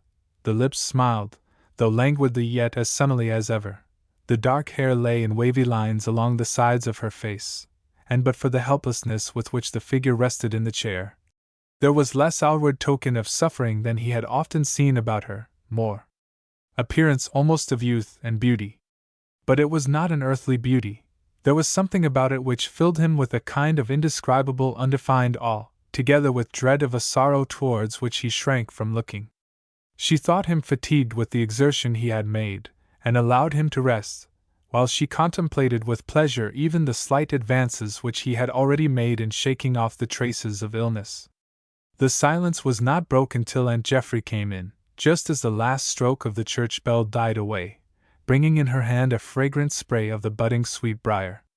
"The bees are coming out with you, Freddie," said she. "I have just been round the garden watching them reveling in the crocuses." "How delicious!" said Mrs. Frederick Langford, to whom she had offered the sweetbriar. "Give it to him, poor fellow, he is quite knocked up with his journey." "Oh no, not in the least, Mamma, thank you," said Fred, sitting up vigorously. "You do not know how strong I am growing." And then turning to the window, he made an effort, and began observing on her rook's nest, as she called it, and her lilac buds. Then came a few more cheerful questions and comments on the late notes, and then Mrs. Frederick Langford proposed that the reading of the service should begin. Aunt Geoffrey, kneeling at the table, read the prayers, and Fred took the alternate verses of the Psalms. It was the last day of the month, and as he now and then raised his eyes to his mother's face, he saw her lips follow the glorious responses in those psalms of praise, and a glistening in her lifted eyes such as he could never forget. "He healeth those that are broken in heart, and giveth medicine to heal their sickness. He telleth the number of the stars, and calleth them all by their names." He read this verse as he had done many a time before, without thinking of the exceeding beauty of the manner in which it is connected with the former one. But in after years he never read it again without that whole room rising before his eyes, and above all his mother's face. It was a sweet soft light, and not a gloom, that rested round that scene in his memory, springtide sights and sounds, the beams of the declining sun, with its quiet spring radiance, the fresh mild air, even the bright fire, and the general look of calm cheerfulness which pervaded all around, all conduced to that impression which never left him. The service ended, and Geoffrey read the hymn for the day in the Christian year, and then left them for a few minutes. But strange as it may seem, those likewise were spent in silence, and though there was some conversation when she returned, Fred took little share in it. Silent as he was, he could hardly believe that he had been there more than 10 minutes, when sounds were heard of the rest of the family returning from church, and Mrs. Geoffrey Langford went down to meet them. In another instant Henrietta came up, very bright and joyous, with many kind messages from Aunt Roger. Next came Uncle Geoffrey, who, after a few cheerful observations on the beauty of the day, to which his sister responded with pleasure, said, "Now, Freddie, I must be hard-hearted. I am coming back almost directly to carry you off." "So soon?" exclaimed Henrietta. "Am I to be cheated of all the pleasure of seeing you together?" No one seemed to attend to her, but as soon as the door had closed behind his uncle, Fred moved as if to speak, paused, hesitated, then bent forward, and shading his face with his hand, said in a low voice, "Mamma, say you forgive me." She held out her arm, and again he sank on his knee, resting his head against her. "My own dear boy," said she, "I will not say I have nothing to forgive, for that I know is not what you want. But well do you know how freely forgiven and forgotten is all that you may ever feel to have been against my wish. God bless you, my own dear Frederick," she added, pressing her hand upon his head. "His choicest blessings be with you forever." Uncle Geoffrey's knock was heard. Frederick hastily rose to his feet, was folded in one more long embrace, then, without another word, suffered his uncle to lead him out of the room, and support him back to his own. He stretched himself on the sofa, turned his face inwards, and gave 2 or 3 long gasping sighs, as if completely overpowered, though his uncle could scarcely determine whether by grief or by physical exhaustion. Henrietta looked frightened, but her uncle made her a sign to say nothing, and after watching him anxiously for some minutes, during which he remained perfectly still, her uncle left the room, and she sat down to watch for him, taking up a book, for she dreaded the reveries in which she had once been so prone to indulge. Fred remained for a long time tranquil, if not asleep, and when at length he was disturbed, complained that his head ached, and seemed chiefly anxious to be left in quiet. It might be that, in addition to his great weariness, he felt a charm upon him which he could not bear to break. At any rate, he scarcely looked up or spoke all the rest of the evening, excepting that, when he went to bed, he sent a message that he hoped Uncle Geoffrey would come to his room the next morning before setting off, as he was obliged to do at a very early hour. He came, and found Fred awake, looking white and heavy-eyed, as if he had slept little, and allowing that his head still ached. "Uncle Geoffrey," said he, raising himself on his elbow, and looking at him earnestly, "would it be of no use to have further advice?" His uncle understood him, and answered, "I hope that doctor will come this evening or tomorrow morning. But," added he, slowly and kindly, "you must not build your hopes upon that, Fred. It is more from the feeling that nothing should be untried, than from the expectation that he can be of use." "Then there is no hope?"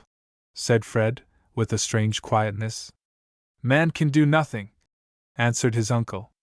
"You know how the case stands. The complaint cannot be reached, and there is scarcely a probability of its becoming inactive. It may be an affair of days or weeks, or she may yet rally, and be spared to us for some time longer." "If I could but think so," said Fred. "But I cannot. Her face will not let me hope. If ever a ray from heaven shone out upon a departing saint," said Uncle Geoffrey, but he could not finish the sentence, and turning away, walked to the window. "And you must go?" said Fred, when he came back to his side again. "I must," said Uncle Geoffrey. "Nothing but the most absolute necessity could make me leave you now. I scarcely could feel myself an honest man if I was not in my place tomorrow. I shall be here again on Thursday, at latest, and bring Beatrice. Your mother thinks she may be a comfort to Henrietta." "Henrietta knows all this?" asked Fred. "As far as she will bear to believe it," said his uncle. "We cannot grudge her unconsciousness, but I am afraid it will be worse for her in the end. You must nerve yourself, Fred, to support her. Now, goodbye, and may God bless and strengthen you in your trial." Fred was left alone again to the agony of the bitterest thoughts he had ever known. All his designs of devoting himself to her at an end. Her whom he loved with such an intensity of enthusiastic admiration and reverence, the gentlest, the most affectionate, the most beautiful being he knew. Who would ever care for him as she did? To whom would it matter now whether he was in danger or in safety? Whether he distinguished himself or not? And how thoughtlessly had he trifled with her comfort, for the mere pleasure of a moment, and even fancied himself justified in doing so. Even her present illness, had it not probably been brought on by her anxiety and attendance on him? And it was his own wilful disobedience to which all might be traced. It was no wonder that, passing from one such miserable thought to another, his bodily weakness was considerably increased, and he remained very languid and unwell. So much so that had Philip Carey ever presumed to question anything Mr. Geoffrey Langford thought fit to do, he would have pronounced yesterday's visit a most imprudent measure. In the afternoon, as Fred was lying on his sofa, he heard a foot on the stairs, and going along the passage. "Who is that?" said he. "The new doctor already? It is a strange step." "Oh, Fred, don't be the fairy fine ear, as you used to be when you were at the worst," said Henrietta. "But do you know who it is?" said Fred. "It is Mr. Franklin," said Henrietta. "You know Mamma has only been once at church since your accident, and then there was no Holy Communion. So you must not fancy she is worse, Fred." "I wish we were confirmed," said Fred, sighing, and presently adding, "My prayer book, if you please, Henrietta." "You will only make your head worse, with trying to read the small print," said she. "I will read anything you want to you." He chose nevertheless to have it himself, and when he next spoke, it was to say, "I wish, when Mr. Franklin leaves her, you would ask him to come to me." Henrietta did not like the proposal at all, and said all she could against it, but Fred persisted, and made her at last undertake to ask Aunt Jeffrey's consent. Even then she would have done her best to miss the opportunity, but Fred heard the first sounds, and she was obliged to fetch Mr. Franklin. The conference was not long, and she found no reason to regret that it had taken place, for Fred did not seem so much oppressed and weighted down when she again returned to him. The physician who had been sent for arrived. He had seen Mrs. Frederick Langford some years before, and well understood her case, and his opinion was now exactly what Fred had been prepared by his uncle to expect. It was impossible to conjecture how long she might yet survive. Another attack might come at any moment, and be the last. It might be deferred for weeks or months, or even now it was possible that she might rally, and return to her usual state of health. It was on this possibility, or as she chose to hear the word probability, that Henrietta fixed her whole mind. The rest was to her as if unsaid. She would not hear nor believe it, and shunned anything that brought the least impression of the kind. The only occasion when she would avow her fears even to herself was when she knelt in prayer, and then how wild and unsubmissive were her petitions! How embittered and wretched she would feel at her own powerlessness! Then the next minute she would drive off her fears as by force, call up a vision of a brightly smiling future, think, speak, and act as if hiding her eyes would prevent the approach of the enemy she dreaded. Her grandmamma was as determined as herself to hope, and her grandpapa, though fully alive to the real state of the case, could not bear to sadden her before the time, and let her talk on and build schemes for the future, till he himself almost caught a glance of her hopes, and his deep sigh was the only warning she received from him. Fred, too weak for much argument, and not unwilling to rejoice now and then in an illusion, was easily silenced, and Aunt Jeffrey had no time for anyone but the patient. Her whole thought, almost her whole being, was devoted to Mary, the friend, the sister of her childhood, whom she now attended upon with something of the reverent devotedness with which an angel might be watched and served, were it to make a brief sojourn upon earth, feeling it a privilege each day that she was still permitted to attend her, and watching for each passing word and expression as a treasure to be dwelt on in many a subsequent year. It could not be thus with Henrietta, bent on seeing no illness, on marking no traces of danger, shutting her eyes to all the tokens that her mother was not to be bound down to earth forever. She found her always cheerful, ready to take interest in all that pleased her, and still with the playfulness which never failed to light up all that approached her. A flower, what pleasure it gave her! And how sweet her smile would be! It was on the evening of the day after the physician's visit that Henrietta came in talking, with the purpose of, as she fancied, cheering her mother's spirits, of some double lilac primroses which Mrs. Langford had promised her for the garden at the Pleasance. Her mamma smelt the flowers, admired them, and smiled as she said, "Your papa planted a root of those in my little garden the first summer I was here. Then I am sure you will like to have them at the Pleasance, mamma. My dear child." She paused, while Henrietta started, and gazed upon her, frightened at the manner. "You must not build upon our favorite old plan, you must prepare." "Oh, but, mamma, you are better! You are so much better than 2 days ago, and these clear days do you so much good, and it is all so bright." "Thanks to Him who has made it bright," said her mother, taking her hand. "But I fear, my own dearest, that it will seem far otherwise to you. I want you to make up your mind." Henrietta broke vehemently upon the feeble accents. Mamma! Mamma! You must not speak so. It is the worst thing people can do to think despondingly of themselves. Aunt Geoffrey, do tell her so. Despondingly! My child, you little know what the thought is to me. The words were almost whispered, and Henrietta scarcely marked them. No, no, you must not. It is too cruel to me. I can't bear it, she cried, the tears in her eyes, and a violence of agitation about her, which her mother, feeble as she was, could not attempt to contend with. She rested her head on her cushions, and silently and mournfully followed with her eyes the hasty trembling movements of her daughter, who continued to arrange the things on the table, and make desperate attempts to regain her composure, but completely failing, caught up her bonnet, and hurried out of the room. Poor dear child, said Mrs. Frederick Langford. I wish she was more prepared. Beatrice, the comforting her is the dearest and saddest task I leave you. Fred, poor fellow, is prepared, and will bear up like a man, but it will come fearfully upon her. And Henrietta and I have been more like sisters than mother and daughter. If she would only bear to hear me, but no, if I were to be overcome while speaking to her, it might give her pain in the recollection. Beatrice, you must tell her all I would say. If I could. You must tell her, Beatrice, that I was as undisciplined as she is now. Tell her how I have come to rejoice in the great affliction of my life, how little I knew how to bear it when Frederick was taken from me and his children, in the prime of his health and strength. You remember how crushed to the ground I was, and how it was said that my life was saved chiefly by the calmness that came with the full belief that I was dying. And oh!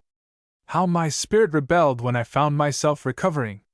Do you remember the first day I went to church to return thanks? It was after we were gone home. Ah, yes. I had put it off longer than I ought, because I felt so utterly unable to join in the service. The sickness of heart that came with those verses of thanksgiving. All I could do was to pray to be forgiven for not being able to follow them. Now I can own with all my heart the mercy that would not grant my blind wish for death. My treasure was indeed in heaven, but oh! it was not the treasure that was meant.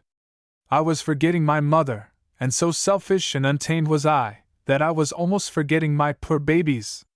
Yes, tell her this, Beatrice, and tell her that, if duties and happiness sprang up all around me, forlorn and desolate as I thought myself, so much the more will they for her, and at evening time there shall be light. Tell her that I look to her for guiding and influencing Fred. She must never let a week pass without writing to him, and she must have the honored office of waiting on the old age of her grandfather and grandmother. I think she will be a comfort to them, do not you? They are fond of her, and she seems to suit them. Yes, I have little doubt that she will be everything to them. I have especially noted her ways with Mrs. Langford. They are so exactly what I have tried to teach Beatrice. Dear little busy bee! I am glad she is coming, but in case I should not see her, give her her godmother's love, and tell her that she and Henrietta must be what their mammas have been to each other, and that I trust that after 35 years' friendship, they will still have as much confidence in one another as I have in you, my own dear Beatrice. I have written her name in one of these books, she added after a short interval, touching some which were always close to her. And, Beatrice, one thing more I had to say, she proceeded, taking up a Bible, and finding out a place in it. Geoffrey has always been a happy, prosperous man, as he well deserves, but if ever trouble should come to him in his turn, then show him this. She pointed out the verse. Be as a father to the fatherless, and instead of a husband to their mother, so shalt thou be as the son of the Most High, and he shall love thee more than thy mother doth. Show him that, and tell him it is his sister Mary's last blessing. Chapter 18. On Thursday morning, Henrietta began to awake from her sound night's rest. Was it a dream that she saw a head between her and the window? She thought it was, and turned to sleep again. But at her movement the head turned, the figure advanced, and Mrs. Geoffrey Langford stood over her. Henrietta opened her eyes, and gazed upon her without saying a word for some moments. Then, as her senses awakened, she half sprung up. How is Mamma? Does she want me? Why? Her aunt made an effort to speak, but it seemed beyond her power. "Oh, Aunt," cried she. "What is the matter? What has happened? Speak to me." "Henrietta," said her aunt in a low, calm, but hoarse tone. "She bade you bear up for your brother's sake." But, said Henrietta breathlessly. "And she—" "My dear child, she is at rest." Henrietta laid her head back, as if completely stunned, and unable to realize what she had heard. "Tell me," she said, after a few moments. Her aunt knelt by her and steadily, without a tear, began to speak. It was at 12:30. She had been asleep some little time very quietly. "I was just going to lie down on the sofa, when I thought her face looked different, and stood watching. She woke, said she felt oppressed, and asked me to raise her pillows. While she was leaning against my arm, there was a spasm, a shiver, and she was gone. Yes, we must only think of her as in perfect peace." Henrietta lay motionless for some moments, then at last broke out with a sort of anger. "Oh, why did you not call me? There was not one instant, my dear, and I could not ring, for fear of disturbing Fred. I could not call anyone till it was too late. Oh, why was I not there? I would, she must have heard me. I would not have let her go." "Oh, Mamma!" cried Henrietta, almost unconscious of what she said, and bursting into a transport of ungovernable grief, sobbing violently and uttering wild, incoherent exclamations. Her aunt tried in vain to soothe her by kind words, but all she said seemed only to add impulse to the torrent, and at last she found herself obliged to wait till the violence of the passion had in some degree exhausted itself, and young, strong, and undisciplined as poor Henrietta was, this was not quickly. At last, however, the sobs grew less loud, and the exclamations less vehement. Aunt Geoffrey thought she could be heard, leant down over her, kissed her, and said, "Now we must pray that we may fulfill her last desire. Bear it patiently, and try to help your brother. Fred, oh poor Fred!" And she seemed on the point of another burst of lamentation, but her aunt went on speaking. "I must go to him. He has yet to hear it, and you had better come to him as soon as you are dressed." "Oh, Aunt, I could not bear to see him. It will kill him, I know it will. Oh, no, I cannot see Fred. Oh, Mamma!" A fresh fit of weeping succeeded, and Mrs.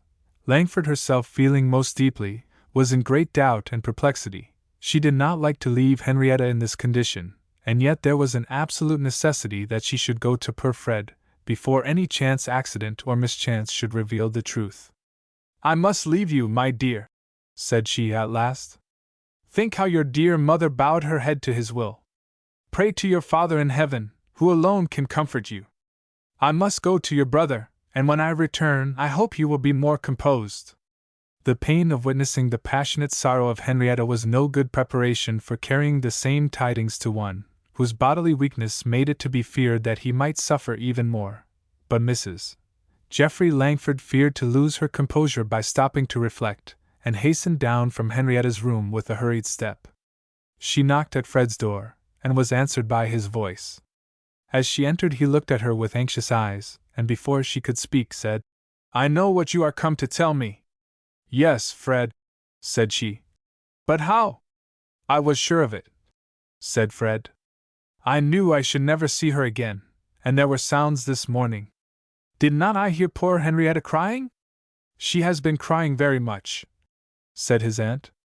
"Ah! She would never believe it," said Fred. "But after last Sunday, oh, no one could look at that face, and think she was to stay here any longer. We could not wish it for her sake," said his aunt, for the first time feeling almost overcome. "Let me hear how it was," said Frederick, after a pause. His aunt repeated what she had before told Henrietta, and then he asked quickly, "What did you do? I did not hear you ring." "No, that was what I was afraid of. I was going to call someone, when I met Grandpapa, who was just going up. He came with me and was very kind. Then he sent me to lie down, but I could not sleep, and went to wait for Henrietta's waking." Fred gave a long, deep, heavy sigh and said, "Poor Henrietta! Is she very much overcome?" "So much, that I hardly know how to leave her." "Don't stay with me, then, Aunt Geoffrey.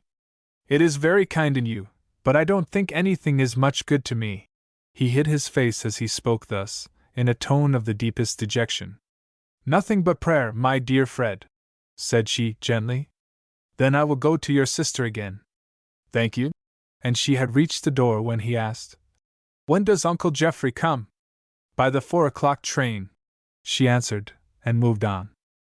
Frederick hid his head under the clothes, and gave way to a burst of agony, which, silent as it was even more intense than his sister's. Oh! The blank that life seemed without her look, her voice, her tone. The frightful certainty that he should never see her more. Then it would for a moment seem utterly incredible that she should thus have passed away, but then returned the conviction, and he felt as if he could not even exist under it. But this excessive oppression and consciousness of misery seemed chiefly to come upon him when alone. In the presence of another person he could talk in the same quiet matter-of-fact way in which he had already done to his aunt, and the blow itself, sudden as it was, did not affect his health as the first anticipation of it had done. With Henrietta things were quite otherwise. When alone she was quiet, in a sort of stupor, in which she scarcely even thought, but the entrance of any person into her room threw her into a fresh paroxysm of grief, ever increasing in vehemence. Then she was quieted a little, and was left to herself, but she could not, or would not, turn where alone comfort could be found, and repelled, almost as if it was an insult to her affection, any entreaty that she would even try to be comforted. Above all, in the perverseness of her undisciplined affliction, she persisted in refusing to see her brother. She should do him harm, she said. No, it was utterly impossible for her to control herself so as not to do him harm, and thereupon her sobs and tears redoubled. She would not touch a morsel of food, she would not consent to leave her bed when asked to do so, though 10 minutes after, in the restlessness of her misery, she was found walking up and down her room in her dressing-gown. Never had Mrs. Geoffrey Langford known a more trying day. Old Mr. Langford, who had loved Mary like his own child, did indeed bear up under the affliction with all his own noble spirit of Christian submission, but excepting by his sympathy, he could be of little assistance to her in the many painful offices which fell to her share. Mrs. Langford walked about the house, active as ever, now sitting down in her chair, and bursting into a flood of tears for poor Mary, or dear Frederick, all the sorrow for whose loss seemed renewed, then rising vigorously, saying, Well, it is his will, it is all for the best, and hastening away to see how Henrietta and Fred were, to make some arrangement about mourning, or to get Geoffrey's room ready for him. And in all these occupations she wanted Beatrice to consult, or to sympathize, or to promise that Geoffrey would like and approve what she did. In the course of the morning Mr. and Mrs. Roger Langford came from Sutton-Lee, and the latter, by taking the charge of talking to and assisting Mrs. Langford, greatly relieved her sister-in-law. Still there were the 2 young mourners. Henrietta was completely unmanageable, only resting now and then to break forth with more violence, and her sorrow far too selfish and unsubmissive to be soothed either by the thought of him who sent it, or of the peace and rest to which that beloved one was gone. And as once the anxiety for her brother had swallowed up all care for her mother, so now grief for her mother absorbed every consideration for Frederick, so that it was useless to attempt to persuade her to make any exertion for his sake. Nothing seemed in any degree to tranquilize her except Aunt Geoffrey's reading to her, and then it was only that she was lulled by the sound of the voice, not that the sense reached her mind. But then, how go on reading to her all day, when poor Fred was left in his lonely room, to bear his own share of sorrow and solitude? For though Mr. and Mrs. Langford, and Uncle and Aunt Roger, made him many brief kind visits, they all of them had either too much on their hands, or were unfitted by disposition to be the companions he wanted. It was only Aunt Geoffrey who could come and sit by him, and tell him all those precious sayings of his mother in her last days, which in her subdued low voice renewed that idea of perfect peace and repose which came with the image of his mother, and seemed to still the otherwise overpowering thought that she was gone. But in the midst the door would open, and Grandmamma would come in, looking much distressed, with some such request as this: Beatrice, if Fred can spare you, would you just go up to poor Henrietta? I thought she was better, and that it was as well to do it at once, so I went to ask her for one of her dresses, to send for a pattern for her mourning, and that has set her off crying to such a degree that Elizabeth and I can do nothing with her. I wish Geoffrey was come!" Nothing was expressed so often through the day as this wish, and no one wished more earnestly than his wife, though, perhaps, she was the only person who did not say so a dozen times. There was something cheering in hearing that his brother had actually set off to meet him at Allenfield, and at length Fred's sharpened ears caught the sound of the carriage wheels, and he was come. It seemed as if he was considered by all as their own exclusive property. His mother had one of her quick, sudden bursts of lamentation as soon as she saw him. His brother, as usual, wanted to talk to him. Fred was above all eager for him, and it was only his father who seemed even to recollect that his wife might want him more than all. And so she did. Her feelings were very strong and impetuous by nature, and the loss was one of the greatest she could have sustained. Nothing save her husband and her child was so near to her heart as her sister, and worn out as she was by long attendance, sleepless nights, and this trying day, when all seemed to rest upon her, she now completely gave way, and was no sooner alone with her husband and daughter than her long-repressed feelings relieved themselves in a flood of tears, which, though silent, were completely beyond her own control. Now that he was come, she could, and indeed must, give way, and the more she attempted to tell him of the peacefulness of her own dear Mary, the more her tears would stream forth.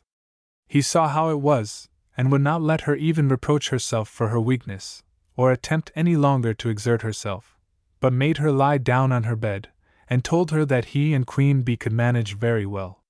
Queen Bee stood there pale, still, and bewildered looking. She had scarcely spoken since she heard of her aunt's death, and new as affliction was to her sunny life, scarce knew where she was, or whether this was her own dear Knight Sutton, and even her mother's grief seemed to her almost more like a dream. "Ah, yes," said Mrs. Geoffrey Langford, as soon as her daughter had been named. "I ought to have sent you to Henrietta before." "Very well," said Beatrice, though her heart sank within her as she thought of her last attempt at consoling Henrietta. "Go straight up to her," continued her mother. "Don't wait to let her think whether she will see you or not. I only wish poor Fred could do the same.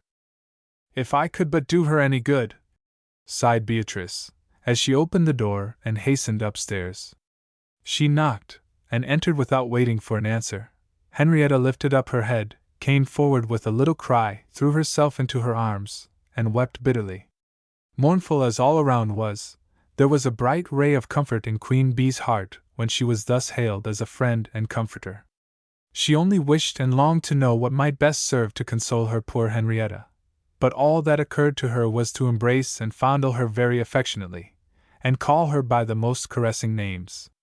This was all that Henrietta was as yet fit to bear, and after a time, growing quieter, she poured out to her cousin all her grief, without fear of blame for its violence. Beatrice was sometimes indeed startled by the want of all idea of resignation, but she could not believe that any one could feel otherwise, least of all Henrietta, who had lost her only parent, and that parent Aunt Mary. Neither did she feel herself good enough to talk seriously to Henrietta. She considered herself as only sent to sit with her, so she did not make any attempt to preach the resignation which was so much wanted, and Henrietta, who had all day been hearing of it, and rebelling against it, was almost grateful to her. So Henrietta talked and talked, the same repeated lamentation, the same dreary views of the future coming over and over again, and Beatrice's only answer was to agree with all her heart to all that was said of her own dear Aunt Mary, and to assure Henrietta of the fervent love that was still left for her in so many hearts on earth. The hours passed on. Beatrice was called away and Henrietta was inclined to be fretful at her leaving her. But she presently returned, and the same discourse was renewed, until at last Beatrice began to read to her, and thus did much to soothe her spirits, persuaded her to make a tolerable meal at tea-time, bathed her eyelids that were blistered with tears, put her to bed, and finally read her to sleep. Then, as she crept quietly down to inquire after her mamma, and wished the others in the drawing-room good night, she reflected whether she had done what she ought for her cousin. "I have not put a single right or really consoling thought into her head," said she to herself. For as to the reading, she did not attend to that. But after all, I could not have done it. I must be better myself before I try to improve other people, and it is not what I deserve to be allowed to be any comfort at all. Thanks partly to Beatrice's possessing no rightful authority over Henrietta, partly to the old habit of relying on her, she contrived to make her get up and dress herself at the usual time next morning. But nothing would prevail on her to go downstairs. She said she could not endure to pass that door, wherever before the fondest welcome awaited her, and as to seeing her brother, that having been deferred yesterday, seemed today doubly dreadful. The worst of this piece of perverseness, for it really deserved no better name, was that it began to vex Fred. But that I know how to depend upon you, Uncle Geoffrey, said he. I should really think she must be ill. I never knew anything so strange. Uncle Geoffrey resolved to put an end to it, if possible, and soon after leaving Fred's room he knocked at his niece's door.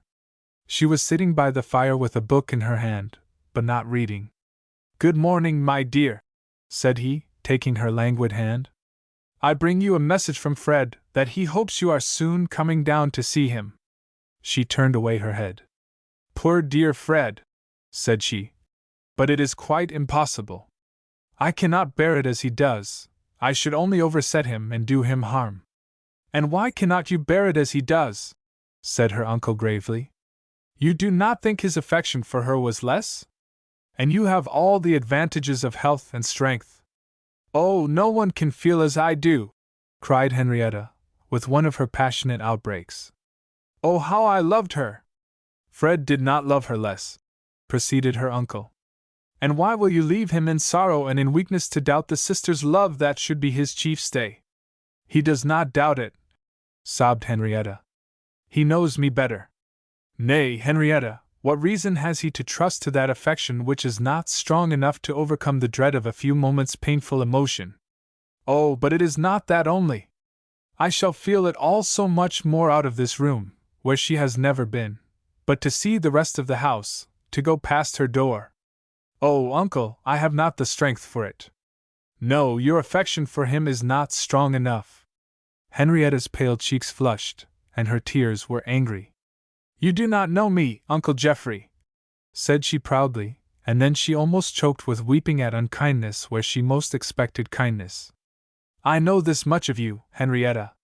You have been nursing up your grief and encouraging yourself and murmuring and repining, in a manner which you will one day see to have been sinful. You are obstinate in making yourself useless.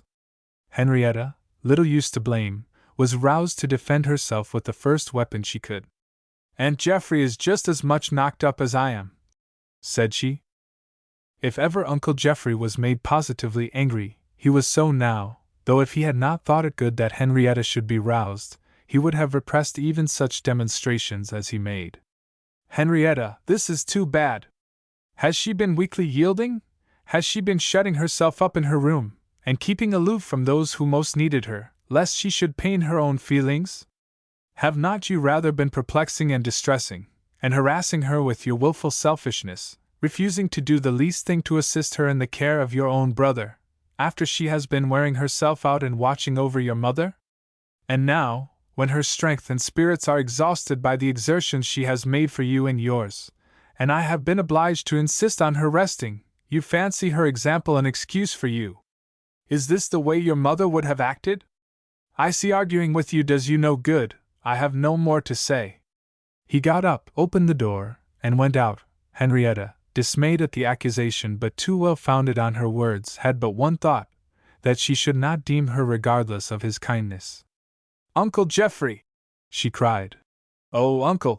But he was gone, and forgetting everything else, she flew after him down the stairs, and before she recollected anything else, she found herself standing in the hall, saying, Oh, uncle, do not think I meant that. At that moment her grandpapa came out of the drawing-room. Henrietta, said he, I am glad to see you downstairs. Henrietta hastily returned his kiss, and looked somewhat confused, then laying her hand entreatingly on her uncle's arm, said, Only say you are not angry with me. No, no, Henrietta, not if you will act like a rational person, said he with something of a smile, which she could not help returning in her surprise at finding herself downstairs after all. "And you do not imagine me ungrateful? Not when you are in your right senses." "Ungrateful!" exclaimed Mr. Langford. "What is he accusing you of, Henrietta? What is the meaning of all this?"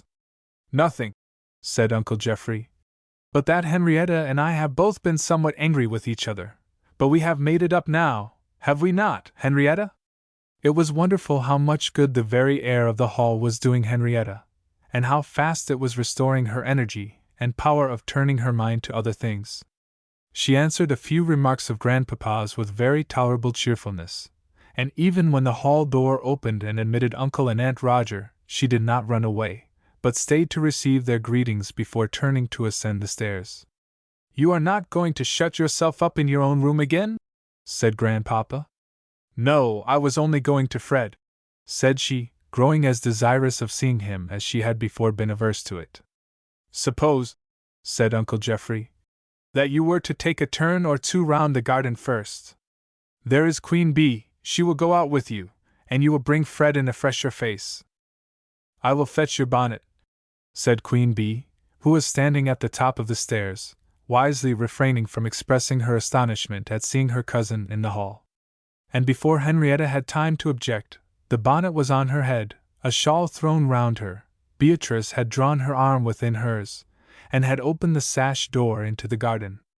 It was a regular April day, with all the brilliancy and clearness of the sunshine that comes between showers. The white clouds hung in huge soft masses on the blue sky, the leaves of the evergreens were glistening with drops of rain, the birds sang sweetly in the shrubs around. Henrietta's burning eyes felt refreshed, and though she sighed heavily, she could not help admiring. But Beatrice was surprised that the first thing she began to say was an earnest inquiry after Aunt Geoffrey, and a warm expression of gratitude towards her. Then the conversation died away again, and they completed their 2 turns in silence. But Henrietta's heart began to fail her when she thought of going in without having her to greet. She lingered and could hardly resolve to go, but at length she entered, walked up the stairs, gave her shawl and bonnet to Beatrice, and tapped at Fred's door. "Is that you?" was his eager answer, and as she entered he came forward to meet her. "Poor Henrietta!" was all he said, as she put her arm round his neck and kissed him, and then leaning on her he returned to his sofa, made her sit by him, and showed all sorts of kind solicitude for her comfort. She had cried so much that she felt as if she could cry no longer, but she reproached herself excessively for having left him to himself so long, when all he wanted was to comfort her, and she tried to make some apology. "I am sorry I did not come sooner, Fred." "Oh, it is of no use to talk about it," said Fred, playing with her long curls as she sat on a footstool close to him, just as she used to do in times long gone by. "You are come now, and that is all I want. Have you been out? I thought I heard the garden door just before you came in." "Yes, I took 2 turns with Queen Bee. How bright and sunny it is! And how are you this morning, Freddie?" "Oh, pretty well, I think," said he, sighing, as if he cared little about the matter. "I wanted to show you this, Henrietta," and he took up a book where he had marked a passage for her. She saw several paper marks in some other books, and perceived with shame that he had been reading yesterday, and choosing out what might comfort her, his selfish sister, as she could not help feeling herself. And here was the first great point gained, though there was still much for Henrietta to learn. It was the first time she had ever been conscious of her own selfishness, or perhaps more justly, of her proneness to make all give way to her own feeling of the moment. Chapter 19. There was some question as to who should attend the funeral. Henrietta shuddered and trembled all over as if it were a cruelty to mention it before her, but Frederick was very desirous that she should be there, partly from a sort of feeling that she would represent himself, and partly from a strong conviction that it would be good for her. She was willing to do anything or everything for him, to make up for her day's neglect, and she consented, though with many tears, and was glad that at least Fred seemed satisfied, and her uncle looked pleased with her.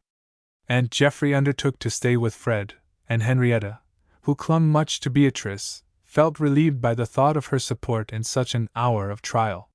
She remembered the day when, with a kind of agreeable emotion, she had figured to herself her father's funeral, little thinking of the reality that so soon awaited her, so much worse, as she thought, than what any of them could even then have felt, and it seemed to her perfectly impossible that she should ever have power to go through with it. Inasmuch, however, that she should have agreed to what in the prospect gave her so much pain, and perhaps, for that very reason, she found the reality less overwhelming than she had dreaded. Seeing nothing, observing nothing, hardly conscious of anything, she walked along, wrapped in one absorbing sense of wretchedness, and the first words that broke the stillness of that hour, healing as they were, seemed but to add certainty to that one thought that she was gone. But while the Psalms and the lessons were read, the first heavy oppression of grief seemed in some degree to grow lighter. She could listen, and the words reached her mind. A degree of thankfulness arose to him who had wiped away the tears from her mother's eyes, and by whom the sting of death had been taken away. Yes, she had waited in faith, in patience, in meek submission, until now her long widowhood was over, and what better for her could those who most loved her desire, than that she should safely sleep in the chancel of the church of her childhood, close to him whom she had so loved and so mourned, until the time when both should once more awaken, the corruptible should put on incorruption, the mortal should put on immortality, and death be swallowed up in victory. Something of this was what Henrietta began to feel, and though the tears flowed fast, they were not the bitter drops of personal sorrow. She was enabled to bear, without the agony she had expected, the standing round the grave in the chancel, nor did her heart swell rebelliously against the expression that it was in great mercy that the soul of this our dear sister was taken, even though she shrank and shivered at the sound of the earth cast in, which would seem to close up from her forever the most loved and loving creature that she would ever know. No, not forever, might she too but keep her part in him who is the resurrection and the life, might she be found acceptable in his sight, and receive the blessing to be pronounced to all that love and fear him. It was over. They all stood round for a few minutes. At last Mr. Langford moved. Henrietta was also obliged to turn away, but before doing so, she raised her eyes to her father's name, to take leave of him as it were, as she always did before going out of church.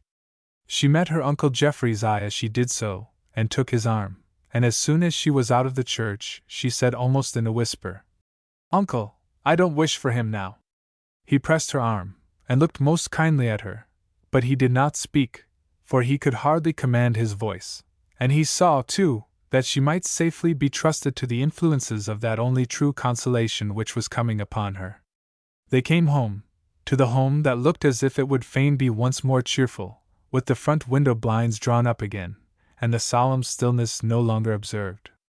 Henrietta hastened up to her own room, for she could not bear to show herself to her brother in her long crape veil. She threw her bonnet off, knelt down for a few minutes, but rose on hearing the approach of Beatrice, who still shared the same room. Beatrice came in, and looked at her for a few moments, as if doubtful how to address her, but at last she put her hand on her shoulder, and looking earnestly in her face, repeated, "Then surely to your work again, with hearts new braced and set, to run untirred love's blessed race, as meet for those who, face to face, over the grave their Lord have met." "Yes, Queenie," said Henrietta, giving a long sigh. "It is a very different world to me now, but I do mean to try. And first, dear B, you must let me thank you for having been very kind to me this long time past, though I am afraid I showed little thankfulness." She kissed her affectionately, and the tears almost choked Beatrice. "Me! Me of all people!" she said. "Oh, Henrietta! We must talk of it all another time," said Henrietta. "But now it will not do to stay away from Fred any longer. Don't think this like the days when I used to run away from you in the winter, B, that time when I would not stop and talk about the verses on the holly." While she spoke, there was something of the new bracing visible in every movement, as she set her dress to rights, and arranged her curls, which of late she had been used to allow to hang in a deplorable way, that showed how little vigor or inclination to bear up there was about her whole frame. "Oh no, do not stay with me," said Queen Bee. "I am going." To Mamma, she would have said, but she hardly knew how to use the word when speaking to Henrietta. "Yes," said Henrietta, understanding her. and tell her, for I am sure I shall never be able to say it to her, all about our thanks, and how sorry I am that I cared so little about her or her comfort. If I had only believed, instead of blinding myself so wilfully," she almost whispered to herself with a deep sigh. But being now ready, she ran downstairs and entered her brother's room.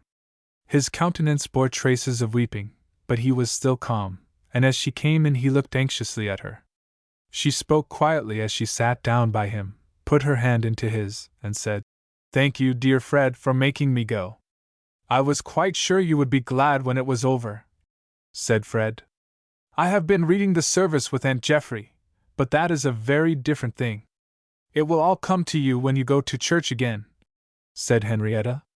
"How little I thought that New Year's Day," said Fred. "Ah, and how little we either of us thought last summer's holidays," said Henrietta. "If it was not for that, I could bear it all better, but it was my determination to come here that seems to have caused everything, and that is the thought I cannot bear.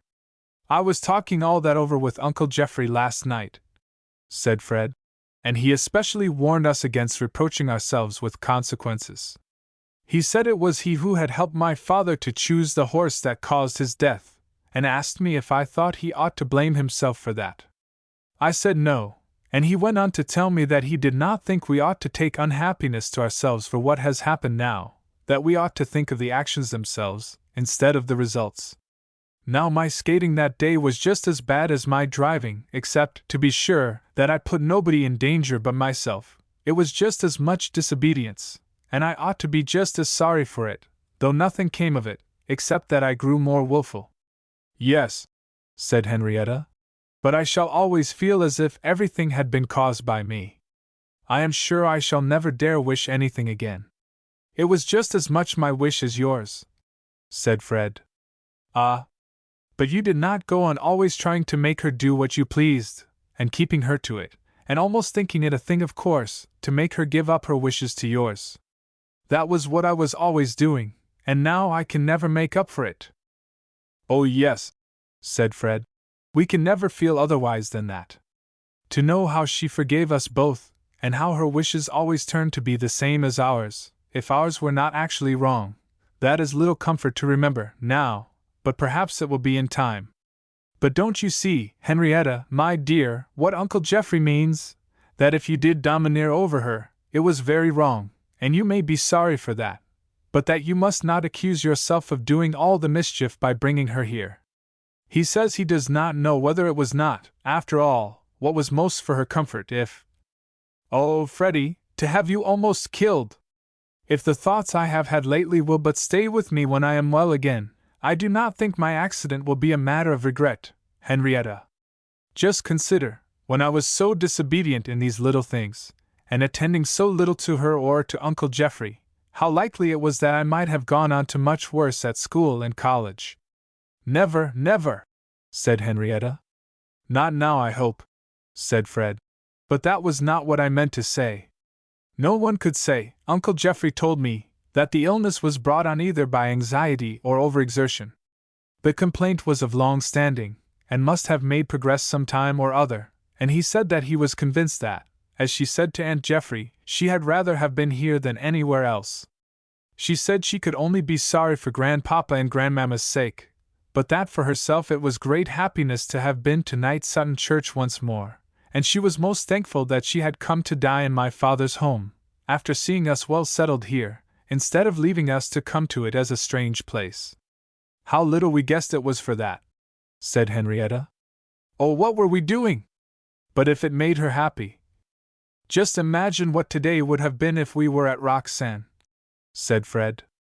"I obliged to go back to school directly, and you, taking leave of everything there which would seem to you so full of her, and Uncle Geoffrey, just bringing you here without any time to stay with you, and the place and people all strange. I am sure that she who thought so much for you, must have rejoiced that you are at home here already." "Home!" said Henrietta. "How determinately we used to call it so! But oh, that my wish should have turned out in such a manner! If it has been all overruled so as to be happiness to her, as I am sure it has, I cannot complain, but I think I shall never wish again, or care for my own way." "The devices and desires of our own hearts," said Fred. "I don't think I shall ever have spirit enough to be wilful for my own sake," proceeded Henrietta. "Nothing will ever be the same pleasure to me as when she used to be my other self, and enjoy it all over again for me, so that it was all twofold." Here she hid her face, and her tears streamed fast, but they were soft and calm, and when she saw that Fred also was much overcome, she recalled her energies in a minute. "But, Fred, I may well be thankful that I have you, which is far more than I deserve, and as long as we do what she wished, we are still obeying her. I think at last I may get something of the right sort of feeling, for I am sure I see much better now what she and Grandpapa used to mean when they talked about dear Papa. And now do you like for me to read to you?" Few words more require to be said of Frederick and Henrietta Langford. Knight Sutton Hall was, according to their mother's wish, their home, and there Henrietta had the consolation, during the advancing spring and summer, of watching her brother's recovery, which was very slow, but at the same time steady. Mrs. Geoffrey Langford stayed with her as long as he required much nursing, and Henrietta learned to look upon her, not as quite a mother, but at any rate as more than an aunt, far more than she had ever been to her before, and when at length she was obliged to return to Westminster, it was a great satisfaction to think how soon the vacation would bring them all back to Knight Sutton. The holidays arrived, and with them Alexander, who, to his great disappointment, was obliged to give up all his generous hopes that Fred would be one of his competitors for the prize, when he found him able indeed to be with the family, to walk short distances, and to resume many of his former habits, but still very easily tired, and his head in a condition to suffer severely from noise, excitement, or application. Perhaps this was no bad thing for their newly formed alliance, as Alex had numberless opportunities of developing his consideration and kindness, by silencing his brothers, assisting his cousin when tired, and again silently giving up some favorite scheme of amusement when Fred proved to be unequal to it. Even Henrietta herself almost learned to trust Fred to Alex's care, which was so much less irritating than her own, and how greatly the Queen Bee was improved is best shown, when it is related, that neither by word nor look did she once interrupt the harmony between them, or attempt to obtain the attention, of which, in fact, she always had as large a share as any reasonable person could desire. How fond Fred learned to be of Alex will be easily understood, and the best requital of his kindness that he could devise was an offer, a very adventurous one, as was thought by all who heard of it, to undertake little Willie's Latin, which being now far beyond Aunt Roger's knowledge, had been under Alex's care for the holidays. Willie was a very good pupil on the whole, better, it was said by most, than Alex himself had been, and very fond of Fred, but Latin grammar and Caesar formed such a test as perhaps their alliance would scarcely have endured, if in an insensible manner Willie and his books had not gradually been made over to Henrietta, whose great usefulness and good nature in this respect quite made up, in Grandmamma's eyes, for her very tolerable amount of acquirements in Latin and Greek. By the time care for her brother's health had ceased to be Henrietta's grand object, and she was obliged once more to see him depart to pursue his education, a whole circle of pursuits and occupations had sprung up around her, and given her the happiness of feeling herself both useful and valued. Old Mr. Langford saw in her almost the Mary he had parted with when resumed in early girlhood by Mrs. Vivian. Mrs. Langford had a granddaughter who would either be petted, sent on messages, or be civil to the Careys, as occasions served, and Roger was really grateful to her, as well for the Latin and Greek she bestowed upon Willie and Charlie, as for the braided merino frocks or coats on which Bennet used to exercise her taste when Henrietta's wardrobe failed to afford her sufficient occupation. The boys all liked her, made a friend of her, and demonstrated it in various ways more or less uncouth. Her manners gradually acquired the influence over them which Queen Bee had only exerted over Alex and Willie, and when, saving Carrie and Dick, they grew less awkward and bearish, without losing their honest downright good humor and good nature, Uncle Geoffrey only did her justice in attributing the change to her unconscious power. Miss Henrietta was also the friend of the poor women, the teacher and guide of the school children, and in their eyes and imagination second to no one but Mr. Franklin. And withal she did not cease to be all that she had ever been to her brother, if not still more. His heart and soul were for her, and scarce a joy and sorrow but was shared between them. She was his home, his everything, and she well fulfilled her mother's parting trust of being his truest friend and best loved counselor. Would that her own want of submission and resignation had not prevented her from hearing the dear accents in which that charge was conveyed. This was, perhaps, the most deeply felt sorrow that followed her through life, and even with the fair peaceful image of her beloved mother, there was linked a painful memory of a long course of wilfulness and domineering on her own part. But there was much to be dwelt on that spoke only of blessedness and love, and each day brought her nearer to her whom she had lost, so long as she was humbly striving to walk in the steps of him who came not to do his own will, but the will of him that sent him. The end.